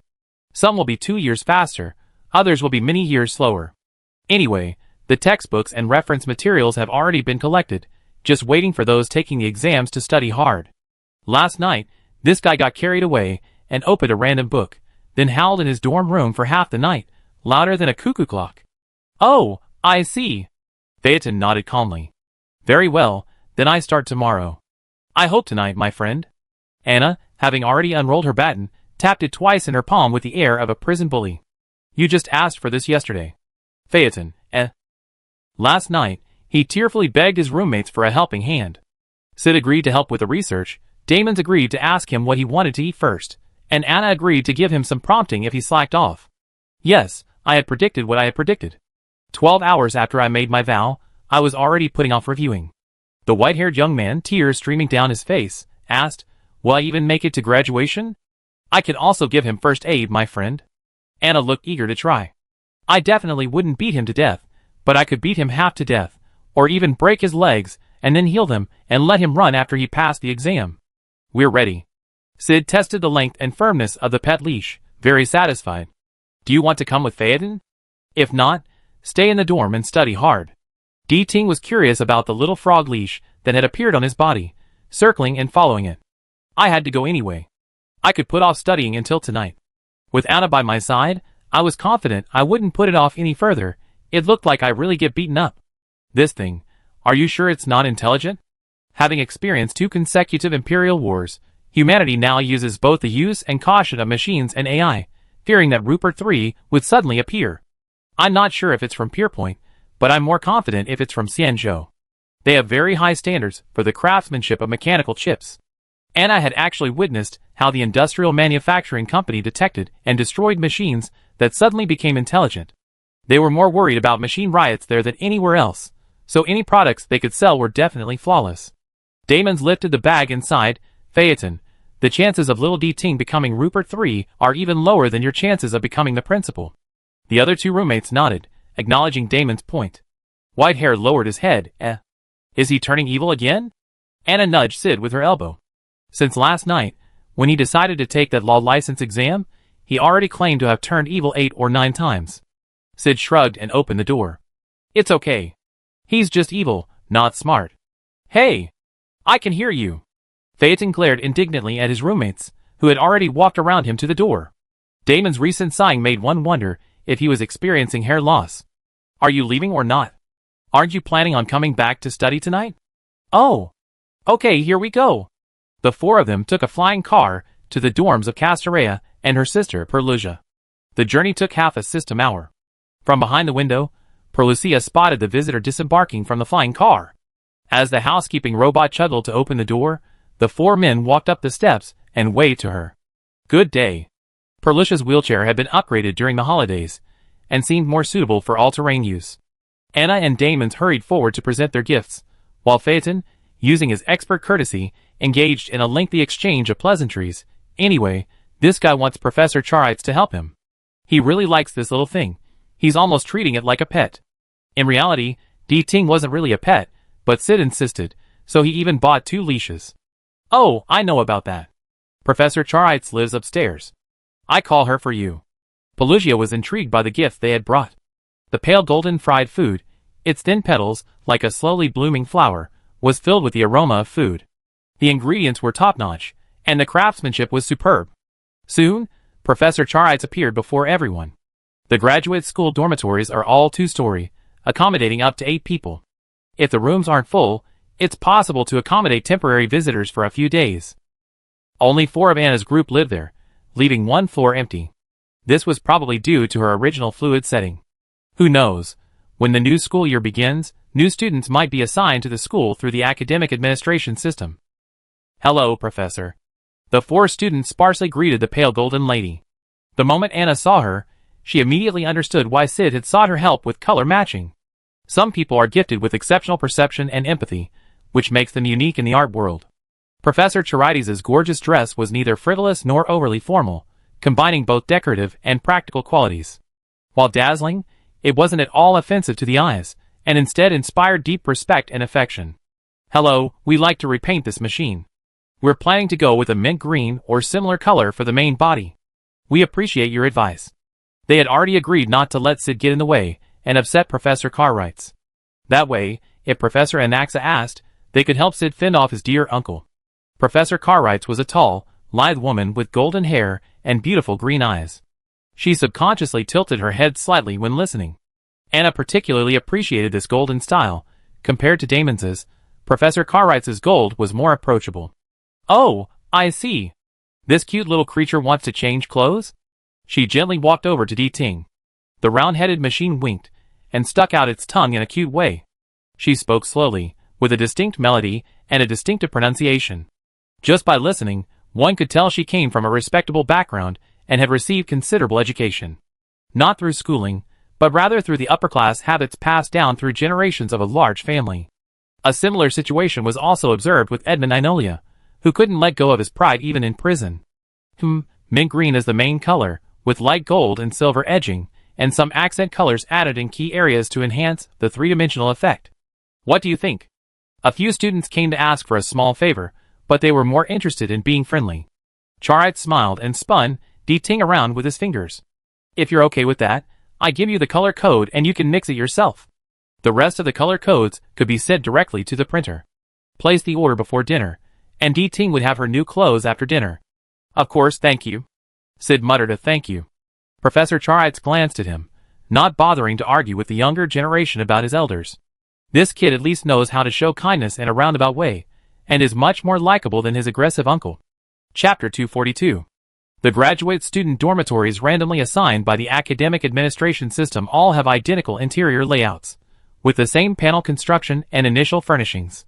Students who wish to showcase their unique aesthetics can only make modifications on their own, in friendly agreement with their roommates. Generally speaking, most people only make minor changes to their bedroom doors, hanging a personalized nameplate or a wreath of flowers. Students are not allowed to dig into the gardens planted with ornamental plants, and the building structure itself is even more restricted. The only modifications allowed are minor interior modifications. Castorea and her younger sister, Perlusia, favor a mysterious purple, and have a soft purple dream catcher hanging on their door. One of the other girls in their dorm has a cute rainbow unicorn pony craft hanging on her door, while the other has a vermilion shrine enshrining a golden beckoning cat statue in the Isuzu Edo Star style. Sid had two objectives for this trip. The most important, of course, was to show goodwill to Professor Cartwright's and, incidentally, to change his little D-Ting's clothes. Now that the color code was in hand, Ms. Mosine Cartwright's willingness to help meant she had accepted the offer. A wise man's tact was sufficient. Further escalation would inevitably lead to excess. It's getting late, so we won't bother Professor Cartwright any further. I wish you a happy life, and good luck in your work. Sid accepted the color code for dying, thanked her, and stood up to take his leave. Castorea glanced at Professor Cartwright, then, seeing she had no objection, dismissed him. You're very polite. This matter was a bit awkward for both sides. They were still students, yet they had to worry about the discord between their elders so early on. It was a bit awkward, but they couldn't just ignore it. Professor Anaxa, in particular, was clearly a graceful, respected, and intelligent scholar. It was hard to understand why he was always so at odds with Professor Calitz. Professor Calitz was usually elegant and romantic, a talented designer admired by everyone at Origami University. However, if he was in the same space with Professor Anaxa for more than 30 seconds, his rhetoric would reach a state of great perfection. Castorea, who knew both of them well, couldn't help but feel sympathy for Sid. At least Professor Calitz never took her anger out on him. I won't say anything hypocritical like slow down, The blonde woman smiled at Anna, whose style was slightly different from the others. She was strikingly tall among the women present, and her hair, dyed back to black, accentuated her sharp features with a striking visual impact. She wasn't wearing her deceptive plain glasses, and her gray-blue eyes held an elusive chill, yet beneath it shimmered a warmth beneath the ice. Hello, who are you? She sauntered over to Anna, the warm, rich aroma of wood permeating the air like a welcoming spring rain. Anna Fibericht. Anna was just there to fill in the gaps. Damon said that if Professor Charitz disliked Professor Anaxa so much that even Sid couldn't see her, having an outsider around would at least protect the unfortunate roommate from getting a beating. She had been standing there, distracted, as the elegant, pale blonde lady stepped forward and stopped in front of her. Her stern demeanor was overwhelmed by an overabundance of doubt, giving her a surprisingly naive look. ? Is there anything I can do for you? Nothing. Anyone who sees a cute child can't help but want to get close. Professor Cartwright chuckled softly. You look familiar. Anna? ? She was a little confused by this overly clever suggestion, but the other party didn't bother to elaborate further. Go back to the dorm early. You have classes tomorrow morning. The golden-clad woman turned and left. Sid and Damon excused themselves repeatedly, one pushing Anna and the other Phaeton, as they slipped out of the girls' dormitory, breathlessly. Every time I see Professor Cartwright, I get so nervous, afraid she'd tell if I gotten into trouble again. Phaeton returned to his usual lively self as soon as he left the house. Anna glanced at him, who deliberately crossed his arms and shook. And I haven't seen you with black hair in ages. Dyeing it back suddenly is incredibly awkward. How about dyeing it back? It just so happens that Sid got a color from Professor Cartwright's. The gold and silver mix isn't too far off from gray. Anna, pondering Miss Cartwright's unusual behavior, didn't follow his lead. Instead, she looked at Sid and Damon's. Cartwright's. Has Professor Tess always spoken this way? Damon shook his head. No, she may be reserved, but she's always had a strong sense of boundaries, and is decisive in what she says and does. So that was a deliberate hint? Professor Cartwright has been teaching at Origami University in Pinocchio. Speaking of this Pinocchio, Phaeton jogged to the parking lot to hail a taxi, his eyes sparkling, as if he thought of something amusing. Wasn't Pinocchio once an interstellar prison under the control of the Interstellar Peace Corporation? After it was converted into a resort, the people there have fared much better than on Avell. Pinocchio had been out of the company's control for several amber ages. The situation was extremely ugly at the time. To escape the company's control, the locals sold themselves, their planet, and even the entire surrounding star region to the Harmony family. Anna scratched her hair. She was willing to sell herself for a price.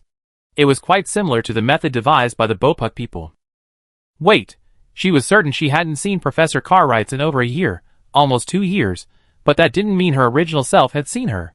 Bopuk slaves fetched a high price, so it made sense that those who could afford them would reside in Pinocchio. It was said that those who lived there lived in a dream state, while their consciousness was projected into a memory-influenced dream, leading a life of unrealized dreams. They were so engrossed that they were oblivious to external stimuli and changes. This could well explain why her 10 billion credit points were worth nothing, like water. Professor Cartwright wouldn't do anything meaningless. Although she's a designer with a romantic streak, she's always been impeccable in her dealings with others. She's different from us. Someone from aristocratic background wouldn't even be allowed out of the house if they weren't a bit cunning. Sid pondered more deeply than the others. Perhaps she hopes to get your help with something in the future? He shook his head, denying himself. No, not really. Professor Cartwright's high-end design brand provides her with plenty of staff to work with. She wouldn't set her sights on an ordinary student. Not an ordinary student, but a Bopuk slave, that's a possibility. Oh, it's okay. Anna lowered her voice. Isn't it only natural to help the professor a little? Professor Charlites, how polite. The speeding car arrived, and the conversation abruptly ceased. Phaeton and Damons were debating whether or not to put little D Ting in a seatbelt. The two chatted all the way back to the dormitory, and when they returned, the former was forced to sit on a stool, poring over exam books. Someone was taking the professional qualification exam, so everyone in the dormitory quieted down. Anna walked around and then went back to her bedroom, where she remained silent without seeming out of place. She wasn't usually talkative, and the others simply assumed she was just trying not to disturb Phaeton's study. Regarding Professor Charlites' suggestion, Anna decided to wait and see. She had returned to her bedroom primarily to send a message to Elio. She had a past she didn't even know about, a fact the Star Corps hunters had long known. Now someone had suddenly appeared who seemed to know about her past, and notifying her colleagues in advance gave them time to prepare.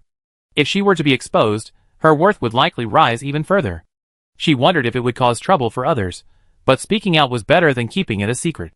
As for personally investigating Origami University? Forget it. She really didn't want to go to Pinocchio. Regardless of the family's slogans and advertising, lying defenseless in a hotel room was unreliable. As for the so-called absolutely foolproof, it was fine to hear people say it. Nothing is absolute. Didn't Avell once claim, no one will ever escape from prison? Unless there was an irresistible reason, Anna didn't think she would ever stay at that resort hotel. For weeks passed incredibly quickly. The two chimeras, said packing, arrived at their new home, earning the affection of their owners and their parents. Delaney and Ginny grew increasingly close, sometimes even inseparable during class. The Polyscience Institute had launched several research projects targeting the clones of the Destruction Envoy. The most highly classified of these projects was kept secret even from Anna, the hero who had captured the sample. But she didn't want to know. Any rash involvement might trigger another round of remedial action. No more remediation. How could she possibly catch up in just a few months with knowledge that others had spent at least 10 years studying for? The original bodies constantly revitalized knowledge points, and vast experience had been a huge help. Beyond that, the subject was all profound and difficult. Once the basics were mastered, the rest was better left to slowly study and learn. You can't get rich overnight. Listening to lectures in class, and then back to the dorm to read. Within a planetary month, D Ting successfully acquired a new set of clothes. Anna's hair, which had been temporarily dyed black, was dyed the same gold and silver color as D Ting with the help of her roommate. The time to depart for the Black Tower space station drew closer. Not long after that day, Professor Cartwright returned to Pinocchio, leaving the lingering doubt unresolved. But Anna wasn't anxious. At this moment, she became both calm and shrewd. In a standoff between fisherman and fish, the former is always more anxious than the latter.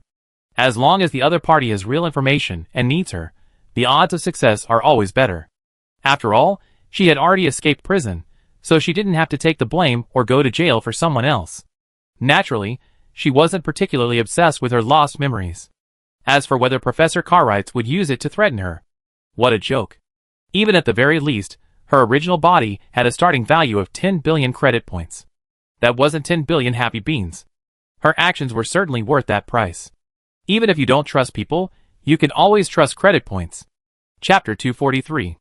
The starship departed for the Black Tower space station as scheduled. This time, Anna, having had experience, left early and arrived at the starport. Before departure, Sid entrusted the little D-Ting to Damon's. He wheeled a suitcase behind his roommate, completing the inspection and boarding the starship as soon as it reached the dock. This time, it was Anna who busied herself with repeatedly sending reminders and urging the various seniors. She didn't have Sid's patience. She sent a group message upon boarding, another upon setting sail at a planet, and yet another 10 minutes before the hatch closed, all while slacking off under Professor Lachaud's nose. She was reading her second-year professional course textbook, and Veritas turned a blind eye, pretending he didn't see anything. Proof that no matter how rigorous a professor is, there are always one or two students who stand out from the crowd. The last senior slid into the starship cabin, and Anna reported truthfully, "Professor, everyone's here. The starship's takeoff time, is in the countdown." Professor Lachaud glanced at her, and lowered his eyes to read. Yes, the professor was also slacking off with a book in hand. Some of them were heading to the Black Tower station to polish their skills before graduation, while others were looking for internships. Only Anna and Sid were actually participating in research with the professor. Compared to Professor Anaxa, Professor Lachaud was not very talkative unless absolutely necessary. He wouldn't mock someone who was incredibly foolish. He would simply put on his plaster head sculpture. With such a professor in charge, the students naturally behaved very quietly. Some read, some slept, fearing that disturbing the professor would cause them to eat their digital pens. The journey went smoothly, without any unpleasant hiccups. The starship arrived at the platform of the Black Tower space station with a silky smooth ride. There was even an old steam train parked nearby that looked very familiar to Anna. A true old steam train could never escape gravity and hurtle into space, so it was actually a creation of the pioneering star god Machiavelli. Is this the star train? Sending away students, either thanking or bidding farewell, Professor Lachaud curiously circled around this oversized artifact. Scholars are all like this. It would be abnormal not to be curious. Yes, Professor. Sid had gone ahead with the staff to arrange accommodations, leaving Anna alone with him. Do you have any ideas for research on simulated universes? Brida's Lachaud found an angle to stop and gestured repeatedly at the front of the star train. Anna pondered for a moment. Perhaps participating in the testing would be more suitable for me. Forget theoretical research, she was still far from even that level, so there was no need to embarrass herself. This disciple's skills were among the best of all the students he had taught, so it wasn't surprising that he would give such an answer. Don't worry, let's see what happens first. Professor Lachaud simply warned, and didn't say much else. For young people, a little bit of hardship is beneficial to their growth. He had finished studying the locomotive's exterior, and put it down. Acting Station Master Miss Esther, who had hurried over, looked a bit embarrassed and perplexed. "I'm sorry, Professor Lachaud, there's been a series of incidents on the station lately. Miss Haida's friend, Ms. Juan May, had been visiting the station frequently lately. Recently, cat cakes have been proliferating everywhere, and there's even a remarkable experiment left in the lower compartment laboratory. She didn't want any of her guests to feel left out, but sometimes things didn't work out the way she wanted. That's fine. I'm not interested in artificial creatures. Professor Lachaud would never trouble a little girl. Black Tower was famous throughout the universe. Her willfulness matched her genius, and serving her was no easy feat. Anyway, I'm so sorry." The calmer the guest became, the more Esther felt indebted. "I understand you're here primarily to research the simulated universe and the destruction factor. The new laboratory is under construction, and I hope you take my time to guide us." The host was being polite, but the guest couldn't take it so seriously. Professor Lachaud didn't want to waste time on small talk. He pointed at Anna and said, "This is my student. Leave communication and liaison matters to her."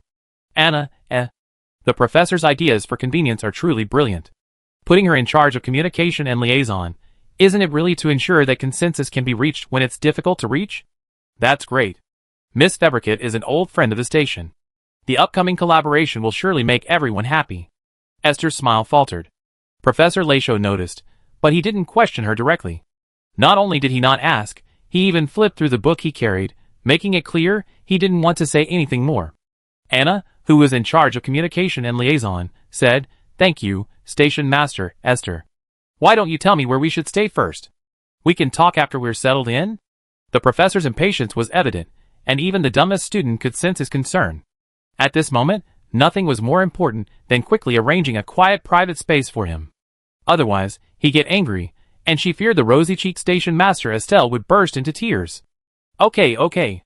Estelle nervously twisted her fingers and turned to lead the way for the guests. Her mood was drastically different from their last meeting. As Anna walked, she couldn't help but glance secretly at Professor Lachaud. The young scholar simply took out the plaster head sculpture and put it on. Got a problem? Find a solution yourself. The lower and pedestal bays couldn't accommodate guests, so Estelle had to clear half of the corridor in the main control bay to accommodate the visitors from the Institute of Knowledge. Thankfully, there were only 2 novice scholars working with the professor, so the small group made arrangements easier. Only after Professor Veritas Lachaud returned to his room did Estelle pat her chest and let out a sigh of relief. Every time I see Professor Lachaud, I get so nervous, I feel like he's going to meticulously review my essay. Professor Lachaud is so particular that he even point out typos and incorrect punctuation. Anna felt a sympathetic connection. Actually, he was fine on the way, but I don't know why he suddenly became sour after leaving the platform. Professor Lachaud was a very stable person. Anna had her doubts, but it was hard to question him. After all, the professor wasn't one to mingle with students. He would just swipe his digital pen, and no one dared to fight back. Estelle actually knew a little about this matter. I guess they received a message from your Society of Knowledge. Ms. Wanmei just left a few days ago, and Mr. Screwgum from the Genius Club will be visiting the station in a few days. Professor, you don't know about what happened between him. And the Genius Club? Anna didn't know much about Professor Veritas Lachaud's past. She'd been either in prison or on the run. How could the affairs of an illiterate scholar have anything to do with anything? She simply didn't have the time or the inclination to inquire. She had heard some things since she enrolled, but she wasn't the type to actively seek out gossip. She simply listened to what people said and dismissed it. She focused all her energy on tutoring and researching her thesis, so it was inevitable that she was a bit slow to absorb outside news. Not much. She spoke the truth, but to her surprise, she earned a respectful look from Esther. You can resist eating such gossip? How terrifying. I don't want to talk about my elders, but Professor Lachaud has a grudge against the Genius Club. That's probably why he's unhappy. Professor Veritas Lachaud has been exceptionally bright since childhood, achieving impressive academic results in numerous fields at a young age. A few years ago, almost everyone believed he had at least 1 foot in the Genius Club. Unexpectedly, only the Interstellar Peace Company conservatively sent a letter. Since then, Mr. Lachaud has resolutely joined the Polymath Society. Soon after, the society surprisingly announced his destiny, hunter rather than intelligence. Let's just say that Polymath's calculations are difficult for humans to comprehend, and AI will never replace humans. As a fellow hunter, after briefly understanding the general situation, Anna immediately felt that Professor Lachaud was quite magnanimous. If she were being ordered around so nonchalantly, she wouldn't be surprised if she didn't flip the table and throw a few ugly faces. The professor didn't say a word. Understood. When will Mr. Screwgum arrive at the Black Tower station? Station master, please help us. We pretend we don't know about this, and won't disturb Mr. Screwgum. Anna would definitely side with her mentor over an Omnic she didn't know or had never met. Furthermore, that Omnic had colluded with the Black Tower to block 76 of Silver Wolf's gaming accounts. 76? What a devastating blow to a little girl who doesn't have many hobbies but enjoys playing games. You cruel bastards. Her attitude, to some extent, reflected Professor Lachaud's. Esther slumped her shoulders and smiled wryly. Of course, it's my duty. Guests not getting along with each other is not uncommon on the station. Not only guests, but even staff members don't always get along. For example, staff from the Immortal Ships and certain furry visitors are strictly prohibited from meeting. When someone from the Immortal Ships encounters Buliran, it's a real fight to the death. National hatred, family feuds, and personal emotions mingle, and no amount of mediation will suffice. Just as she was about to sigh, Alan arrived from a distance, his face grim. The head of the Defense Department raised his hand in a welcoming gesture upon seeing Anna, then turned to Station Master Esther and said, "Miss, there's something I must report to you immediately." "Ah. Then I won't delay your work, Station Master. You two get busy." Anna, seeing this, said goodbye with a tactful look. Alan hesitated, holding back his words until Esther spoke. After Miss Febrick left, Alan addressed Esther gravely. "Miss, another disappearance has occurred within the station. Chapter 244. Professor? Anna knocked on Veritas Lachaud's dormitory door. Sid stood beside her, both holding takeout and water. The fried rice robot's cooking was no different from her last visit, mixing a jumble of unidentified ingredients and heating them together, looking incredibly unreliable. Professor Lachaud was a man of cleanliness, and his students naturally tried their best to find him some clean food more suitable for human consumption. Fortunately, they were on Azure Star, making it easy to ship takeout from there. No one answered. Anna knocked twice, paused, and knocked a third time. According to his professor's habit, he should have opened the door by then. Sid, carrying a bag of fresh fruit, asked, "See if there's any messages on the external device?" Anna followed his instructions and looked for them. Suddenly, a familiar, stern voice echoed from behind her. "I don't recall you two being punished to stand here, or are there some unresolved technical issues?" "Ah." Sid uttered a meaningless onomatopoeia. Anna lifted the bag in her hand. "Professor, we found some food you might find acceptable. As for the fried rice robot, well..." She didn't finish the rest of her sentence. This wasn't Avelle. She could make her life easier without any psychological burden. "Thank you." Professor Lachaud walked over to the two students, took the bag and the sealed bottle of clean water, and waved them back to their dormitories. They had only just arrived at the 3 systems of the Black Tower station, and the students hadn't even sat down for 10 minutes, so busy running around. Even if he was strict, he wouldn't treat his students like slaves.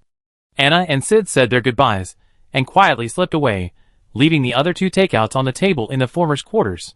Station Master Estelle had provided extremely comfortable accommodations for the visitors, each with their own private quarters. It was far better than the last time. However, with so many people coming last time, even this arrangement would have been difficult. The host's inconsistency was hardly to blame. "Finally, I can rest for a while." Sid pulled over to a chair and sat down, unpacking the takeout package.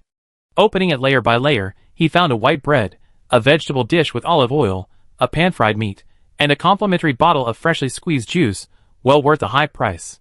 To save on shipping, Anna ordered 3 identical combos from the same store. The only difference was probably the complimentary ingredients. Mine is sour. How about yours?"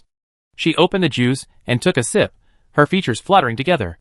After finally waiting for the awful sour smell to pass, she eagerly turned the bottle's label toward her. "Lemon juice from Azure Star? I bring a box back as a gift for Phaeton." What kind of trick was he playing on Phaeton? Sid smiled and pushed his bottle of juice across the center of the table. "I can trade with you. Red fruit shouldn't be that sour." "No need. This one's sour, fresh and drinkable." Anna never wasted food. She finished her dinner in a few gulps with the juice. She stacked the disposable tableware one by one into the packaging. Turned right out the door, and there was a recycling robot at the end of the hallway. "I take it out." Sid quickly swallowed the last few bites of bread, picked up the trash, and headed out the door. The automatic door slid open, and before he could step out, a loud bang echoed from inside. The young man came to his senses, and found himself lying on the table, where he had recently placed the food. The pale golden wires almost wrapped him like a cocoon. Something was out there just now. Something's not right. Anna released the wires, letting him free. They exchanged glances, and approached the door again. After waiting for over 20 minutes, Sid reached out, and gave the automatic door a signal, causing it to open again. The hallway was clean and empty. Theberket was skilled and had a keen sense of danger, so Sid didn't ask stupid questions like, "Are you dazzled?" He frowned and threw a bag of garbage out. It traced a perfect parabola, hit the opposite wall, and slid to the ground. Gone. The invisible source of danger vanished into thin air. Anna tilted her head, recalling, just now, the light in the corridor seemed to dim for a moment, and a faint blue light suddenly flashed in front of you. Could the dimming be an illusion caused by the automatic door opening? Sid took a step outside, stepping safely onto the corridor's non-slip floor. Maybe. Anyway, it's safe outside now. Anna took another bag of trash from him, and picked up the one that had fallen. The two looked around and found a recycling robot disguised as a trash can. After disposing of their own waste according to the classification requirements, they were discussing whether to report this to Professor Lachaud, when several hurried footsteps sounded from a side passage. Then Alan, the head of the Defense Department, appeared before Anna and Sid. Alan, what are you guys rushing off to do?" Anna remembered him appearing in this haste a few hours ago. Could it be that the Black Tower station has entered a period of restlessness, And the staff have become more combative? Alan paused with a sullen expression. Miss Febrick, Mr. Glass, have you been in this corridor the entire time? No, we just came out to take out the trash. Anna was completely responsible for the outsiders' conversation. Sid kept his mouth shut. It's been less than 10 minutes since we left. A defense officer standing in the back row couldn't help but step forward and ask, Did you see anything? What? Is there something specific? Blind questions are always difficult to answer. Could the brief blue light just now also be included? Sorry, I meant did you two see anyone walking down the corridor? The officer looked from Sid to Anna, who shook her head. No, there were no people or animals in the corridor when we left. However, the light suddenly dimmed and turned blue. Light change. Thank you for reminding me. Alan nodded. His skin was dark and his expression was dull, so it was hard to tell what was happening on his face. Anna hesitated for a moment and then asked, I wonder what's going on at Black Tower Station. Do you need our help? Ever since the starship docked on the platform, something was amiss. First, Station Commander Esther was exhausted, then the population had thinned out, and now Alan was acting strangely. After all, there were so many powerless veterans here. Even for their sake, we couldn't ignore the potential danger. Ah, thank you, Miss Faber-Richter. Alan thanked her sincerely. One of the officers was missing when you arrived. Her friend said they went to the restroom together, and then vanished into thin air. Vanished into thin air? Anna narrowed her eyes. Did you check the surveillance? It happened in the restroom, and there's no surveillance there. The officer sighed. Who could have imagined an accident would happen there? Does the witness remember any changes in the environment at the time of the incident? Anna couldn't help but think of the sudden flash of blue light. Sid had blocked it, so she couldn't see what it was. She instinctively sensed something was wrong and tried to retrieve the person. Then, the blue light and the sense of danger had vanished into thin air. She was so frightened that her memory and speech were completely confused. In other words, nothing could be learned. Just now, we received another report. This time, two people were talking on an external device. One of them suddenly disappeared. We found this place based on the last signal source, but there was nothing. A year ago, Anna would have scratched the back of her head and foolishly asked, Is it haunted? Now, she was absolutely certain that the possibility of ghosts in this world was infinitely close to zero. So-called ghosts were either images from the past recorded under special circumstances, or simply Sui Yang. There are surveillance cameras in the hallway. Take a look first. Anna looked at Alan. The young man opened his personal computer and entered a secret command. The dense array of surveillance footage made one sweat. He quickly located all the surveillance cameras deployed in the hallway. From the footage captured on camera, the door to Miss Febrick's dormitory opened briefly, and Mr. Glass, who had half stepped out, disappeared in an instant. A moment later, the door opened again, and the two of them sneaked around before leaving to take out the trash. Between the first and second attempts at opening the door, the victim walked through the corridor, holding an external device. A flash of blue flame appeared, and the person disappeared. Mr. Glass, what are you doing? The Defense Department's gaze shifted to Sid. Anna stepped forward to explain, I dragged him back to the room because I saw a blue light and felt it was dangerous. The surveillance footage showed it was indeed dangerous. Understood. We will investigate this matter with all our might. It's a good thing Mr. Glass escaped danger. Please don't be left alone for the time being. Alan still had considerable trust in Anna's judgment. He made a note and led the staff out of the corridor and back to the Defense Department to find a solution. Confirming that the missing person's disappearance was linked to the blue flame was good news, but he was now more worried about where the missing people had gone. The Black Tower space station was so large, and since the invasion of the Legion of Doom, many areas had their life support systems severely damaged and had to be temporarily shut down. Such a place was definitely not suitable for human survival. Searching one place after another would be too late to find the person. Anna and Sid returned to the dormitory, and the automatic door slid shut. The two sat at opposite ends of the table. After a moment of silence, they spoke almost simultaneously. Phase fire? This thing resembles fire, but it's not fire itself. Yet, it can burn and leave behind flaming offspring. It was created by Genius Club number 29 Ziziker. Yes, this genius was a brilliant spider, so short-lived that even short-lived Homo sapiens would shake their heads at the sight of it. Since her death, the phase fire she released has never been successfully captured. Professor Veritas Lachaud has been researching this recently. While others may not know, Professor Lachaud's students always know what their mentor is up to. He probably wanted to challenge himself to capture Phase Fire, and his student Anna Febrick's successful capture of the Doombringer's clone had given him considerable inspiration. Chapter 245. 2 hours later, Anna and Sid knocked on Professor Lachaud's dormitory door again. This time, the professor was there, but it was a housekeeping robot who opened the door. Perhaps the professor isn't available right now. Sid murmured in confusion, and Anna, similarly lowering her voice, whispered to him, "How should I know? Why don't you go and take a look? I'm afraid of getting beaten." "Me too."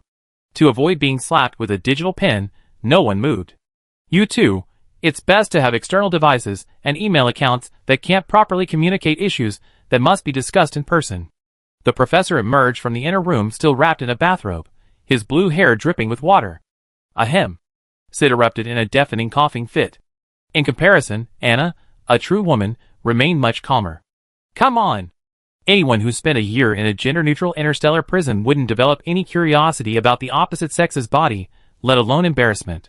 Especially since she'd been a cleaner for so long, she'd become numb to all sorts of human bodies. The professor was bundled up, wasn't he?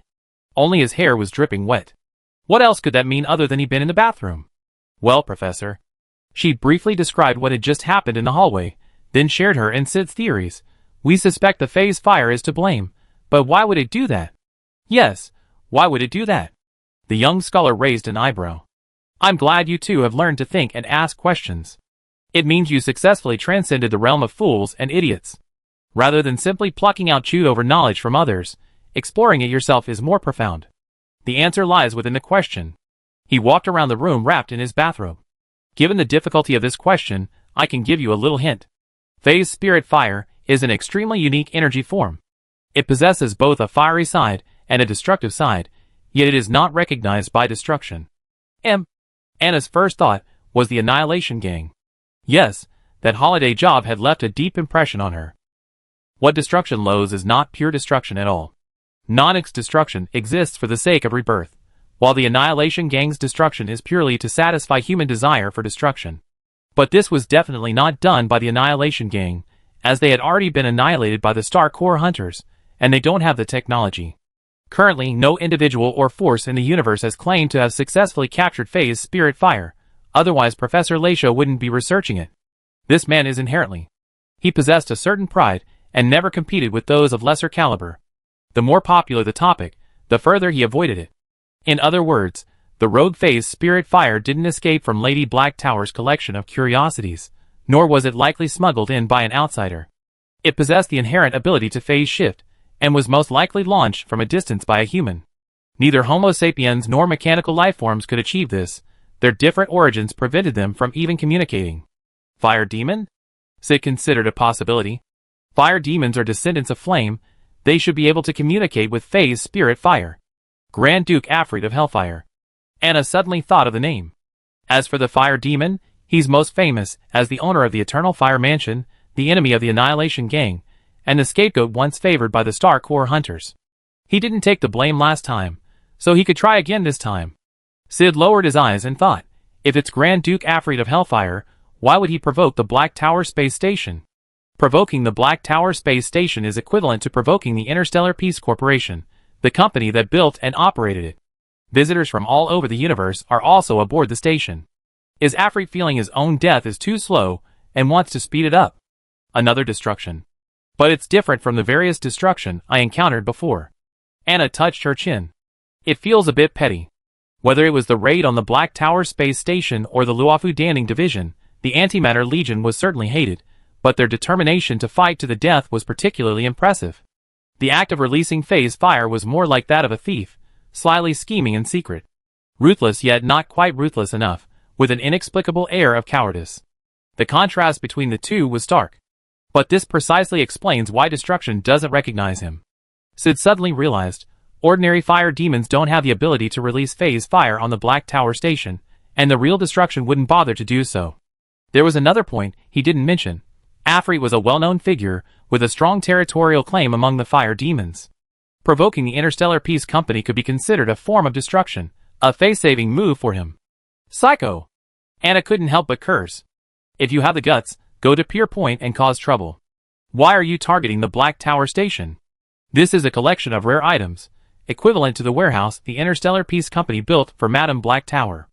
Epic stories tell of warriors brandishing their spears at the gods soaring high in the sky. It's unheard of for a hero to secretly release rats and cockroaches into a god's warehouse. Ahem. Professor Lachaud cleared his throat, bringing the students' discussion back to a tangent. Okay, time for the puzzle game is over. Now, please focus on your research into the simulated universe.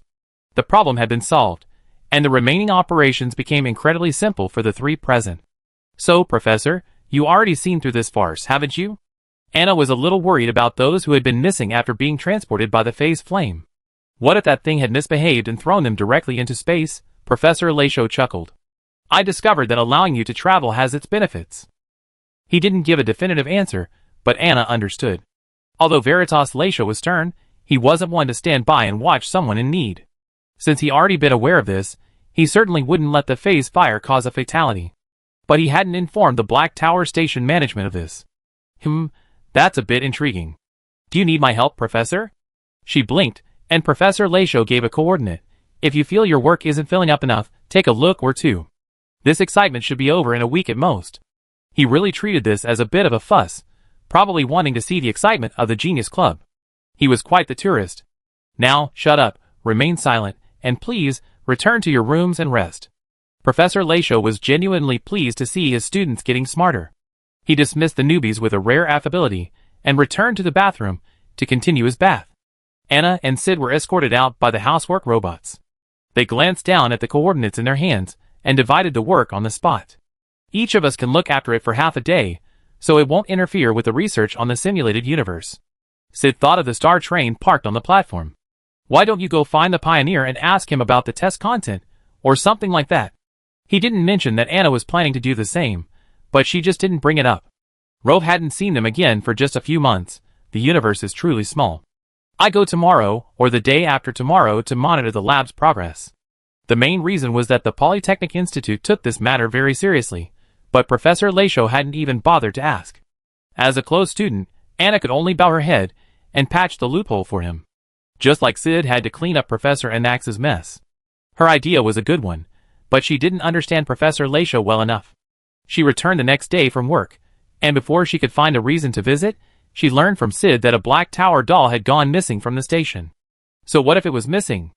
The scholars of the Society of Knowledge didn't revere Ms. Black Tower like the staff on the station did. The problem was that Professor Lachaud suspected that a pioneer who had interacted with the Black Tower doll was connected to the case, and had him arrested and tied up. Anna, as the saying goes, only those who wronged you know how wrong you are.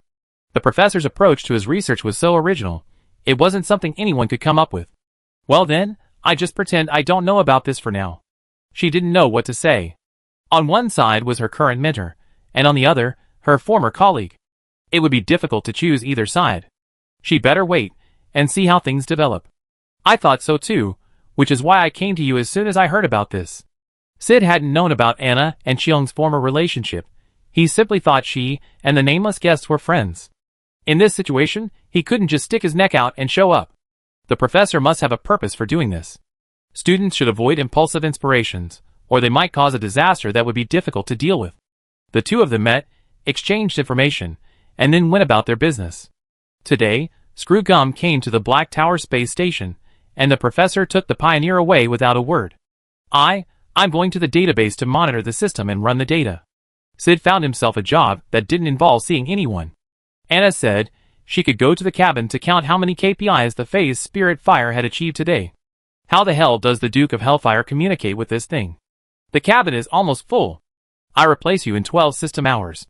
Sid sincerely hoped that this farce would be over in 12 system hours, otherwise they would have to work 2 shifts, which was really unbearable. It doesn't matter. Let's wait until the pioneer is released. I can't ask about the simulated universe while he's locked up. Anna had originally wanted to directly enter the system to see how the simulation worked, but her own mentor had locked up the key. She was speechless. He could still find time to nap while monitoring the data. Sid wasn't feeling well, so let him catch up on some sleep from time to time. As for the increasing number of missing persons in the cabin, he would definitely be able to deal with them once Cheong regained his freedom in at most 10 systems. Chapter 246. The Black Tower space station is quite large, so avoiding the center of activity is easy. Anna visited the cabin 3 times, morning, noon, and evening, to check on the ordinary people trapped by the phase spirit fire. After confirming they were all catching their breath, she returned to her work on the lab construction process. Along the way, she also had to clear out a few stray void soldiers. Some unoccupied, enclosed sections even had a few elytra insects sneaking into them. Comparatively, Sid's work in the database, monitoring the system and running data, was indeed more physically demanding, but it was truly tedious and mentally stressful. It's hard to say who has it hard, and who has it easy. Judging from the current situation, everyone is working hard. The only benefit is that they successfully avoided the competition between their own professors and other geniuses. Thankfully, Professor Leisho didn't need his students to foolishly follow him around and cheer him on. He wouldn't demand that they watch the Genius Club just because he wanted to. Of course, he could also temporarily let his eyes fail him when his students were specifically opposing the Interstellar Peace Company.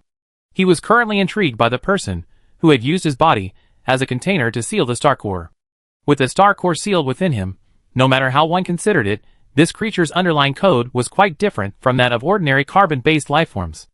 After testing the pioneer's cognitive abilities and confirming his clear and logical thinking, Professor Leisho happily gave Esther and Screwgum a break and released Khan. He couldn't bear to loan his students out to the space station as laborers. He had seen how busy Fibrict and Glass had been these past few days, even though he hadn't mentioned it. Wouldn't it be better to let the gray-haired boy handle the chores, trivialities, and annoying things? Children need more exercise. The more exercise, the smarter they become. As soon as Cheong was free, he rushed around the station, bat in hand. Even Anna, crouched in the lab, saw him passing through the floor-to-ceiling windows several times. Da-da-da. Huh? Anna! Gray hair suddenly stopped on his fifth pass through the newly renovated lab. He leaned back, leaning against the high-transparency glass of the wide-open main entrance, peering inside. It's you indeed. I was just wondering if it was such a coincidence. So it really is a coincidence. Seeing he didn't seem particularly anxious, Anna spoke to the staff around her and walked over to him. Indeed, yes, it's a coincidence. She wore a white shirt, a blue knee-length skirt, and a white lab coat. The pink gemstone on her chest gleamed. It seemed she changed her hair dye again. Cheong couldn't quite remember what she looked like with black hair. Are you working at the Black Tower station?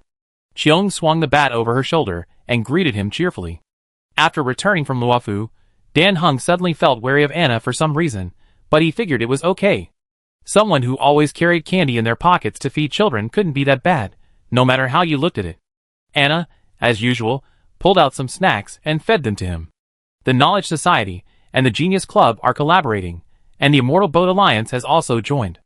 I'm here to oversee the preliminary preparations, and once the lab is set up, I stay to help the professor with communication and coordination. And you guys, why did you run from Luofu to the Black Tower space station? The Luofu people are so welcoming, how could they let them go so easily? Haha, Cheong narrowed his golden eyes. We came here to restock our supplies. Things on Luofu have almost been settled. Next, the Starry Sky train will depart for Pinocchio to participate in the upcoming Harmonious Music Festival. We had originally planned to clean the exterior of the train on Car Wash Planet before our visit, but we encountered a swarm of insects midway. Pam was worried about the train's fuel shortage, so she sent us back to the station for supplies. The word Pinocchio has been popping up quite frequently lately, and it's clear the gray-haired young man is particularly excited about this special concert. Sister GZ and Uncle Yang said this is an essential social event for adults, so young people don't have to worry about it for now. We can just treat it as a vacation. Seeing his good mood, Anna cheered up too. So Pinocchio is hosting a big event? No wonder I've been hearing so much about that place lately. Have fun. It's always fun to chat with people who don't spoil the fun.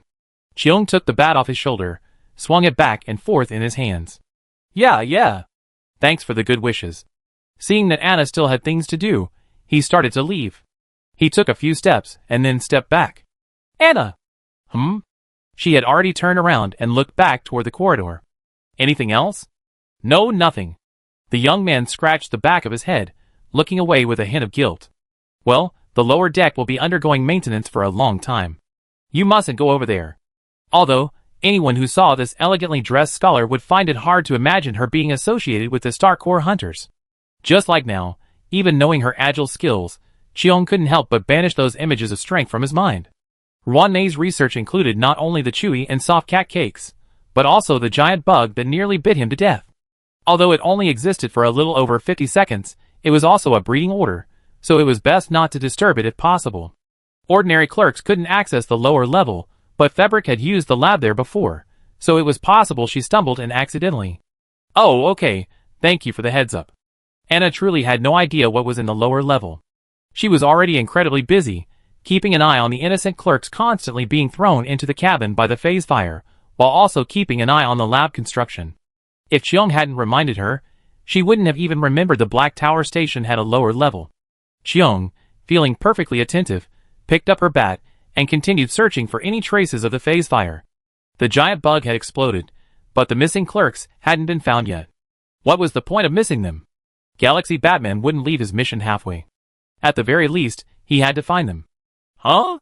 Before Anna could figure out how to remind him of the phase fire's characteristics, he ran off in high spirits. Thinking back, this didn't seem particularly necessary. The Starry Sky Train's think tank was no worse than any other. They even had a dedicated think tank administrator on board. If you had any questions, just ask in the group chat, and you get an immediate answer. I doubt Dan Hung would insist on students finding answers on their own, like Professor Leisho did. Miss Febrick? The busy staff called out, and Anna looked away. Okay, I'm here. What's up? There's something wrong with this blueprint. Are you sure you have to follow the design? The engineer had a strange expression on her face. She pursed her lips tightly, her nose and eyes wrinkled together, and every muscle on her face expressed the word outrageous, as if she heard the client ask her to change a wall from a vibrant white to a vibrant black. Anna walked over, took a look at the spiderweb-like wiring diagram, and decisively placed her hopes on the professionals. Can you explain the problem to me in a simpler way? If she didn't simplify it, she, a non-professional, wouldn't understand. Well, if we follow the blueprint exactly, there's a wire missing. The engineer also knew that Miss Febrick was a philosophy major, so it was a bit difficult for her to come up with the electrical instructions. But Professor Leisho wasn't around. If they had a problem, who else could they ask if not his students? They couldn't ask Mr. Screwgum, the visiting guest. Let me think about this, Anna said, studying the blueprint for a moment. Her original form's general skills were a big help. There's a missing wire. Once it's powered on, it seems. It explode? She hesitated and looked at the engineer. The older woman breathed a sigh of relief. Yes, it's dangerous. That's why I asked if you have to follow the design. The problem with pre-designed blueprints is that anyone who makes changes on site will be held responsible. If they encounter an unreasonable client, they use this as an excuse to shift the blame to the contractor if anything goes wrong later. I understand what you mean. Don't worry. I contact the designer first. Anna soothed her, telling her to let the staff involved in this process rest. There was no point in starting construction if the blueprints were flawed. Dismantling would take time. It would be better for them to have something to eat, drink, and relax. Phew, that's good, that's good. The assistant left behind by the client's manager was incredibly understanding. That couldn't be better. The engineer and her team paused for a break. Anna turned on her external device and contacted the blueprint designer in the group chat. To be frank, this blueprint was produced by the Institute of Knowledge and reviewed by the Institute, but it wasn't discovered until it reached the construction site that there were omissions. Professor Leisho wasn't responsible for this, and didn't take the time to review it. If he saw this, he'd probably buy a ticket and take a starship back to the Institute of Knowledge to confront the designer.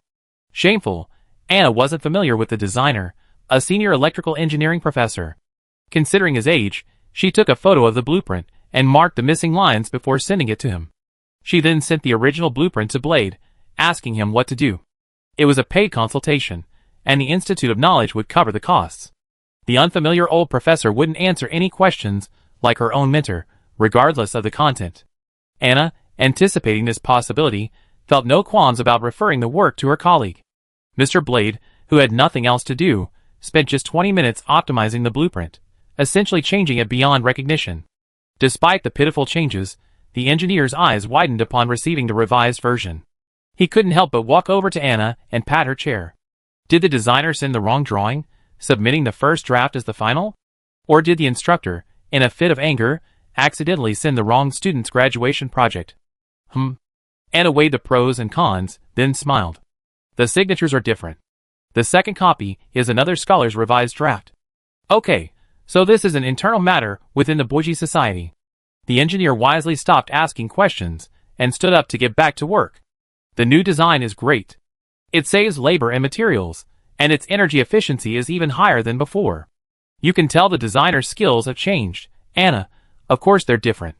Mr. Ren's Bay position hasn't been removed by the Luofu Industrial Manufacturing Company yet. He's been absent from work for over 700 years, almost 800 years. If he hasn't been fired, it only proves his technical prowess is exceptional. Chapter 247. During the evening shift change, Anna reported the matter truthfully to Professor Leisho. Mr. Blade's lecturer title at the Polytechnic Institute remained, so there was no risk of exposure. As for how the professors communicate with each other, well, that wasn't a mere student's business. Professor Leisho couldn't kill his colleague anyway. The matter had already been resolved satisfactorily. At most, he offered a few sarcastic remarks. The old professor, at his age, could still make explosive designs, so he probably didn't care much about being scolded. After comparing the old and new designs, Veritas sneered, dismissed the student with dark circles under his eyes, and turned on the projector directly to Polytechnic Institute headquarters for a debate. Although both samples were captured by a student, Febricht, there were too many people involved who wanted to take advantage of the star god. Those unimportant topics had to be handled, and Leisho didn't mind various scholars intervening in derivative projects. He could accept collaborations between the Genius Club and the Immortal Boat Alliance. There was no reason to embarrass those with limited qualifications. But such carelessness clearly crosses the line of scientific research. One can be foolish and produce no results, but one cannot treat research projects and research as easy jobs to slack off and collect a salary. Perhaps others might tolerate this out of age and experience, but for Leisho, it's simply impossible. Forget it. No matter how old you are, if you're just sitting there and taking the money without doing anything, get out of this project. The farther away, the better. Anna yawned and went to see how Sid's data was performing. The young man, also with dark circles under his eyes, smiled wryly. It seems work is always harder than studying. I saw you cram every minute for the past 2 semesters, and you weren't this exhausted. And now, after less than 2 days, your eyes look like you've been beaten. Don't talk about me, you're not much better. Anna gave him a portion of the drink she brought, and the two of them left the database, and went to the corridor to open the bottles. Due to the frequent disappearances, the bustling Black Tower space station had suddenly become unusually quiet. Some of the little creatures, supposedly kept safe in the labs, had been left unattended, so they bravely slipped out of the empty base compartment and hopped around the station on their own. What is this? A cat treat or a treat cat? A small, gray creature scurried through the corridor, as if it were no one's home. As it passed Anna, it waved its paws in a very human-like manner. She stepped back half a step to make room for it, and the little creature continued its hopping forward, wobbling. It looked like a cat trapped in a round treat shell, adorable to those who liked it, terrifying to those who were more sensitive. Sid was always shy around people, but not around a magical creature. He stepped forward, holding the little creature by its belly, and examined it closely. Halfway up, it cried out in pain. Meow! Snack cat! Anna pounded her palm. Sid, who had already taken several kicks from the little creature, said, "It's not very aggressive. It doesn't even have teeth or claws to protect itself." Artificial creature, the two of them said in unison. As artificial creatures, it looked like a snail that had grown into a cat, or a cat that had grown into a snack. Whoever designed it had a bad taste. If I'm not mistaken, it must have been created by one of the geniuses in the Genius Club. Sid held Snack Cat tightly, afraid it would struggle too hard and fall. In this form, it not only lost its sharp teeth and claws, but its overall structure wasn't as well suited for leaping and climbing as a normal cat. Who could possibly do such a thing? It was cute, but after the cuteness wore off, I couldn't look directly at either the cat or the snack. How does it feel? Anna dared to touch the chimera, but not the snack cat, fearing she used too much force and accidentally break it. Sid cupped its shell with both hands, avoiding the soft pads. The rest of it feels similar to a normal cat, except this shell is more like an exoskeleton, but not as hard. It feels like there's an extra layer of skin covering the bones. It was a bit hard to describe.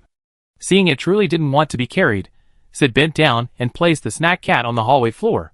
As if afraid of being picked up again and turned over, the little creature hopped away at a rapid speed, much faster than when it had come.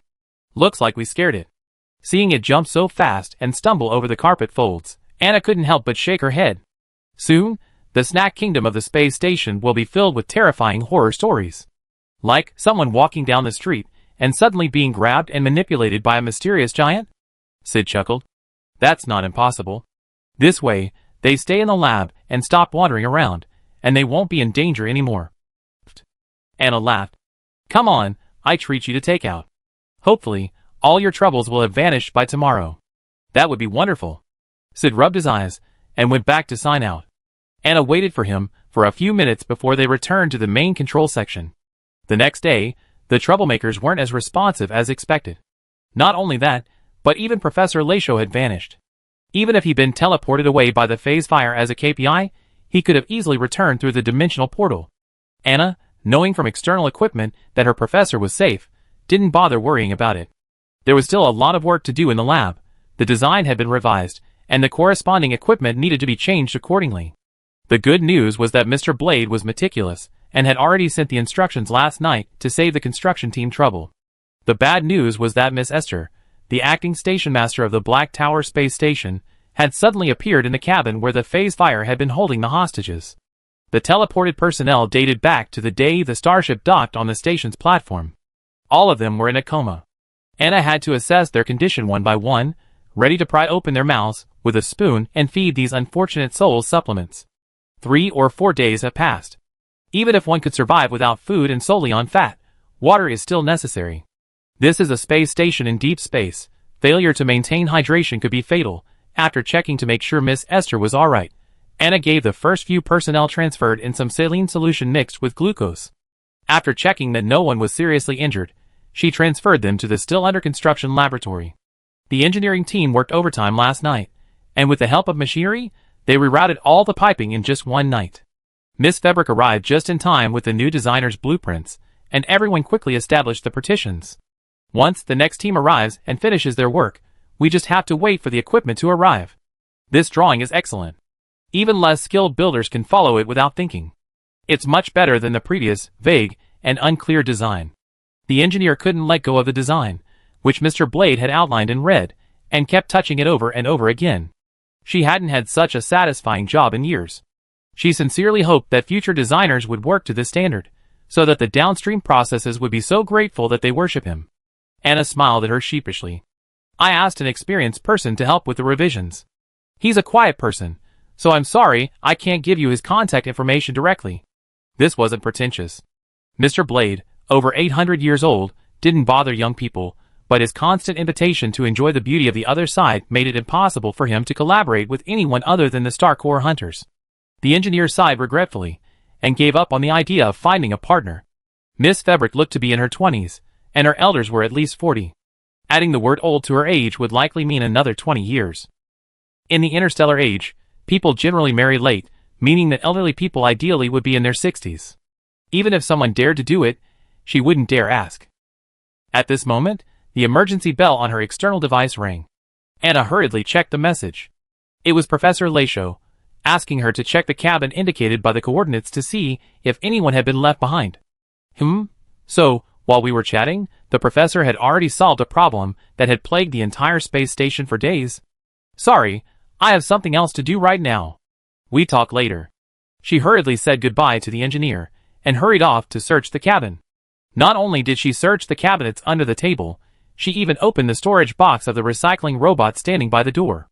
Not even a piece of paper was left, let alone the unfortunate one. It seemed that all the people in distress had been safely retrieved, and life could finally be relaxed. Sure enough, half a system hour later, Alan suddenly sent a message to thank her. Shion also popped up to complain about how hard she had kept the secret from him. Professor Lachaud, however, was still missing. Later, Anna went to call Sid again, and they returned to the dormitory in the main control section. Although the staff members transported by the phase flame had been rescued, the whereabouts of the phase flame itself remained unclear, so caution was advised. The two strolled leisurely down the corridor, their casual conversation tinged with anticipation for a normal routine. After swiping their cards back into the main control bay, they were met by a figure emerging from within. An Omnic, tall and quite distinctive. Judging from his attire, he probably defined himself as male, giving Anna a strong resemblance to Xiaobai. Not in appearance, but in temperament, a certain intelligence. Xiaobai shared a certain resemblance to him in his reserved wisdom. Good night, young lady, the Omnic politely greeted Anna, followed by Sid, and this young man. Hello, good night, and goodbye. Anna didn't know him, so she exchanged a few polite words before leaving. But Sid stood there, stunned, his legs and feet completely out of control. He just stood there, stunned. You're... If I'm not mistaken, you're Mr. Glass Jr. The Omnic couldn't express himself, but his tone conveyed a gentle smile. You look a lot like your uncle, Professor Anaxes. Sid mumbled for a long moment, and Anna, unable to bear it any longer, slapped him from behind to fix the sudden loss of contact. Mr. Screwgum, it's an honor to meet you. You're so polite. Conclusion, you are a.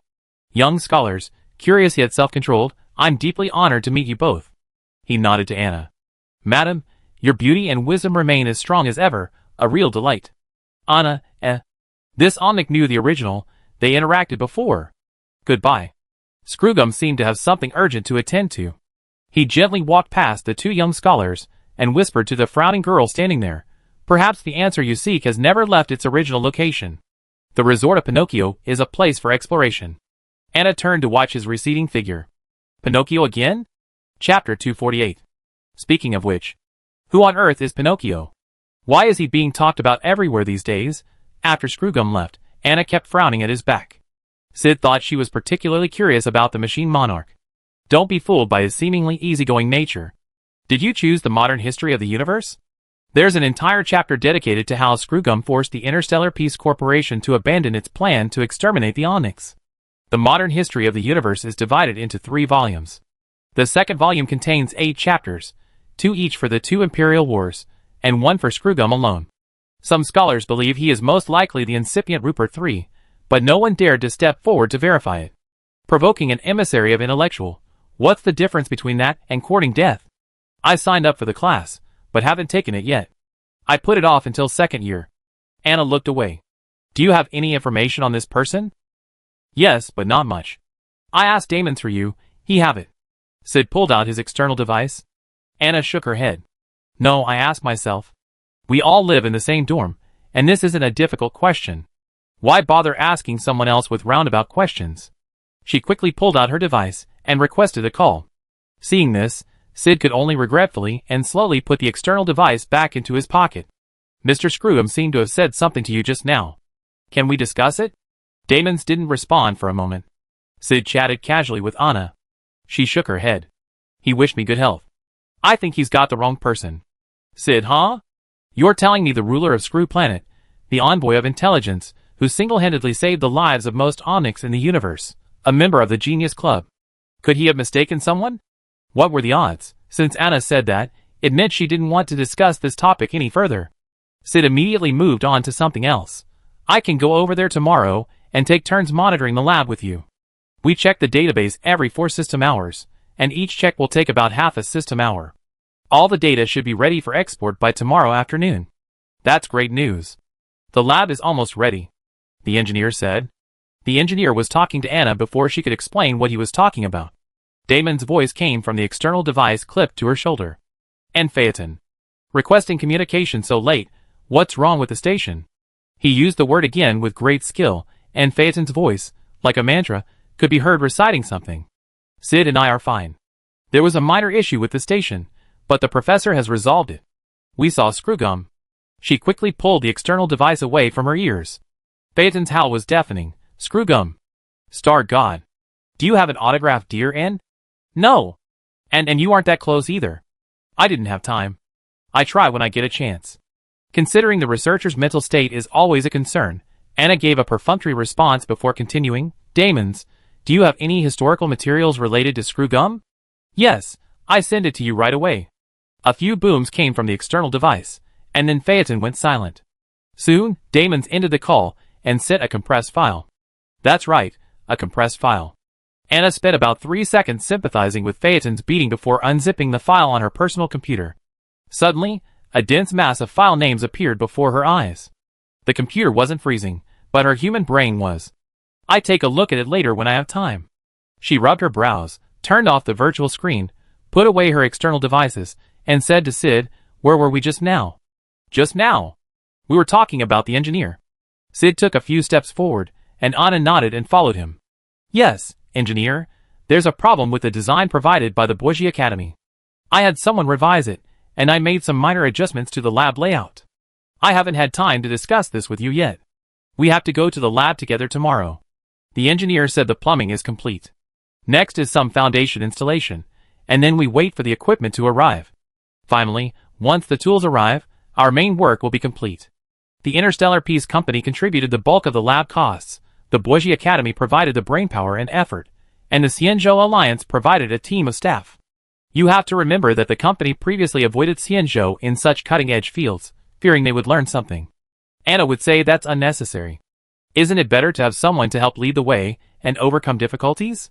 If you find yourself behind in a certain field, the best way to catch up is through healthy collaboration and competition, not to single-handedly eliminate those who are better than you. However, the company's board of directors would certainly not accept such advice. Of the tens of thousands of patents issued annually by the Boshi Academy, how many actually see the light of day? 90% are purchased by the company and then shelved, euphemistically called technology reserves. It doesn't use them, and it doesn't let others use them. Capital. Profit-seeking. Anna sighed softly. Sid, who had already reached the dormitory door, stopped and turned to look at her. What are your thoughts? I'm wondering. She tilted her head and thought seriously. To what extent will capital go to extract profits? They leave the fruits of human wisdom to gather dust in a warehouse, and still claim they're protecting civilization. Aside from saving some credits to replace the assembly line, I don't see the company protecting anything. She tilted her head, and continued to tilt her head. Providing materials to the star god of preservation to build a subspace crystal wall to resist external threats. How did Clipper tell humans about this? Who on the company's board of directors has Clipper's contact number? She almost laughed at the last sentence. Everyone knew Clipper never responded to the calls of his followers. It's best if you avoid Pierpoint altogether, or don't go there at all. I'm afraid the street police there might assault you. Sid rolled his eyes helplessly. Fortune's marketing department dared to commit the horrific crime of inciting genocide. Just looking at this, it's clear that fate has two sides. The Interstellar Peace Corporation's actions constantly harm the interests of minorities and vulnerable groups, yet under its umbrella, civilizations like those in Pierpoint have flourished immensely. The loans it has issued have caused untold suffering to many star systems, yet those loans have also truly held the local populations on their last legs.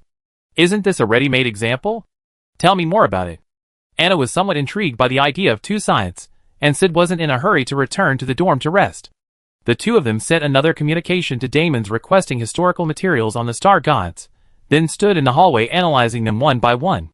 Except for Lon, all star gods have shown little response to the calls of their believers.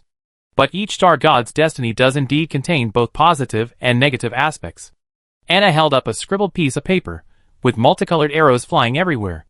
These two diametrically opposed sides exist in every star god, and even down to the scale of every intelligent being, similar traces can be found.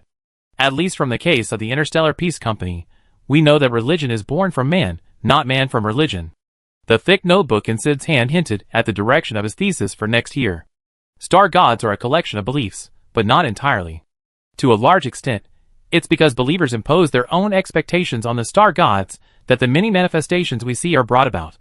Humans spare no effort in creating gods. The Immortal Ship Alliance has a very interesting record regarding the birth of the hunting star god. Legend has it that Lon was originally a warrior of the Yaoqing Immortal Ship. Although scholars at the Academy have vigorously refuted this claim, I think it's truly valuable. It's incredibly complete, with details that surpass the standards of an epic. Epics are more like poetry, they're literary works, distinct from historical facts. The biggest difference between the Immortal Ship Alliance and other civilizations is their keen interest in documenting every hardship they experienced, from humiliation to grief and indignation. They're eager to inscribe every word on trees and walls, fearing that future generations will forget the lessons. Accordingly, they established a dedicated agency to record history, even those currently happening. That's why Anna believes their history is more credible, at least more so than the outrageous work reports from the Interstellar Peace Company. I contact Chion right now. It's time to enter the simulated universe and learn about the possible origins of the star god. What about Screwgum? What about Pinocchio? How can the past be as important as the paper I'm about to write? If I fail the course, neither of them can save me. Sid swiped the sensor door several times with one hand before it finally opened, diving in with Professor Anaxis's grace. Anna was similar. Their dorms were next to each other, but she swiped the door open instantly, forgetting to say goodbye to her classmates. I'm amazing for having the outline and structure of my thesis ready before my advisor even asked, She sat at her desk, turned on the light, and continued working on the paper she finished after returning from Yepala Palace. The occasional, sharp, tapping sound of her fingers against the table surface was so clear and powerful that when she felt her shoulder muscles tense, she realized it was already late, and she should check on the progress of the construction in the lab. If she delayed any longer, she might not even get breakfast. Wait, where did all my time go? Did some monster devour it? She washed her face and hair, grabbed her notebook, and hurried out. She saw Sid, pale and dizzy, appear in the hallway, a smile plastered on his face. Good morning, Anne. Don't laugh. Anna quickly raised her notebook with the image of a large orange cat to shield her face. Especially don't laugh so hard, or I mistakenly think Professor Anaxes lives next door. Reading this so early in the morning is too much of a blow. But I'm really happy. He took a few steps, almost like a child, and his height made him look rather terrifying. I'm going to debate the professor for 500 rounds. He couldn't help but laugh. Amidst Anna's indescribable confusion, he reopened the door. Sorry, you go to the lab first. I laugh for a while before I go. The door closed, and a loud ha-ha echoed through the door panel, echoing slightly in the hallway. Anna, are you really just uncle and nephew, not father and son, let alone clones? You look too much alike. Chapter 249. With the new construction drawings, the engineers worked incredibly hard. With the crisis at Black Tower Station successfully resolved, the coordination among other departments became seamless and efficient. Even Anna and Sid, preoccupied with their respective papers, didn't affect the lab's preparations. During this relatively peaceful period, Professor Latier took time out to visit Pierpoint. It was said the company had assigned him another task. It's unclear who he met in Pierpoint, but upon his return, his temper flared. Veritas Latier wasn't the type to vent his anger on unrelated individuals, but his sullen expression always cast a shadow on innocent passers-by. When the lab was nearly finished, he appeared on site to oversee the inspection. In the 1,000 square foot space, no one dared to breathe. In the hushed, grave-like atmosphere, the engineer successfully completed the work. After receiving the final payment, she praised Miss Anna Favoric's gentleness, kindness, and affability to everyone she met. Compared to her mentor, Miss Fabricate must be the most gentle person in the world, unless she's throwing up her stool and going crazy. Anna, huh? Besides her thesis and preparing for the lab, her other research is also making promising progress. It's a bit boring for Cheong to test the simulated universe alone. Although the system downloads and projects his friend's data into the simulation, they can only support him in combat, not chat or share their experiences. Without the support, it's always difficult to resist the constant intrusion of sleep. Now, Anna also happens to be researching the origins of the star gods and pre-ancient history.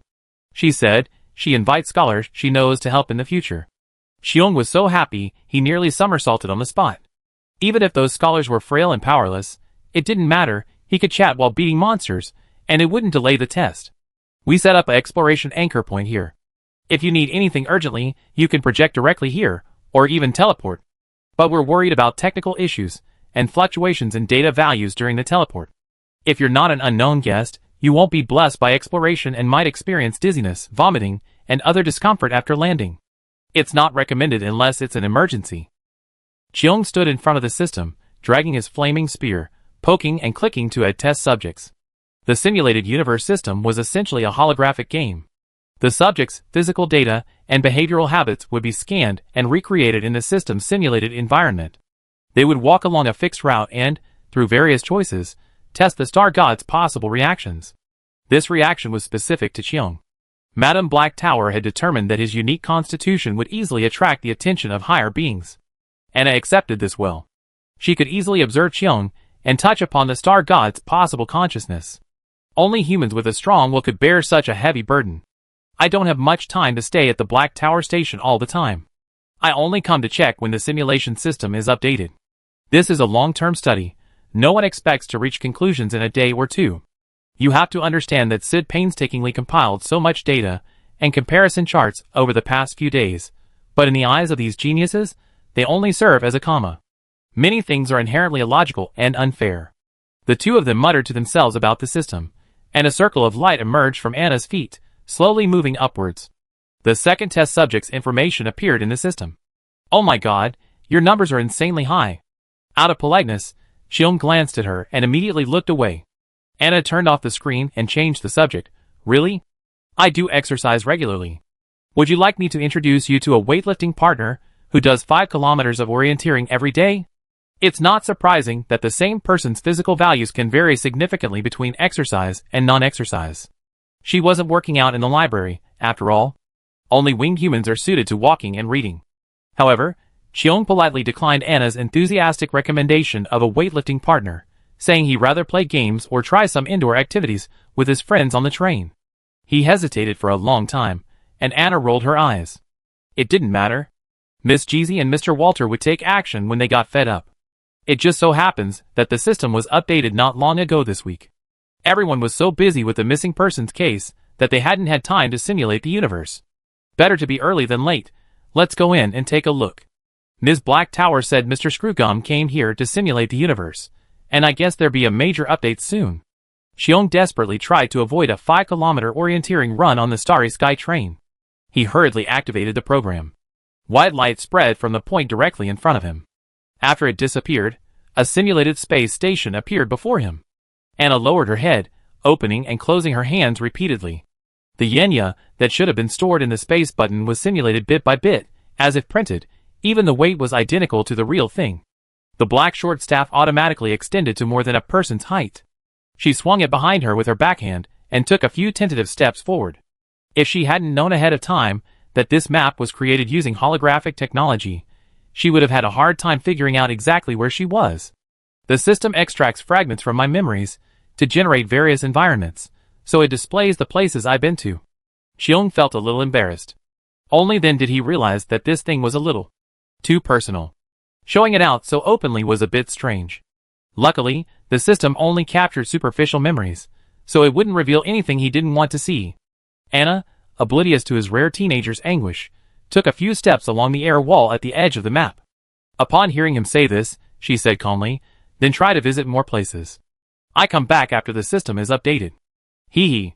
Cheong scratched the back of his head with his empty hand. "Then I download and print out the data for my temporary teammates." The simulated universe could only handle the computing power of a maximum of 4 people. Anna was the second subject, and Cheong had, as a clever trick, placed her in the summoned creature position so that the original formation could be maintained. Seeing the 3 teammates simulated by the system, Anna's mouth twitched. Your team combination is quite impressive. Look who she saw? Jing Yuan, Dan Hung, and Ren. Thankfully, the simulated universe can only simulate the subject's data and movements based on their memories. If it also simulated their personality and behavior, the system would probably explode on the spot. Just think of this as a turn-based holographic game. Cheong grabbed his flaming spear and rushed forward. 3 pawns stood at the end of the road. 5 of her team rushed forward. Anna didn't even have time to unleash her blades before her opponents were shattered to the ground. Between map changes, Cheong scratched his head and said it would be like this from the start, and the opponents would become stronger as time went on, until they reached the test subject's limit. When you start the program, you can choose the difficulty level, easy or hard, and there's also pain and torture. Doesn't it sound more and more like a game? Holographic games have long been popular, but no matter what service, the audience is always limited. Some people like it, and some don't. If it weren't for playing games with Silver Wolf, Anna herself wouldn't have a particular preference for this kind of entertainment to pass the time, and she wouldn't bother investing money and energy in it. On the other hand, some people are extremely dependent on holographic games. For them, games are no longer simple entertainment, but more like another world. They complete their social life in the game, and only occasionally return to the real world to deal with inevitable life problems. I know how to play holographic games. Playing with Silver Wolf wasn't in vain. If some gullible company sponsored a gaming event, she could at least get in and win a small prize. That's great, Cheong said happily. Playing solo can be quite boring sometimes. Don't forget to invite some friends over. Then you need to urge Ms. Blacktower and Mr. Screwgum to adjust the team size limit, or there won't be enough room for everyone. When Anna mentioned inviting people to play, her first thought was of Phaeton, struggling painfully with his research. We only just begun the journey. You have more painful days ahead, brother. As they spoke, they passed through 3 or 4 maps in a row. The familiar corridors of the Black Tower Space Station's base compartment were shattered by a bolt of light. The clatter of galloping horses mixed with the sound of chariots suddenly rose, as if pressing down on their heads. Then, the front was blanketed in a blanket of white snow. Everything in this tranquil, snow-covered kingdom seemed frozen in the cold. What was that just now? Anna finally recovered from the shock of the light arrow and quickly rubbed her eyes. The dazzling snow was damaging to her eyesight after looking at it for too long. Even her simulated body would react in sync with the awareness of it. Xiong, accustomed to this kind of scene, stepped forward through the snow. That's the star god's response. What did you see? Anna told him she saw the light arrow and heard the sound of hooves and wheels. Xiong didn't need to explain to her which star god's response it was. There was no other possibility except one. Really good. The first one I saw was Nanak, and then there's Kripo. The star gods not only respond, they also grant blessings, like drawing cards. Xiong gestured with his hand. They even provide some minor support at the end of the level. Otherwise, some opponents are really... I just don't want to fight them. This was the first time two test subjects had entered the simulated universe system at the same time, so Xiong certainly didn't dare to crank the difficulty all the way up. Even games have penalties for defeat, and he wasn't sure Anna would accept that. He didn't want to scare off his test partner. I see. Perhaps it was because of these responses and blessings that the simulated universe was able to be so close to the star gods, becoming a window for observing and studying them. Anna flung away Yin Ya's liquid gold blade without a word, for my graduation thesis. Chapter 250. My first encounter with the simulated universe, the sandbox-like maps totaled 16. In addition to Lon from hunting responding, Anna even spotted the herbalist from Abundance. The deity, with a smirk and eyes cast down, seated beneath a Bodhi tree, had numerous arms, each one inlaid with red fruit within its delicate texture. It is the source of immortality, but also the source of suffering. However, the broad definition of the abundance path in the universe is one of sacrifice, healing, and altruism. It is said that after traversing the universe, the herbalist felt deep sympathy for the suffering of humanity limited by illness and lifespan, and thus vowed to eliminate all suffering. Thus, he forged the abundance path and ascended to become a star god. Human records, especially those of abundance believers, are unreliable. This path has produced many doctors who heal the world, but it has also spawned abundance people who are no less numerous than the Zerg. The Fomrao people, represented by the Bewley people, are fierce and warlike, true devotees of the medicine master. It's impossible to obtain authentic accounts of the medicine master from their mouths. Furthermore, it's been at least a few thousand to 10,000 years since the birth of Fomrao. Even the most serious historical materials handed down to the present day are bound to encounter problems in interpretation. Anna planned to ask Jing Yuan to send Yanqing to the academy to help her look through the text again. Since the child didn't like reading anyway, it would be a good opportunity to get him to read a few words. You know, when you're in confusion and bewilderment, reading can often inspire a stronger inner strength than the guidance of those around you. Ultimately, one must rely on their own awakening to fully escape the haze, regardless of age or experience. The last map was completed. Amidst the darkness, arrows of light shone against the towering treetops. After these images faded, Anna opened her eyes to find the intrigued Black Tower puppet and Screwgum standing before her. I was wondering why there was suddenly a strange data set in the simulation. So it's you. Well, that's not surprising. She leaned forward, hands on her hips, to glance at Anna's face. Come back to your senses. Are you crazy? That Veritas Ladion is so annoying. Screwgum tried to make a helpless expression, but the metal components on his face wouldn't allow him to do so. Recovering from her thoughts, Anna took a small step back, nodding politely and courteously to the two geniuses, Ms. Black Tower, Mr. Screwgum, good day. Ouch. Ouch. This wasn't the first time the Black Tower puppet had seen Anna. Last time, she'd given her a cuckoo clock. You're much more likable than your mentor. Tell me, what do you know about the simulated universe? Compared to Xiong, Anna was a scholar who had been trained in a formal environment, and her perspective was certainly different from that of the nameless guest.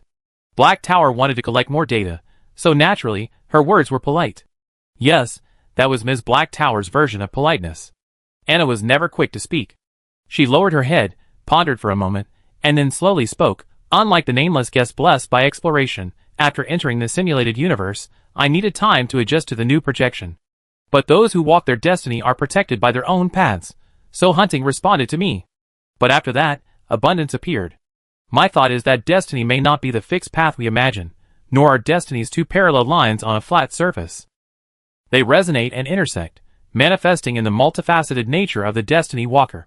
For example, Professor Veritas Ladio's wisdom undoubtedly reaches the realm of intellect, but his outward appearance reveals a persistent hunting nature. Furthermore, The star gods' destiny constantly expands. This must be their instinct and nature.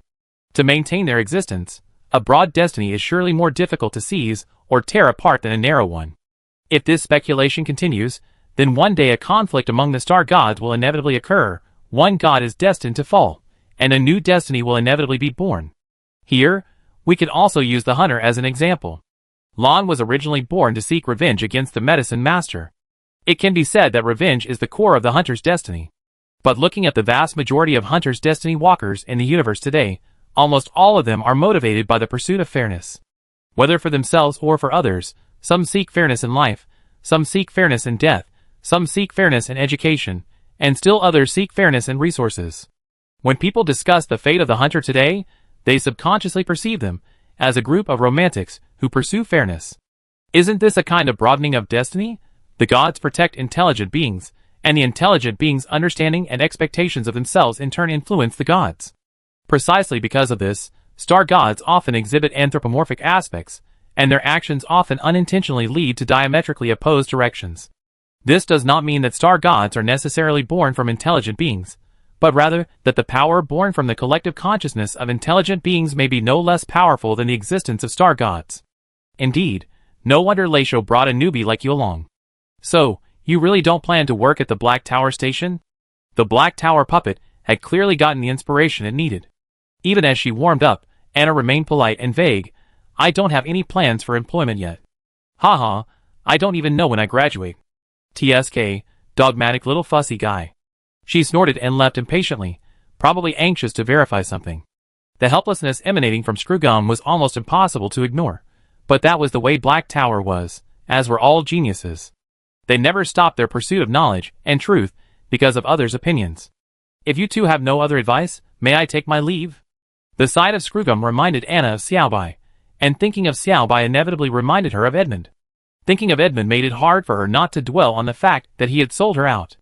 She only managed to kill 3/4 of the enemy, yet she gave him a son and a daughter for nothing. It felt like she'd been wronged. Let's beat him to death next time we meet. Observation: you seem to have some academic thoughts you like to record. Screwgum's way of speaking was interesting. Logic: it conforms to the characteristics of cognition and is a necessary process. Conclusion: this is a good habit and should be supported. Ms. Black Tower and I are here to simulate the extra data streams in the universe. Now that the situation has been clarified, you are free to do as you please.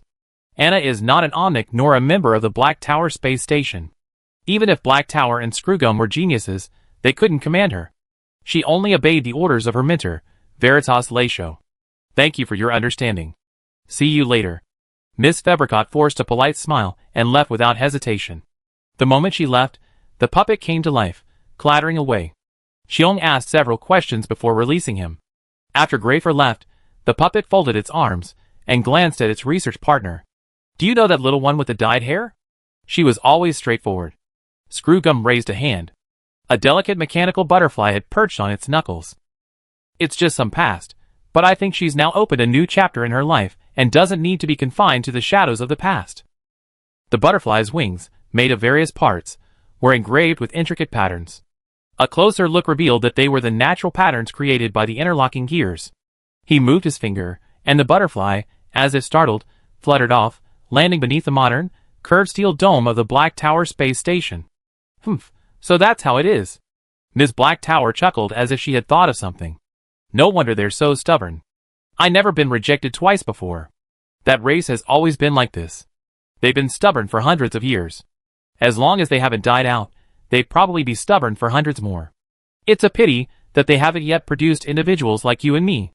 It's difficult for one or a few people to compete with a behemoth like the Interstellar Peace Corporation. Screwgum didn't shy away from talking about his past.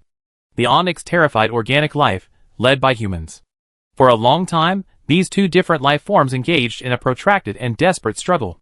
One side wielded the anti-organic equation as a weapon, while the other aimed to destroy all inorganic life, a conflict that dragged on for several amber ages. The fierce war ultimately ended with the sudden emergence of the Onyx Order, but the anti-organic equation persisted. Many organizations, like the Immortal Ship Alliance, were determined to destroy their own intelligent machines. It can only be said that organic and inorganic life had generally reached a balance and consensus. The power of a single order was enough to change the fate of an entire race. If Miss Febrick could go far enough upstream in her lifetime, perhaps the Bapuk way of life would soon undergo a radical transformation. Such a docile little creature, yet she doesn't even hum when bullied. How boring. The Black Tower idol waved his hand, as if he had lost interest in Anna. Besides, her elders are too fierce, and they're incredibly protective of their children. It's not fun. I'm done. She found a lot of excuses, but they still weren't enough, so she turned her attention to Screw Gum. The Omnic, who had just been scolded, immediately understood her point. Indeed, Ms. Black Tower's wisdom and beauty are unparalleled in the universe. You are so kind to forgive a young child, and you are truly a role model for other geniuses. This guy just wanted to hear a few pleasant words. Who doesn't like being praised? Satisfying a woman's little emotional needs is no more difficult than exchanging pleasantries. Keeping them in a good mood is a very cost-effective thing, especially now that he's on the Black Tower station. What I'm saying is, if you want to have fun, don't say unpleasant things on the master's territory. Even the Onyx think that's not okay. After receiving praise from the other club members, Haida was finally satisfied. She raised her chin, indicating that she wouldn't argue with a fetus. She should just return to Bashi Academy and study. If she didn't graduate, she would definitely travel thousands of miles to be there and mock her. Chapter 251. As the already brief spring break at First Truth University drew to a close, researchers from various organizations slowly gathered at the Black Tower station. The new laboratory had been established, and personnel assignments had been sent to their personal computer mailboxes. Another crucial reason the three parties chose to locate their laboratory at the Black Tower station was that it had been attacked by the Antimatter Legion. The remaining black crystals served as a gateway between normal space and the rift, from which void soldiers would occasionally emerge. With Ms. Black Tower's skills, she could easily eliminate a few of the rift crystals, but she refused to do so, preferring to leave them for the void soldiers to capture as needed. The destruction factor emanating from the void soldiers was much weaker than that of the doomed beast and the illusion, but some experiments couldn't be conducted directly on precious samples. The station's defense staff had to bear the brunt of this burden, hoping they could quickly improve their professional capabilities. Anna recently drafted her second-year paper and submitted it to Veritas Lacho. The professor reviewed it, making routine revisions to a few ambiguities in the writing and logic, and then told her that she should focus her studies on Professor Anax's. You should know what you're writing about. Not long ago, the company sent an oversized envelope, so gorgeous it could make anyone sneeze. Professor Lacho tossed it on the table, not even bothering to read it. He tapped on the student's paper. It's well written, but have you ever considered the potential trouble it might cause you after publication? There's been an extreme star god worship club on campus that's been giving you trouble. Thanks to the management of the Society of Knowledge.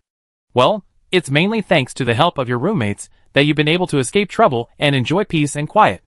It's not like that outside of school. Or is Miss Fiberich already prepared for a dramatic increase in her worth? You know, once people become obsessed with something, they're often irrational. Not to mention the negative comments. Even the slightest bit of criticism can send them into a frenzy, like a mother animal whose cubs have been stolen. Not to mention the star god's fanatics, who are even more annoying than a swarm of insects. He wasn't worried about a violent attack. Few could defeat Fiberich, anyway. If he did encounter a Herald-level fanatic, she could always run away. But what about those who come seeking guidance? As a scholar, how could you refuse to discuss your studies with others? Are you good at discussing techniques? If you're not good at speaking, then practice. Can't you say nice things or mean things? If you can't, then just accept the scolding. If you can withstand an Axe's Rhetoric Award, you can go out and not be defeated even if someone attacks you face to face. Anna, are purely physical attacks outdated these days? Psychic attacks really aren't my strong suit. She walked out of the instructor's office dejectedly. Sid, who was waiting in line behind her to submit a course paper, suddenly felt nervous. Are you okay, In? I think your draft is more detailed than many people's final drafts. The professor is being so strict because he values you. It's okay. Let's go back and figure it out together. God bless you. Fiberich's eyes were practically red. This ruthless man, who never even winced when stabbed, was so wronged. If I walked in, would Professor Lacho just roll me up and throw me into outer space? Anna sighed after a moment. Is Professor Anax's logic and rhetoric exam a one-on-one interview? Sid suddenly understood and looked at her sympathetically. Yes, you can retake exams as often as you want, but you know, Professor Anax's standards for students are just as high as Professor Lacho's. I'm mentally prepared for a graduation extension. It's fine. Anna sighed again. Thank you for your reassurance, but my thesis is fine. I passed the first draft.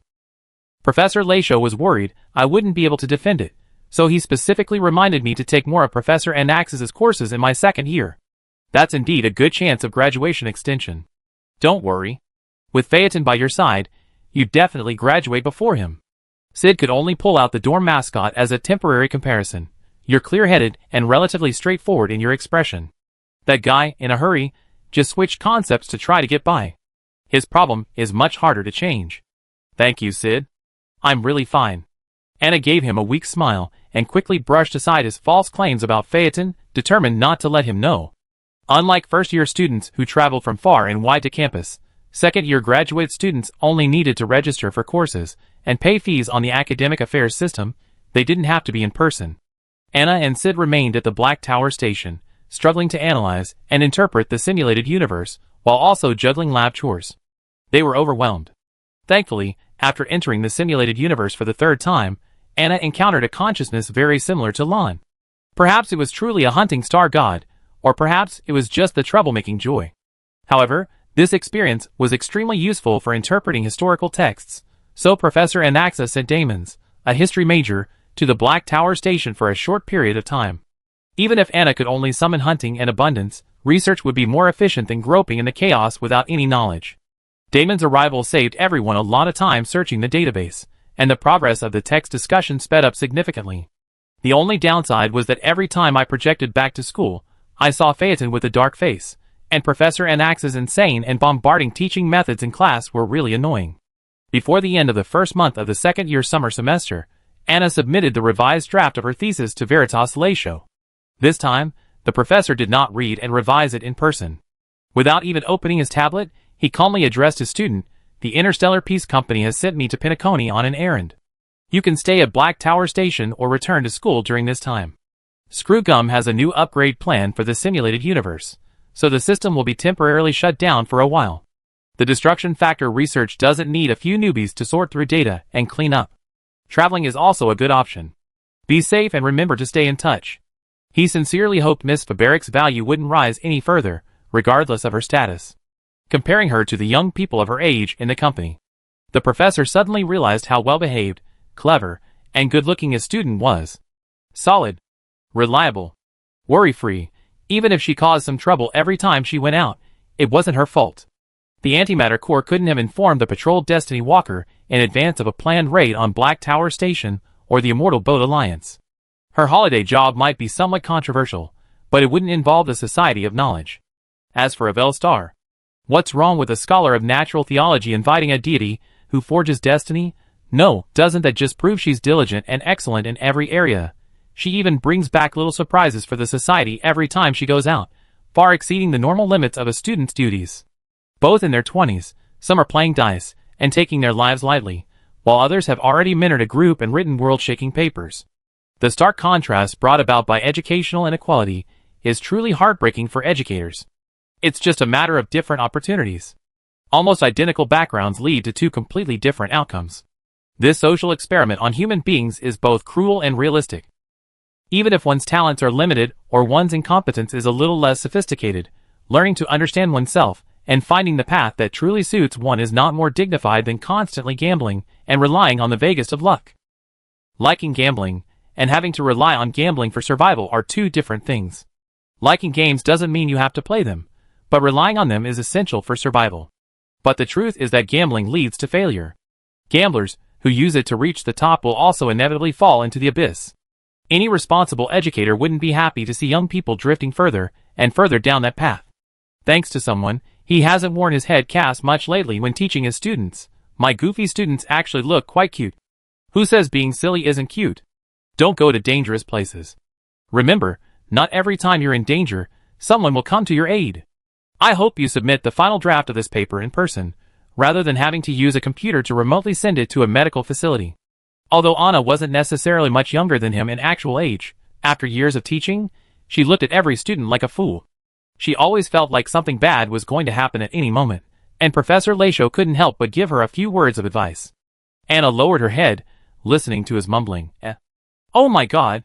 Did the professor eat something wrong, or was he just upset? This sudden concern, this overwhelming intensity, was so confusing that she didn't know what to say. The Guardian emergency call button on her external device hadn't been removed yet. Because it was a guardian and ward relationship, Professor Lachaud had to authorize Anna to disable it. She addressed Professor Lachaud, who was as worried as a mother cat, just as she had addressed Kakavasia, the little tail, in Avel's prison. Okay, yes, I understand. If you need any help at Pinocchio, please let us know. Good luck with your work. She secretly thought, perhaps this person had run into a troublemaker outside who was unmanageable, and finally realized that First Truth University had the highest average IQ among young people outside the Genius Club. Leader, stop looking outside. Every time you look outside, we have to take an extra first aid course. Chapter 252. Arriving at school from the Black Tower space station, Anna heard passers-by excitedly chattering about Miss Mockingbird, the galactic superstar, as soon as she landed. Pinocchio had reportedly sent invitations to the entire universe, cordially inviting everyone to the Daydream Hotel for the family's most important performance in several Amber Ages. Everyone of any standing had received an official letter. The words Harmony Festival and Pinocchio could be heard almost every step of the way, a frequency worthy of the reputation of Harmony. Ah, I love to go to Pinocchio and see the excitement too. As long as I don't have to memorize the law, I do anything. Phaeton, who had put down his reference book and rushed over to meet someone, looked like he was about to melt. Staying alone in the dorm studying for a certificate, that's not the way to go. Sid patted him good-naturedly. You don't have money. The cost of even the most basic room at the Daydream Hotel is far beyond our income. The stipend he received from working for his advisor was barely enough to cover course fees and accommodation, and with a little extra from his family for living expenses, that was the income of most average graduate students. This was true for everyone. Although Anna and Delaney had partnered to open a shop, they were still in the expansion phase, and couldn't easily drain money from their cash flow. Young people always had a common thread when it came to being poor. Sigh. Phaeton sighed so hard he almost coughed up his lungs. I really want to experience a life where I could just hand out credit points to everyone I met on the street. Why was he so keen on carrying a box to the club street to collect supplies? It was to save money on extra stationery. Especially for the professional qualification exam, which required buying books and taking the exam. If Damons hadn't enjoyed cooking in the kitchen before, he'd probably have been starving for several days every month. Forget about such a good opportunity. You'd definitely get scolded if you do it. Anna patted him sympathetically. Think about it. A stranger suddenly approaches you and, smiling, presses something valuable into your hand. What's your first reaction? Is this guy trying to use me as a scapegoat? Phaeton said without hesitation, who's so bored as to throw money around. It must be stolen goods. He tried to put himself in their shoes. Instead of feeling the pleasure of getting something for nothing, he felt even more anxious. Having no money isn't a big deal, but getting caught is a real problem. See? Anna spread her hands. So, unless there's some ulterior motive, handing out credit points to everyone you see on the street will only attract the sheriff. Whitehair leaned against her, sobbing softly, Dear Anne, you're so kind. Ugh. Damons gave him a look of disgust. Sid glanced at him and cleared his throat. Oh, Anne's very kind, but we're not. In that case, let's forget about those autograph photos of Ms. Black Tower and Mr. Screwgum I brought just for you. They should fetch a good price on Starnet. Sid. Brother. I wish to take Professor Anaxa as my godfather. Phaeton immediately abandoned Anna and clung to him. Ms. Black Tower's beauty and wisdom are unparalleled. Humph. Damon shifted position, standing as far away from Whitehair as possible. I always felt like something was missing at the Black Tower station, and only when I got back to school did I realize, Anna said, walking beside him, her voice filled with laughter she couldn't hide. Turns out, it's Phaeton. Phaeton's humming and moaning on Sid's shoulder was incredibly boisterous, creating a cacophony of activity all by himself. Don't let him hear that. Damon smiled faintly, glancing at the irritated Sid. He was always so bright and cheerful, knowing his friends were keeping him in their thoughts and concerns. Wouldn't he just take off into the clouds? No, he had to be brought down and made to do his job properly. Don't put your weight on my shoulders, Sid whimpered in despair. There are strangers everywhere. Won't I be stared at as you act like this? Help. Damons turned and ripped Phaeton off his roommate.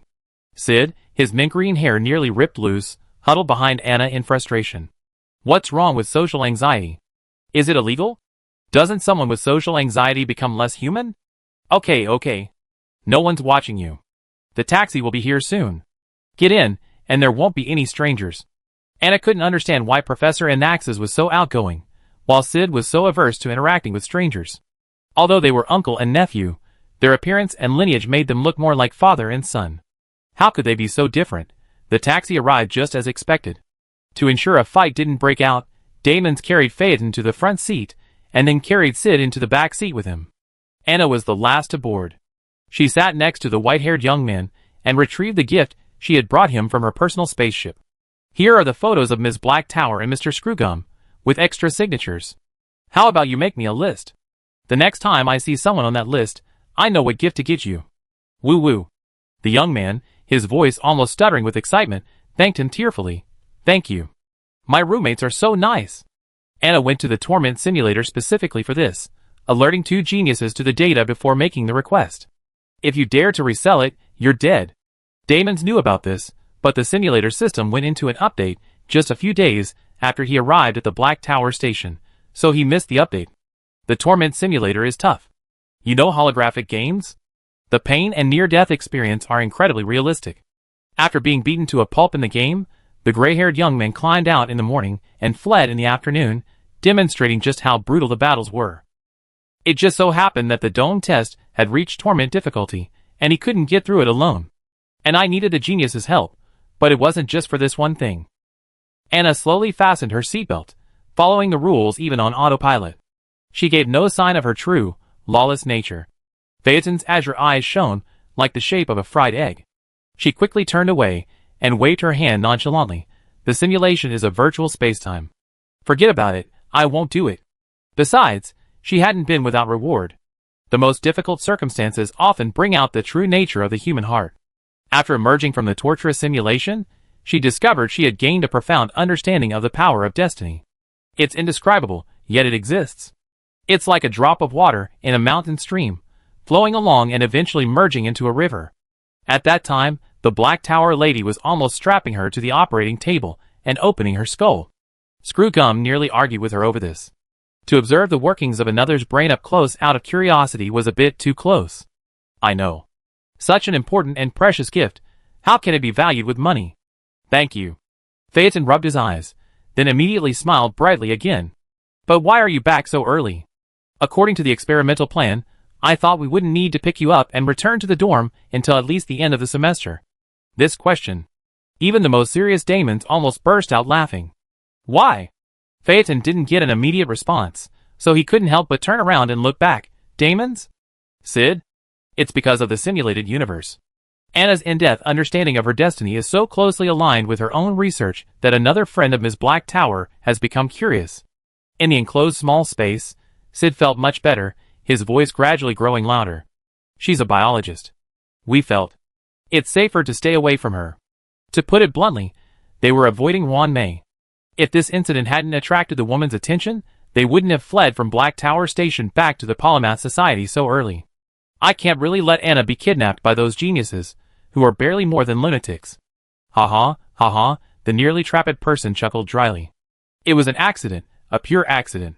Think of the cat cakes scampering around the Black Tower space station. Cheung said they're called that, not dim sum cats or cat dim sum. Then think of the Star Crusher King Bug in the sealed compartment on the bottom floor. Ms. Juan May's ambition is to create an artificial star god.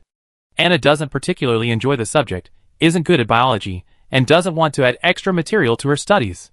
So is it strange for her to pack up and run away in the middle of the night? I only need to use logic to prove the existence of the star gods. There's no need to go so far as to fabricate a star god to prove their existence. Is that so? Phaeton's lips twitched.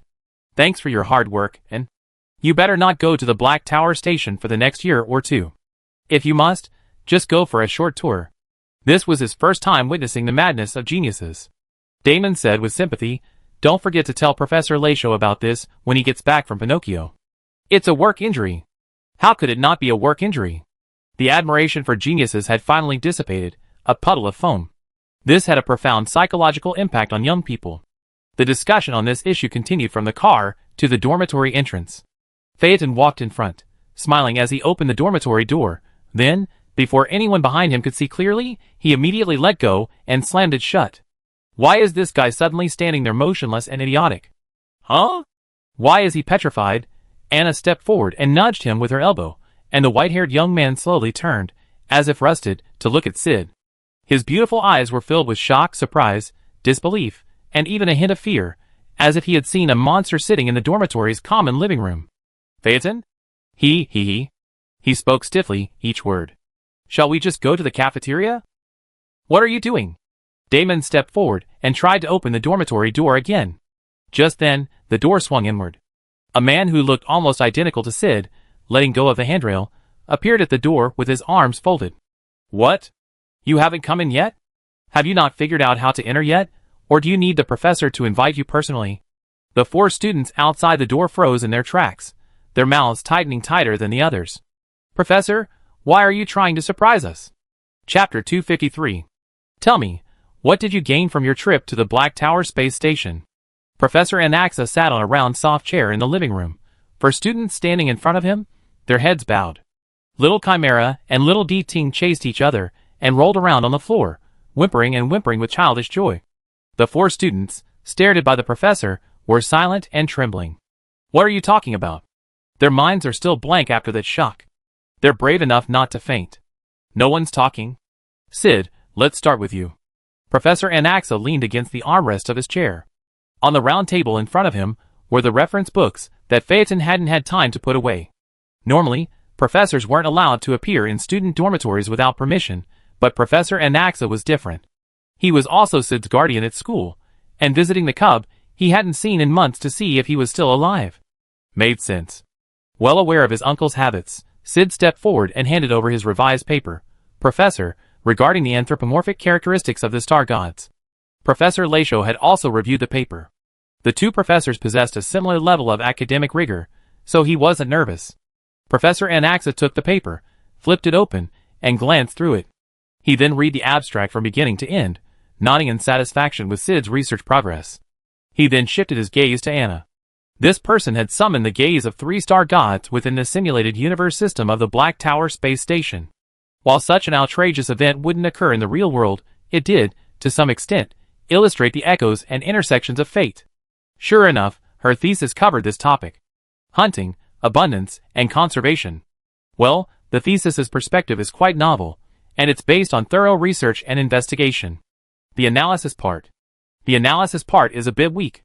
Considering the child's lack of schooling, we might consider focusing on this area for her studies this academic year. After a planetary hour, he put down Anna's thesis and looked at Damon's. The latter had arrived at the Black Tower station relatively late and hadn't stayed long, but from the Q&A session, it was clear that his knowledge of star god history was more insightful than many veteran doctors, clearly worth the trip. Finally, he looked up at Phaeton, then lowered his head to flip through the reference book he had left on the small round table. Seeing the dense annotations and key summaries, he said nothing more.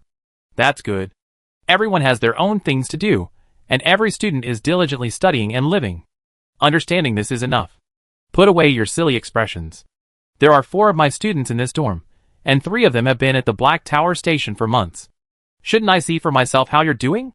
He was still as harsh as ever, but his speech slowed considerably, his tone becoming increasingly assertive.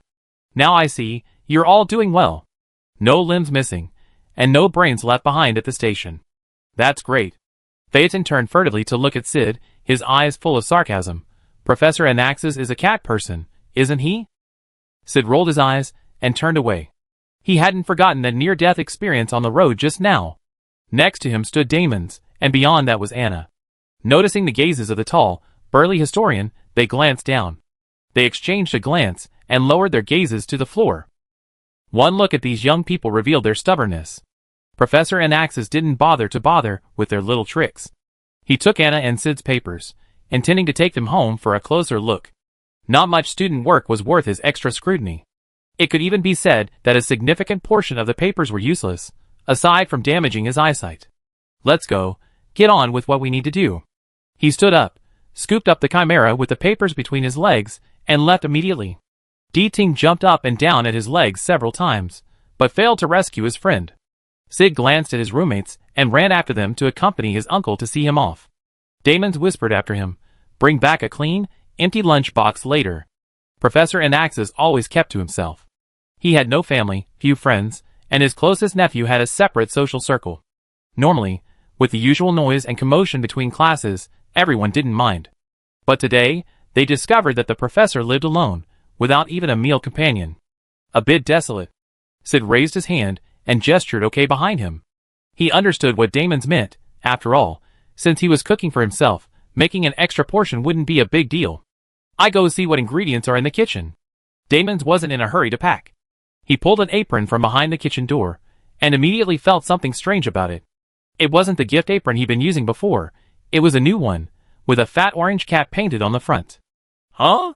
What's this thing? What are you looking at? Phaeton, who had just sat down, noticed his gaze and immediately became embarrassed. What's the new apron? Didn't you complain that the old one was too small? It's a free gift from the club, so use it if you want. Although, it would take someone's dedication and careful searching to find a gift apron this size. Thanks, what would you like to eat tonight? This was something we agreed on beforehand, to be considerate of the fragile researcher. Phaeton tried to look like he didn't care, his mouth almost grinning from ear to ear. I want vegetable and fish jelly. The vegetable drone will be here soon, and the fish is cleaned and in the fridge. Alright, Damon's turned and pulled the slaughtered and washed fish out of the fridge, thinking he'd fallen in love with it after stealing some of Fiberrick's vegetable and fish jelly last time. It's not difficult to make anyway. Just make a fish soup and let it cool. If you're in a hurry, you can even add some seaweed gel to speed up the setting process. In the common living room, Anna picked up a reference book. She would recite the first half of a sentence while Phaeton recited the second half, or vice versa. Reviewing alone was peaceful, but a bit too peaceful. Now that his roommates were back, Phaeton was as happy as a dog with a bone in its pillow. He loved the feeling of being surrounded by companions, especially those with similar interests. Anna, book in one hand and a pen in the other, carefully circled the parts where Baimao's explanations were inaccurate, leaving it for him to correct. The kitchen was buzzing with activity, and the living room was busy too. Soon, Sid returned with a newly bought lunchbox. Where are you at? He curiously walked behind Anna, peering over the words she was circling. You're making good progress. You're almost done with the first round. Phaeton nodded slowly, as he continued reciting. It's impossible for someone in his profession not to memorize legal provisions. Even though he forget them after memorizing them, he still has to memorize them, unless he's an omnic that can directly convert text into data and store it in memory. As Anna was speaking, her external device vibrated. She glanced down with a smile. It was a message from little Dr. Bailu. Every time she saw the short, chubby little creature, she couldn't control her eagerness to feed it. Who knew what she was sending the message for? Hasn't had enough snacks? Phaeton had just finished memorizing the previous one, and she gave him a few reminders to continue. Seeing she was busy, Sid pulled a chair over, took the reference book from her, and continued to check Phaeton's memorization results. Anna turned on her external device, and was about to laugh at the length of the little doctor's message, but after reading the beginning, she stopped laughing. The biochip removed from her brain was successfully deciphered and read by the Luofu Xianzhou's Danning Division and the Industrial Manufacturing Division. The following is the information contained in this lengthy message. And, what's wrong with you? Phaeton sat across from her, and could see it clearly. Is it bad news? Why else would her expression suddenly change from a relaxed smile to a blank expression? No, it's actually good news. Anna closed the page and put away her external devices, not intending to read the message here. Now wasn't the right time. She glanced at the book Sid had taken. Where are you reciting? 329. Oh! Phaeton shuddered, then continued reciting with the quiet demeanor of a cow chewing grass. I always felt that this kind of Febretech was a bit intimidating, like facing Professor Leisho, who was opening a thesis for review. Anyway, as long as she didn't lose her temper with us, it was fine. Anyone outside who messed with her deserved a beating. Time passed by in her momentary trances. Damon's had been busy for nearly 2 planets, when he popped his head out of the kitchen to announce that dinner was ready. Phaeton nearly took off. Finally, dinner. He cheered, quickly clearing the table. Sid stood up, stretched, and went to the kitchen to wash the newly bought lunch box and help carry the dishes. Anna helped Phaeton quickly clear the table and move the chairs. He was overjoyed to learn that his roommates were coming home today, and he packed the refrigerator to the brim. The plates on the table were naturally also overflowing. Damon's had already reserved dinner for Sid to take to Professor Anaxa. In the first few months at Black Tower Station, everyone had the leisure to order takeout from Azure Star, but as time went on, things started to get rougher. Especially after Professor Leisho left, no one wanted to be so meticulous. They just slapped together their cosmic fried rice, one meal at a time. Now, whenever they see fresh ingredients, their eyes light up. Delicious. Last time, Anna had forgotten about the fish and vegetable jelly and missed it, leaving a lasting impression. This time, she dove right in, the delicious flavors bursting across her tongue faster than her brain could react. The fish jelly, which many people mistakenly believed to be fishy, had no fishy taste at all. The freshness and sweetness of the fish were amplified by the vegetables, creating a cool, springy, and indescribably tender texture. Delicious, isn't it? Phaeton raised his chin. I knew you like it, so I ordered the ingredients just for your return. Humph, he's no fool when it comes to calming down his female friends. Chapter 254. After dinner, Sid took his lunch box and boarded the flying car to Professor Anax's office. At this hour, his uncle was either in the office or the lab, and the distance wasn't too far. If he couldn't find him one way, he could just go the other. While leaving, Damon went back to his bedroom to pack his luggage and revise his thesis, while Anna and Phaeton washed the dishes, swept the floor, and cleared the table. They didn't really have to do anything. The dorm had a housekeeping robot, most likely. Wiping the round table after the dishes had been placed would be enough. My roommates were all reasonable and gentle people. It was a blessing. The flying car stopped at the parking lot at the headquarters of the Polymath Society. Sid walked through the walkways and corridors, and it took him over 10 minutes to reach Professor Anax's office. A dim light cast a lonely silhouette against the window, and the teacup beside him was filled with steam. Professor, may I come in? The young man stepped onto the steps and knocked twice on the door. It swung open immediately, and Professor Anax's, dressed in casual clothes, appeared from behind. What's the matter? You're here to see me so late. He walked hurriedly, the jeweled chain hanging from the temple of his glasses swaying uncomfortably. Sid, now almost as tall as his uncle, held up his lunchbox and showed it to him. Nothing. We cooked dinner tonight, and since you might not have eaten yet, I thought I'd bring something over. He hesitated for a moment, then whispered the words he'd been holding back all afternoon. Thank you for your concern, Professor, Uncle. Humph.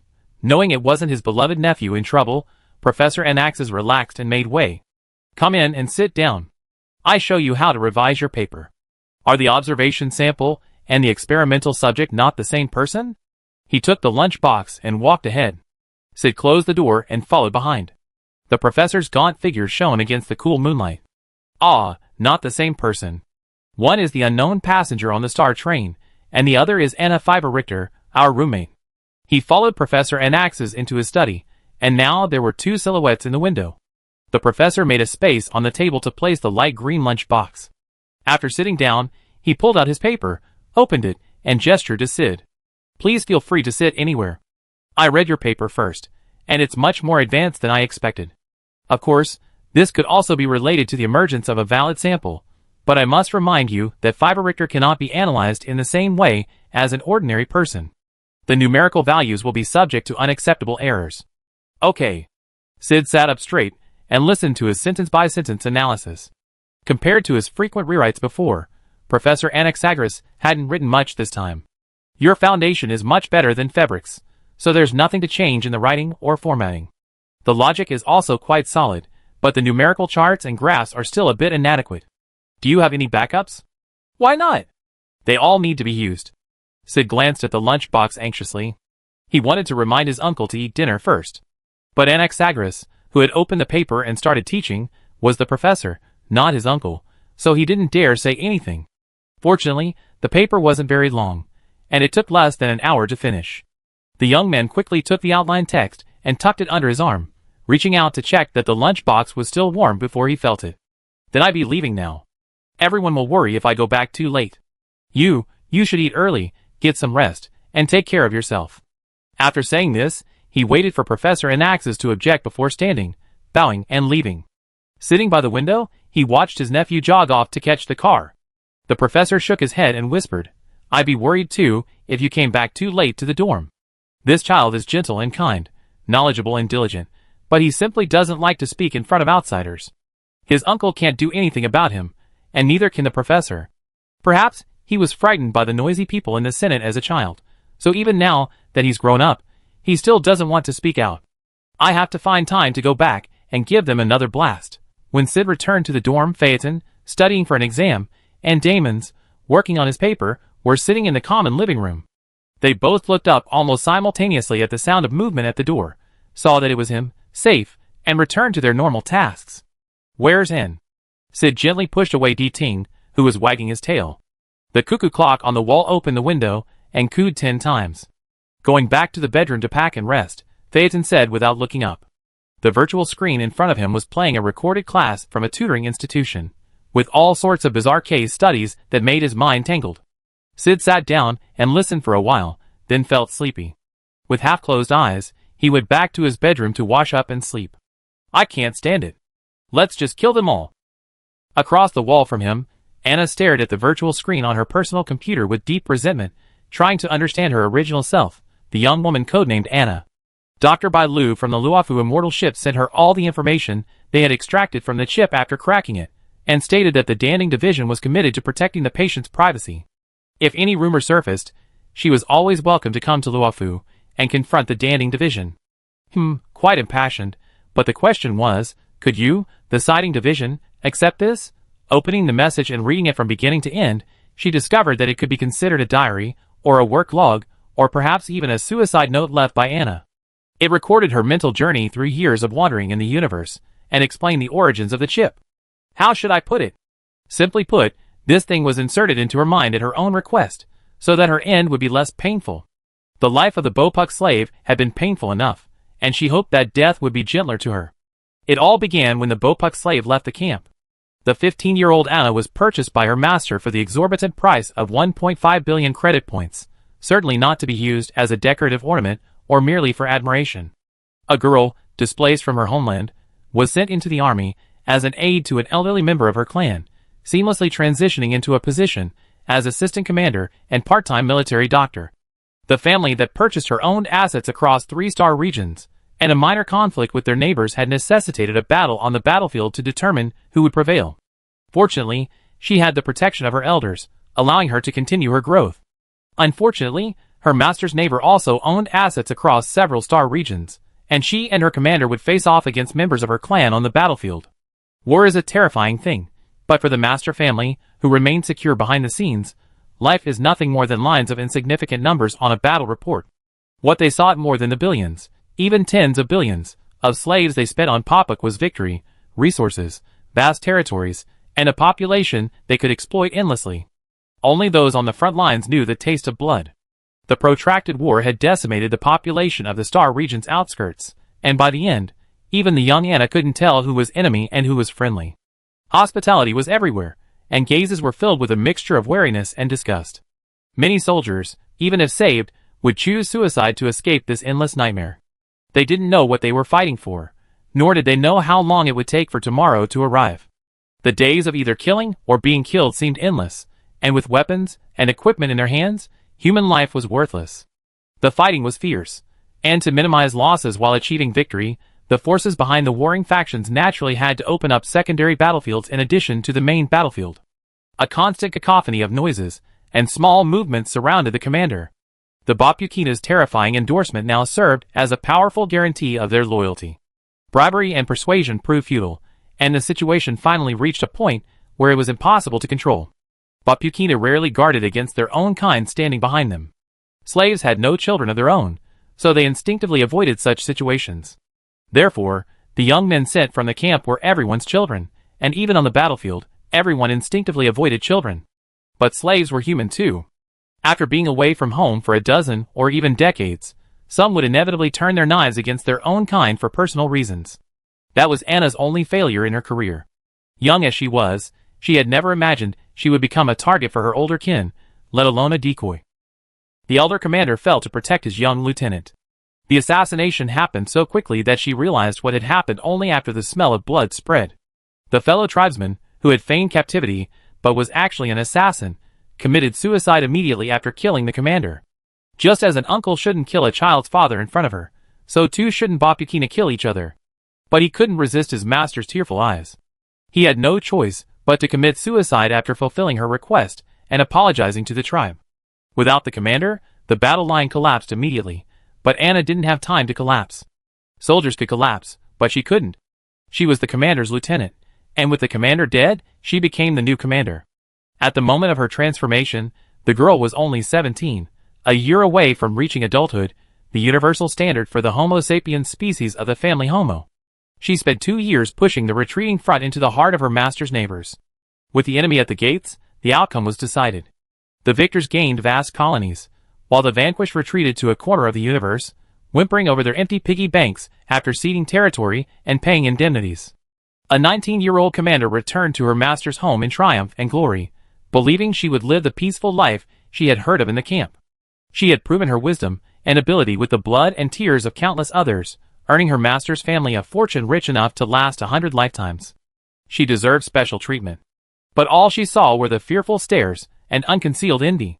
How could such talent be bestowed upon a slave? It shouldn't be. It's unfair. How could she deserve it?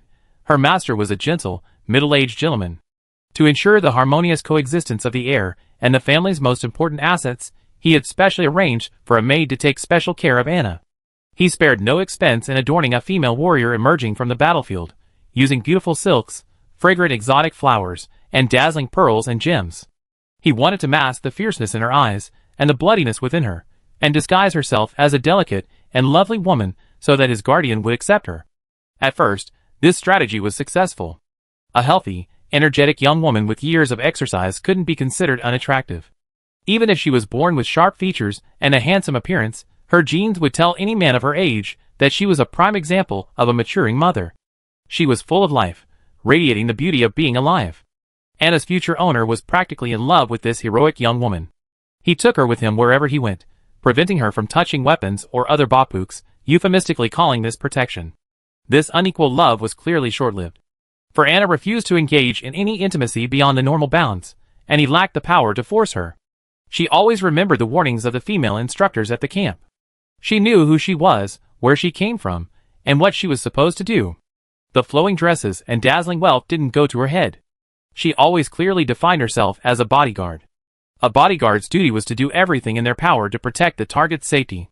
She could stand guard outside his bedroom, allowing him to invite women on dates without worry, but she couldn't roll into that bed herself.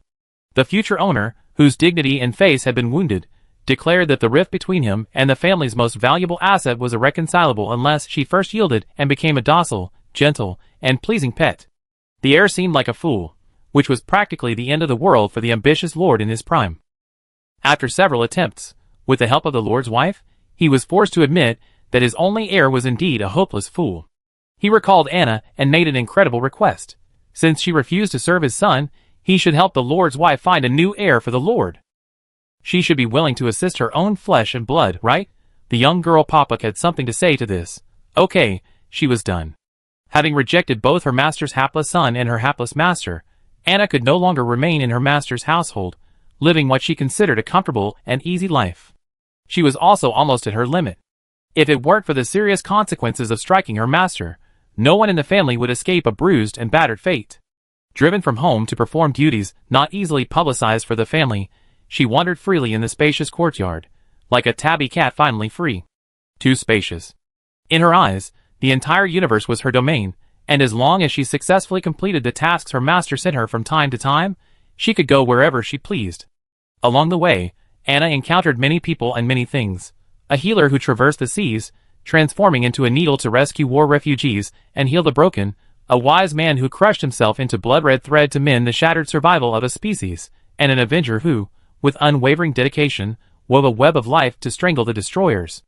Anna began to think, and she fell silent. I want to be that kind of person, not a selfless butcher's knife. To protect their last remaining homeland, the Bopuks willingly sold themselves into slavery. As the blades of their masters, they slaughtered everything without restraint. The women and children who fell before their blades, the weeping, wailing, and cursing elders, aren't these the very experiences of ordinary Bopuks? Looking back, they had protected nothing, achieved nothing. Her palms were soaked with blood and tears, and the road home was still far away. Later, during her travels, she encountered a strange group of Buli people. Though naturally bloodthirsty, they forced themselves to be vegetarians. After observing them for a while, she finally understood their motive. To survive, those who love war must perish. To ensure the survival of their species, they must suppress their inner desire for battle, change the world's perception of the Buli people, and demonstrate through their actions to all beings in the universe that the Buli people could coexist peacefully with other ethnic groups. They were not wild beasts ready to attack at any moment. While this behavior might seem self-abuse, it did change some people's perceptions of the Bewley people. I need one of your chips, implanted in my brain like I done with those Bewley people who can't control themselves. When my master's orders conflict with my bottom line, I hope it can prevent me from making a serious mistake.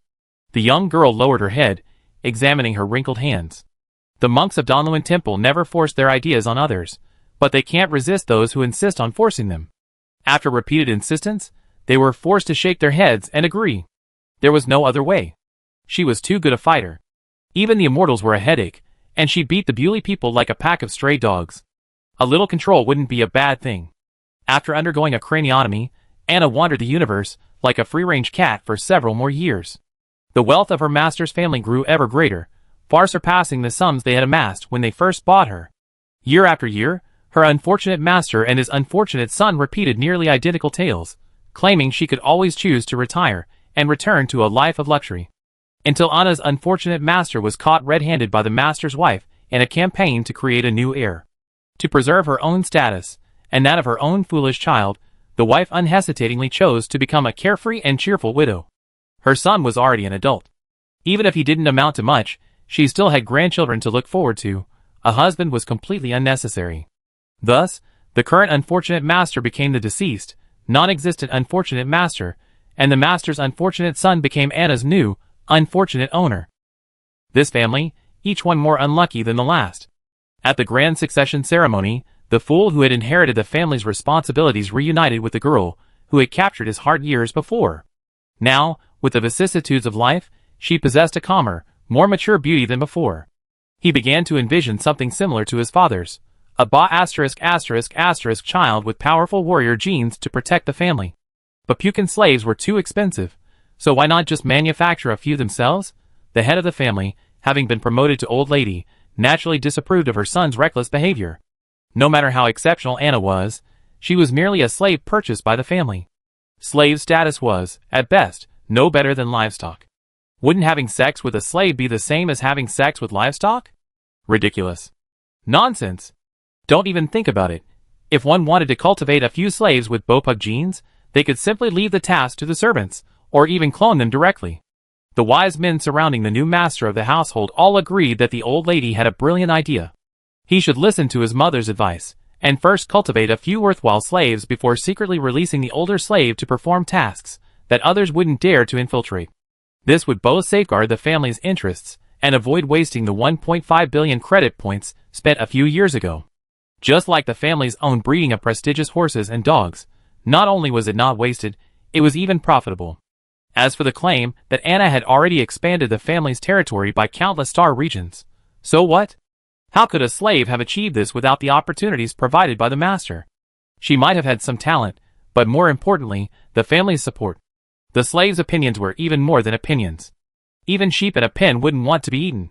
Did the master of the household have to consider the sheep's feelings before dinner? Anna resisted fiercely, even resorting to self-destruction to express her dissatisfaction and rejection. It was this unsuccessful attempt that taught her something she shouldn't have known. After purchasing her, her unfortunate previous owner, in order to prevent the loss or destruction of the family's vital assets, summoned the power of abundance to prevent her death at his hands. Even her right to end her own suffering was secretly stripped away by her master. Bopukina's suicide horrified her new owner, leaving the room practically soaked in blood. If it weren't for the power of the star god, Anna would never have survived. The mother-son dispute ultimately ended with Anna being exiled once again. The old lady was very optimistic about the traditional divisions of the Interstellar Peace Company, but that old man Tion had completely tampered with each of its departments, leaving no room for interference. The family held little weight on the company's board, making it nearly impossible to gain further benefits through normal channels. So, after her wounds healed, Anna was tasked with traveling to Pier Point to sow division and conflict, ideally aiming to disrupt the Interstellar Peace Company from the ground up. The noblewoman's promise was enticing. If Anna bore the infamy and secured a seat on the company's board, she would sign a property relinquishment statement and let her go free. Anna had no choice. Even if the noble old lady broke her promise, she couldn't do anything about it. How could a slave argue with her master about fairness? Legally, she wasn't even a person, so she could only enter Pier Point. And then, 3 times a day, find fault with Schneider Osvaldo, acting on her own whims. She succeeded. Pier Point was in turmoil, with security teams clashing with civilians in the streets, and roses and tear gas mingling. Looking at the mess of her achievements, Anna suddenly realized she was treading a path she had once rebuked and despised.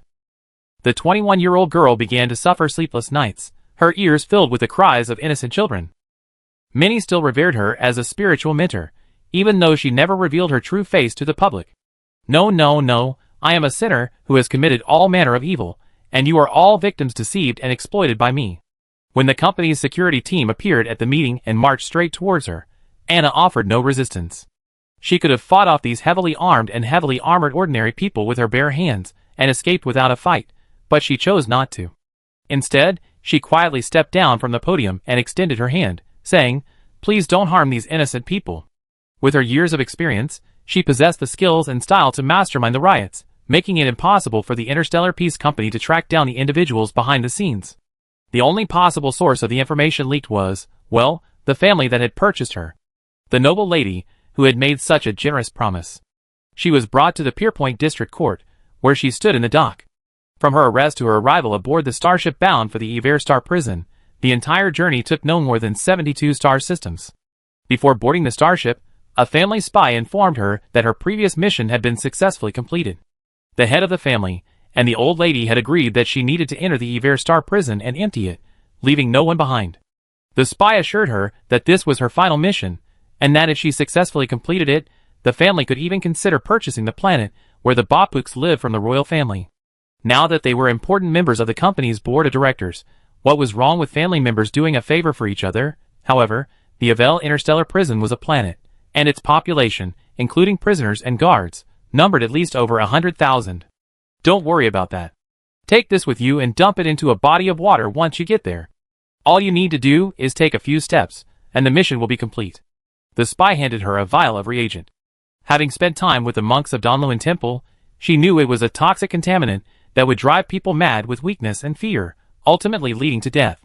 This substance was originally created by the Bewley people to counter the Xianzhou Cloud Riders. Ever since Luofu's sword master captured Bewley people's Chaofu hundreds of years ago, the Xianzhou Alliance has declared to the entire universe that anyone who dares to create or use this substance will be a formidable enemy of the Xianzhou. Even if everyone on Avel were evil, they wouldn't have ended up like this, and the Bapuks can't be blamed for this. Enough is enough. Anna, she said, taking the test tube at the spy's scornful smile and shoving it into his mouth. I heard it's sweet. Why don't you try it? Try it and you die. She's already on the starship, expecting a prison sentence, yet she dares to kill. The court temporarily increased her sentence to 100 years to life. She's guilty of endangering public safety by dangerous behavior, creating division, chaos, and conflict, and intentional homicide, 3 first-degree offenses. She's not allowed bail or medical treatment. When the liquid gold collars and shackles were put on, the escort team engraved each prisoner's name on the shackles. Anna wasn't originally called that. It was a temporary trade name the auctioneer had given her when she left the camp. But, well, no one should know that there was such a freak among the Bapuk slaves. Ah, be gentler. I was hoping to return to my homeland someday. The blonde youth grumbled in frustration as he was wheeled forward and shackled. The black-haired woman who had left before him was seated on the inside, next to a burly bronze man with a pineapple bun. Someone else yearns to return home. They must deeply love the land that nurtured them. It's so tiring. Life is so exhausting. If you don't experience it well, you won't return next time. Also, the biochips of the Donluin Temple monks are incredibly effective. Even true abundant people can't handle them. She, who was only slightly affected by the power of abundance, fell asleep quickly. After I die, if I ever meet someone who can decipher this chip, kind soul, please return it to Papuk, and tell my people what happened to me. Anna, lying in her bedroom, shifted several positions. Why do you all always leave your affairs to others? Well, not everyone in this world has a choice. She closed her personal computer's virtual screen, and sent a message asking about the whereabouts of Dr. Bailu's biochip. Although, she was willing to clean up this mess for her original self. Chapter 255. It's over, it's over, it's over. I'm going to be late, I'm going to be late, I'm going to be late. Phaeton muttered, clutching his textbook. Damons almost wanted to punch him. Sid sat beside Anna, glancing at her from time to time. Debriquette, who had never been lazy, woke up late for the first time in his life, and was even in danger of being late for class. Luckily, today's elective class wasn't taught by Professor Laisho or Professor Anaxis, but by the mechanical engineering lecturer who always liked to turn electives into self-study classes. During the holiday, Anna had asked Sid to take this class to earn credits. Of course, Phaeton and Damons also helped out with this good thing. So now it became a class that all four of them, besides Professor Laisho and Professor Anaxis, had to attend simultaneously. Yes, this lecturer was also Anna's coworker during the holiday break, though no one knew it. Anna leaned back in her car seat, her eyes closed, resting. It was strange to see why the Boise Academy hadn't caught this imposter and chronically absentee. The mechanical engineering department's architecture perfectly matched the stereotype of this major. The four of them rushed into the lecture hall, where the seats were sparsely occupied and the lecturer at the podium was lifeless. Since lecturers often lay around and simply sent handouts to students' emails as if they had attended, it became common for students to follow suit and skip classes to play and earn credits. But today was different. A tall, lifeless man appeared in the classroom, wearing a lab coat he had found somewhere. Anna, who was slipping away the fastest, also had the fastest reaction. She stopped abruptly, nearly sending Phaeton and Damons tripping. Sid, who was at the end, bumped into his roommate's broad back muscles, nearly bringing tears to his eyes. Good morning, sir. Mr. Blade, how did you suddenly come back to life and remember you have a class to teach? The projection glanced at her, its golden red eyes brightening as it nodded. Well, go sit down. Come earlier next time. Phaeton stealthily poked Anna's shoulder with a finger, and the four of them managed to sneak through the empty aisle of the lecture hall, quietly slinking to the front row and securing their seats. Mr. Blade's level of teaching them clearly puts one at a disadvantage, while the other gets a significant advantage for a small price. Phaeton and Damons were baffled. They were just here to study and earn credits, but who would have thought the lecturer would be so reckless as to give a lecture?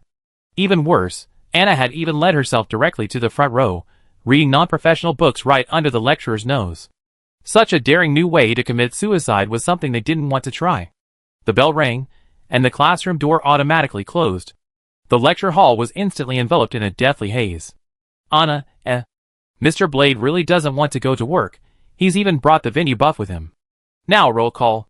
He operated the academic system with a sinister look, the numbers flashing rapidly in the bar that resembled a lottery pool.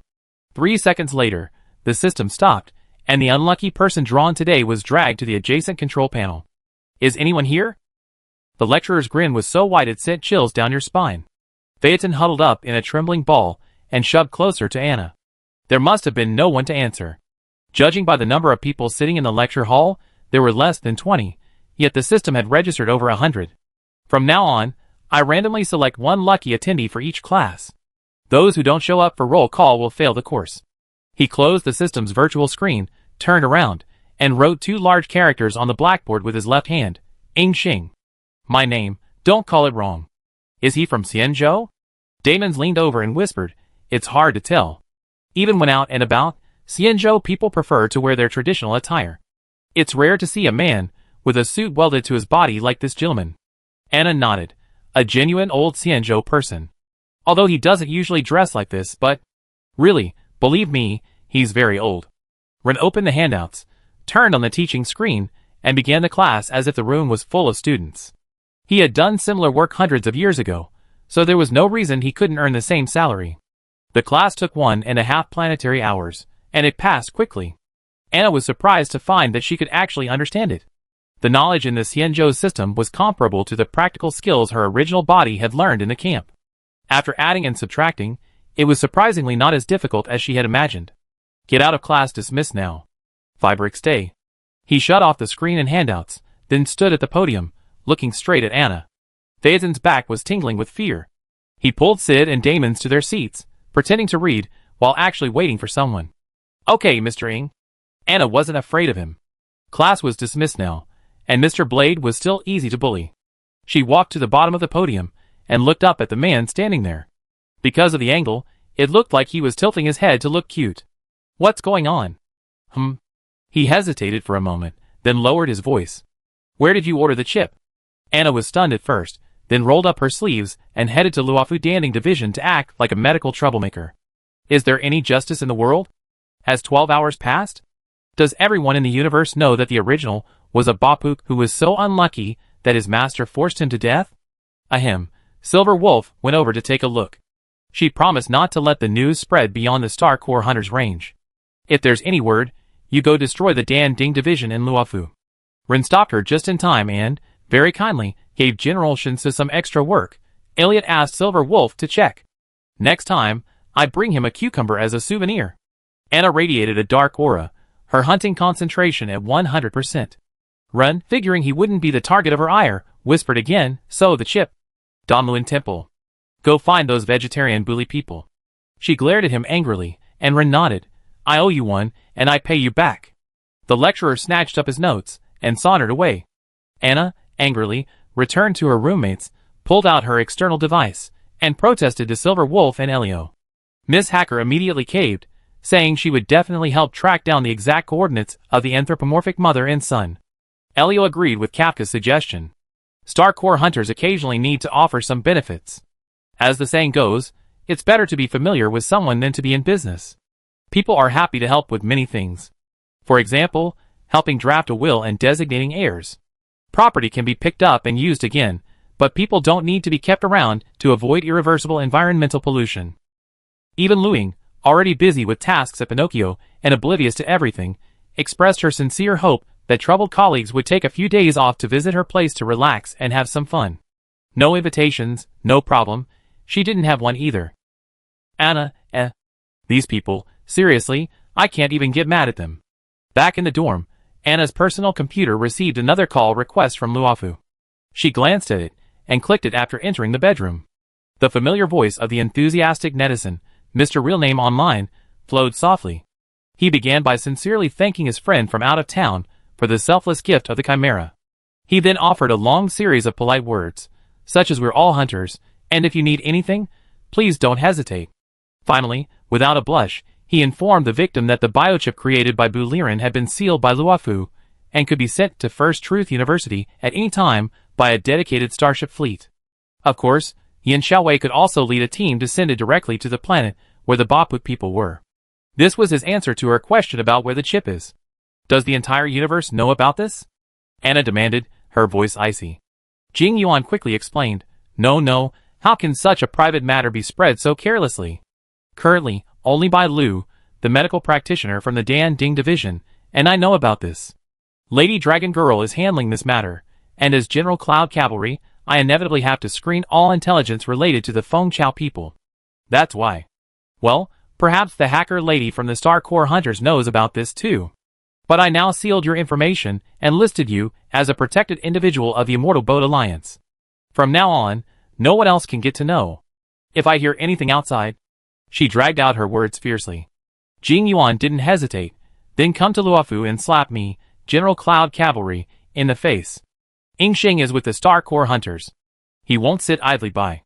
As long as Fiberic doesn't want her affairs to be spread, they won't be spread. As for Luofu, if the information about the seal-protected individuals leaks, the strategist in charge of intelligence management can just pack up and wait for the 10 Kings judges to come and question them. Humph. Anna was unceremonious. Don't let Yanqing know. You're just a kid. Don't let him know what you shouldn't know. He doesn't know. But kids are always open-mouthed. I'm keeping my guard up. After saying this, Jing Yuan's tone shifted, and the casual chat between friends turned to General Yunqi's promise. Miss Anna is a man of great righteousness. She would rather die than allow the legacy of abundance to harm the people. Her integrity is truly admirable. Now that I know the poison has nothing to do with you or your people, you can rest assured. The Xianzhou Alliance always holds grievances accountable, and we will not harm innocent people when investigating this matter. The old Xianzhou man was unwavering in his words, declaring that anyone who dared to use the contaminating agent extracted from Bu Liren's pheromones would be labeled a major enemy of the Xianzhou and would be listed there. But although the Bopuks were implicated in this incident, they were righteous men who were working to prevent the spread of the poison, so the warships would naturally not impact them. Anna was silent for a moment, then whispered a thank you. I heard you. Thank you. Now, she was the only one who could say thank you on behalf of her original self. Since her departure, the entire world had suddenly opened its arms to unleashing boundless kindness. Anna felt the urge to curse, but after much deliberation, she suppressed her overly rich and colorful Evelyn curse words. She figured a girl as fine as her wouldn't be so foul-mouthed. She'd better hold back.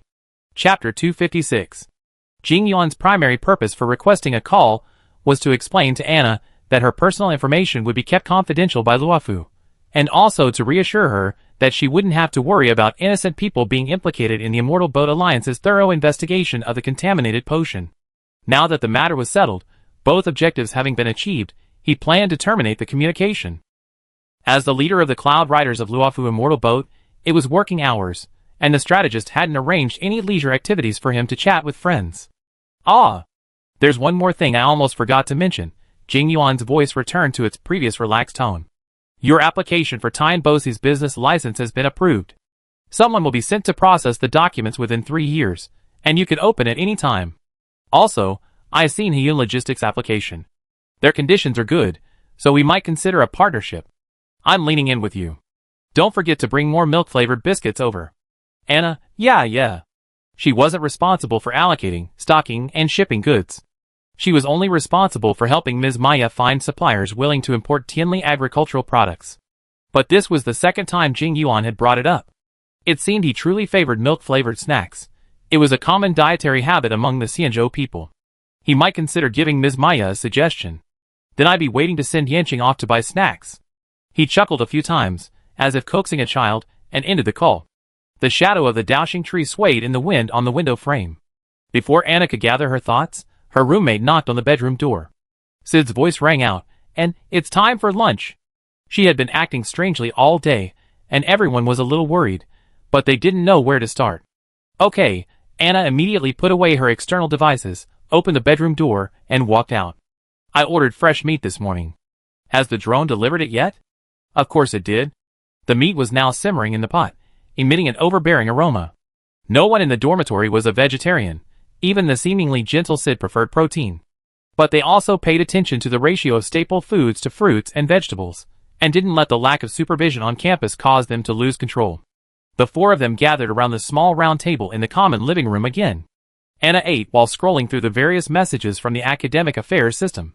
The others were doing the same. Professor Anaxis had a class this afternoon, so they had to rest for a while before leaving. A little over 2 weeks later, Anna met with Delaney to discuss the Luofu branch. Delaney said she could go to Luofu to complete the certification process for the business license and also talk to Hyun Logistics. If the deal went well, Lyra would be ready to pack and ship the goods at any time. They met at the dessert shop near the Ionia Auditorium to discuss this. Jinyu followed Delaney closely, their relationship seemingly even closer than before.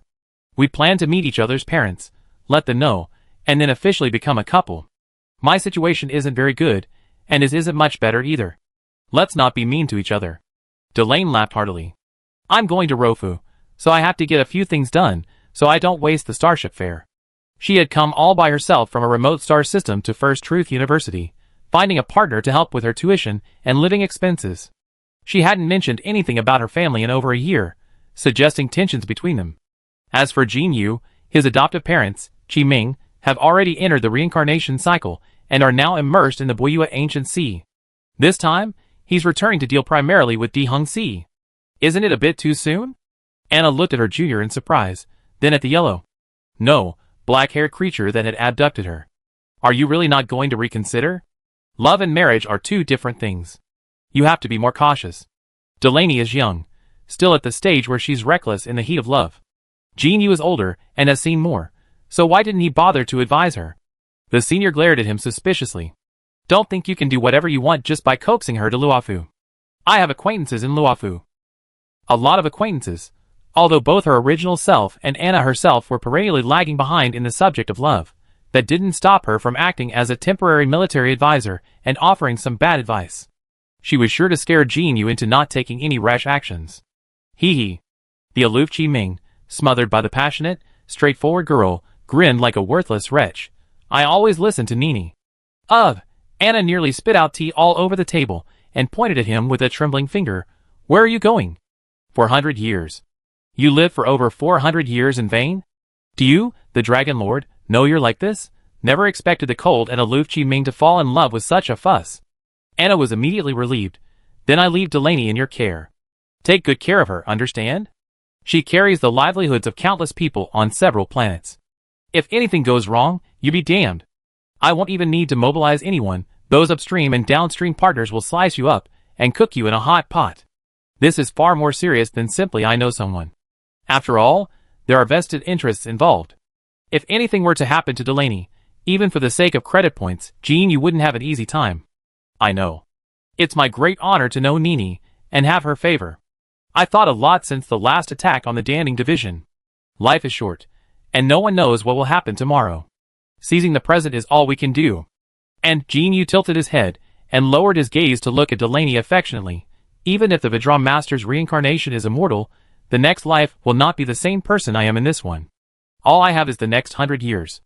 Anna, sitting across from them, expressionlessly raised her empty glass to shield her face under the pretense of drinking.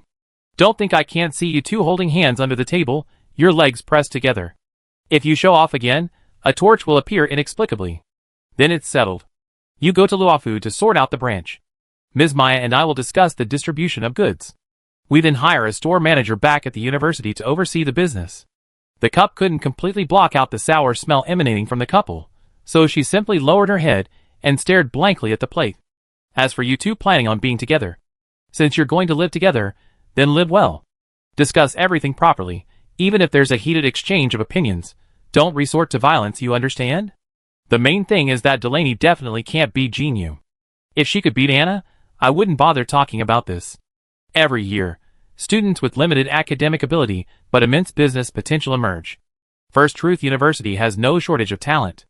Hire a store manager to share the workload. Delaney can project to Luofu to continue her studies without disrupting her life plans. That's what I thought. Delaney was delighted that her senior partner understood her. I won't give up my studies or my career. That's good. She immediately called Ms. Maya to request a call, telling her that Lyra could expand its business. They could register a new trading company to connect with them. All the farmers and herders excluded from the Interstellar Peace Company's purchasing contract would be able to market their products through this platform in the fastest and most direct way. Ms. Maya said she had been thinking about this for a while, and asked about Abigail's recent situation. She also asked Anna to find someone to help design a logo for the new company. Who is Abigail? The name sounded familiar, but Delaney couldn't place it for a moment. After the senior student hung up the call on the external device, she asked curiously. Anna pointed with her backhand at the Patparadska on her BLO tie. That's Abigail. She's always with me. In the interstellar age, carrying around gemstones of friends and family was not uncommon or unusual. Not only gemstones, but some even rolled their elders into dice, rolling them to see if they come up with a 6 when they were undecided. Delaney could see that Anna took particular care of the Patparadska. It had been polished to a gleaming, clear sheen, shimmering between the silk and velvet. Hello, Abigail, I'm Delaney. Nice to meet you. She greeted the Patparadska cheerfully, as if she were still a whole, healthy, and lively young woman. Abigail must be a perfect match for you. Anna glanced down at the ribbon dangling from the tie. If Abigail were still around, they would definitely be a pair of half-sisters, chattering until it drove you crazy. That's great. She's such a beautiful gemsmith, so she's bound to be beautiful and kind. She blurted out, if I ever. Before she could finish her words, Anna and Jean Yu interrupted her almost simultaneously. Pooh, pooh, pooh. Children's words are innocent. Children's words are innocent. For the Emperor's sake, Nini is still a child. She's talking nonsense. Just pretend you didn't hear her.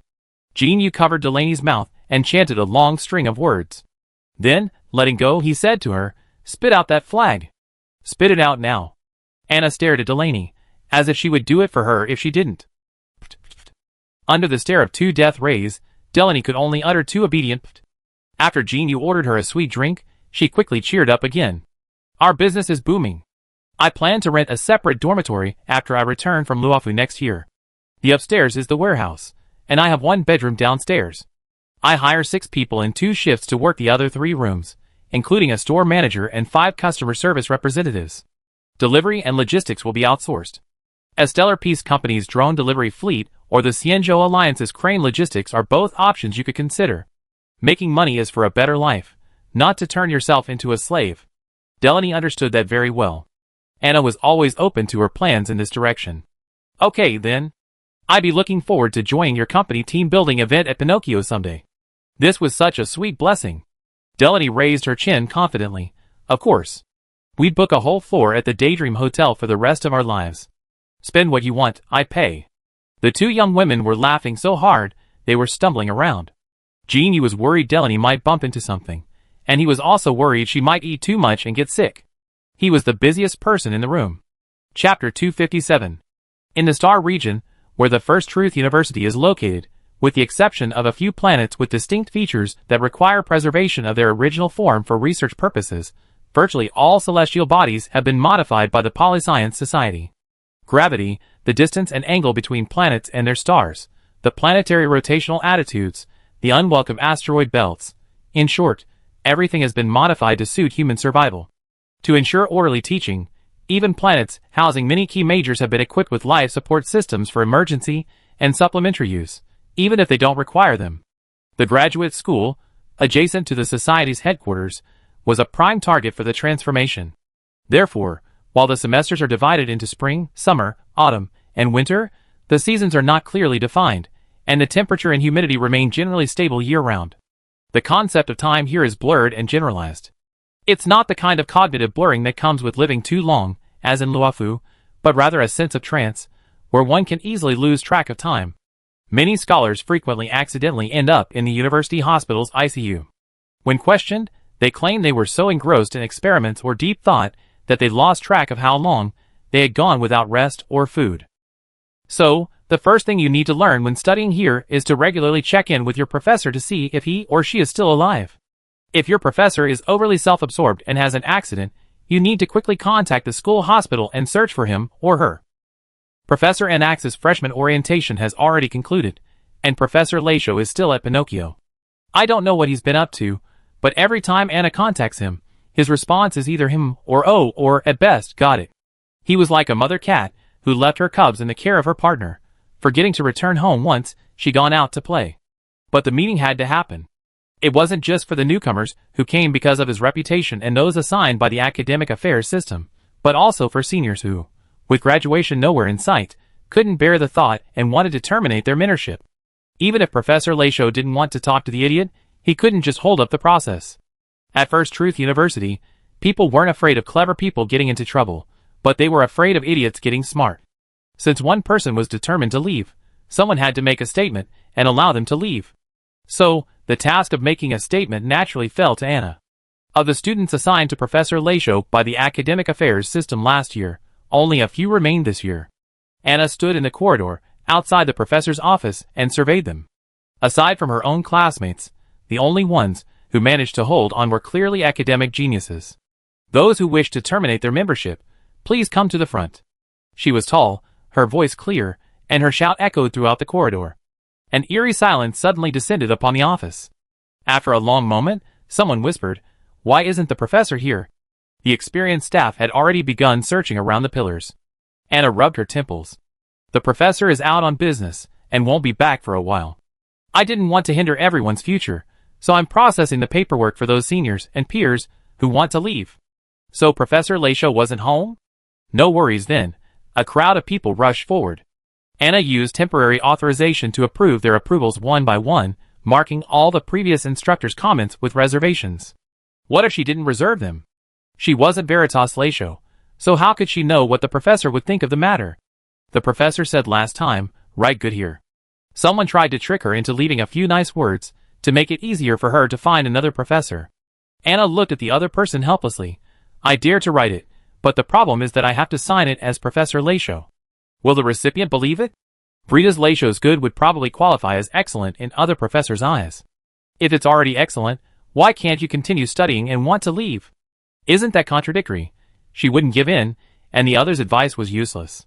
The repetitive chatter was nothing more than the innocent ramblings of a student, unlikely to break anyone's defenses, let alone their skin. Anna spent an entire system hour cleaning up the mess. After her departing seniors and peers had completed their formalities and left, she sighed and looked at the eager first years. "It's all right.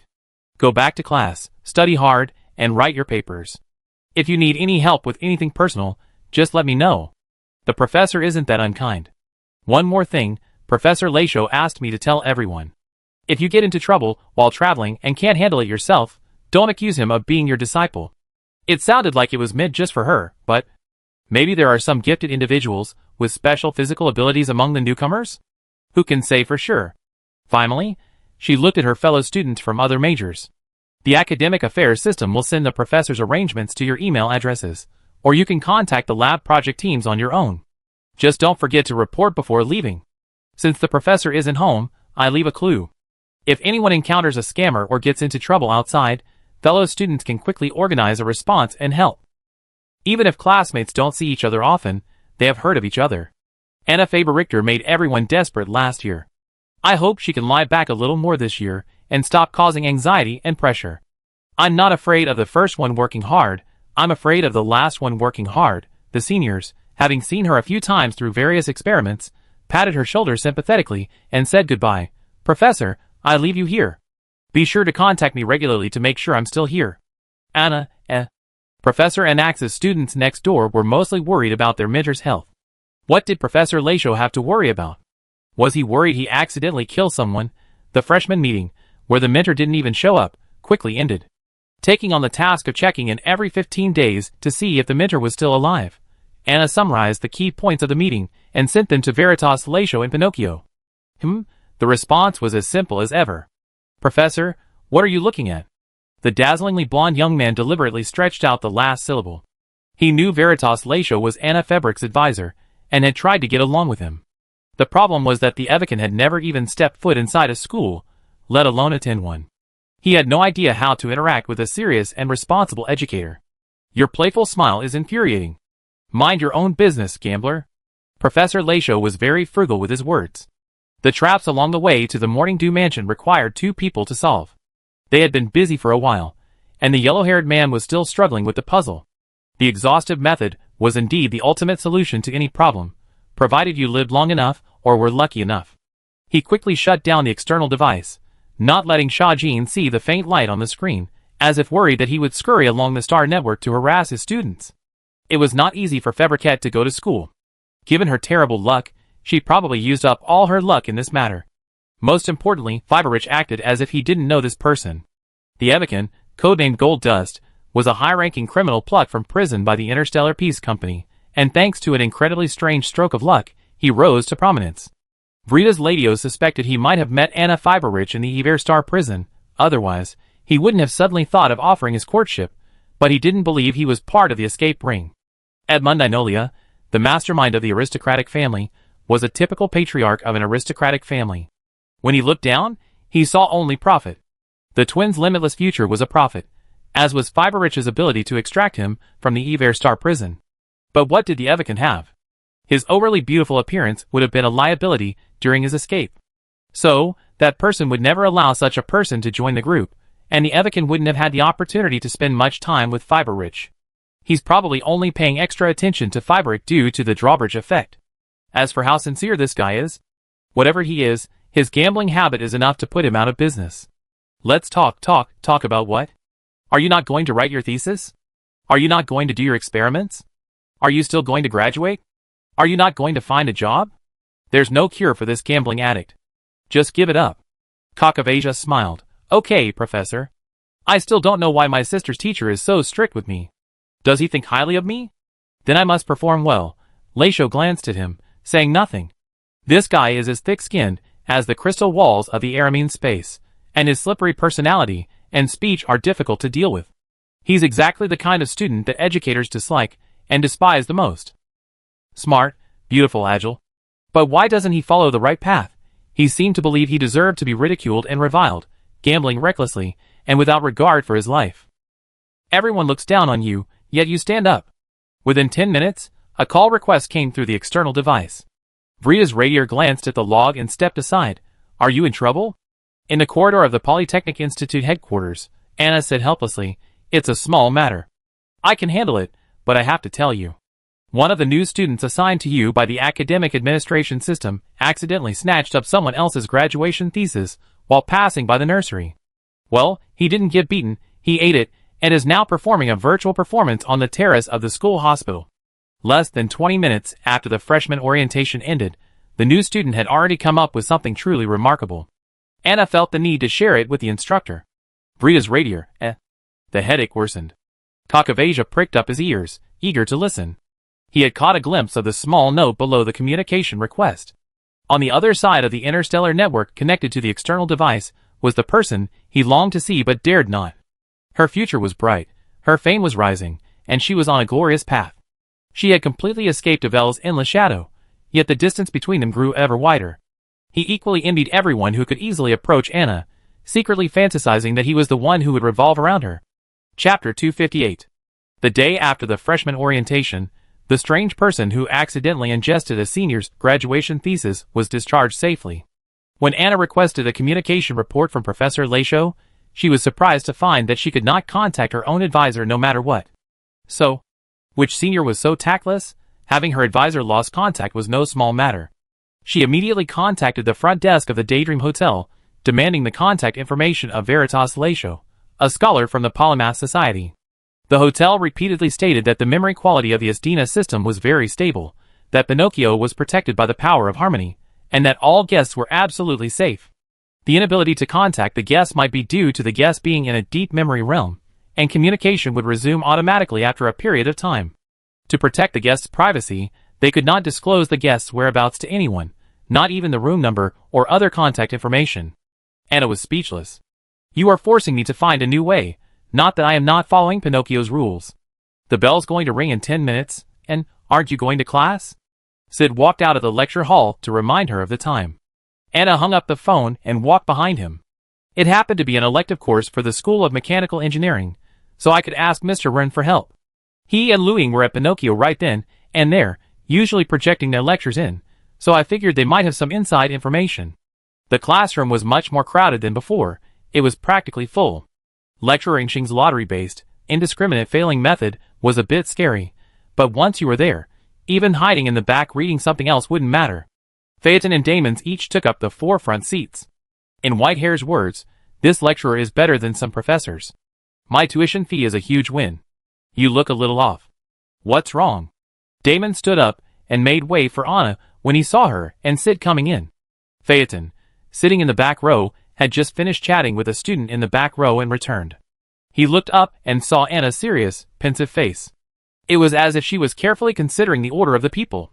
No, that's not right. It's a small problem, she mumbled. I haven't confirmed it yet. They couldn't lose contact with one professor and then the lecturer, however. After the bell rang and more than 10 minutes had passed, the lecturer showed no sign of appearing at the podium. This meant that after a year of finally getting diligent, Lecturer Xing suddenly gave up after a few months, and the elective class was transformed back into a study session. Others didn't know the truth, but Anna did. Mr. Wren was only trying to keep up a sluggish existence for the lecturer's salary. This sudden obsession stemmed from his desire for the Donluan Temple biochip. I can die. Try it. Does buying things cost money? With his boundless love of death, this guy wouldn't give up even a single credit point. So he shouldn't, and wouldn't skip classes without reason again. Huh? Mr. Xing is sick again? Phaeton's head was filled with questions. Something's wrong. Something must have happened to Pinocchio. Anna shoved the textbook at Sid. I have to go check it out. If Dr. Truth had lost contact due to a bath, Anna might have believed it, but not the Star Corps hunter. As expected, Firefly's communication was also unreachable. She immediately logged into the academic system to request leave, citing the need to travel to the Esdina system to investigate the power of harmony. Her application was instantly approved. How are you going? The more critical the situation, the calmer Phaeton became. His usual cheerful demeanor was like a piece of clothing, ready to be shed and worn again. Anna waved her hand. I'm calling someone. If you want to get there as quickly as possible, you have to find a fellow Fate Walker to hitchhike with you. Without using Fate power, getting from the Academy of Knowledge to Pinocchio would take at least 4 or 5 days, and by then, it would be too late. I have my own way, don't worry.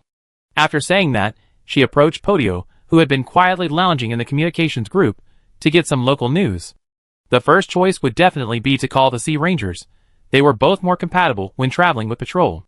But still, there was no way to get in touch. But it didn't matter, there were plenty of people in the Sea Rangers group. No one would be taking this class anymore.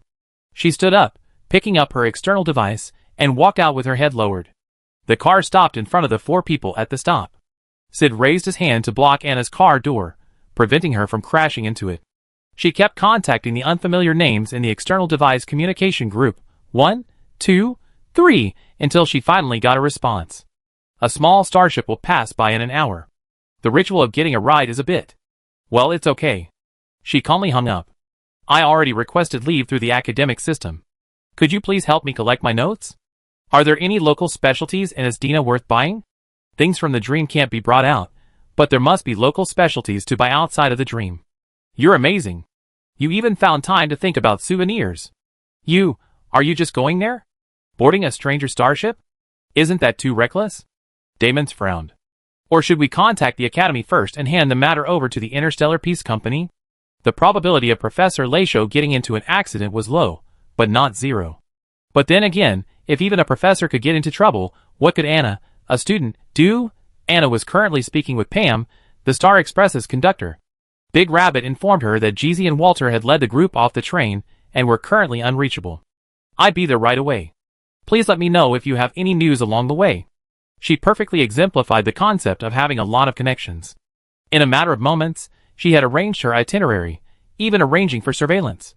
The passing starship is called the Rare and Rare. Its pilot is a pure and beautiful knight.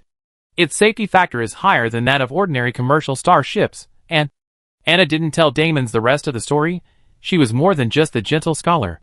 It seems you made up your mind, and no one can stop you. Damon stared at her for a moment, then suddenly lowered his voice. Do you need a weapon? Or should I contact Castorea now to get you some self-defense potions? The self-defense potions Castorea and Perlusia concocted. Well, they're quite delicious. Give her a few tubes of your alchemical preparations, and tell her how to use them, Sid. Bahian made the final decision. It's too late to go find Castorea and the others now. Weapons that are too conspicuous won't be easy to sign. He pulled out his external device and waved it. What's the transaction number? I transfer the remaining living expenses for this semester to you, so you don't run out of credit for the hotel. That's right. Damon also pulled out his external device. Sid, removing the test tube from his gun, said, Your living expenses won't cover the cost of a room at Pinocchio. An invitation to the Harmony Festival gets you free admission. Where does my uncle have one? I steal it for you. Professor Anaxa disliked Pinocchio, and he had even less affection for the Harmony Festival. He just tossed the invitation around like a coaster. But if Anna had just skipped class to go to Pinocchio, Professor Anaxa wouldn't have given her permission to send the invitation, even if she were completely out of her mind. Don't go. I go. It hurt the professor. Anna improvised her driving route, swerving mid-flight, and performing a mid-air drift. Snatching things from Professor Anaxa's office wouldn't have been difficult. He was undoubtedly teaching in another class right now, so no one was in the room. It would have been easy to snatch a piece of scrap paper from under his teacup. I give you permission. Sid removed Anna's plain glasses and placed them on his own. He looked 9 to 10 times like Professor Anaxa. The Daydream Hotel's external Star Network port scanned the person's face and approved the authorization. Their identity verification wasn't as strict as one might imagine. Okay, Anne. Be safe on your way. When you get to Pinocchio, find a way to send a message to reassure us. Phaeton checked the time. Have you contacted the passing starship? Contacting. In Star Core Hunter mode, activated on her mission, Anna spoke concisely. She nodded to indicate that the message was being sent, her finger practically doubling on the screen of the external device. Yenya was in good condition, and the wire removed from the cuckoo clock was also in good condition. Someone in the communication group reported seeing Professor Laisho with a young, blonde corporate executive during Pinocchio's golden hour not long ago. The man's whereabouts were quite suspicious. Well, the goal is clear. Take him hostage or beat him up and extract clues? We decide once we caught him at the scene. Have you made contact? Sid returned the glasses to Anna. She raised her face slightly in trust to facilitate his movements, then immediately turned and walked towards the waiting car parked nearby. We made contact. Hitling a passing starship was a familiar feat. The last time she did it was over a year ago, when she was trying to escape bounty hunters in Pier Point. Just find a slightly higher altitude outside the academy. A small starship stopping in a sparsely populated area won't pose a safety issue. The pilot is a decent guy, and the Sea Rangers will vouch for him. Don't worry. In theory, they should be reassured. It's hard to find anyone in the universe with more credibility than the Sea Rangers. But in reality, it's impossible not to worry. Even though they knew Anna's every strike was a false alarm, they still worried about her trip to Pinocchio. Don't trust anyone easily, especially since the Esdina system is encased in memory matter, and is definitely not a benevolent place. It's difficult to control one's true nature in dreams. Even acquaintances could do something harmful to you. Phaeton scratched his head repeatedly, like a large white parrot so anxious it was about to shed its feathers. You must come back safely. I know. Don't worry. I'd definitely visit your hometown to see the scenery this holiday. Anna patted each of her 3 worried roommates. The speeder quickly brought the 4 of them to the nearest matching coordinates. She hopped out and stood at the highest point of the round, Lovely Hills. She took a deep breath and raised her voice. I admit it. The pure goddess Adrila is unparalleled in beauty. The sound of the starship approaching at high speed was instantly deafening. Phaeton, Damons, and Sid, So this is how it was solved. Chapter 259. A small starship named Rare and Unforgettable arced gracefully through the air, like a beautiful girl taking off her newly purchased silk headscarf, her long hair flowing smoothly. Pure Night Silver Branch, I offer you a rose in honor of you, young lady. May your purity and beauty remain forever. Gorgeous rose petals appeared from nowhere. A red-haired man in silver armor, spear in hand, bent over, one hand on his chest. And 3 equally young men, the pure goddess Adrila, may the gods bless you. Fate effect? Phaeton cocked his head and looked around, unable to find the person hiding in the shadows helping to scatter the petals. Damons twitched his lips. It must be a fate effect. This man still had the energy to transform the power of fate into such a useless visual effect. He must be a very powerful individual. Ahem, ahem. Sid coughed weakly twice. Sorry, I'm allergic to pollen. Anna looked back at her 3 grimacing roommates and suddenly realized, this is the unique competitive nature of males. She then said to Phaeton and the others, I definitely get the message out within a week and try to ensure the final thesis submission doesn't get delayed. Saving a thesis is a matter of life and death no matter the major, and I imagine all current students will do their utmost to provide the necessary assistance. Phaeton and the others immediately put aside their ulterior motives and repeatedly warned, don't be so stubborn. Let's see how things go. If things are going well, call for help. Don't just rush in without thinking. Okay, I understand.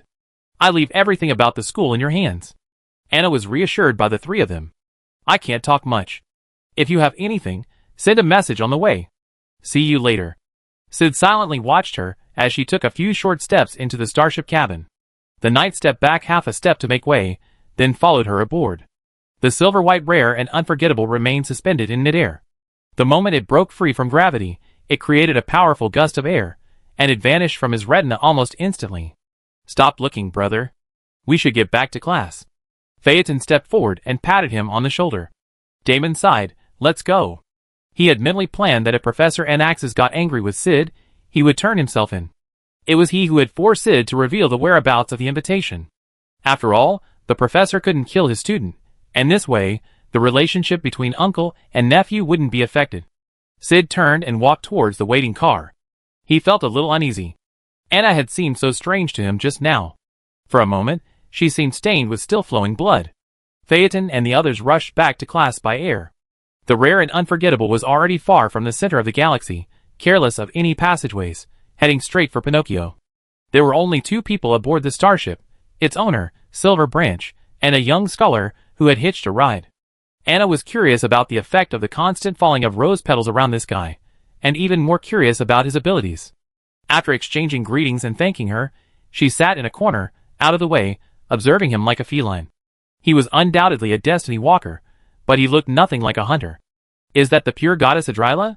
She opened her personal computer's virtual screen and accessed the database of the Institute of Knowledge, quickly retrieving all records related to pure beauty. The star god Pure Beauty is currently missing. Some speculate that he has fallen, while others believe he was likely silently devoured by other star gods. After all, the concept of beauty is incredibly subjective and self-centered, a narrow, pathetic concept. Inji went about his business, as if oblivious to being observed. The Rangers had asked him to help take someone to Pinocchio, a small matter the Knights were always happy to oblige. It was just that taking this small detour inevitably led to some deviation from the general direction, requiring a recalibration. That pursuing gaze behind him. It's a good thing the young woman is wary of strange men, it proves she's capable of protecting herself. After correcting the course, he handed the controls to the Rare and Unforgettable's autopilot system and clattered through an automatic door. Before Anna could react, he emerged carrying a tray. I apologize for the poor service. There were only 2 items on the plate, a glass of water in the middle, and a bright red rose lying beside it. You're so kind. Anna stood up, took the tray, and set it beside her. She didn't rush to drink the water, but first picked up the rose and examined it carefully. It's so beautiful, like an ancient variety. She had no expertise in botany, But she could tell the rose wasn't a new interstellar variety solely because of its slender stem and the thorns that covered it. Today's commercially available plant varieties are thornless. Scientists have deliberately eliminated genes that produce thorns, fearing that customers might accidentally prick their hands and report the problem. Yes, this is the rose in its original, pristine state. The emotional value provided to the host by discerning guests, and those who don't, is completely different. Angie was delighted that the hitchhiker had taken the effort to understand and appreciate its beauty. If she showed sufficient respect for a flower, she wouldn't be far behind in doing so for a person. The fiery red rose was like a ball of burning blood, its rich fragrance soothing and refreshing. Anna brought the flower closer to examine it, then suddenly looked up and asked the starship's owner, "Is there a vase I can put it in to preserve it? If I leave it alone, it withers soon. I remember roses are very suitable for cuttings and grafting. Perhaps it will even have a chance to grow back into a bush." The passing of beauty is always unavoidable, and with her temperament, she naturally wouldn't just sit back and watch. Withering is also a kind of beauty. A rose is destined to wither once it leaves the branch. Facing its end calmly is equally worthy of praise. After saying this, he actually stood up and chanted to the rose in her hand with a powerful, rhythmic voice, making her head buzz with interjections. He's a ruthless man who never turns back from his chosen path. However, after sighing, Angie still found a cup and filled it with water, so that she could place the rose in it for worship, as Anna had requested. Under normal circumstances, the journey from the headquarters of the Institute of Knowledge to Pinnaconny via the safe passage operated by the Interstellar Peace Company would take about 4 to 5 days. However, the owner of the rare and incredible, as if rushing into danger, chose the shortest route directly to his destination, speeding at the maximum speed the starship could withstand from beginning to end. In less than 2 days, Anna could see the thick memory enveloping the Estina system from afar. Gazing at Estina from space, the mimetic matter resembled the gaseous material constantly shed by stars. Yet in reality, it was much thicker and more solid. It was precisely because of this layer of mimetic matter that Pinnaconny became the world-famous dreamland. Thinking of this place, once an interstellar prison owned by the Interstellar Peace Company, Anna felt a wave of discomfort. A prison break once was enough to experience. The Harmony Festival is about to begin, and it's for this very reason that I hurried here from the other side of the universe. But now Pinnaconny seems. Angie paused. The mimetic void has become even larger than when I last visited. The loss of mimetic matter in the Estina system has always been a problem. One day, this magical, memory-related substance will be completely lost. The family confidently declared that they had found a solution to this problem, but the outside world, to be honest, wasn't very optimistic about this statement. After all, the media controlled by the company always liked to use the word worrying in news headlines related to it. I don't know much about astrophysics. Well, basically nothing at all. Anna frankly admitted her ignorance. This wasn't like she just started school and had to pretend to be a good student to avoid being kicked out. A year later, couldn't the professor see what she become? Since the Academic Affairs Office hadn't issued a notice of expulsion, it meant the school had tacitly accepted her existence. If she didn't know, then she didn't know. She could learn. Mr. Angie was a miraculous intellectual traveler. He casually pulled open a light screen and told Anna several theories about memories, interspersed with his own experiences in the universe. The starship continued its rapid advance, the free lesson only stopping when a dazzling arc of light pierced the nebula. Not one strike two. Anna narrowed her eyes and muttered to herself, "That's the power of the herald." It was enough to shatter stars. We must hurry. Someone might be waiting for rescue. Angie retracted the light screen and said to Anna apologetically, "I'm sorry, I have to end this pleasant conversation. How about we continue later?" As she spoke, Anna had Yenya in hand, and the metal wire ready to retrieve him. "You're so kind. Learning doesn't have to be early or late. I just needed to stretch my legs." The rare and unforgettable rushed into Estina, heading straight for the core of the dream. From the outside, the nomenclature here seemed even thicker and heavier, as if the stars would never rise.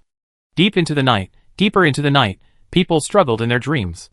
The Daydream Hotel's building was faintly visible amidst the nomenclature, slumbering in amber under the tranquil silver light. Average people, under the influence of the memory, will quickly enter Pinocchio's vast synesthetic dream. The rare and incomparable will automatically seek a safe docking point. The knight, his body ablaze with romantic roses, slung his lance across his shoulders as he strode forward. "Pure beauty endures forever. May we meet in sweet dreams, Miss Anna. Please allow me to depart." He completely regarded Anna as a weak scholar, powerless and vulnerable. Fearing that his desperate rescue would endanger her, he offered her the starship as a refuge and vanished in a few steps into the thick memory. Anna watched in shock as he leaped directly from the speeding starship. She rushed to the window to make sure the knight hadn't crashed into the ship's hull in a fit of daring-do before turning to the controls. It wasn't like she couldn't fly a starship. Without even a navigation system in this place, who knew where the automatic would go? It would be safer to switch to manual transmission and find a docking station. Don't hitchhike and crash the spaceship. It will be difficult to repair it. Chapter 260. Messia is an objectively existing substance. All intelligent creatures, organic or inorganic, must obey the general laws of the material world before it. The crack in the Messia behind the rare and incredible quickly closed, as if it had never been broken. Anna only had time to dock the small starship on a raised spot, resembling a docking station, when the hazy Messia became shimmering, and her body suddenly lightened as if piercing through a layer of water. She found herself standing on the facade of a dilapidated building, her body perpendicular to the shabby structure. A relationship that matched mathematical logic but defied the logic of life. The moment she realized this, she lost control and fell. The pale golden wire shot upwards, entwining itself around the missing neon lights that were barely lit. Anna, holding the other end of the wire, landed smoothly. Her hair had grown long, and the wind blew it all over the place. She simply untied a piece of string from her bow tie to tie back her medium-length, gold and silver-dyed locks. Yinya's pure black staff was perfectly hidden in the thick night. She now looked like a lost traveler. It was a dark, winding alley, lined with old buildings. Emergency exits and back doors were carved into the walls at various points, creating a beauty that seemed indifferent to human life. Bags of garbage lay untidy on the sidewalk, suspicious liquid slowly seeping onto the ground, and the walls bore the awful marks of age. Duh. She took a few steps forward, the sound of her steady footsteps echoing outward, quickly reflected by the surrounding walls, like countless invisible people approaching from all directions. Tick, tick, tick. Water dripping from the broken pipe formed a small pond on the ground, its surface reflecting a distorted image of the sky and stars. The road wasn't completely devoid of life. In the distance, the sound of unfocused singing intermittently faded. Approaching, the singer's eyes were lifeless, a strange, frozen smile plastered on his face. Like a lousy singer who didn't want to go on stage but had to, only to be pranked and fed vinegar before going on stage. Nice singing, sis. Do you know where this is? Anna walked for a while before finding the source of the noise. The singer was an omnic, and this performance wasn't very kind to her vocal organs. The closer she got, the more noticeable the crackling noise became. Pinocchio. Land of dreams. The omnic grasped each end of a shoelace with both hands, as if it were pulling at its own throat. Her emotions were so brimming with emotion, almost flamboyant, two almost perfectly round smears of red painted across her metallic face. Pinocchio. Land of dreams. He. Anna waited a moment, then repeated it several times before turning back and singing the completely off-key song again. Passers-by could only shake their heads and continue walking. Like countless dreams of escape, the alley was always narrow and winding, but there was always a glimmer of light far ahead. She walked patiently for a while, each step the same distance, each taking the same amount of time. After nearly 4,000 steps, the seemingly endless wall of the building on the roadside suddenly vanished. It shifted from the sides to the front. At this moment, most people would instinctively search their surroundings for a mechanism to escape the predicament, but Anna chose to mention Yinya. It's just a dream, so I might as well save my brain. I'm afraid it won't be enough later. A flash of knife light appeared, and the gray concrete wall blocking the path crashed to the ground, shattering into pieces. Stepping through the newly opened hole, Anna and an old acquaintance exchanged glances. Hey girl. What a surprise. I was just trying to figure out how to find some help, and you're here already? The cyborg spun his gun around and tucked it into his waistband. Anna politely sheathed her liquid gold blade, allowing Yinya to return to his harmless appearance. My teacher's missing. We have to hurry and get him. Otherwise, everyone's doomed for the final exam. What about you? Do you have a job here? This sounds like a pretty disastrous situation. Even a non-student Podio could relate. There was a girl here pretending to be a sea ranger, causing trouble, so I came to check it out. I didn't see her, so I picked up a job at the bar for a local job at Pinocchio. It's a big deal, and we're short of 3 people. Wanna come? He pushed up the brim of his hat, his pointed teeth glinting in the cold light. And since I'm short of 2, where do I need to find a few more people? Anna fumbled with her space button, debating whether to change clothes and take a short jog. Maybe she run into Professor Leisho while she was walking. Even if everyone had to call her Sangbiao when she was out in the world, she still had to behave herself in front of her own mentor. Poshio laughed. I knew you were so kind, sister. I have a friend named Inji. We had agreed to have him join us for the Harmonious Music Festival. He should be here by now, and with him, we're 3 short of 1. Oh, isn't that the acquaintance we just lost? Anna nodded. I just came here on Mr. Inji's rare ship. He left first to save others.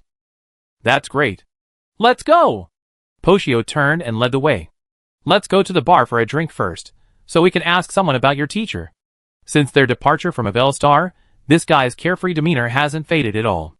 Anna smiled, thanking him for his kindness, and followed behind, observing the scene with ease. A wall divided this dreamscape into 2 parts. One half was the alley that seemed to have no end, and the other half resembled an old city abandoned by humanity. Desolate, and dilapidated. The bar was underground, its colorful lightbox sign hanging midway along the concrete wall. Anyone entering had to stoop and lower their head as they walked down. Down the creaky, narrow staircase lay a long, narrow room, divided by a bar, one for customers and the other for the bartender. Hey, cowboy, why are you back again? The bartender's muscles bulged so much they threatened to burst through his shirt, and the thick hair on his chest gave him a furry, animal-like appearance, more like a beast than a human. Porsche glanced around. Where's the target photo? Who took it down for me? Anna had finally found a deserted corner on the ground to change clothes. She appeared behind the cowboy, her hat lowered, a dark expression on her face. Are you trying to steal the business? Number 0824131, my friend. Help me out. Porsche, without turning around, folded her arms and stared at the bartender.